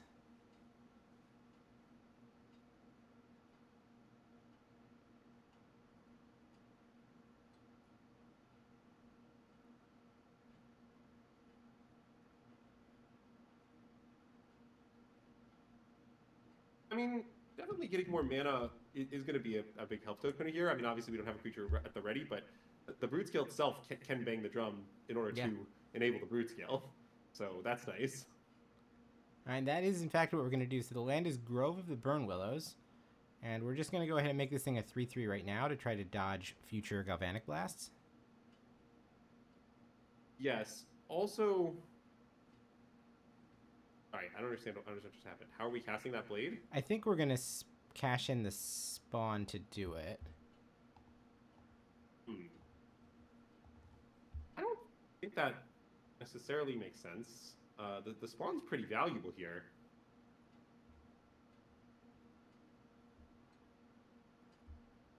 Oh, wait, I think what Okuda's explaining is he used the Eldrazi Temple, used the colorless to play the Root Scale and the other colorless to activate the Root Scale. He used the Soul Mana. So he actually does have mana left over because of that. Gotcha, that makes sense, yes. Right, so we had 1 floating mana from the Saga, 1 from the Grove, 2 from the Temple, and 1 from the Springleaf Drum is 5 mana total. So that's enough to play and activate the Brood Scale, as well as cast a 1-drop. Yes. Now, we in the booth see that Hondo is just completely cold with this Brood Scale. Yes. Combo. I mean, at the moment, he does not have any out of any kind. Now, he is allowed to hope Okuda doesn't have a payoff. Like, that's a real line. So what does it actually look like? Either playing Pinnacle Emissary or Magus of the Moon as just a jump blocker? Yes, you have to present a jump blocker. So, like, play Urza's Saga as a mountain. Well, I mean, I guess mountain if you play the Magnus, and then play the Magnus is like a pretty hinged line. But since I guess I'm kind of assuming Magnus is the worst one, that I guess isn't totally self-evident, but it does seem likely to me.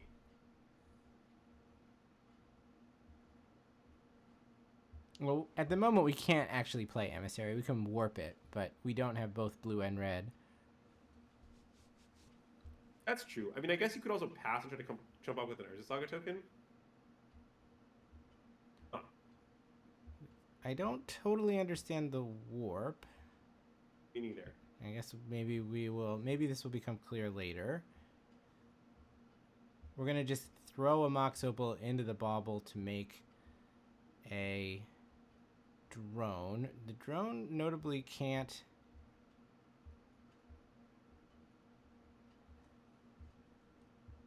step in front of this thing, right? No, the drone cannot block non-flyers. I think Condor just left himself dead on board, unless I'm mistaken. It does feel that way. Equip, sack, make my thing really big. Attack? Question mark? Alright. Well, there you go. I mean, look, like, that was a very strange ending. I do think if you just, like, play the Magnus, jump block, whatever, Okuno is in a really good position and is highly favored to win. The Affinity deck is very bad at getting an infinitely large Brute Scale off the table. But, Chad, please don't leave yourself dead in elimination rounds. So, do not do that. It's not great. But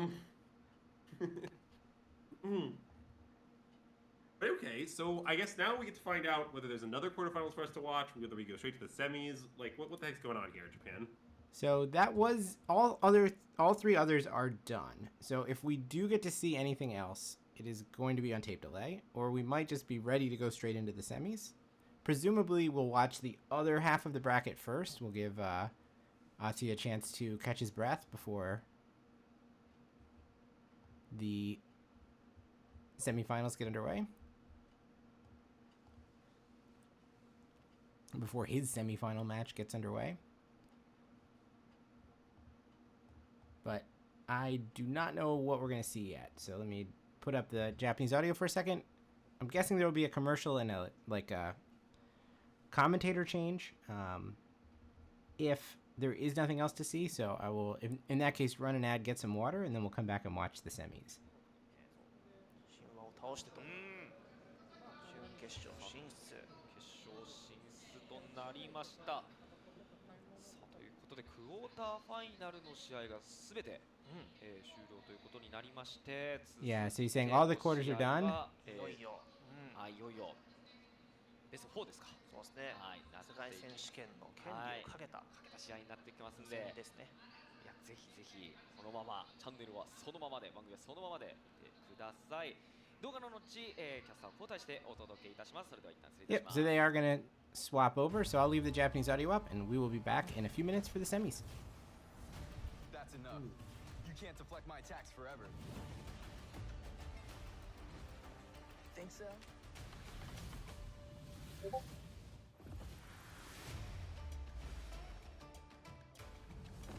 How could you do this to the greatest earthbender of all time? What about Kiyoshi? Could Kiyoshi do this?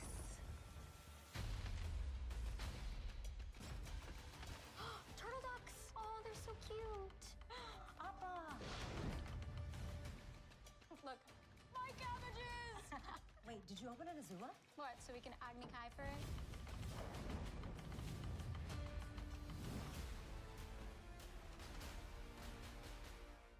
I'm looking for the avatar. You're gonna have to be more specific. Let's try that again. Does anyone want to play?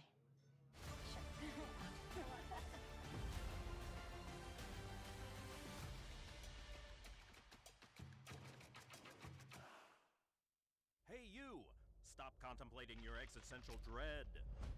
Try Magic the Gathering Foundations. Dying decor got you depressed? Foundations turns dreary into dramatic! But wait! There's more! With the right magic card, everything's better! Can magic help me with my boss's after-hours texts? It sure can. Thank you, Magic the Gathering Foundations.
Alright, that was quick enough. We are here for the semifinals in Yokohama.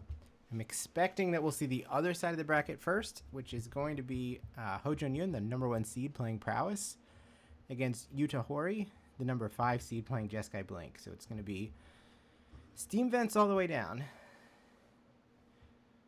Well, I guess if you don't like steam vents, then your champion is Atsuya, who survived that previous match with Broodscale.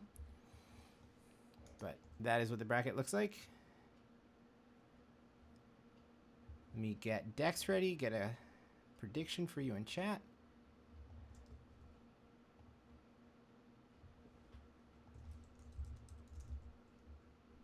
I guess I'll just wait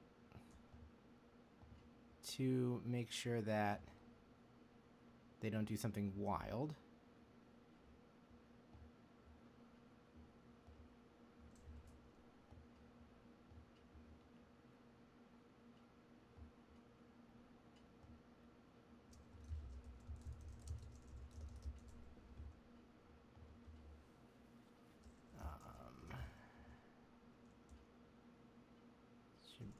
guess I'll leave the Japanese audio on for 1 second while we wait for this. ワールドも見えてきていると。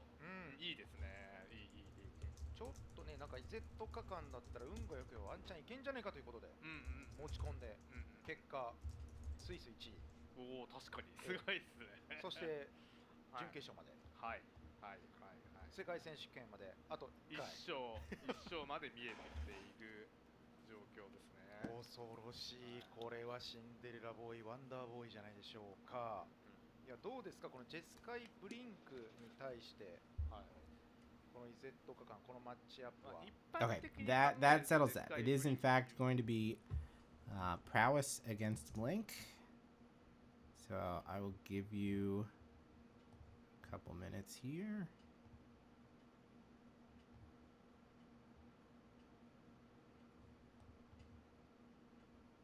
That's fine. There we go.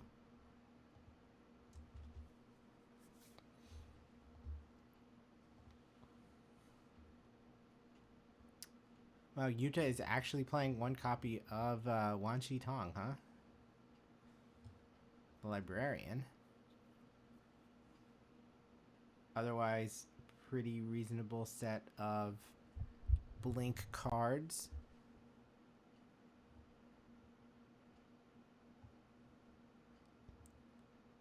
And we have seen Hojun play with prowess before on camera, also quite stock.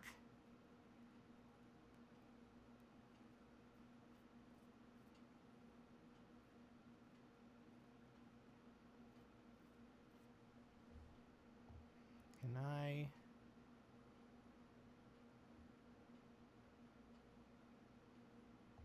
actually do this?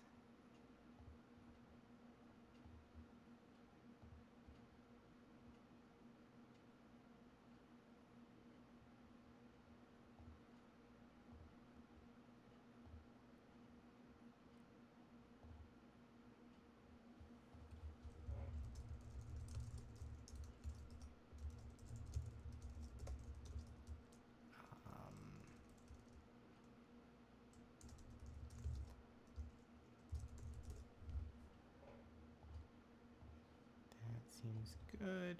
Okay. All right, if we're going to talk about the matchup for a minute, given that there's still going to be a little bit of time before the match actually comes up, let me drink some water. Stay hydrated. We've got 3 rounds left to go, everyone. So I will be here hanging out and chat for another minute. なんで結構まあアメリカ有利のかなと思ったんですけど、マイゼットかがまあね、やっぱ4さんあれなんでね、1位抜けなんでね、それもかなり出そうではありますけどね、スピード対決になるのでコンボに対しては。そこでしっかり勝って、まあ、2-0というスコアでね、お確かに、サクッと勝っておりましたから、まあ、準決勝進んでおります。で、グリクシスシーンはね、木原さん、上がってきましたよ。回収するタイタンが入ってね、はい、シーンはですけどグリクシスではないだろうというね、ちょっと解説陣からの、黒い要素そこだけですからね。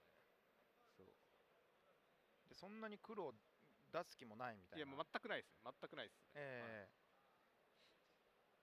まあ、そういったデッキ、まあ、本当にいろんなデッキが勝ち上がってきたなというところですね。で、グリク神話に関しては、まあ、試しベルチャーを倒して。まあ、このマッチアップは一般的に、まあ、神話の方が有利とされていますね。やっぱりウルザの物語からカードをサーチしてみたいな感じで、まあ、機能不全なに持ってきたりとかね、爆薬持ってきたりとか、まあ、いろんなオプションがあるんで、基本的には有利。クロックパーミッションみたいな手持ってますからね。そのサイドはカウンター入れてみたいな形で、まあ順当な結果なのかなといった気がしますが。なるほど。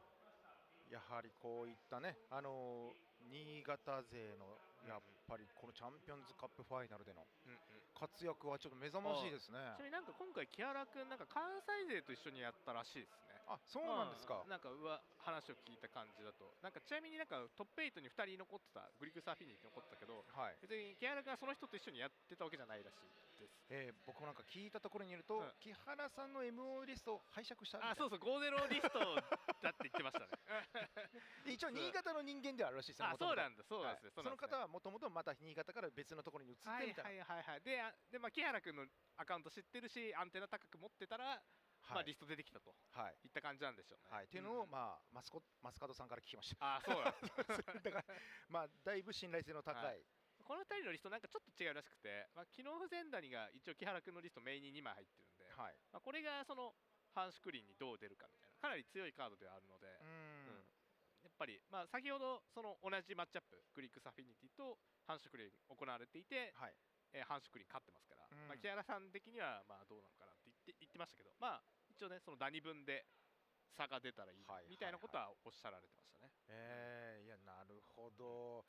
いやまあこういった形でなんかねモダンっていうと、前回のプロツアーとかもそうですけど、なんか本当なんかいろんな人にチャンスが巡りやすいフォーマットなのかなと思うんですけど、どうですか今回のまあ4さんも。そうですね。結構習熟度がものを言うフォーマットではあるので、なんかこうやっていろんなデッキ、まあ、今回はでも多くて2人ですからね、アーキタイプ、アフィニティと何でしたっけ、イゼット価格が2人ずつなんで、まあ、そんなに多様性が大体あるフォーマットですから、まあ、その中でやり込んできた人たちが勝ち上がっていくと、いいフォーマットだと思いますよ。ちなみに市川さん的にもしなんか競技マジックやりたいなと思ってる視聴者の方とかいたときに、どのフォーマットから攻めた方がいいとかあるんですか？競技的にやりたいんだとちょっと難しいな。まあモダン結構おすすめな方です。Okay, here we go. Looks like our players are ready for the first of our 2 semifinals. And something's gonna have to give here because Hojun has played against Blink 3 times and won all 3 times, and Yuta's played against Prowess once and won that match. That was in the quarters. And it looks like we are on 1 mulligan, or is that a 2 there?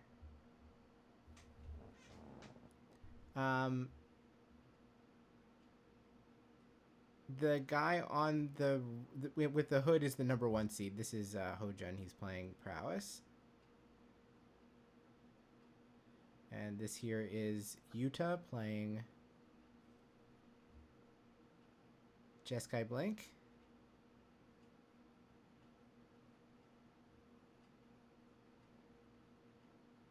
All right, I see we have Prowess versus Blink as the semifinal we get to watch here. That is correct. Yeah, so this is a matchup that I think is of some debate among people that I know. It's this kind of thing where the Jeskai Blink players all say their favorite and the Prowess players all say their favorite. So keep that in mind. Definitely the most important card in the matchup, and this is probably be a surprise to nobody, but it's Corey Steelcutter. Yep. You know, the Jeskai Blink deck does not have a lot of ways to get the Corey Steelcutter off the table. If it sticks, it will continuously spam out threats until it overwhelms most things that the Jeskai Blink deck can do. And really the only clean answer to the main deck is like failing it out, then solituding, or this singleton March Brother really light and this singleton prismatic ending, which is really not a lot of outs. Yeah. Especially because the Prowess deck can often prevent the Fairly shenanigans from happening. Because you know they're 4 lightning bolt deck, they can lob it or flashback the Fairly. Like Fairly tends not to stick around in this matchup. Never say never, but it's not that complicated. All right, we see relatively slow start for both players. You know, Thundering Falls Surveil is not the ideal Prowess turn 1. No, the top player is Blink.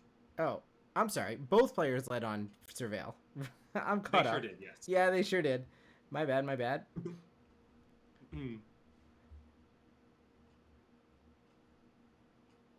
No turn 2 play either from Hojun.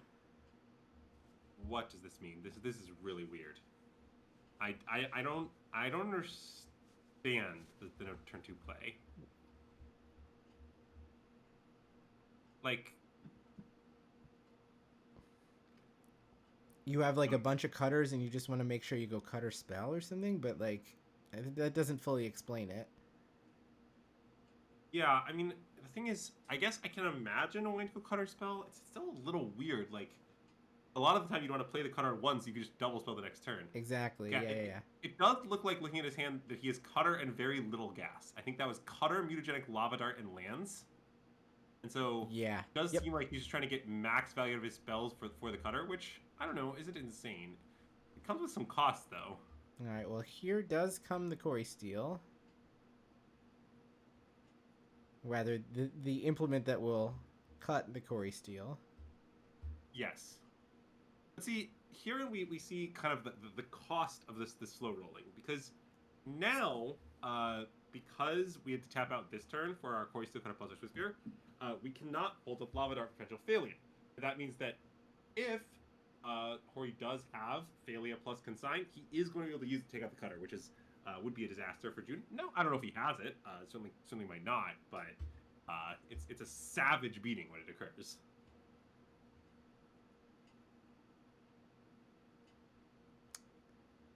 Okay, wait, I need to get this straight. Is it a blade that is made of Quarry Steel, which cuts things, or is it an implement that is used to cut through Quarry Steel? I think it's actually neither of those. I think it's from the Quarry Monastery, and it's used to cut steel. Okay. Well, in any case, speaking of the dog, here it comes. It's just gonna chase the Monastery Swiss Spear out of town. Wow, that's a bold block. Yeah. Yeah, mutagenic growth is gonna make this look pretty bad. I mean, does Hori have a Solitude? Is that the idea of this? Was he trying to bait the Muta?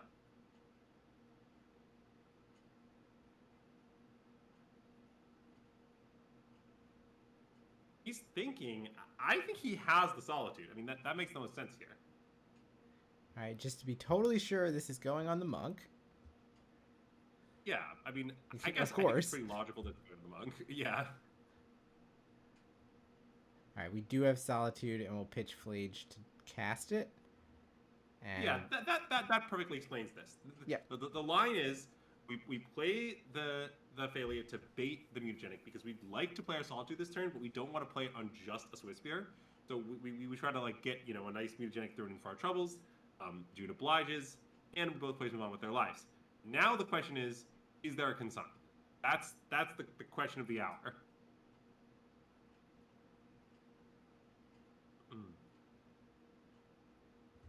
Even if there's not a consign, the Failure can just attack and deal with the monk token. Right. There's a life total dispute right now is what's happening. The players are trying to figure out how much damage June has dealt himself. Yep. But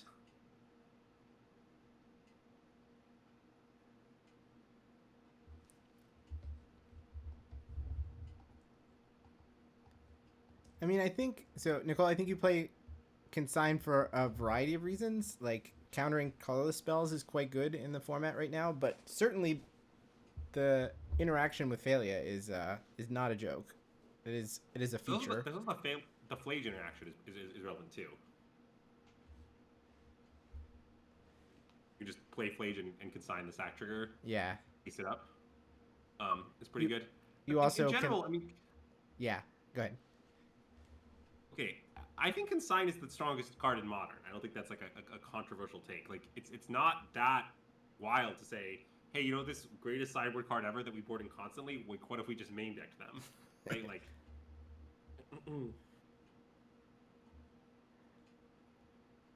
Yeah, it even looks. It got even better with the printing of Quantum Riddler. Now that we have a way to make that thing stick around for the cheap cost rather than the expensive one. Basically, if there's a job you need done, probably you can find a way to get Consign to do it if you work hard enough. But okay, I mean, so you win some, you lose some. So he does not have a way to take out the Quarry Steel Cutter. That's unfortunate, but is able to just present a 4/6 blocker, which is pretty effective here. All right, we'll start on Preordain. We've got some work to do. Let's put it that way. We see Lava Dart and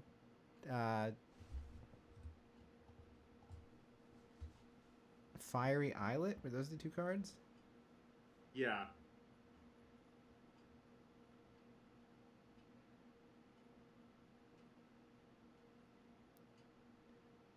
And I think that June just bin them. Yeah. And our hand is those two cards anyway. We have another copy of Fiery Islet and another copy of Lava Dart, as well as a Mishra's Bauble. But now we can just play the Mishra's Bauble, trigger the Kori. Although, I guess then that sort of begs the question, can you even afford to attack? Yeah.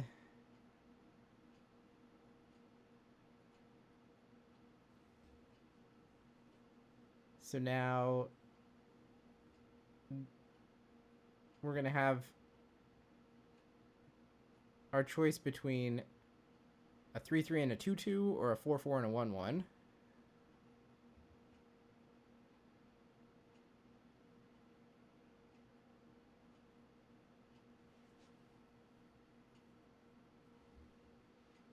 I mean, I guess 4/4 plus Lava Dart equals profitable attack.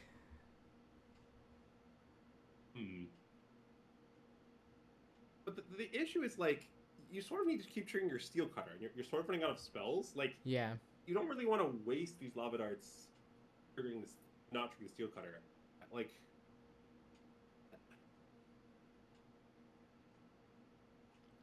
yeah, moving Kori Steel Cutter is 100% optional. So we could leave it on the existing one if we want to. And it looks like that is the line that Hojin is taking. Sure. I mean, I think that clearly makes sense. I'm still not sure if the attack makes sense. I mean, God, I know you want to clear this Quantum Riddler. You know, we all want to clear this Quantum Riddler. But I'm just very concerned about expending resources we don't have. I guess you don't have to flashback to Lava Dart at least, which is kind of nice. That's true. It will, once you reach a 5/5 and you've put 1 damage on the Quantum Riddler, then that's enough to win combat. Yes. All right, and I mean, I guess that's June's plan. Okay, that's not so bad. We're only wasting half a Kori trigger essentially.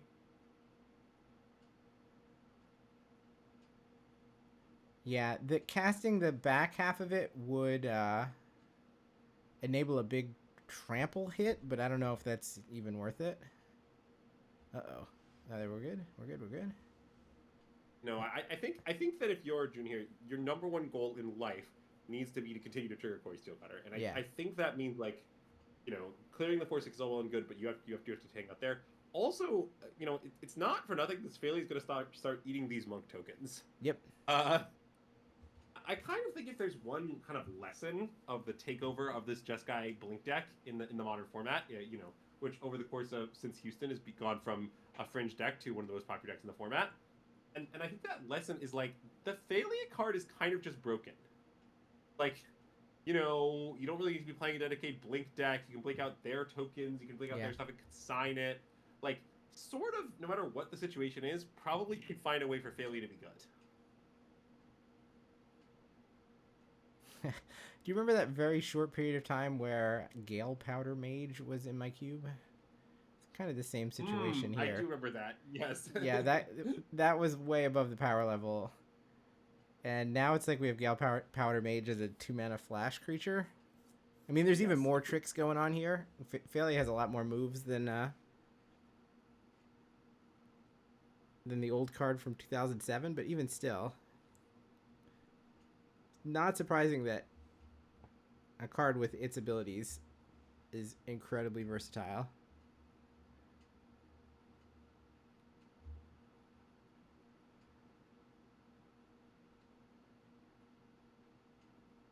Alright, who is thinking right now? Is that a silly question to ask? March of Otherworldly Light targeting Kori Steel Cutter is on the stack, I believe. I mean, 3 mana was tapped, March was played, there was a vague gesture towards a permanent on Hojin's side, and there's only one thing that costs 2, so that is my understanding.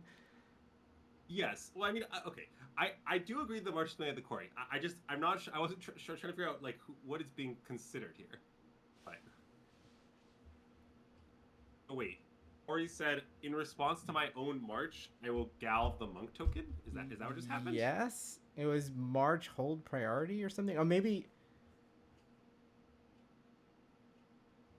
I don't know.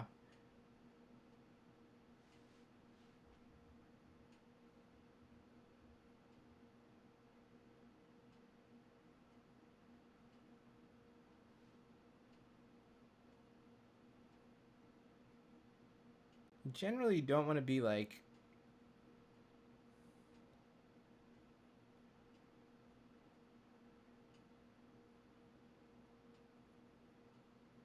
Alright, we're just going to let all this clear, and then we'll see where things wind up. Because I'm expecting the situation to be that there's not going to be a Quarry Steel Cutter, one of the monks is going to go away, and there's some amount of prowess.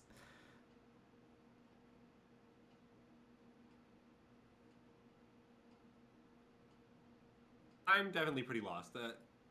A lot of stuff has happened in response to a lot of stuff. I think that this is ultimately going to result in both players getting their boards decimated.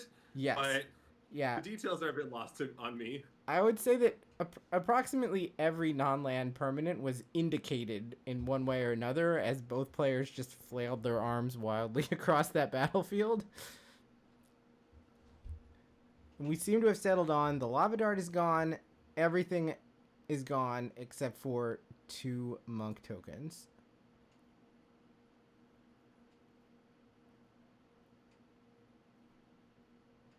Which are coming across for 2s of damage as Yuta goes from 12 to 10.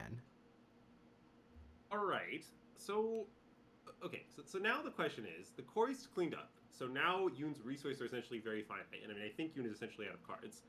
Then the next check is like, okay, can Hori just clear out these monk tokens and, you know, take the pressure off? 10 life is not a lot of life points. No.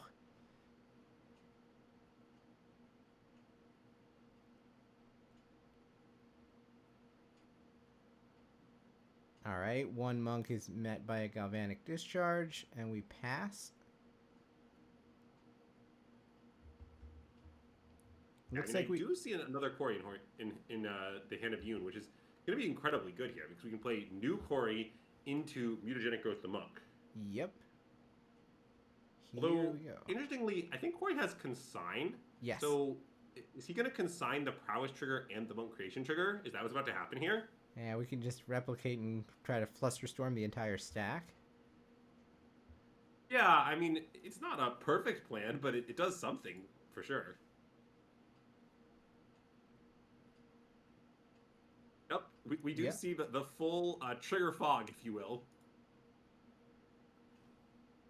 So it's going to be 1 base, the prowess from the cutter itself, and the mutagenic growth makes 4 total. So Yuta should go from 10 to 6.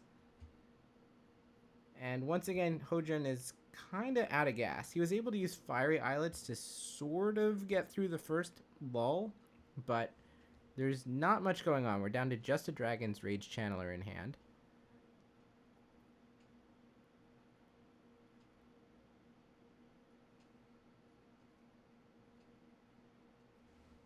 The 2 cards in Yuta's hand are Ephemerate Quantum Riddler. Those play pretty nice together.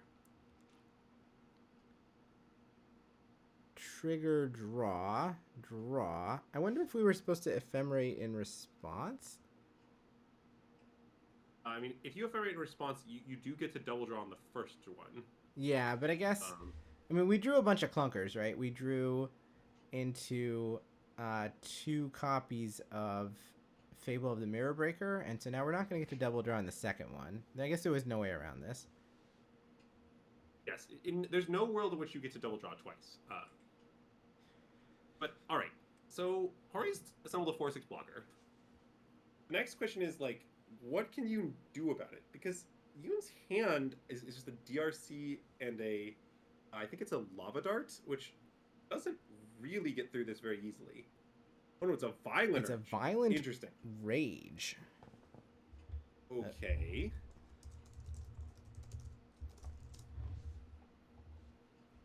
So now you can send one creature through the Razor. Yeah. I think he's delirious. I'm pretty sure. He is quite delirious. Yeah.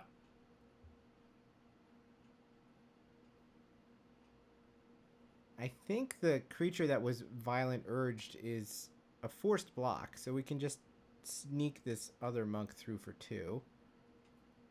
Well, sort of. I mean, if you think Hori doesn't have a removal spell, you can do that. Yes. Right? If he has a removal spell and you make that attack, you get completely destroyed. But, I mean, I think it's reasonable to argue that Yoon doesn't have the luxury of playing around another kill spell here. Like, that if there's another kill spell here, you're just in trouble no matter what you do. So, I think I actually like the all-in attack. Just say, like, look, like, if you have Galvanic, if you have Solitude, any of that stuff, I'm dead. Good beats. But if you don't, I'm going to take my 2 damage, and you could pry it from my cold, dead hands.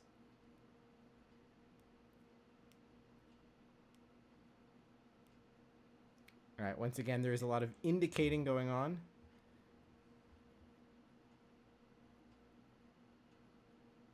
It's a subtle thing, but I honestly think that the strongest aggressive players, like kind of the top level aggro mages, know when the game is kind of slipping from their control and when they just have to like respect nothing and jam. Yeah. And I think that's what you're kind of seeing from June here.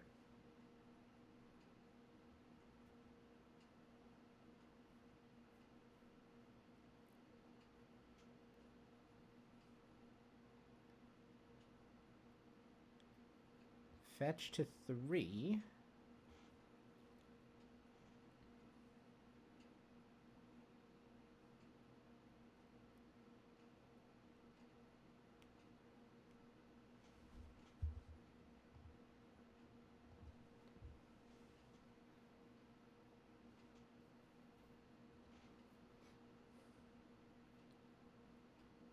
To see a surveil. I mean, this is all main phase, so I don't know if we're going to be able to get access to that card. Yeah, exactly. Unless it is specifically Flage. That is not what we have hit. So now it's play some Goblin Shamans. I mean, none of that matters against Dragon's Rage Channeler, right? No, I don't think so. Is that Washi Tong that was just cast? No. No, it's Teferi. That's Teferi. I'm sorry. It's the bird Teferi, and I got confused. Yeah. There is one copy of Wan Shi Tong in this Jeskai Blink list, so it is possible that we will see it. But that one was Teferi. Wow. Iteration is the cast here. That is incredibly good. Okay, I'm just going to draw the concession. All right. Yep. Wow, that was an incredibly close game. It looked really bad for the Prowess Deck at many points. You know, Phalia's bouncing Rizzlers, these 4/6s really making up combat. But ultimately, through the power of the... Well, I don't really know what it is. Either a thing that cuts steel or a thing made of Quarry Steel or, you know, the power of the Quarry Steel Cutter, we were able to overcome it all. And yeah, we go to the Cyborg games. So, now it's time for the question of the hour once again. A question I like to call, how many High Noon? So, let's take a look at the sideboard. Yeah. And I think we actually have seen Hori's list before, I think. There's, I believe, only one High Noon. There is one High Noon. Yeah. So, that's not great. I mean, High Noon is a total hammer in this matchup. This is the matchup that people play it for. It's a big part of why Prowess is incredibly good. And so, yeah, I expect to see the High Noon come in. I expect to see the Deafening Silence come in. I guess that's kind of a proxy High Noon. Yeah. It's a bit worse for sure, but it'll do the job. And then I also expect all of the random kill spells that can hit Steel Cutter to come in as well. Celestial Purge and the Prismatic Ending. Those are all going to be total bangers. Then there's some more questionable cards. You could board in Wrathless Guys, and maybe you should, but I do find that card to be kind of awkward against Prowess. All of Prowess's creatures have haste, and they're all pretty threatening in their own right. So, like, it's hard to get your Wrath to be like a 2-for-1, 3-for-1, etc., especially when you're also playing to the board. But that said, you still might want 1 or 2. You know, maybe 3 is too many, but you'd still like access the card. I think that's totally reasonable. Where do we make room? Well, actually, I think we just actually saw what Hori's cutting there, there as he kind of showed through his cards. It looked like the Ragavon's coming out, the Washi Tong, and the Consigns, all of which I think make a lot of sense. That does make sense. None of those cards really doing much. Okay, on the Prowess side, Honestly, we don't have that much in terms of like incredibly good sideboard cards. Like, probably you want to like get these Violent Urges out of your deck, maybe trim a little bit on Mutagenic Growths, maybe not cut all of them, but like go down a little bit. You know, maybe board in a few bonus answers to the Thalia in terms of the Unholy Heats, as well as a few answers to the Phlages in terms of the Surgicals. But fundamentally, the formula is not going to change. You're going to be a little bit more ready for Phlage, a little bit more ready for Thalia, but yeah. That's about it. It's going to be, I think, relatively small adjustments on the Prowess side, and some larger adjustments on the Jeskai side. Definitely, I think that in Game 1, Prowess is favoring this matchup, and that edge dissipates somewhat post-board. I don't know if it dissipates to the extent that Jeskai is ahead. It definitely might, though. I think the Jeskai Blink players would have you believe they're favored post-board. I'm not sure whether that's true. I just spent a minute trying to find Yoon in the ELO project, and I do not think he is there. As far as I can tell, this is his first major tournament. Wow. That's impressive stuff. Okay, if this is his first major tournament, then I'm going to say this is a player to watch going forward. I mean, usually when someone's first big result is this significant, it means one of two things. Either they're just, like, improving really rapidly and will be, like, totally goated soon, or it means they have, like, 1,000 hours of Moto on some account name that everyone knows, but, like, nobody knows their real name. And either way, that means they're terrifying. I mean, he does have the look of someone who would play a lot of Moto. Does not get that much sunlight. Gets a lot of 4 a.m. modern challenges. Yeah. I don't want to jump to conclusions, but that definitely could be the case.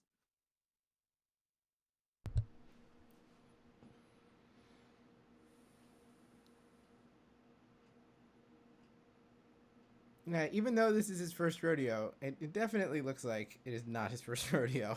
Put it that way. Yeah. He handles his cards like a veteran, is how I would describe it. Yes.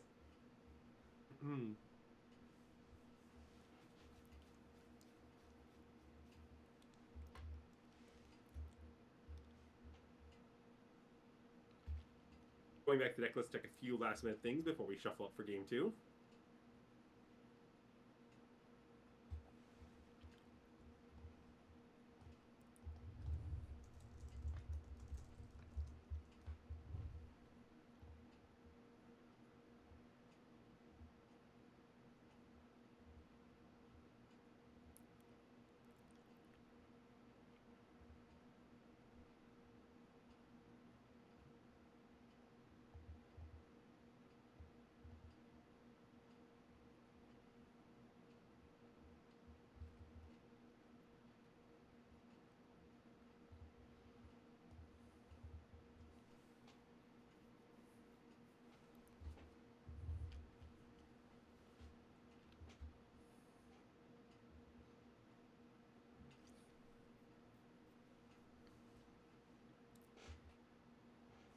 If you're just joining us, this is the first of the 2 semifinals. We have another match coming after this, Affinity against Broodscale. It is not going on right now. We will see it in its entirety after this is done. These two players have both made the Pro Tour. This match is for a trip to the World Championship. Not the one in 2 weeks. The one in 54 weeks.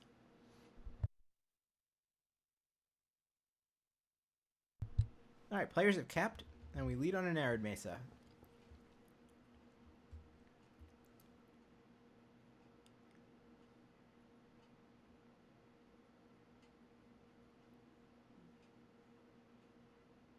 Alright. Again, we see another one of these slower starts from you, it looks like. Oh, nope. I spoke too soon. No, that he does have the DRC this time. Yeah, that's a Steam Vent. So we are going to get something on the board on turn 1, and it will be a Dragon's Rage Channeler. And we even have a Mishra's Bauble to surveil one.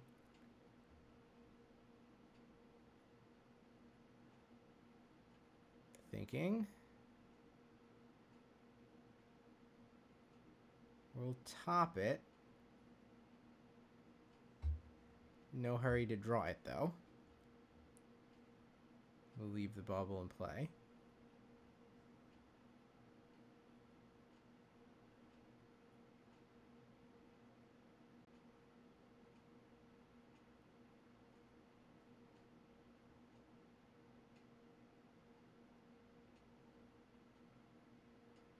It is shock steam vents on the other side. So is this a galvanic discharge?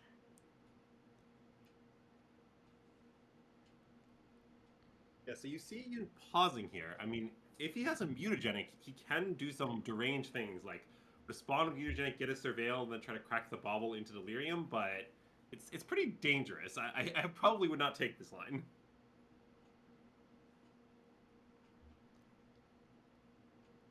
Okay, we will draw the card. We were just waiting for Yuta to shuffle, so we actually see a card that we get to know about. Can't quite see what's going on, but the top card is blue. I think it is a consign. Shock Hallowed Fountain to play. Wow, and the one copy of High Noon enters the battlefield. Yeah, this is pretty savagely bad for Yun. Obviously, you know, the prowess deck is capable of a lot. You can attack with smallest creatures and cast one spell a turn. It's possible to achieve a victory over this card, but I would not be counting my chickens. Definitely, given this has happened, the Jeskai deck is firmly in the driver's seat.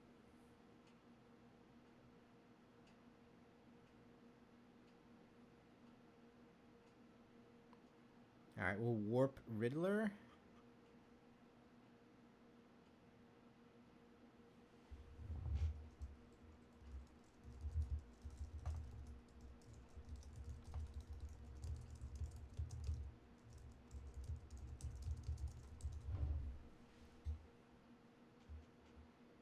And prepare to take Anemic Swift Spear Beats. The one spell this turn is Preordain.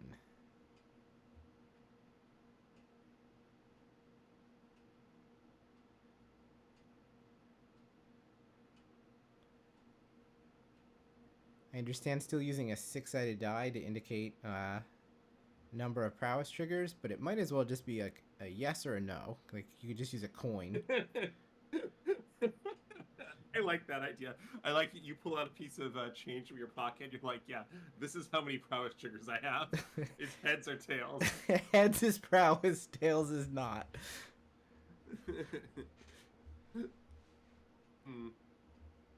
Yeah, this game definitely going to get a little bit weird here with June locked into the High Noon and Hori missing land drops. The game is going to get real strange. It's another one of these neither deck is functioning situations. Uh-oh. That's a third land, though. That could be huge. Yeah, that has to unlock a bunch of stuff, you would think. Even if that stuff is just cast things and hold up interaction as well. Looks like Prismatic Ending is a play. Yeah, what the heck is that Prismatic Ending from, though? I don't know. Let's see if we can find out. It is a secret lair that is from some Final Fantasy. Like, the card name is Unis Holy Magic. It is not Prismatic Ending.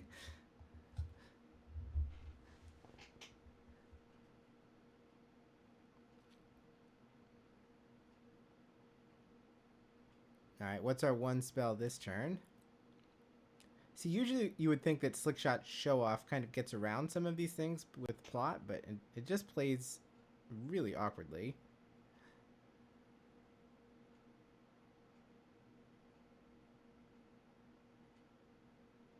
Alright, the one spell was Expressive Iteration.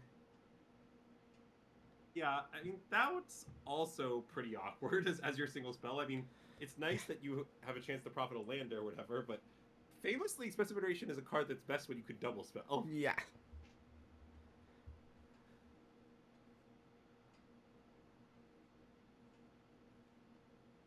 What I'm wondering at this point is, like, what does Hori's hand look like? I mean, I see a consign there. I can't see what the other cards are. But it must be like a bunch of galvanic discharges, right? Like, why are we not doing anything else?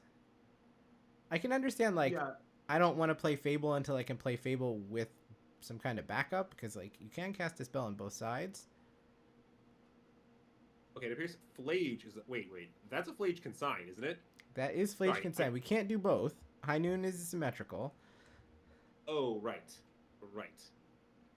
But we now can play Flage and have up Consign or Galvanic Iteration. So we're kind of now past the point where the first 1 or 2 creatures are going to be able to do anything. And I think there's enough gas in the graveyard that we can just put an Inferno Titan into play next turn.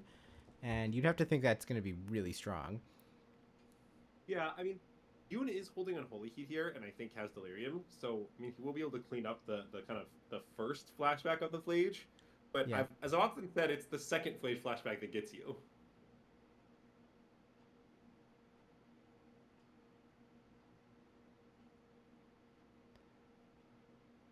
All right, let's play Slick Shot Show Off and attack for 1s of damage. Yeah, the very powerful 2-mana 1/2 Flying Haste coming on the table. And Yuta shows it respect and clears it with a Galvanic Discharge. Yeah, I mean, we can only cast 1 spell a turn. It definitely pushes you more towards utilizing things. I also think there's some desire to respect Surgical on the Flage, kind of on the logic that if the Flage doesn't get Surgical, you're chilling anyway. Yeah, and in fact, there is the Surgical. Surgical off the top.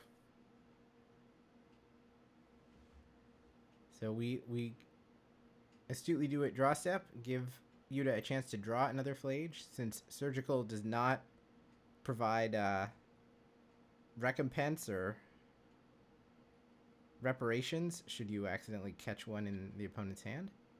Yeah, reparations is a decent way to describe it, yes. You know, sorry I took the card of your hand. Here's a card. Yeah. I would say that Hojin's turns have played out like we're not playing Magic, but instead are playing War. It's just like, here's my 4 of diamonds, Slick Shot Show Off, and it's being answered by the 6 of clubs, Galvanic Iteration, Galvanic Discharge. Yeah, that's, I think, a fair assessment. But it's not really clear that Hojin has anything in his deck that's better than about a 5, which is kind of problematic. Yeah, I mean, really the way I see this game is, okay, at some point in time, Hori is going to play a 5th land and cast Riddler from Exile. Yeah. I have no idea how Yoon is ever going to overcome that card if he can only cast 1 spell a turn. Like, the fundamentals of they have a vanilla 4/6 flying, and I can cast 1 spell a turn, seem extremely difficult to overcome. Not to mention that Yoon is also only at 10 life, so, like, literally 2 Riddler attacks and a crack of the Hind is lethal. Yep. There are 2 Surgicals, right?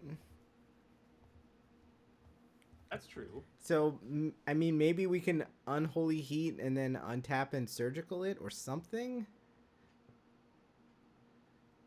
Then we're down to, like, Solitude Beats to try to finish the game. Like, I don't know. It's possible that you could drag Yuta down to your level somehow. Yeah, and one with experience, yeah. Oh, wait. Okay, yeah. This is the point I'm playing. Right. Excuse me. I was wondering if he was going to haste the Riddler off the Arena of Glory, but it looks like no is the answer.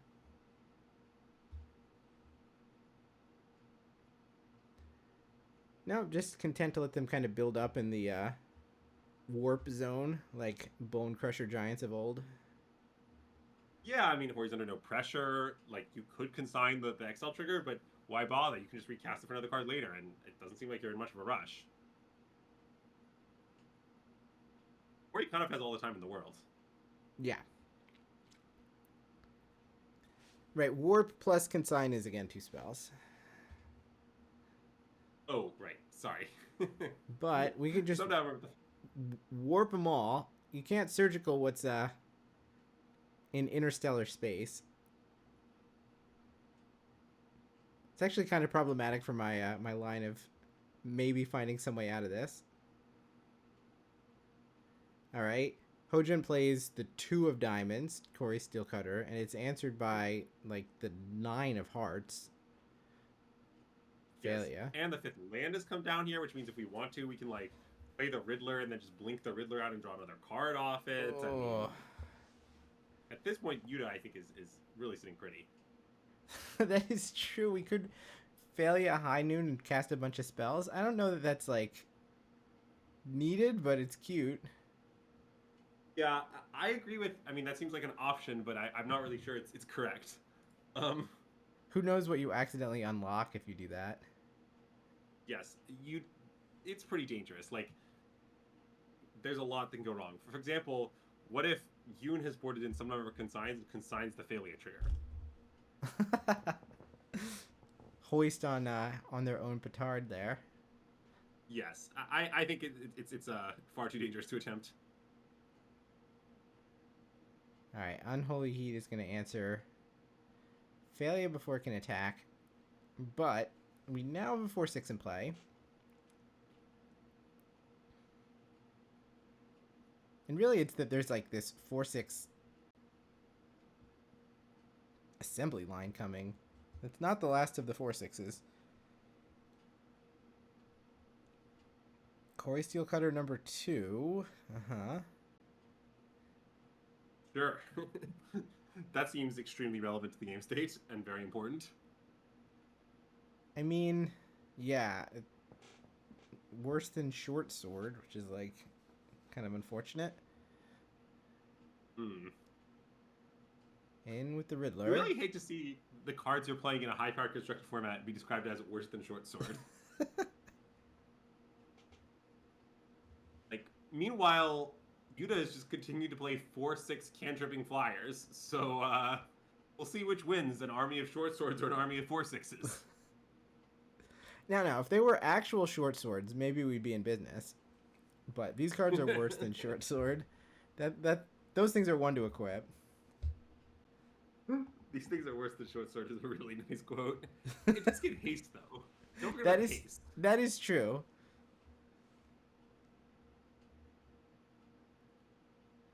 Monastery Swiftspear.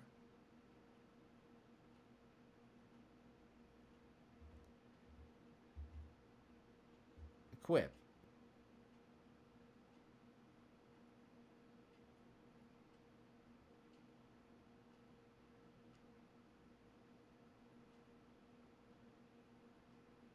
All right, Short Sword online. Short Sword number 2 online. I do appreciate how flagrantly dead Hojin has left himself on board, though to be totally fair, he was flagrantly dead even while leaving any mana up. Yes. June's like, yeah, you can attack me before. Yeah, you can crack your high noon. I'm not scared. Hey, Yuna, this is just playing with your food. I mean, we're ephemeраting the Riddler. Like, look, this is unnecessary.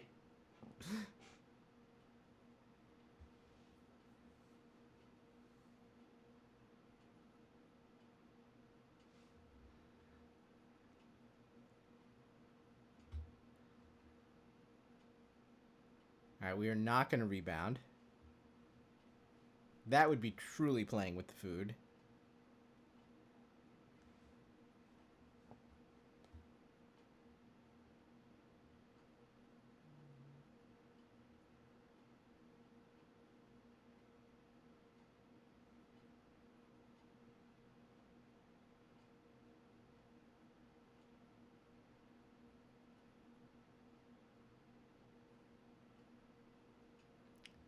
Looks like we're preparing to Arena of Glory, this other Quantum Riddler. It's kind of sad that High Noon is not going to get to consummate the victory here by getting activated. But obviously, Yuta could do whatever he wanted to win that game. Yeah, honestly, we saw a really impressive game where Prowess overcome a lot of stuff and was able to work through kind of everything Jeskai Blink get thrown at it. And then we saw a game where Jeskai Blink played the card High Noon, and all the Prowess cards looked like Leaf Energies. Yeah. So it was a real stark contrast. On the plus side, there is a game 3 to be played.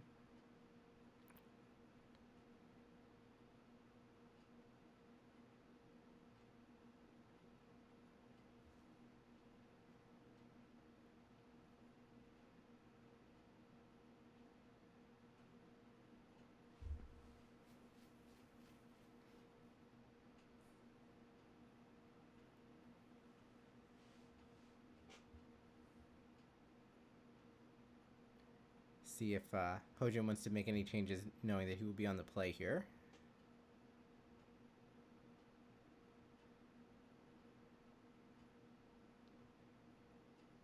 Hojin looking at an English list there. I guess it's not super surprising.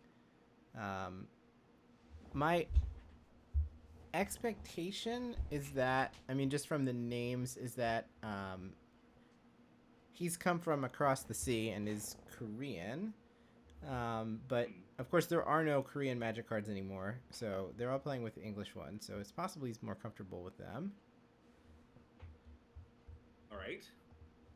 We'll wait a minute for this situation to resolve itself.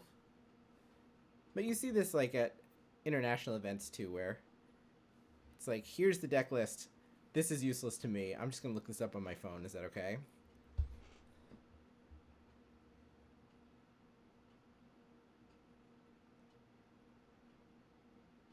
Looks like Yuta is going to play game number 3 with no liquid.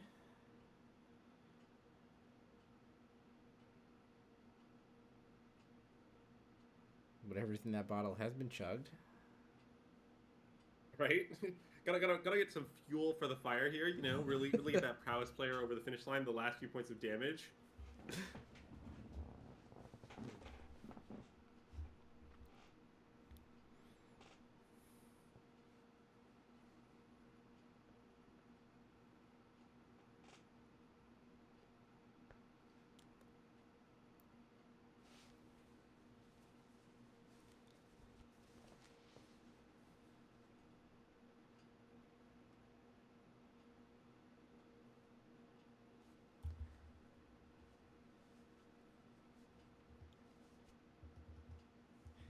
I mean, obviously, whatever happens cannot take away the fact that this was a incredibly successful tournament for both players, especially Hojin, his first tracked event of any kind. Put himself on the play with a very aggressive deck, playing to reach the World Championship. Yes.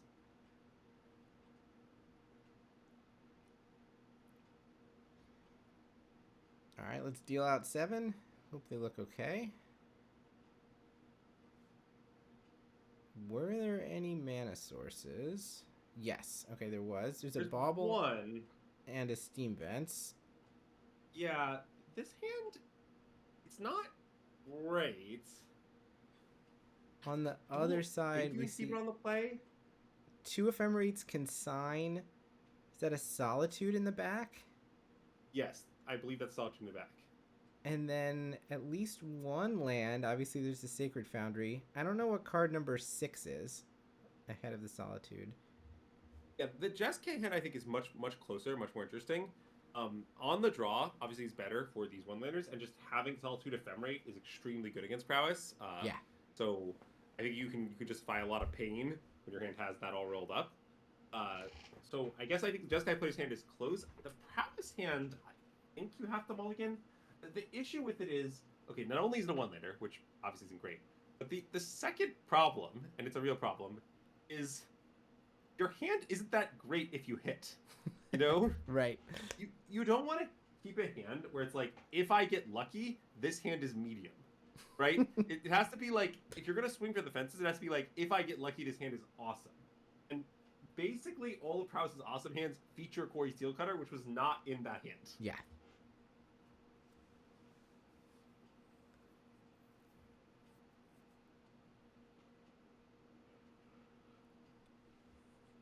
All right, let's try on 6.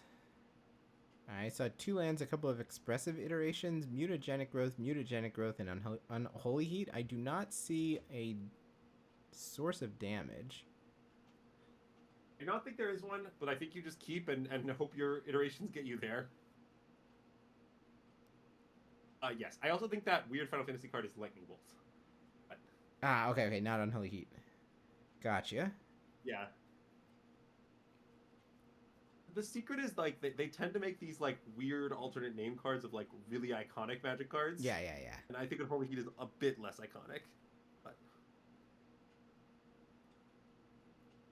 I believe that the Unholy Heats that Hojin is playing are the like the RCQ promo ones, so they also have kind of a similar looking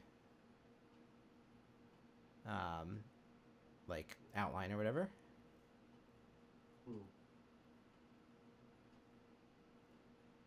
All right, so we start with our Thundering Falls. Bauble is too slow. We play tapped Steam Vents and pass.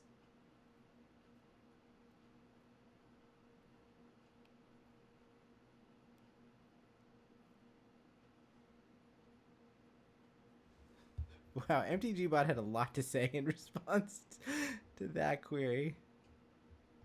Yes. Alright, on the other side, I've come to recognize the alternate art of Meticulous Archive, which is where we're starting. And it looks like that card that I could not identify was some kind of etched foil Flooded Strand kind of thing. I don't know which fetch. Well, that makes hand a snap keep. Yeah. Like, I thought one land with Solitude Ferret rolled up was an interesting hand. Like, 2 lands with Solitude Ferret rolled up is just, yeah, no thought, keep hand.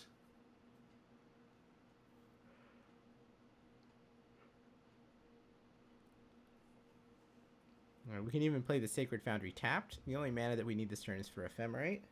And that's only if Hojin actually puts a creature on the battlefield, which, I mean, we're going to start with iterations. Not necessarily clear that he's going to. Yeah, and this iteration, I think, correct me if I'm wrong, this iteration on turn 2, is that right? We're on turn 3 now. So we've not played a land. We've just untapped with 2 lands. So, but our turn 2 play was tapped Steam Vents pass.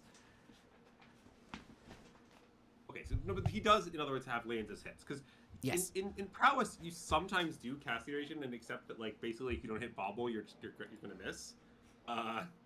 It's not ideal, but it's a real thing that happens.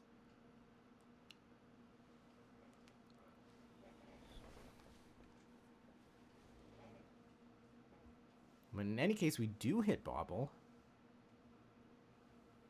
And so we're not forced to take land number 3, which we might have in hand anyway. And it's, in fact, a Wooded Foothills.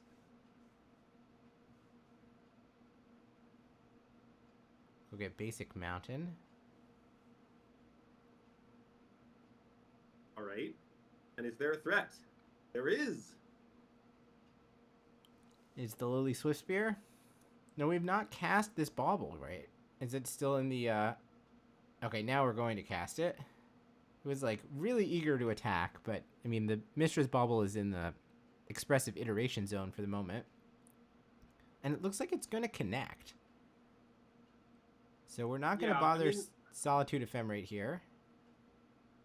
I mean, I don't think you want to, like, waste that on just a single creature. Like, perfectly happy to wait a little longer and maybe get additional bodies out of the deal. Also, at this point, Hori has picked up the Riddler, which means maybe he just wants to spend the Ephemerate on that instead of on the Solitude. Yeah, that makes sense. Do we have land number 3? All right, now... To be fair, you might cast it without land number 3.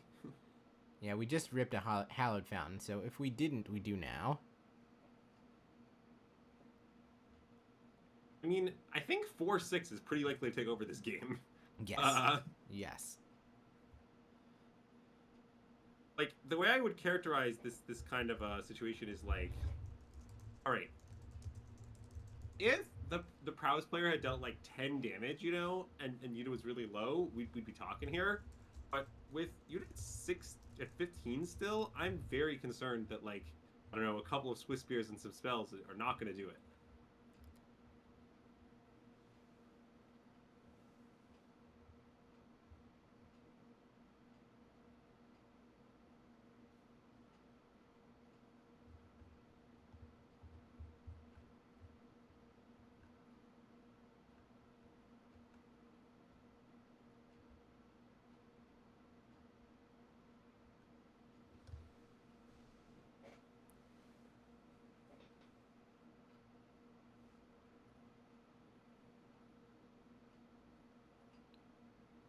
All right, iteration 2, we're going to put another Bauble out in the cast zone, and I think we took Mutagenic Growth or Preordain or something. cast Bauble. That's spell number 2. So mutagenic growth will force one of these things through a Riddler if Yuta is willing to block.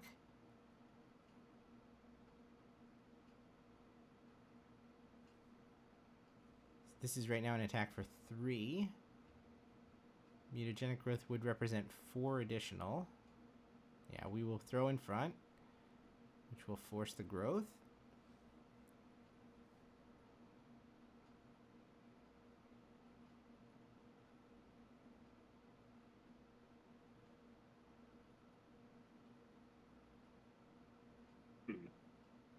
So that should grow this Swift Spear to a 4-5 off of prowess and then a 6-7 overall, which will be enough to rumble with the Quantum Riddler. So now we can Solitude, I believe, to yes, there it is. I mean, I presume this is exactly what Hori wanted. You know, it's like, yes. I'm just going to block with my 4/6, and if you go in, I'll get you with Solitude. So it's sort of a win-win for him. The Quantum Riddler will now stick around to continue to rule the roost.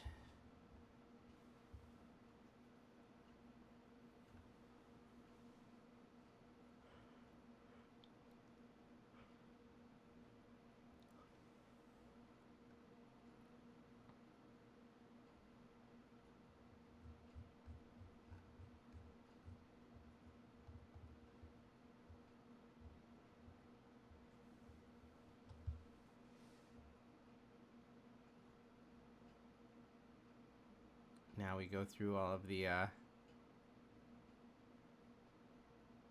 back and forth to figure out how big is this Swift Spear when we Solitude it.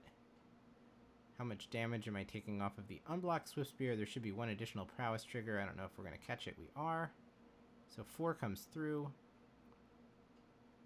knocking Yuta down to 11. Looks like life totals are 19 to 11. There's an ephemerate coming off of Suspend. I mean, we're not at the point of trying to end the game, so I assume we'll just draw our extra card. Yeah, very, very much agreed. I mean, look, this 4/6 needs to be on defense, is the real thing of it at the moment. And if that's true, like, then you might as well take a free card while you're leaving it home anyways. Yeah. It does look to me like Yuta has another ephemerate plus Riddler if he wants it. Yep. It does, like, tap him out of interaction, kind of, but it's totally usable play. I also think he has Flage, could just Flage this Swift Spear. I mean, there are ways to save it, but I don't know how sad you really are about that. Although maybe he's waiting to Flage plus Consign. I'm not too sure. A lot of close options for Yuta here. But in general, it seems like all of these options are quite good. Oh, I think Yuta's winning. Yes. Yeah. How he's going to win is a complicated question, but I think the fact of him being ahead is indisputable. All right, here comes another 4/6, and we are going to save it with save it from going into a black hole or a wormhole or whatever warp does via ephemerate. Chad, do you have a favorite 4/6? Trying to figure out where we should put Riddler in the 4/6 power rankings. If you're about like Molder Slug. Oh, that's a nice one. Yeah, I'm an enjoyer of the Molder Slug, the humble Molder Slug. Anyways, I think I would call out Doomwake Giant as my that's nominee. A nice one. I played 4 of those my first Pro Tour. Nice. All right. Okay, so Dreamcast iteration sadly finds a Slickshot show off in a bunch of lands, which isn't ideal. Really looking to hit 2 spells by this point in the game.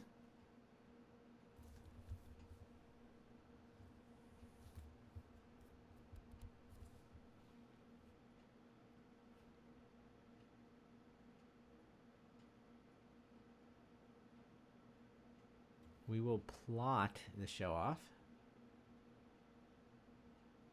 Makes sense. I mean, we're not attacking with it this turn. If we find a Corey Steelcutter, then it's like a free second spell. Yeah, I mean, that seems totally reasonable. I mean, I don't think it's really going to be sufficient, but I like the play. All right, chat calls out Sidisi, Consecrated Sphinx. Those are solid.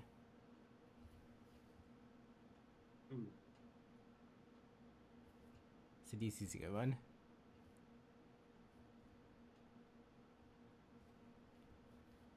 Was Yuta considering whether to rebound his ephemerate or like attack for 8? Is that what's happening right now? I believe that's what's happening. We are sitting on the option to cast ephemerate.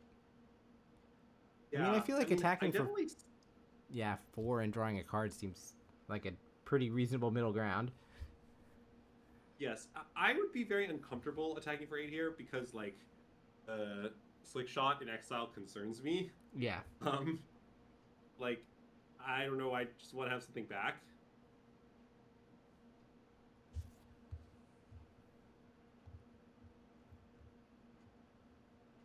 Right, we're exerting the Arena of Glory. Is it Flage time? Is that what's happening? Is Flage consign? Yeah, it looks like we're gonna step on the gas here. I mean, yeah, Flage consign is gonna end this game in a hurry.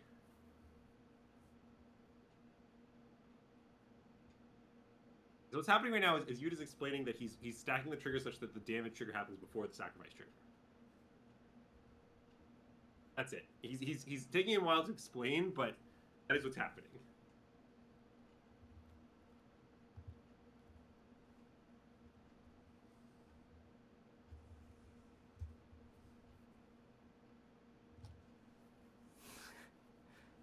Got a lot of 1 potato, 2 potato going on here, but I think we've now agreed that Monastery Swift Spear has eaten a lightning helix. Yeah, I mean, Yuta just wanted to stack it that way with the idea that if Yoon goes to save the Swift Spear in some way, you can consign the Prowess trigger and also consign the Sacrifice trigger at once. That's the only point of this. Honestly, I don't think it matters that much because regardless, the Flage is just going to completely destroy Yoon here. I don't see how alone Slick Shot, even if you could clear this 4/6, is ever dealing like 17 damage or whatever the heck it is. Like, it just seems impossible.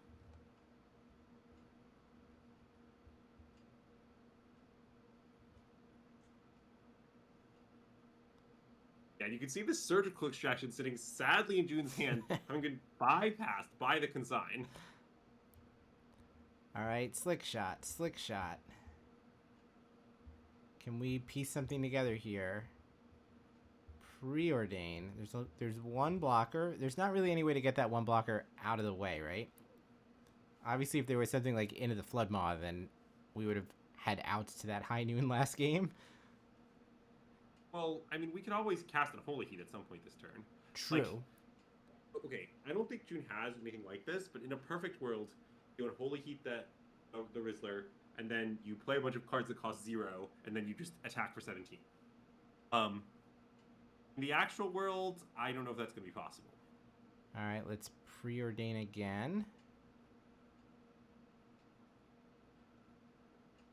Yeah, this is where Ye Old Gitaxian Probe would be quite nice, but obviously that is no longer in the format.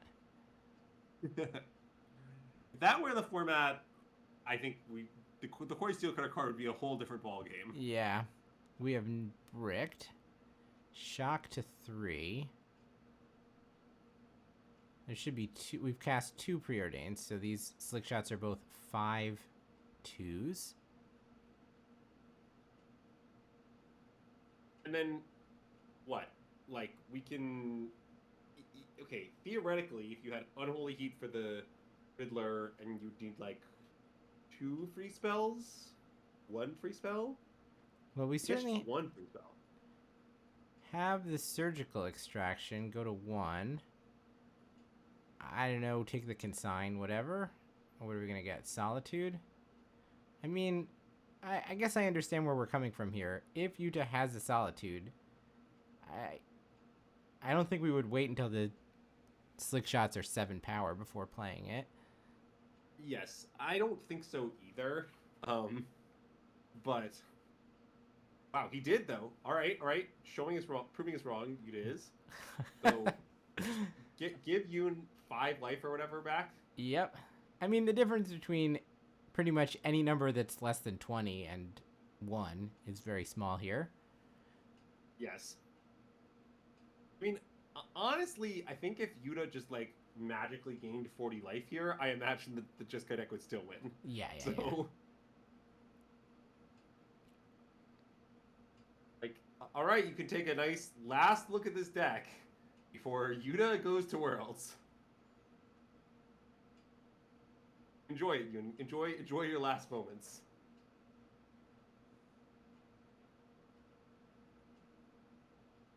All right, we got a 7-3 slick shot against the world.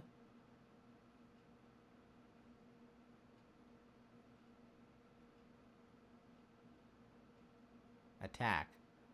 Block.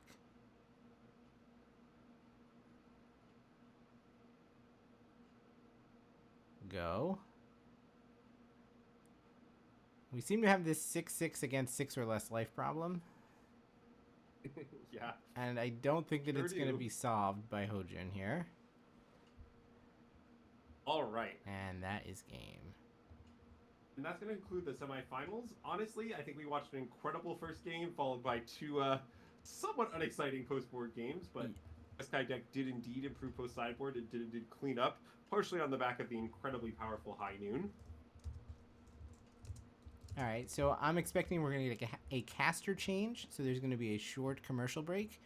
Then we'll be back for the other semifinal as we cross 4 a.m. here in New Jersey.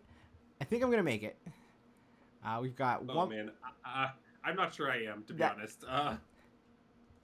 No one is under any pressure to make it to the end. If... You have made it this far, though. I'll say that much, and I greatly appreciate it. I greatly appreciate people hanging out in chat, watching with me as well. We've got 2 matches to go. The next one is going to be between Brood Scale and Affinity on the other side of this break. Actually, these are the other casters, so maybe that was a quicker changeover than I was expecting. Let's get the names here. Atsuya Okuno.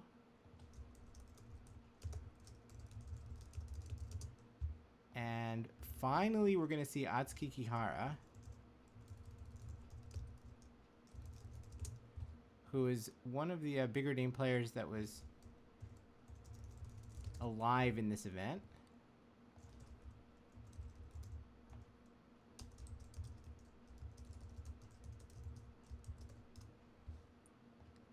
Atsuki has 5 top 8s, 4 GP top 8s, and 1 RC top 8 to his name.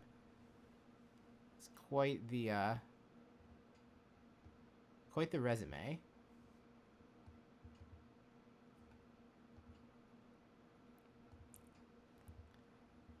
He is piloting this. I'm gonna be honest, Adam. I'm like falling asleep on my computer. I was barely following that last game. I think I'm just gonna have to go to bed. I think I'm gonna tap out and leave you for the last 2 matches. Not a problem. So then the burden to keep me awake and make sure that I can commentate on these things is gonna fall to you, chat. And Andrew, I again thank you very much. It's always a great pleasure to get to do these with you. I love casting them. And maybe it's a matter of, I'm older and less able to mess up my sleep schedule these days, or maybe just doing it 2 days in a row is hard. But yeah, I think I'm just going to have to rest. But yeah, later, everyone. Great to be here as always. Enjoy the rest of the stream. Yep. Have a good night.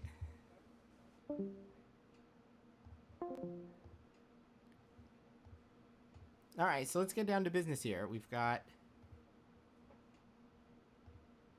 Brood Scale playing against Affinity, which feels to me like a couple of ships that are basically going to be passing in the night.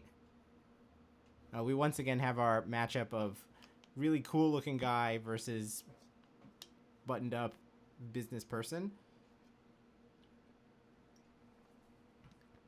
Atsuki leads on Unglued Island, Bauble, Emery. Solid start. We mill 2 blue cards and Haywire Might. Those 2 further Emerys or something. So we'll start the Luris, or however you want to describe it, playing Bauble every turn, drawing additional cards. And Atsuya has not even had a chance to get started, which is unfortunate because he has a Bauble of his own. Vex Atsuki and turn off the flow of cards here.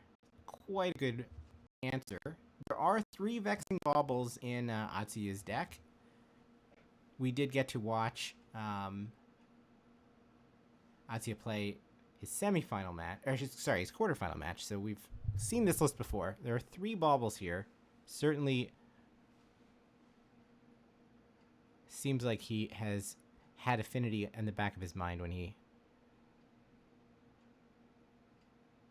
decided how to fill out his flex slots. How many zeros does that shut off?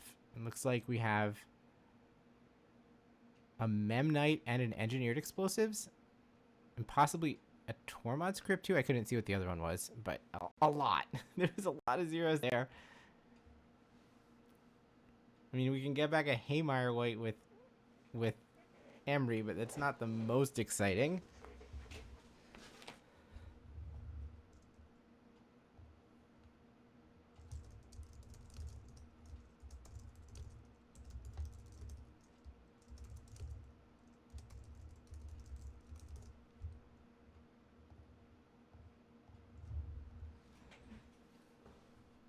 Alright, that is what we do, and then we'll play EE for 1, which will eventually answer this Vexing Bauble.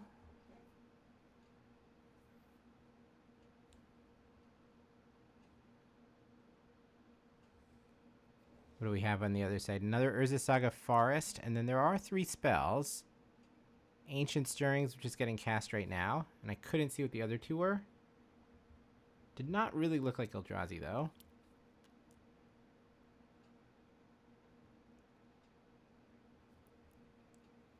Speaking of, there's the Brood Scale.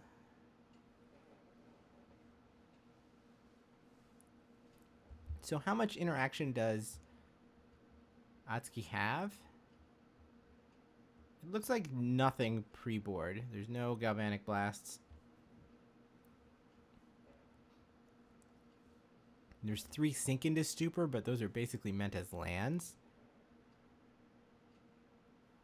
Gonna be challenging for him to cast those.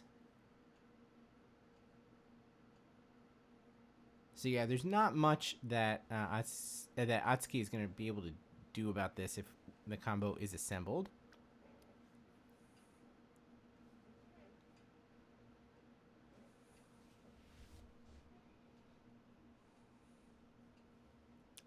I guess the Haywire Might does threaten to do something about it, but we need green mana to activate it. Alright, given that EE for 1 threatens to kill the Bauble anyway, we're just going to go ahead and cash it in for a card.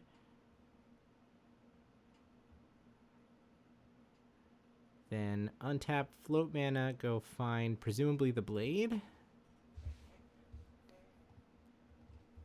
Our choices are Blade, Soul Guide Lantern, Springleaf Drum, or another Bauble, which would be kind of surprising. And 1 copy of Haywire Might. Though if you were going to just go get Haywire Might, why bother cracking your own Vexing Bauble? I don't totally understand.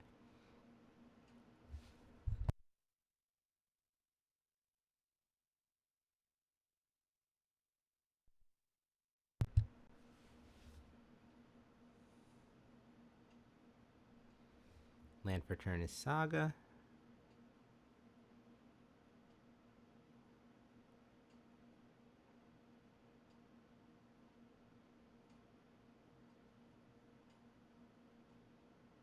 And we'll just put Broodscale on the battlefield. No, it's going to be Glaring Fleshraker first. No further mana, so we can't trigger it yet.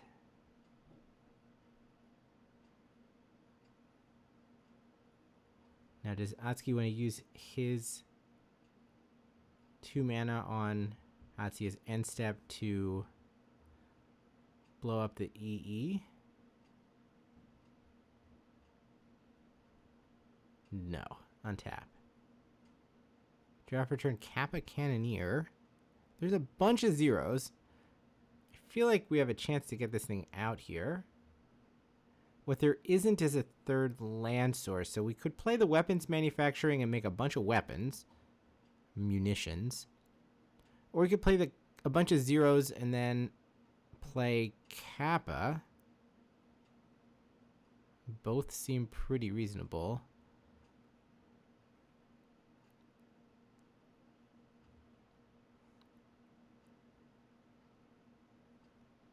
Right, we have Bauble that we can bring back. There's a Tormod script in hand. There's a Memnite. Then the other cards that we have access to are Aether Spellbomb, Shadow Spear, Kappa Cannoneer, Weapons Manufacturing.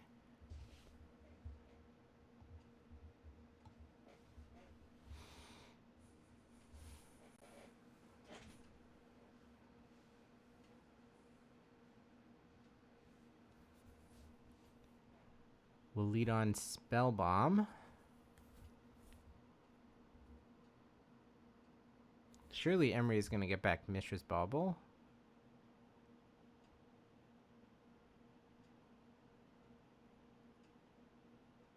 I feel like if you know that that's what you're going to do with it, you might as well do it early in the sequence. Especially since we seem to have taken a line that's not going to let us play Weapons Manufacturing. We appear to be headed towards Kappa Cannoneer.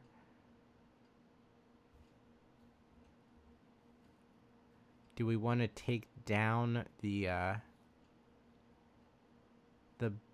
Spell Bomb, I guess is the question?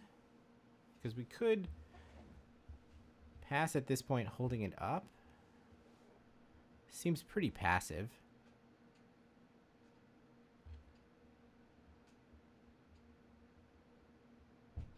Crypt. Alright, 1, 2, 3, 4, 5, 6 Cannoneer. And so there's still 1 0 left over, which will let us play the Memnite and trigger it again if we want to. I'm just going to save that for next turn or what? Yeah, we will save it for next turn. Draw off the top looks like a K command. Land Boseiju?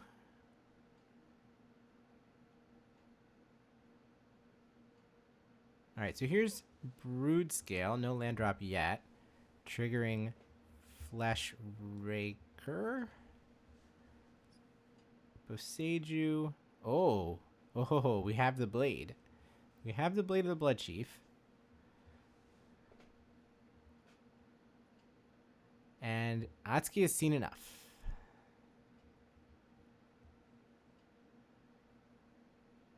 So instead of watching an Amulet loop, we got a very quick and accepted Brood Scale combo.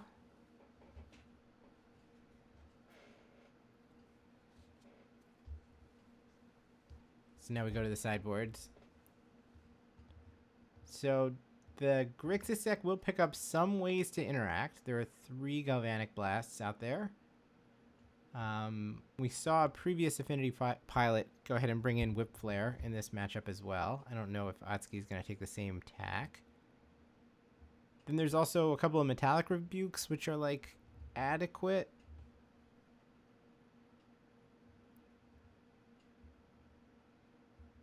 Depends on exactly how many things we're going to shave. Obviously, I would expect the Salvage Titans to come out.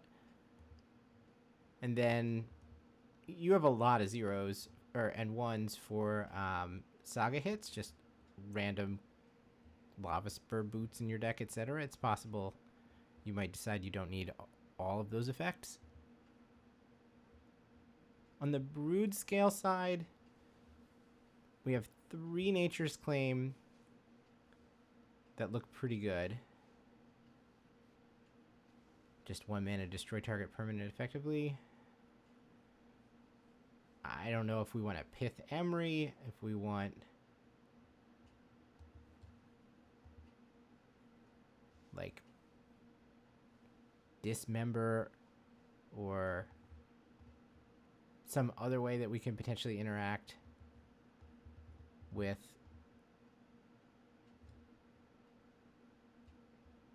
Cannoneer or Pinnacle Emissary or whatever, but certainly there's at least a couple of cards that need to come in, and there's also some slashers in the deck, right? Like, Thought-Knot Seer is not doing very much, Sire of Seven Deaths is not doing very much. Looks like we could see all the Metallic Rebukes together, so not Atsuki's plan here. Probably just bring in a few Galvanic Blasts and kind of call it a day. Curious to see how much else he wants to cut out of his deck. The Salvage Titans have been shuffled up. I see all of the, and it looks like a Memnite has gone as well.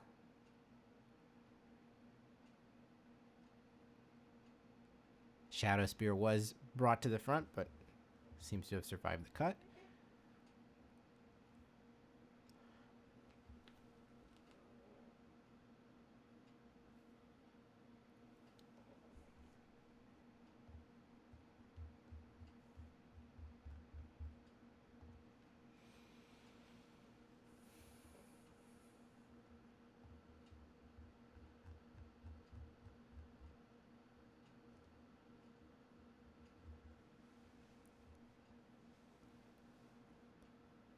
This match is worth a lot.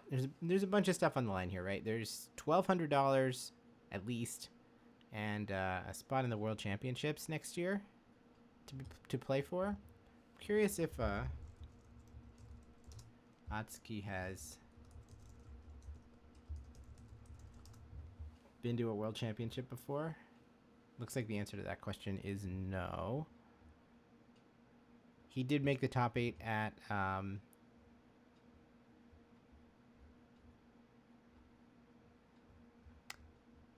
I see, at one of the like RC side events. He's not. This is his first Pro Tour appearance since Mythic Championship 6, so like Pro Tour Eldraine.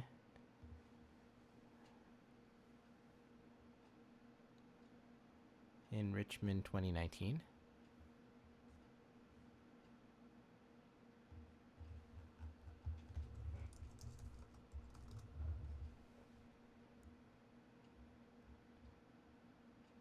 His opponent, Atsuya, has never been on the Pro Tour. Looks like their biggest result was at the Japanese GP this year in Chiba. Their first day too. They went 10-5. I don't know if that was good enough. I'm gonna guess it was not. That GP was like 2,000 people. Probably not good enough for the foil cloud, but still a very, very solid result. Would have been worth pro points, let's put it that way.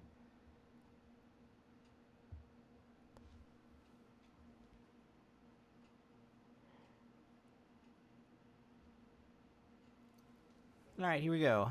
Looking at opening hands. Do we have a mana source? I guess that's Fiery Islet there. Card number 5. Then there's 2 cards that are obstructed by Atsuki's arm. Those 2 cards that were obstructed look like Engineered Explosives. So it's Bauble Bauble, Consign, Weapons Manufacturing, Fiery Islet.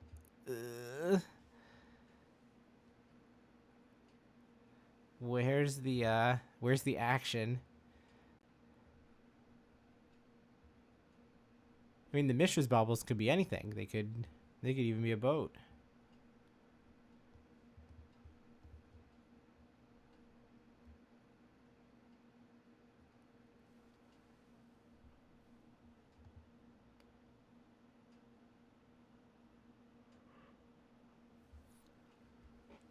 Yeah, hard agree, Bobby. Especially Atsuki is playing the in quotation marks normal version of all of his cards.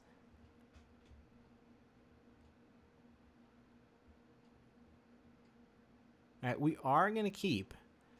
So we have to make some decisions like how much do we want to meter out our baubles, and we're just going to fire them both off immediately. I mean, I think it's totally reasonable. We'll play Fiery Islet. We'll draw 2 cards, and we'll hope that that was basically a free mulligan. Good decision from Atsuki to do this. Is of course we know that his opponent is playing a bunch of Vexing Baubles. We found a Sink into Stupor, so we do have a second mana source. So at least there's that. We also have a Consign available if we want to consign this Bauble. Hard to imagine we don't care, right?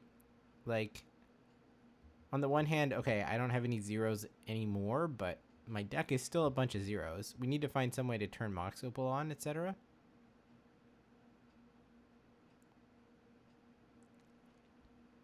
So the Bauble does get consigned. So we should have the backside of Sink into Stupor coming down.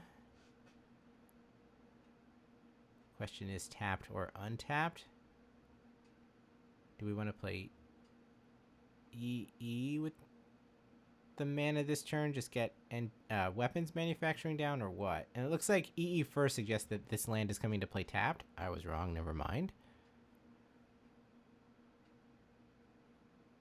Oh, we have an Emery. Okay, I did not realize we had an Emery. I thought the only business card was weapons manufacturing, but that is not the case. So we flip over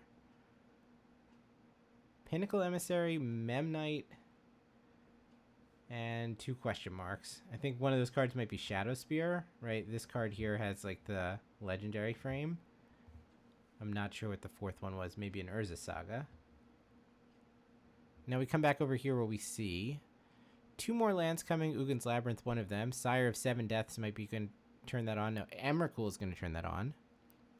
Then there's a Veil of Summer, a Brood Scale. We have no green mana. It's kind of awkward.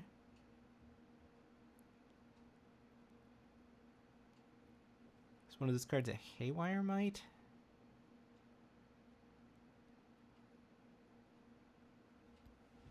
Doesn't look like Atsuya can take any actions.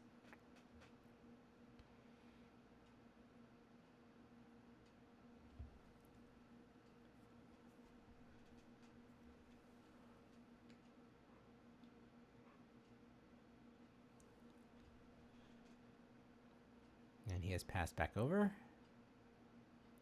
Where Atsuki has drawn a Kappa Cannoneer.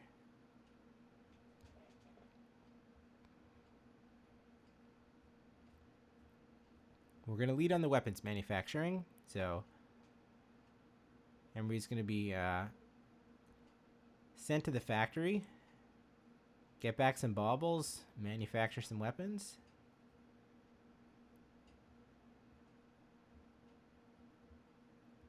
Considering taking Memnite instead. It's a reasonable place to start.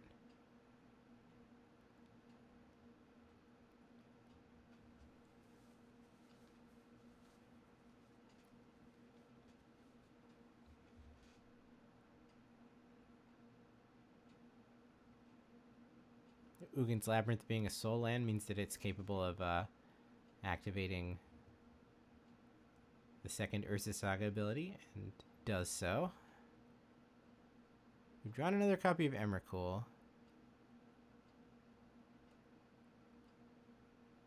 Okay, it goes to 3. Are we going to float mana or make another dude? And the factory goes both ways. Atsuki is manufacturing weapons. Atsuki is manufacturing constructs. Guessing we're going to see a Springleaf Drum here. Atsuki is struggling to make green mana.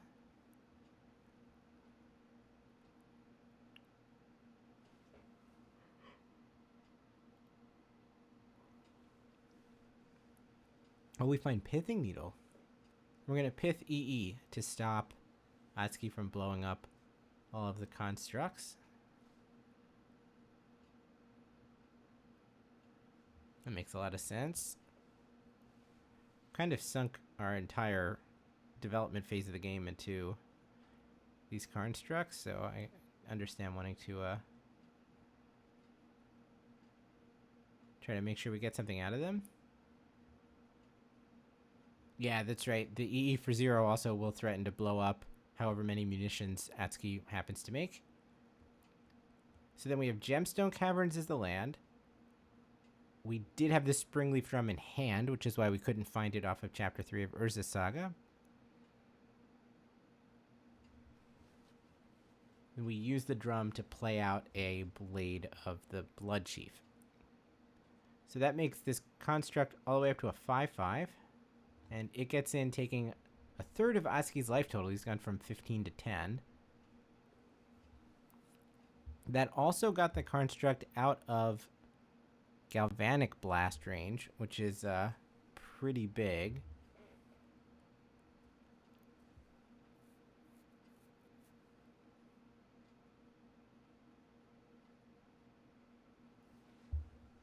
Second EE in hand does hurt. This Pithing Needle is doing a ton of work.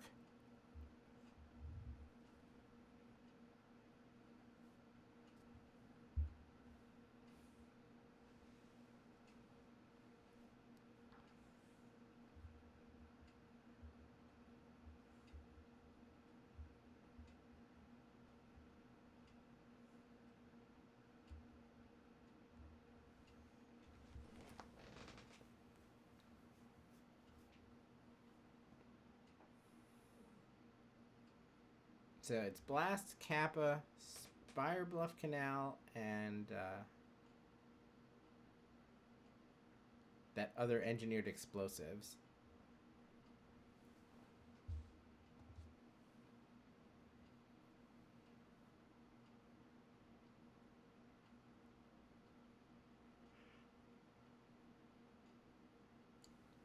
All right. Spire Bluff Canal to play. We're going to go use Emery to get Shadow Spear, which obviously makes a munition. That is enough material to put a Kappa Cannoneer on the board.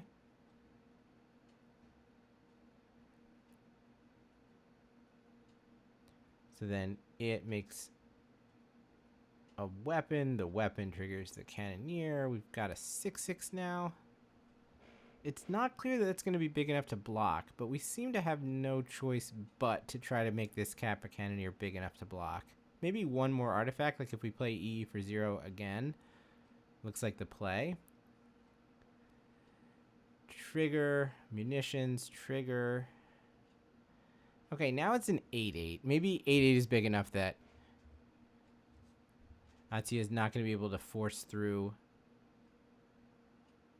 the construct of that magnitude, but let's see. Cards in hand are Veil of Summer, Forest, Emrakul, and I don't know what card number 4 is. I think it's Sire of 7 Deaths. Well, Emrakul is not castable. Sire of 7 Deaths is not castable. 1, 2, 3, 4, 5, 6. I said that pretty quick. It's only 6 mana that Atsuya has access to. So all he can do is suit up, but I mean, it's still just a 5/5. The Kappa Cannoneer does rule the roost here, which means that Atsuki gets to untap. And now, at the very least, we could equip Shadow Spear, Emery back a Bauble, and land a 10-point lifelink hit.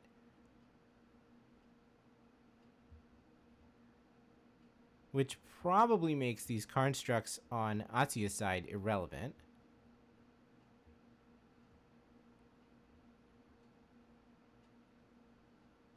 That seems pretty good. Then we still have a Memnite back to block. I mean, I don't think that Atsuki's at risk of dying from 20 here, especially given how Atsuya was unable to use his mana the previous turn. Yeah, so life totals are 20 to 10, but now in the other direction. Oh, it's actually 21 to 9.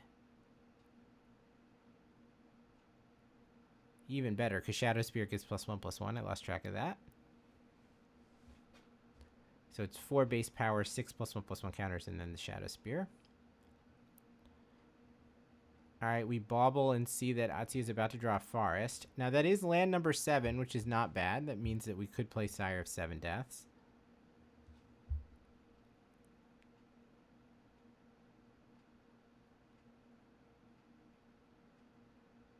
Yeah, it's Forest, Sire, Emrakul, and and Veil of Summer, but none of those do anything to stop Turtle Boy, a turtle with a giant cannon on its back. And that just single-handedly takes down game number 2. So we will get a decider.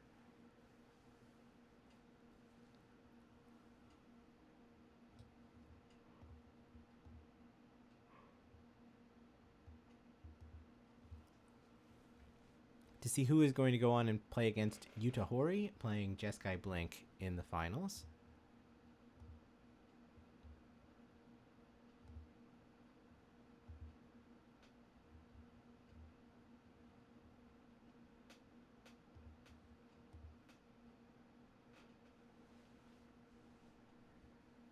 Looks like Atsuki is considering his 2 copies of Ashiok.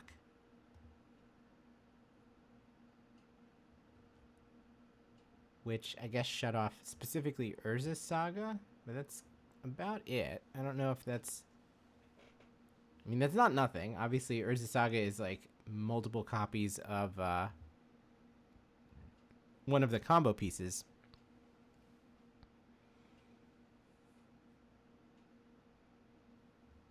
Do we have enough random bad cards that we can fit an Ashiok in? I don't know. Looks like Memnite is coming out. I did not see what was coming in, though. Memnites, Tormods, Crypts, Metallic Rebukes. Yeah, Ashioks are not in. I did not see the Whip Flares there, so I'm guessing those are in the deck. I did not even see the Harbinger of the Seas. I don't know if those are in or not.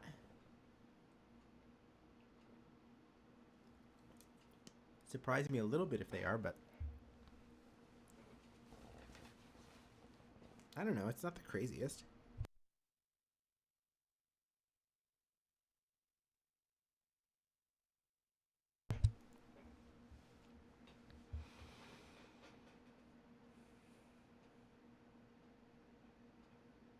All right, both players drawing opening hands. Saga, Island Consign.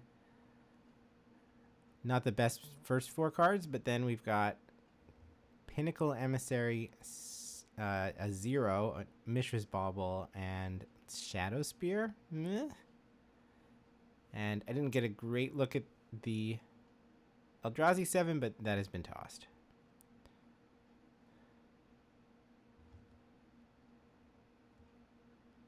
Is this good enough to keep?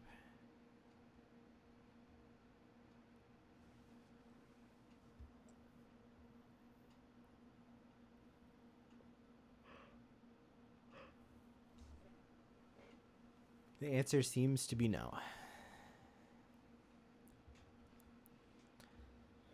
mean, Urza Saga and Pinnacle Emissary don't get along great. Like, you can't warp it using Saga mana, and you need to be able to find blue and red sources, but like, otherwise it would be great to just put a Spire Bluff Canal into play and then say, now I have my colored mana sources, but you need obviously both. You need to be able to make blue and red simultaneously to get the thing out from the warp zone.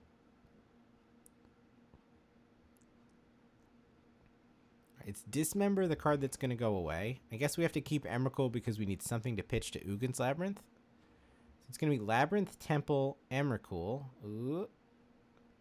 Malevolent Rumble is going to take one for the team instead. Yava Maya, K-Command. And yeah, this makes sense to me. It looks like we're kind of putting our eggs in the basket of let's cast a K-Command for 3 or 4 and hope that that's good enough to undo the mulligan and pull us back into the game. All right, so we lead with Eldrazi Temple.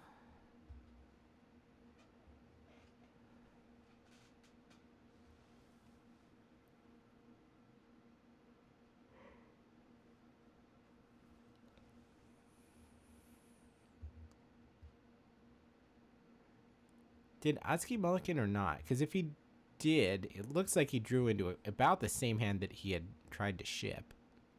Okay, all lands are forests. So none of this green mana issues like we had previously. Malevolent Rumble flips over Temple, Saga, Devour.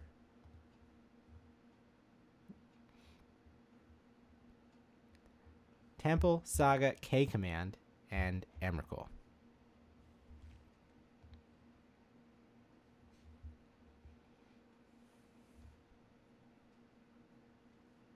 And the hand at this point is Emrakul, Labyrinth, K-Command, Drum.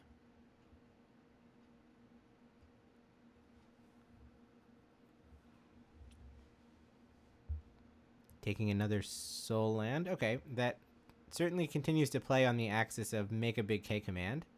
We couldn't take the K-Command, right? Malevolent Rumble only lets you take permanent cards effectively.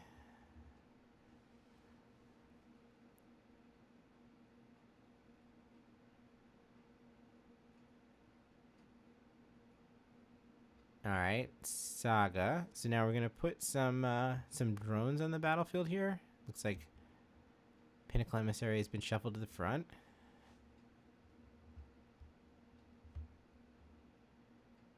We can get a couple of them out. Emissary, Haywire Might, Mishra's Bauble. Is that enough to justify this?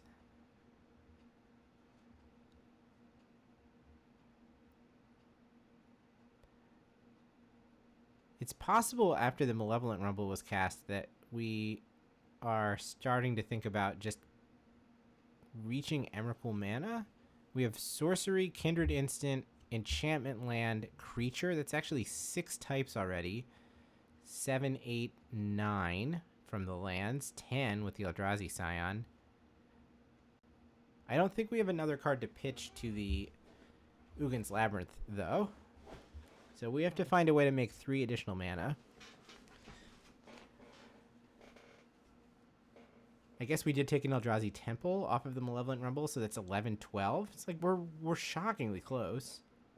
All right, we do take the line that makes the most drones here.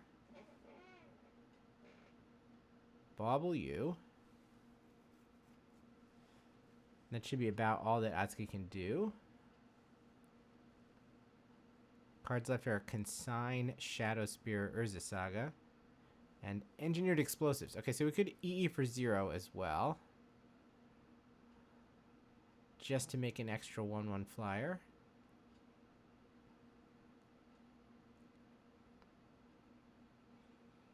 I mean, even without playing the Ugin's Labyrinth, right? Atsuki can just play a Eldrazi Temple and then plan to K-Command for 3, and then Emrakul will be online.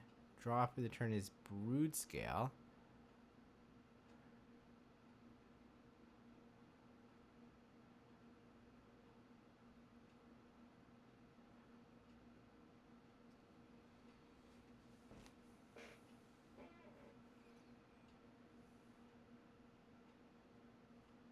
Labyrinth. No imprint. Springleaf Drum.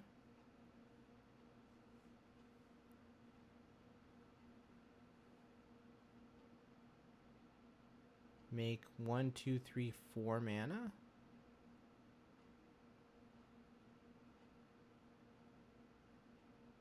Five mana. Command X is 3. The modes are scry 3, draw 1, and I'm guessing put 3 Eldrazi spawn on the battlefield.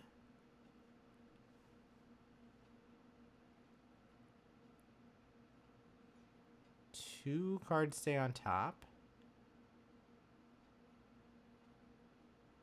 Yeah, here come the 3 spawn.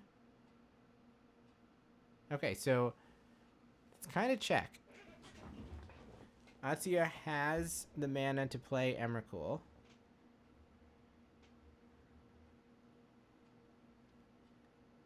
He's already showing 14 towards Emrakul, so I'm not sure why he chose to play Labyrinth instead of second Eldrazi Temple that turn, but I thought he might be like rolling up, trying to get from 12 to 13 or something, but he's already got 14 on board. So we may be forced to EE for 0 just to try to clear the spawn and buy us a little bit of time. The Tormod's crypts are all gone, I believe. So those are not... We're not going to draw our way into them to clear the graveyard.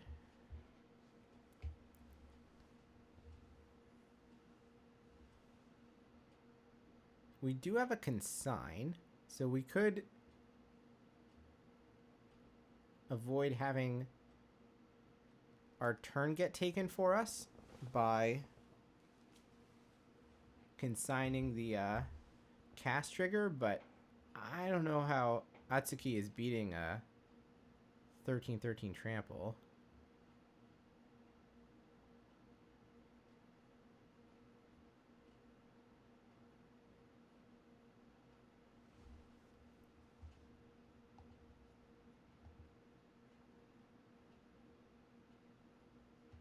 I guess to be fair, without that Cavern of Souls, which was just ripped off the top, it would have been possible to play Consign with Replicate and counter both the trigger and the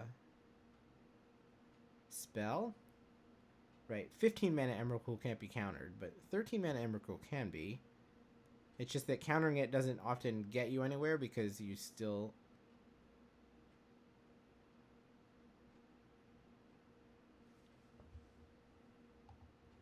are going to take the other person's turn. But in this case, it's kind of the opposite situation. Atsuki's not going to lose his turn, but he does have to deal with the body, which may be challenging. Flying, trample, protection from instants.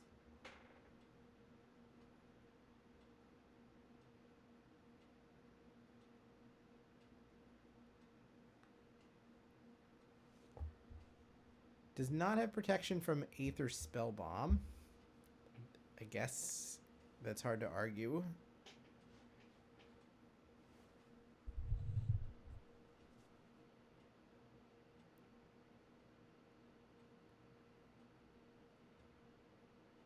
But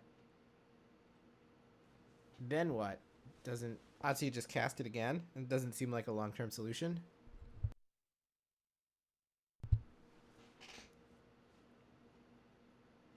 Alright, so we're sitting with Chapter 3 on the stack.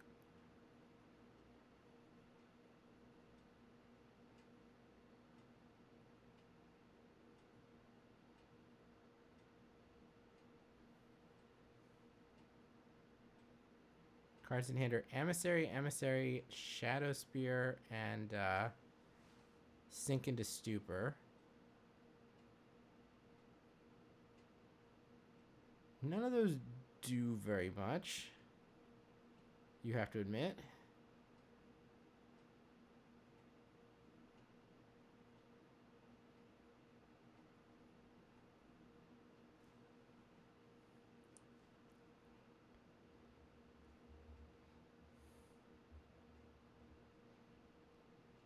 Yeah, it doesn't look like we can avoid Aether Spellbomb. I don't know what the plan is.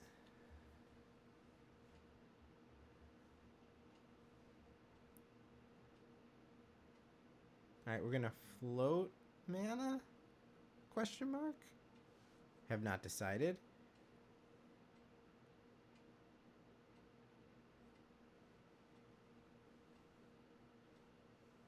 I mean, Atsuki can't make a construct here, right? That just uses all of his mana. I don't see what the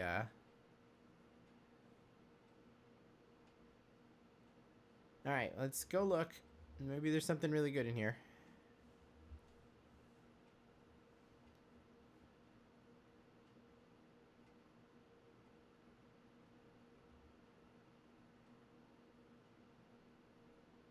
Mox Opal, Springleaf Drum. We're considering taking Mox Opal.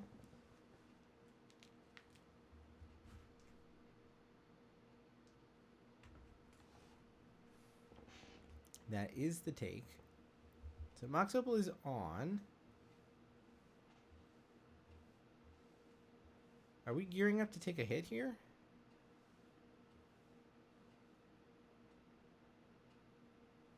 So this unlocks UU, which is certainly good enough to play Sink into Stupor.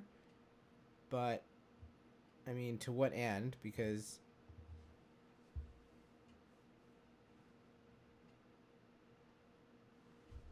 that card doesn't really interact well with Emrakul at all, right? A, it has protection. Return target spell or non-land permanent opponent controls to its owner's hand. Yeah, so the protection part seems to be the issue.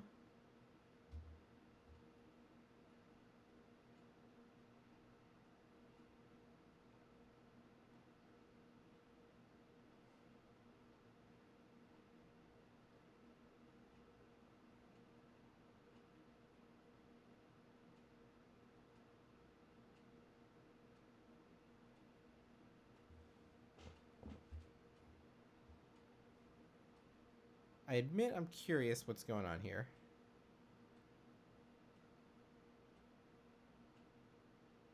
But it's definitely true that Affinity does not have many outs to 13-13. So Shadow Spear does say permanents your opponents control lose hexproof and indestructible. It does not say that they lose protection.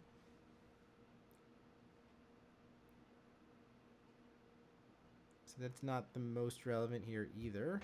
It's pretty much just another one of these glorified short swords. Alright, Atsuya is untapping. Draw for turn his Malevolent Rumble, but whatever.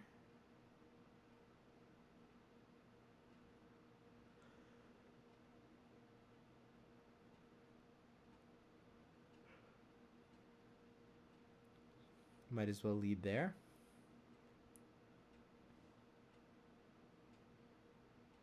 One, two, three, four. So we found a Vexing Bauble, an Urza's Labyrinth, that giant goofy thing, Drowner of Truth, the uncommon.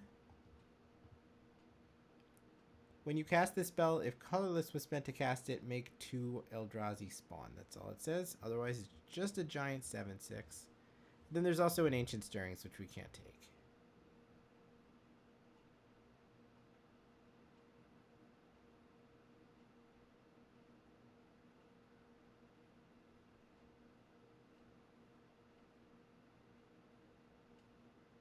Alright, we take the Vexing Bauble. I mean, why not? I don't know exactly what Atsuya can do. I don't know if Atsuya has a vision of what his opponent can do either, but might as well put down the Chalice on 0 to make it just that much harder. I certainly don't have an idea as to what Atsuya is going to be able to do. I mean, is it try to assemble 13 squirrels? Sire of 7 Deaths incoming. I don't know that he has the material for that. It's just a couple of Pinnacle Emissaries in hand, I believe. Let's make a construct.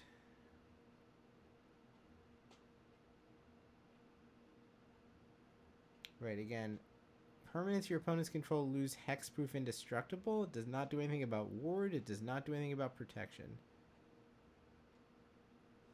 Are we trying to just make a 16/16 token to force a block?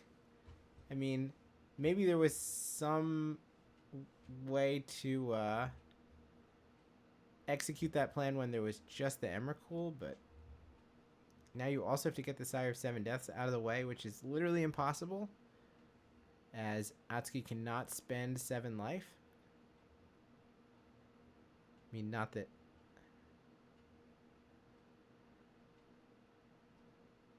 I don't know what the plan is. I'm still trying to formulate a plan. Sire of 7 Deaths has a lot of abilities, but it does not have Death Touch. First Strike, Vigilance, Menace, Trample, Reach, Lifelink.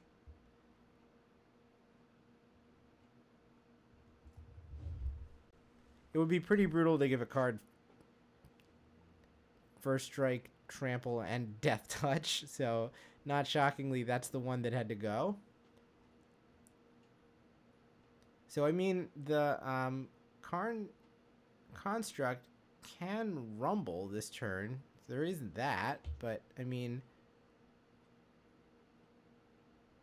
I don't know if we're going to be able to make it big enough that we can, like, force the block, gain 10 life or something, stay alive despite the Emrakul, etc.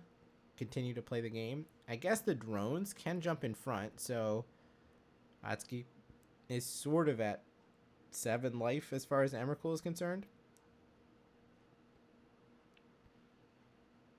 It looks like this has to be equip and try to live with lifelink. I don't see how else Atsuki can do anything here, but I don't know. I guess we'll see in a minute.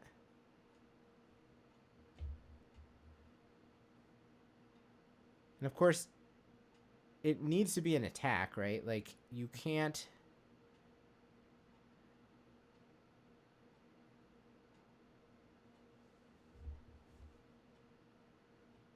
try to hold this construct back with lifelink and try to block, since it does not have reach. Shadow Spear does not grant reach. So Emrakul will just fly over and kill you.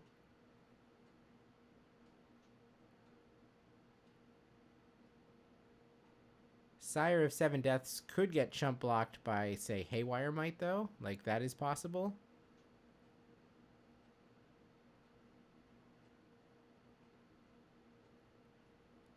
Yeah, Make Construct was surprising to me, too. I would have thought that Atsuki had a better rate on creating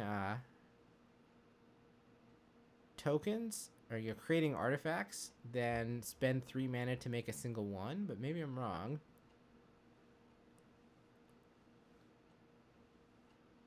Considering getting Haywire Might, again, I guess just as a utility blocker. Mishra's Bauble also seems to have been pulled out. I think that's what that other card is.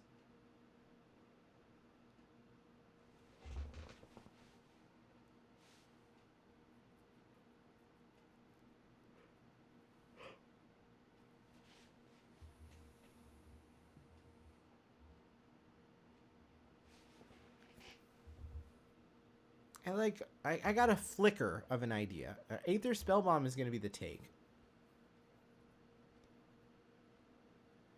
I don't know what we intend to Spellbomb, though, because Spellbombing Emrakul seems very awkward.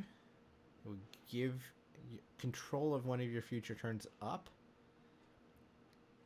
Equip, and then presumably serve. See, it would be really nice if we could have gotten this thing up to a 15-15 or 16-16 or whatever, but that did not happen. 1, 2, 3, 4, 5, 6, 7, 8, 9, 10. So it's an 11-11.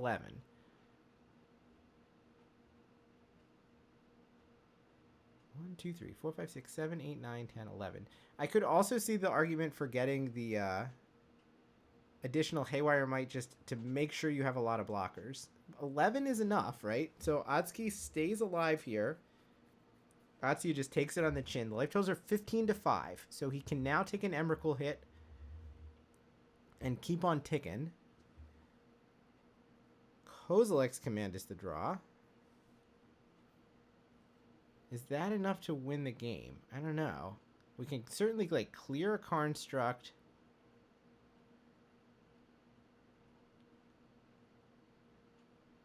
And make a bunch of scions. Like, I don't see what the second mode is yet.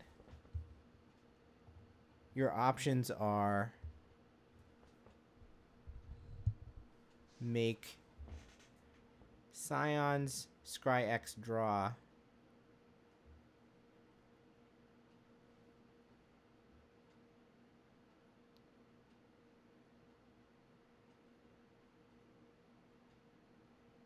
Right.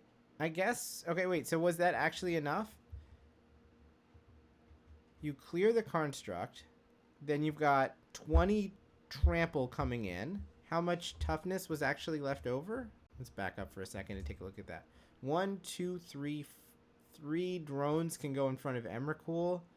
And the Haywire Might goes under the bus here. But it is, though, because when the...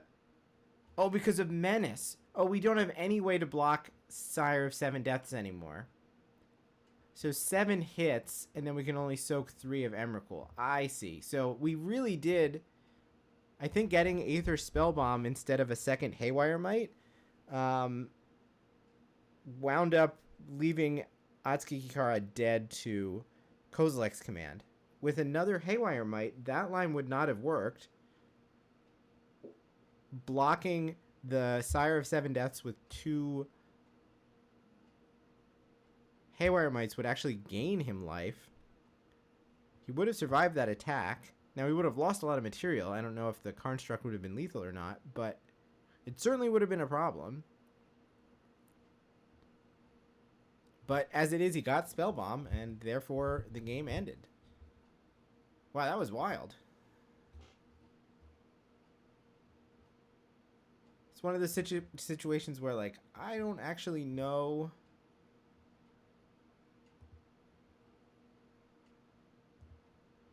how that game was supposed to end. It probably should still be going on, but certainly because of the decisions made, it's not anymore.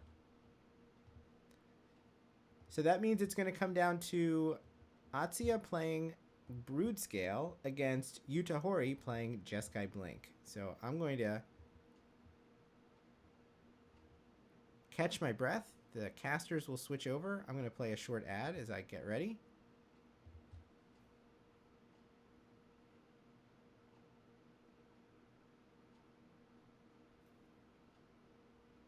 Yeah, so what if instead of making the Karnstruct, you get Haywire Might and then cast Pinnacle Emissary and try to put, like, other bodies in play? I think that also is a totally reasonable line. Like, 3 mana towards Pinnacle Emissary seems about as good as 3 mana towards Karnstruct. I guess the advantage of Karnstruct is that it does threaten to just eat the Sire of Seven Deaths. Like, maybe you stop it from attacking at all.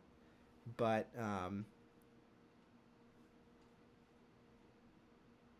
if you can remove it, and I mean, removing it probably looks like Nature's Claim or Kozilek's Command, then you're left with almost nothing to back for defense.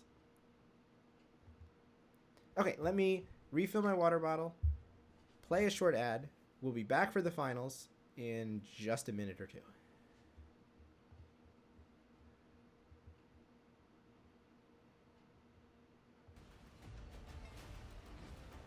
Think so?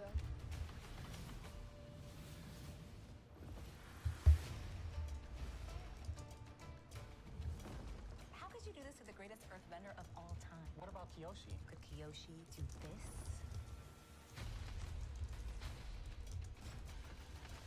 Turtle ducks! Oh, they're so cute. Appa! Look, my cabbages! Wait, did you open an Azula? What, so we can Agni Kai for it?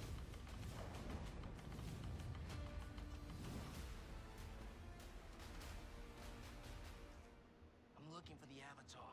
You're gonna have to be more specific.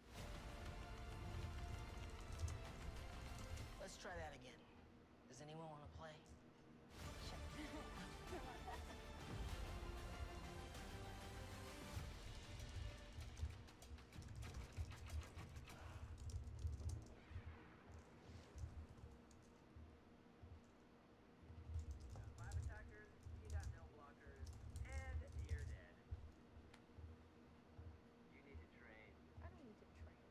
Maybe not.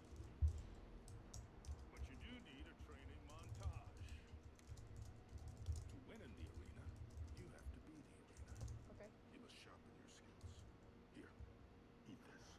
What's a cauliflower? It's a superfood.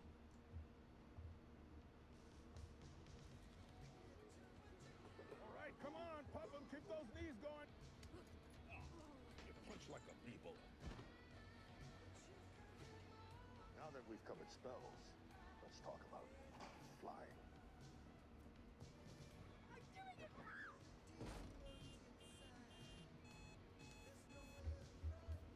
Rise and shine. It's magic time. Fire! And fire!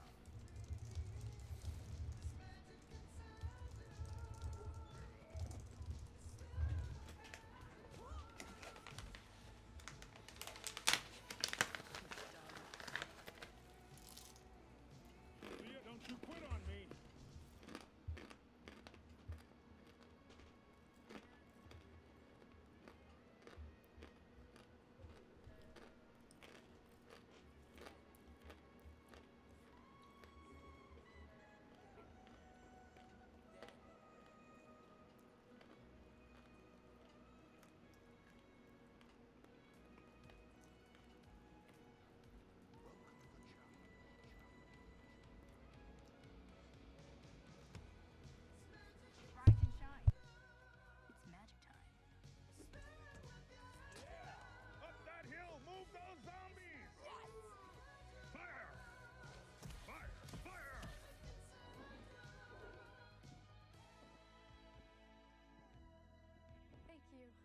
Don't thank me, Sophia. The magic was inside you all along.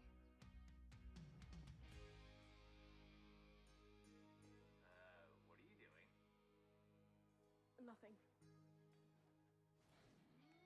Whoa, nice combo. Have you been training? A little. If you love a challenge, you'll love Magic the Gathering Arena. Welcome the challenge. Download free. Hey, you! Has life been passing you by? Want to add a little explosiveness to your day? Or find out if you have what it takes to beat a demon-possessed machine that magically harvests souls for fuel? 10 teams! 3 worlds! Burn rubber for racing fame! Then join the Girapur Grand Prix, and this could be you! Not him! Her! Take a chance for fantastic glory and incredible riches! Like the Aether Spark, this year's legendary prize. It's worth the risk, we promise. So put down that remote and push your pedal past its limits. We want you to be a part of the Girapur Grand Prix. Frankly, because we're running out of racers. But hey, it'll be a ton of fun! It's only a death race if you die. Warning, the Girapur Grand Prix is incredibly dangerous and will likely result in your untimely death. We are not responsible for vehicle sabotage, driver incineration, or decapitation from giant anthropomorphic shark. Drive at your own risk. This message has been paid for by the New Culture Collective.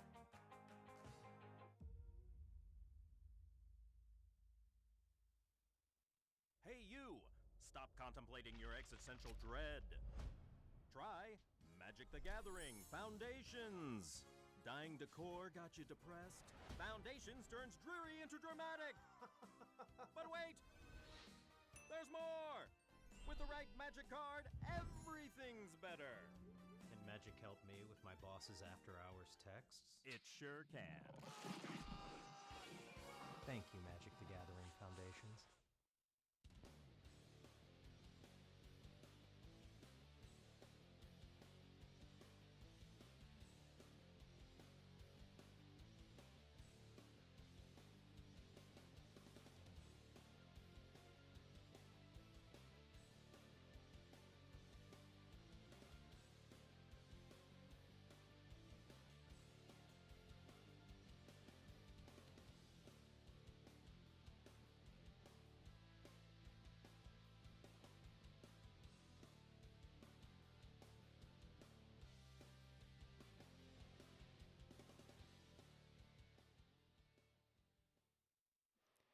ファイナル決勝戦でございます。実況は私石川と解説。All right, this is it.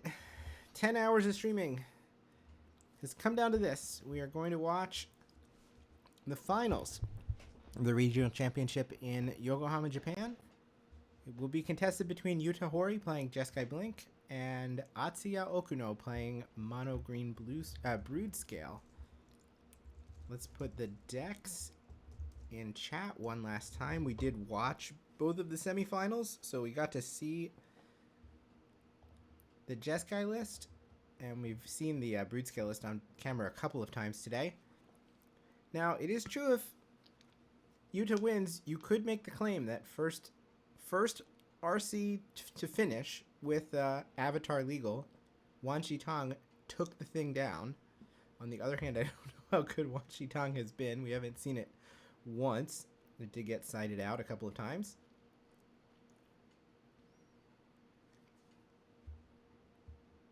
But this should be a pretty good slugfest, I would think. You've got a deck trying to assemble some pieces against a deck that's very good at disrupting the board in the Jeskai Blink list.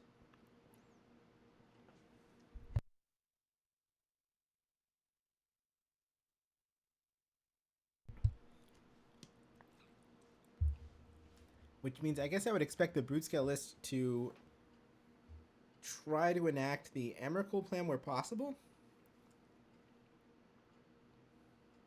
Obviously, if we can get a quick combo kill, then we'll take that approach, but there's going to be some hate to fight through. This is what the players are playing for, $6,000 to the winner. A nice blue mana symbol looking kind of teardrop trophy thing that they always give out, as well as 50,000 points to be used at the Rakuten online marketplace. It's like the marketplace similar to Amazon Marketplace in the United States, where people can sell things effectively just buyanything.com, which amounts to like another $350 or so. So there's a fair amount to play for. Besides, obviously, the bragging rights, though, as far as tournament qualifications are concerned, those are all settled. Both of these players are going to go to the World Championships. All right, we open with one of these three Vexing Baubles. Now, they looked a lot better against the Mox Opal deck, but they will be annoying for Yuta for sure. It shuts off Solitude.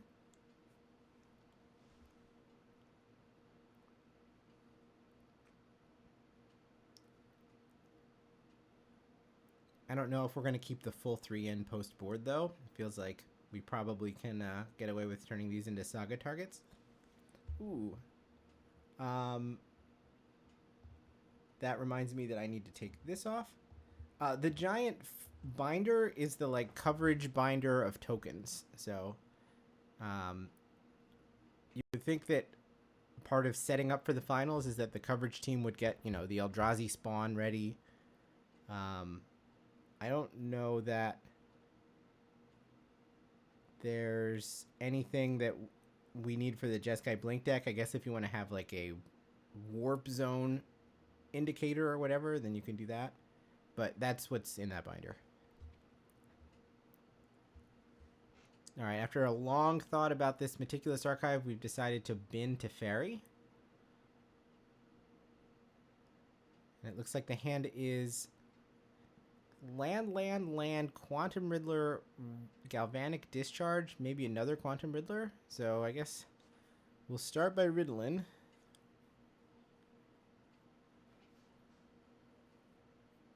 Land for turn is Arid Mesa. And away it goes into the Warp Zone.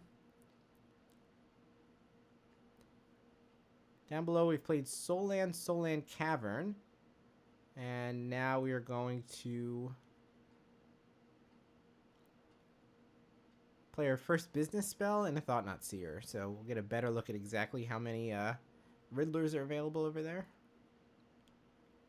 The 4/4 naturally dodges the Galvanic Discharge, which is quite nice. So yeah, it looks like land, March, Riddler, Discharge. And we're working with Ballista, Rumbler, Emrakul, and K-Command on Atsuya's side. So there's more business where this Thought-Knot Seer came from. Quantum Riddler takes a hike. So it's fetch land, Hallowed Fountain, Galvanic Discharge, March of Otherworldly Light. I'm expecting Yuta to surveil here on end step. Looks like he's found an Elegant Parlor.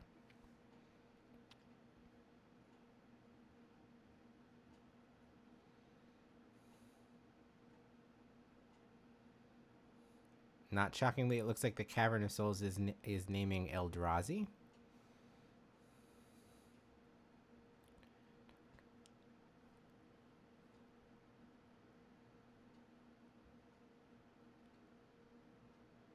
Yuta is thinking.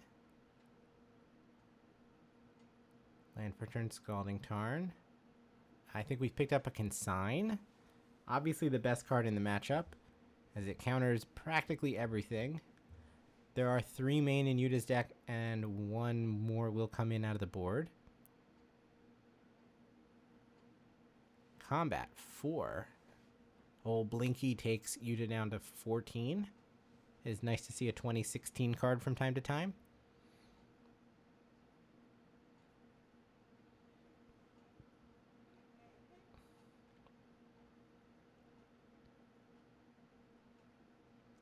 found the blade.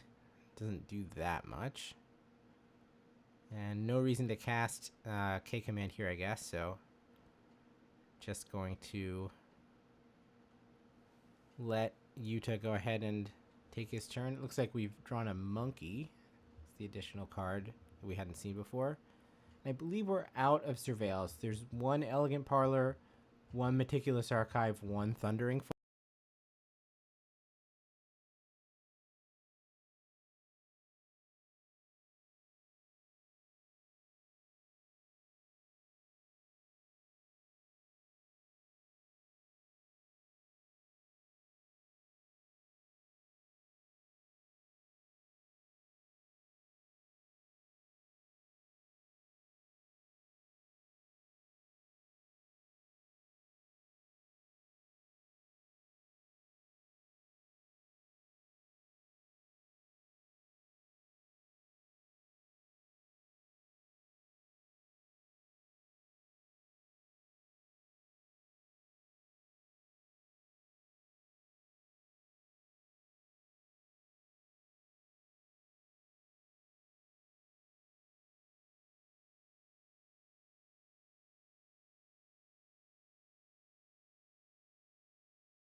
Huh.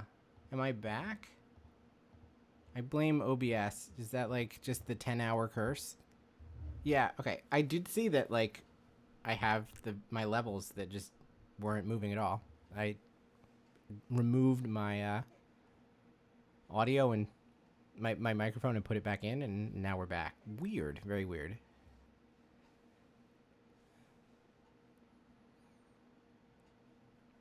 Alright, so last turn we had K command X5 get countered, and so now the coast is kind of clear to fire off these other colorless spells. So we're starting with the Glaring Fleshraker.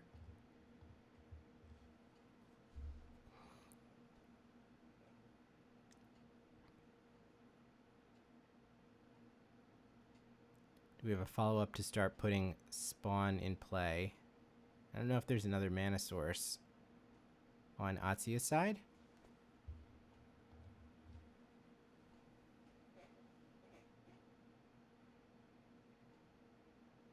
Crack fetch to 12.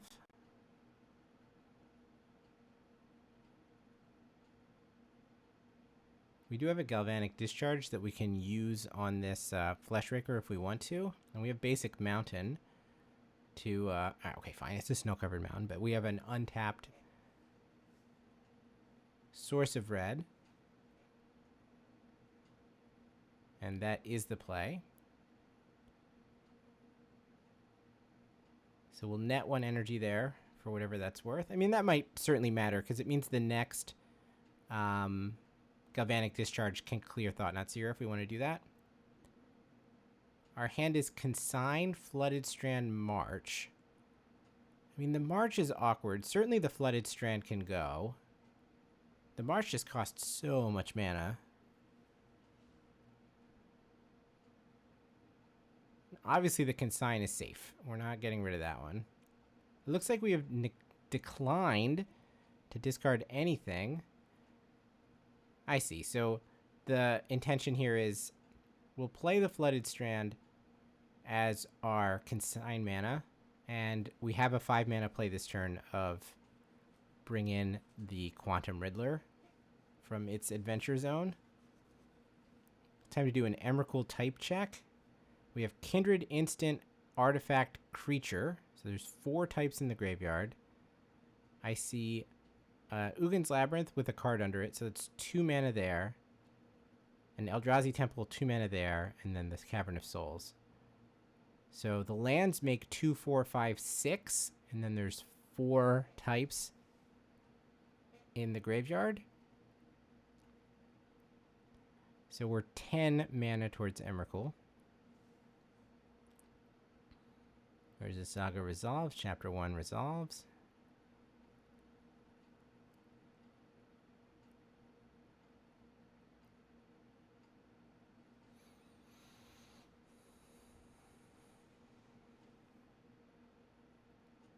So we know the next big spell that we try to play, which looks like it's going to be a Ballista for like X's 3 or 4 or something. Probably.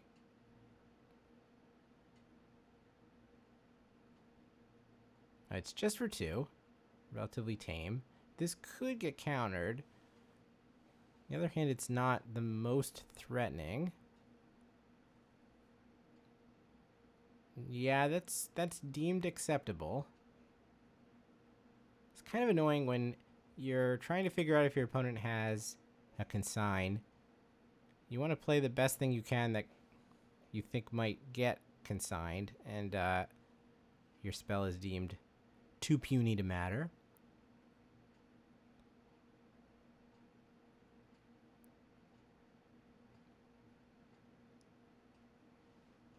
Yuta fetches planes.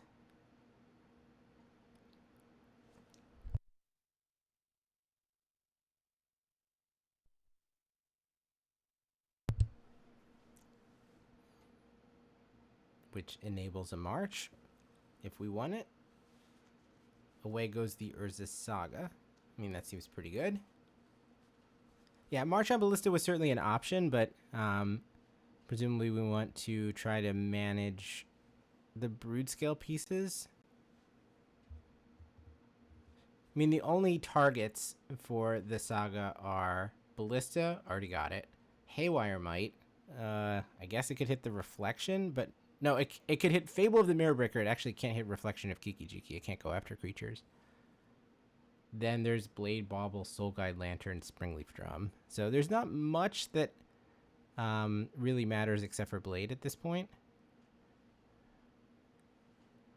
All right, Galvanic Discharge going after Walking Ballista. So we'll just respond by blasting the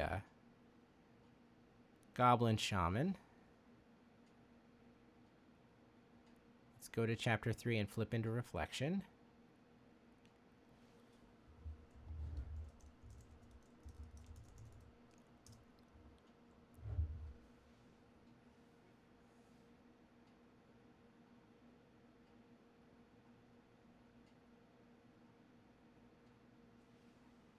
Add land number 8 or whatever. And our Nervous Standstill is still intact. Quantum Riddler is actually going to get in there. Interesting. So, do we have backup Riddler or Ephemerate or something along those lines that makes this palatable? Because it doesn't look like you want to trade 4 for 4 otherwise. So, if there is a Solitude in hand, that makes a lot of sense. Vexing Bauble goes, now that, I mean, we could just hardcast Solitudes, so it's not like it... Bauble is really doing anything at this point. Drop return is Glaring Fleshraker. I mean, the heuristic is usually when you have someone with oodles of lands against someone with no lands. Probably the person who has oodles of lands is going to wind up being ahead. The cards are flowing as well because of the Riddler, and it's going to get even better once we start reflecting this Riddler. Here comes the Thought-Knot Seer. Do we want to step in front of this? Just take the 7 damage right, or sorry, 4 damage right now, go to 7, and then figure it out on end step? Ah, let's just Solitude. I mean, this draws us a card as well.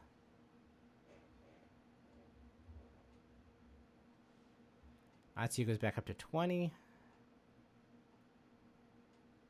we draw a card off of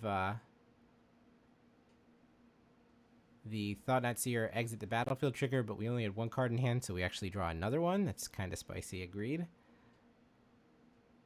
Alright, Glaring Fleshbreaker, acceptable. Blade. How's that sound?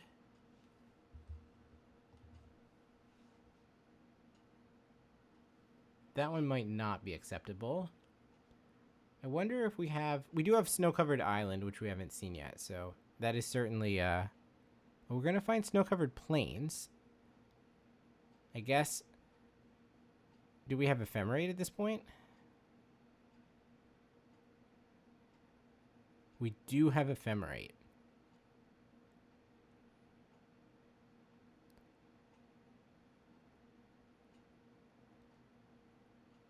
So the cyan still happens, the pink still happens, but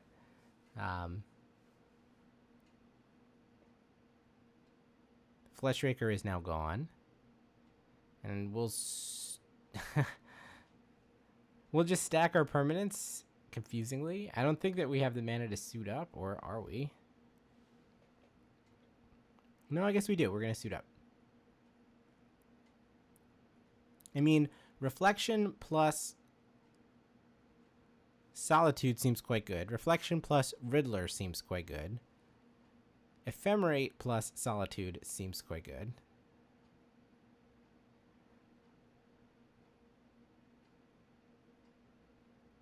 There's that Snow-Covered Island. That's the reason why we didn't fetch it, I guess. Our two cards in hand are Consign and another Galvanic Discharge. This looks quite nice.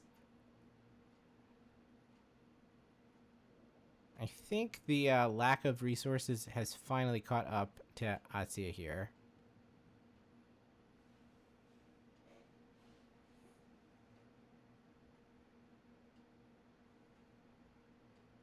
Yeah, this is feeling like pretty much garbage time. We're too far away from Emrakul. I mean, the next business spell that gets cast is just going to get countered. That card is not going to be Emrakul. We don't have the mana for that. Brood Scale doesn't even require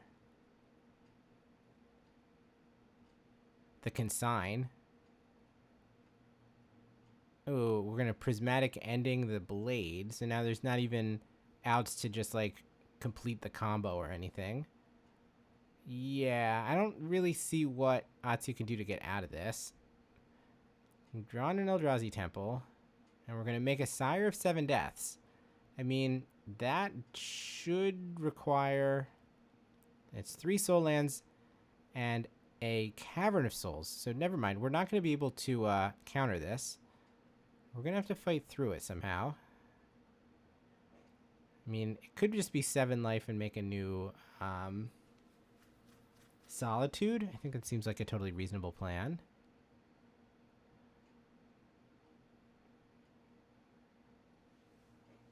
Yeah, this is like a very twisted version of Grizzlebrand here.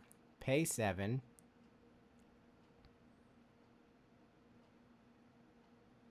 Atsuya gains 7, so it's 21-3.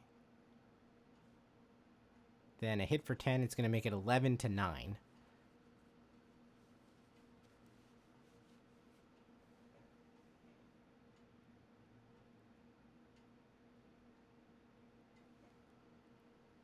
Another Fable. I mean, I would say that Yuta's draw played out like Rakdos Pioneer deck from 3 years ago, but certainly given the amount of stuff that Atsuya was able to do, that was enough. Urza's Saga is just a deck tear on the Titanic, and Jeskai is going to take game 1.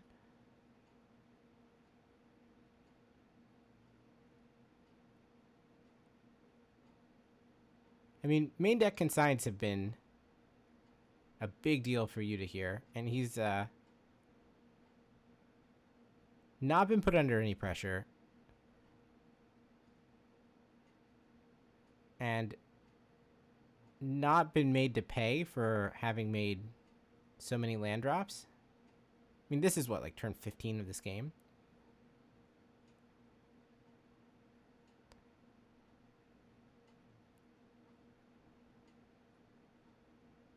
New Riddler, draw a card, attack for lethal. Yep. Atsuki agrees, and we go to game number 2. All right, so this, in theory, could be it. Yuta moves to the precipice of the championship. We can take a quick look at the deck list as we prepare for the sideboarded games. Chat, thanks for hanging out with me all day. It always is humbling when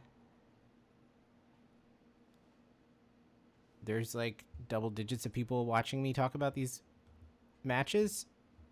I started doing this for 2 reasons. One, I always wanted to do coverage, and I'm not well connected or good enough player to do coverage in traditional channels, so I found a way to like kind of make my own lane to get an opportunity to do coverage. And additionally, I enjoy the fact that these tournaments exist. I think they have pretty high production quality, but obviously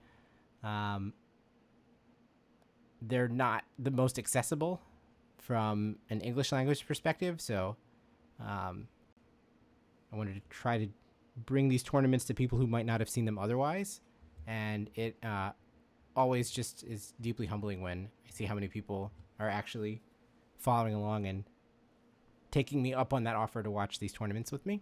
So thank you all. It's been a pleasure. I'm looking forward to this game. I'm looking forward to the next one. I'll continue to do this as long as my almost 40-year-old body lets me stay up until 5:30 a.m. randomly a couple of weekends a year to watch these events.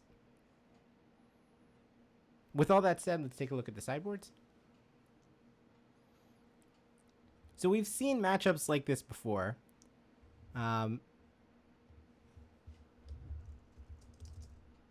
Obviously, the strongest card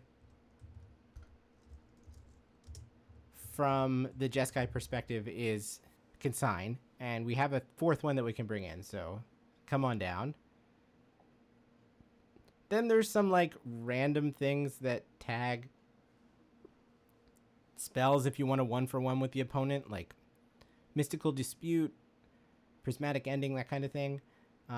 Certainly, Mystical Dispute seems okay if your opponent is playing 7 or 8 drops. Like, okay, I'll counter your Sire of 7 Deaths. It's true that I played a crappy mana leak to accomplish that, but I still went up on mana in the exchange. So I don't know how much Yuta is going to bring in, but there's certainly some spells that have no place here. Like, this is not the High Noon matchup. This is not the Deafening Silence matchup or the Force of Negation matchup, etc. This is the finals. We are potentially 1 game from the finish line. We just saw... Oh, that's true. The counter spells do sound very bad against Cavern of Souls, which there was only 1 in the main deck, but a second one is coming in out of the side. Given how strong Consign is, I mean, you have to get the second one in.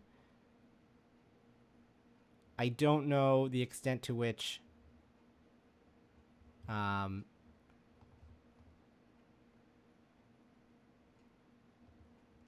we're going to see cards like Veil of Summer as a countermeasure, or even cards like Dismember coming in for the Brute Scale Side. Like, it's really awkward that Quantum Riddler is an X6. Like, did they design it specifically to dodge Dismember?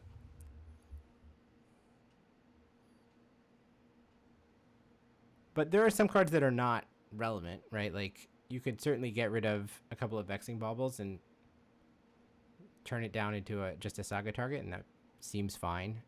If you don't want to be as all in on the combo against a deck that has so many ways to interact and Consign and Solitude and so on, then you could even shave a blade or 2. Seems like a reasonable place to look for cards to bring in, to bring out, and then it's just a question of what can you convince yourself is worth bringing in.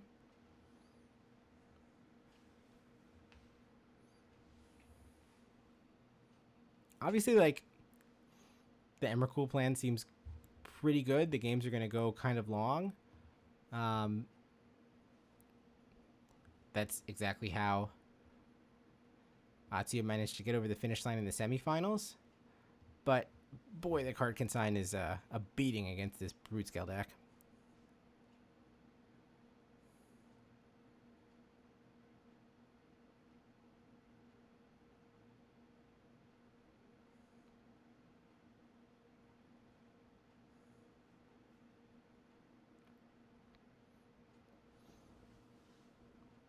Players making the final adjustments here.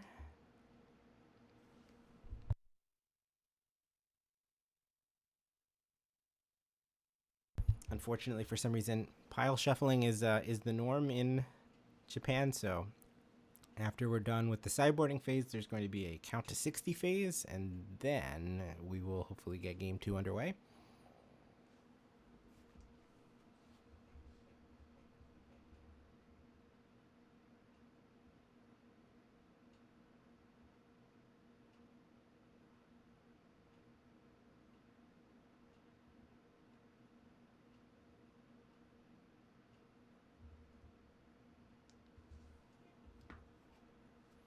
All right, what do we got? 4 lands. Thought Not Seer. I didn't see what the other 2 spells were. Was one of them a Sire? And on this side, I see Charmaw, March, Solitude, and a couple of lands.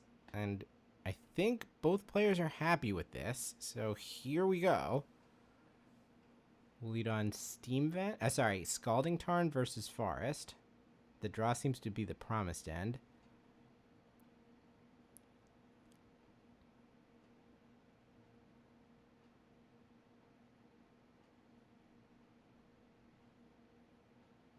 Ugin's Labyrinth.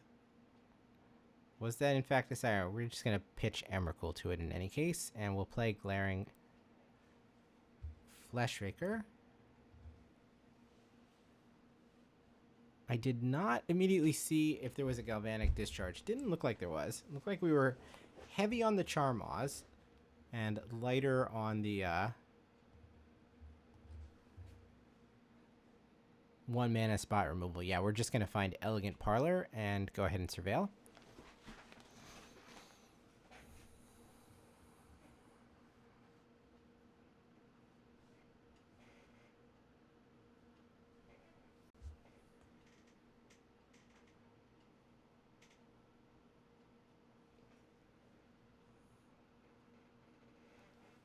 Solid Surveil as we put Flage in the graveyard.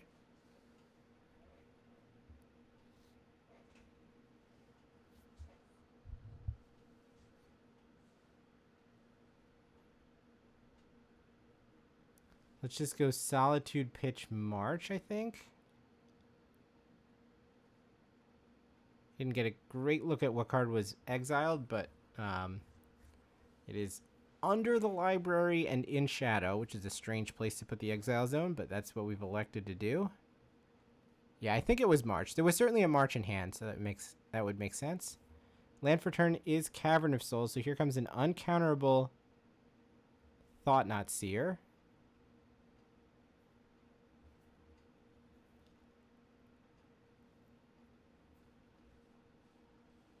And we'll get a better look at what's going on in Yuta's hand in a second now, as he puts them face up. So yeah, it's regular Charmaw. Is that Wrath of the Skies? March of Otherworldly Light. Sketch version Charmaw. And I believe another land.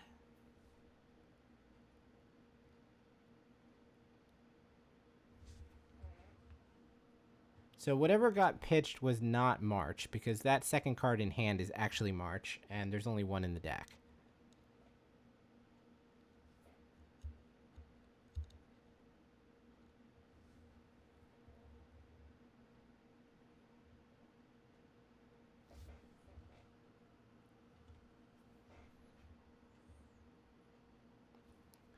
All right, we fetched the Thundering Falls. So let's now surveil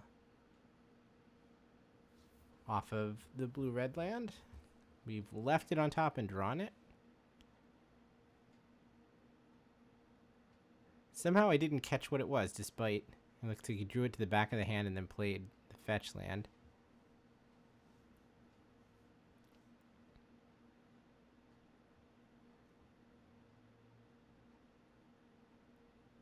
Alright, this time we're peeling the Hallowed Fountain.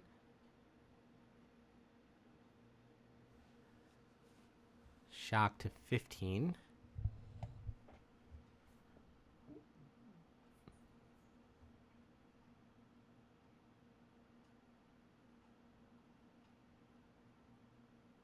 And here comes the dragon. So we're going to start by killing a soul land, which makes a lot of sense, especially as we don't seem to have consign in hand, so there's no rush to get rid of the Cavern of Souls.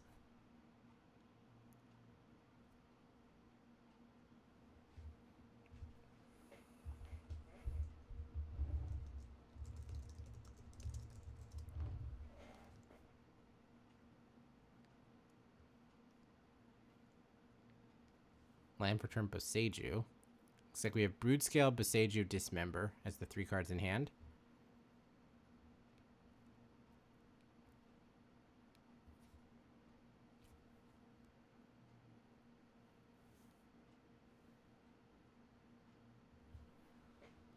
Doesn't feel like Broodscale is the safest on the battlefield, but we are still going to play it.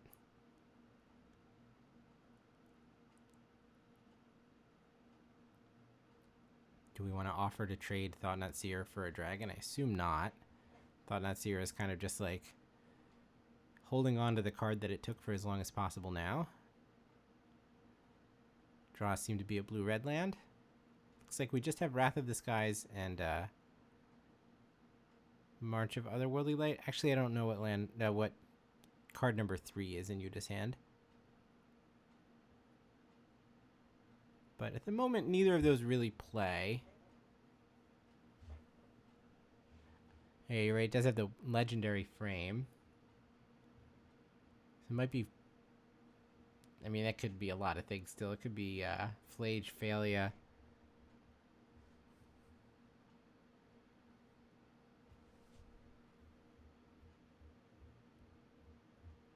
I don't think it was the Teferi. Didn't seem like it had quite the right color palette for that. I guess we shall see. Yeah, land number 4, untapped mountain, because we have exactly 6 cards in graveyard, so we can bring back the Flage that was surveilled away several turns ago, and that's just going to eat this Broodscale. So this is what I was saying about Broodscale being safer in hand than on the battlefield, though. It's possible we just didn't have any way to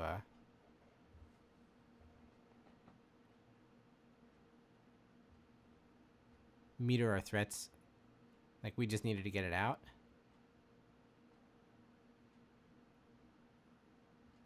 Alright, Boseiju as Lotus Petal.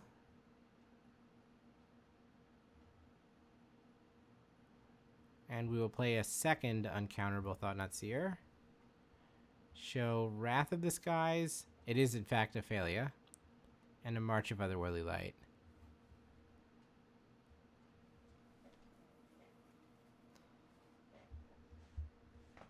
Oh, you're right. This one is counterable because we need to use the Cavern of Souls to produce the colorless.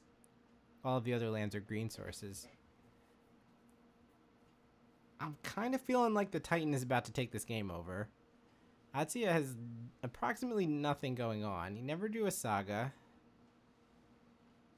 His Soul Land got blown up by a Charmaw. Just 2 4/4s against the world.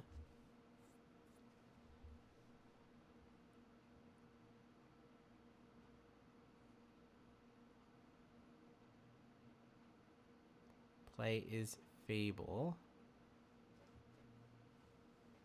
Taking the March means that we don't have the spot removal needed to force the Titan through, so it looks like Yuta is not going to accept the trade at this point.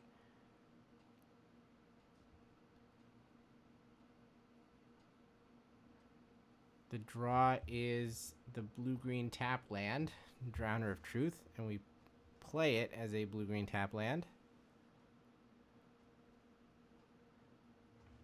Alright, so what do we have in hand over here? Wrath, question mark, consign. And chapter 2 has gone off. It's Wrath, failure, consign. And we're going to toss the white cards and draw 2 lands.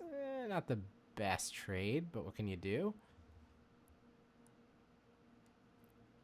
Getting close to the point where we can just kind of suicide this Flage, given that it will immediately recur. Draw go from Atsuya. Yuta gets to find the Meticulous Archive, which has not been located yet, and surveil one last time.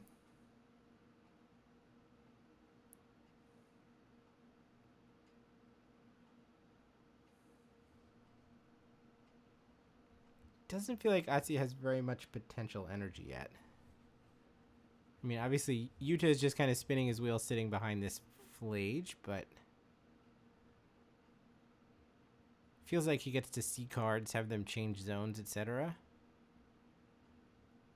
Top of the library is not really giving Atsuya anything to do. Alright, so it's Snow-Covered Plains, Consigned to Memory, and the 2 cards that we know about in Yuta's hand. And he's considering this end step, Surveil.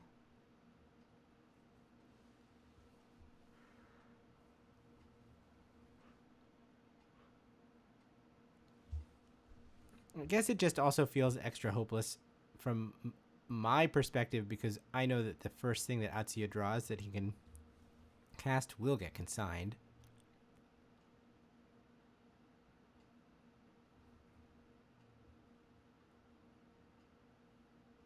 We're just gonna throw the Goblin Shaman to the wind.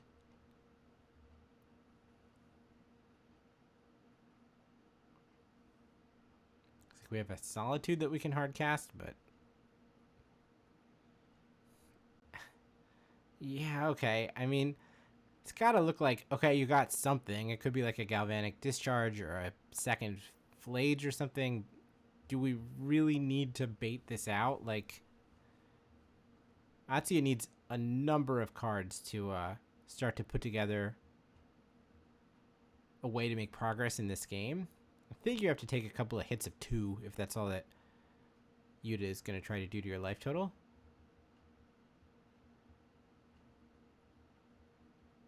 Here comes a Prismatic Ending, using the treasure token from the Goblin Shaman to make a 4th color.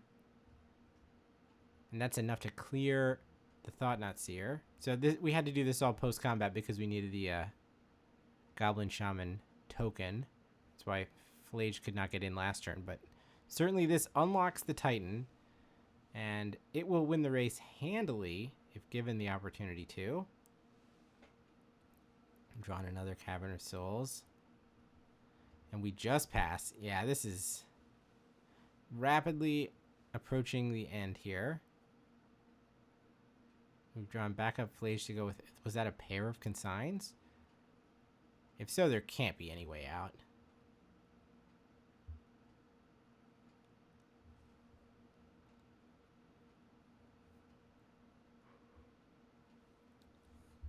In for 8. Lightning Helix your face. So it's going to be 19 to 13 before you have the option to block.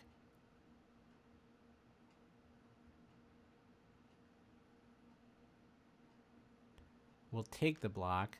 6 comes through, you go to 7. 2 damage marked on the Thought-Knot Seer. I'm expecting the follow-up Flage to just be a 3-mana Lightning Helix. Yeah, and finish it off. 22 to 7. You have no board, no prospects. I have 2 consigns. And an active Titan. 2 cards in hand do absolutely nothing, and that will do it. Yuta Hori takes it down playing Jeskai Blink. Wow, GG's.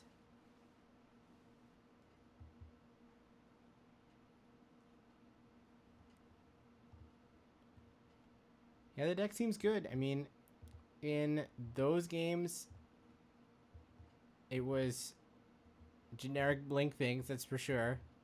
We didn't really see the dog do anything. It didn't need to. It was just Riddlers and Solitudes getting the job done, eventually leading to Flage. I would say Brutescale did approximately nothing in that matchup, but that is certainly the way that Jeskai has drawn it up with all of these main deck consigns. Thank you all for hanging out and chat with me. I'm going to send you over to the European Championships. I am going to go to sleep. It is approaching 6 a.m. and I am absolutely totally done. But I hope anyone who is willing to do the 24-hour challenge of watching me and then go watch Europe and then go watch the United States or Canada, enjoy your Sunday of Magic. And I will see you again in about, 3 months when the next one rolls around. Cheers all.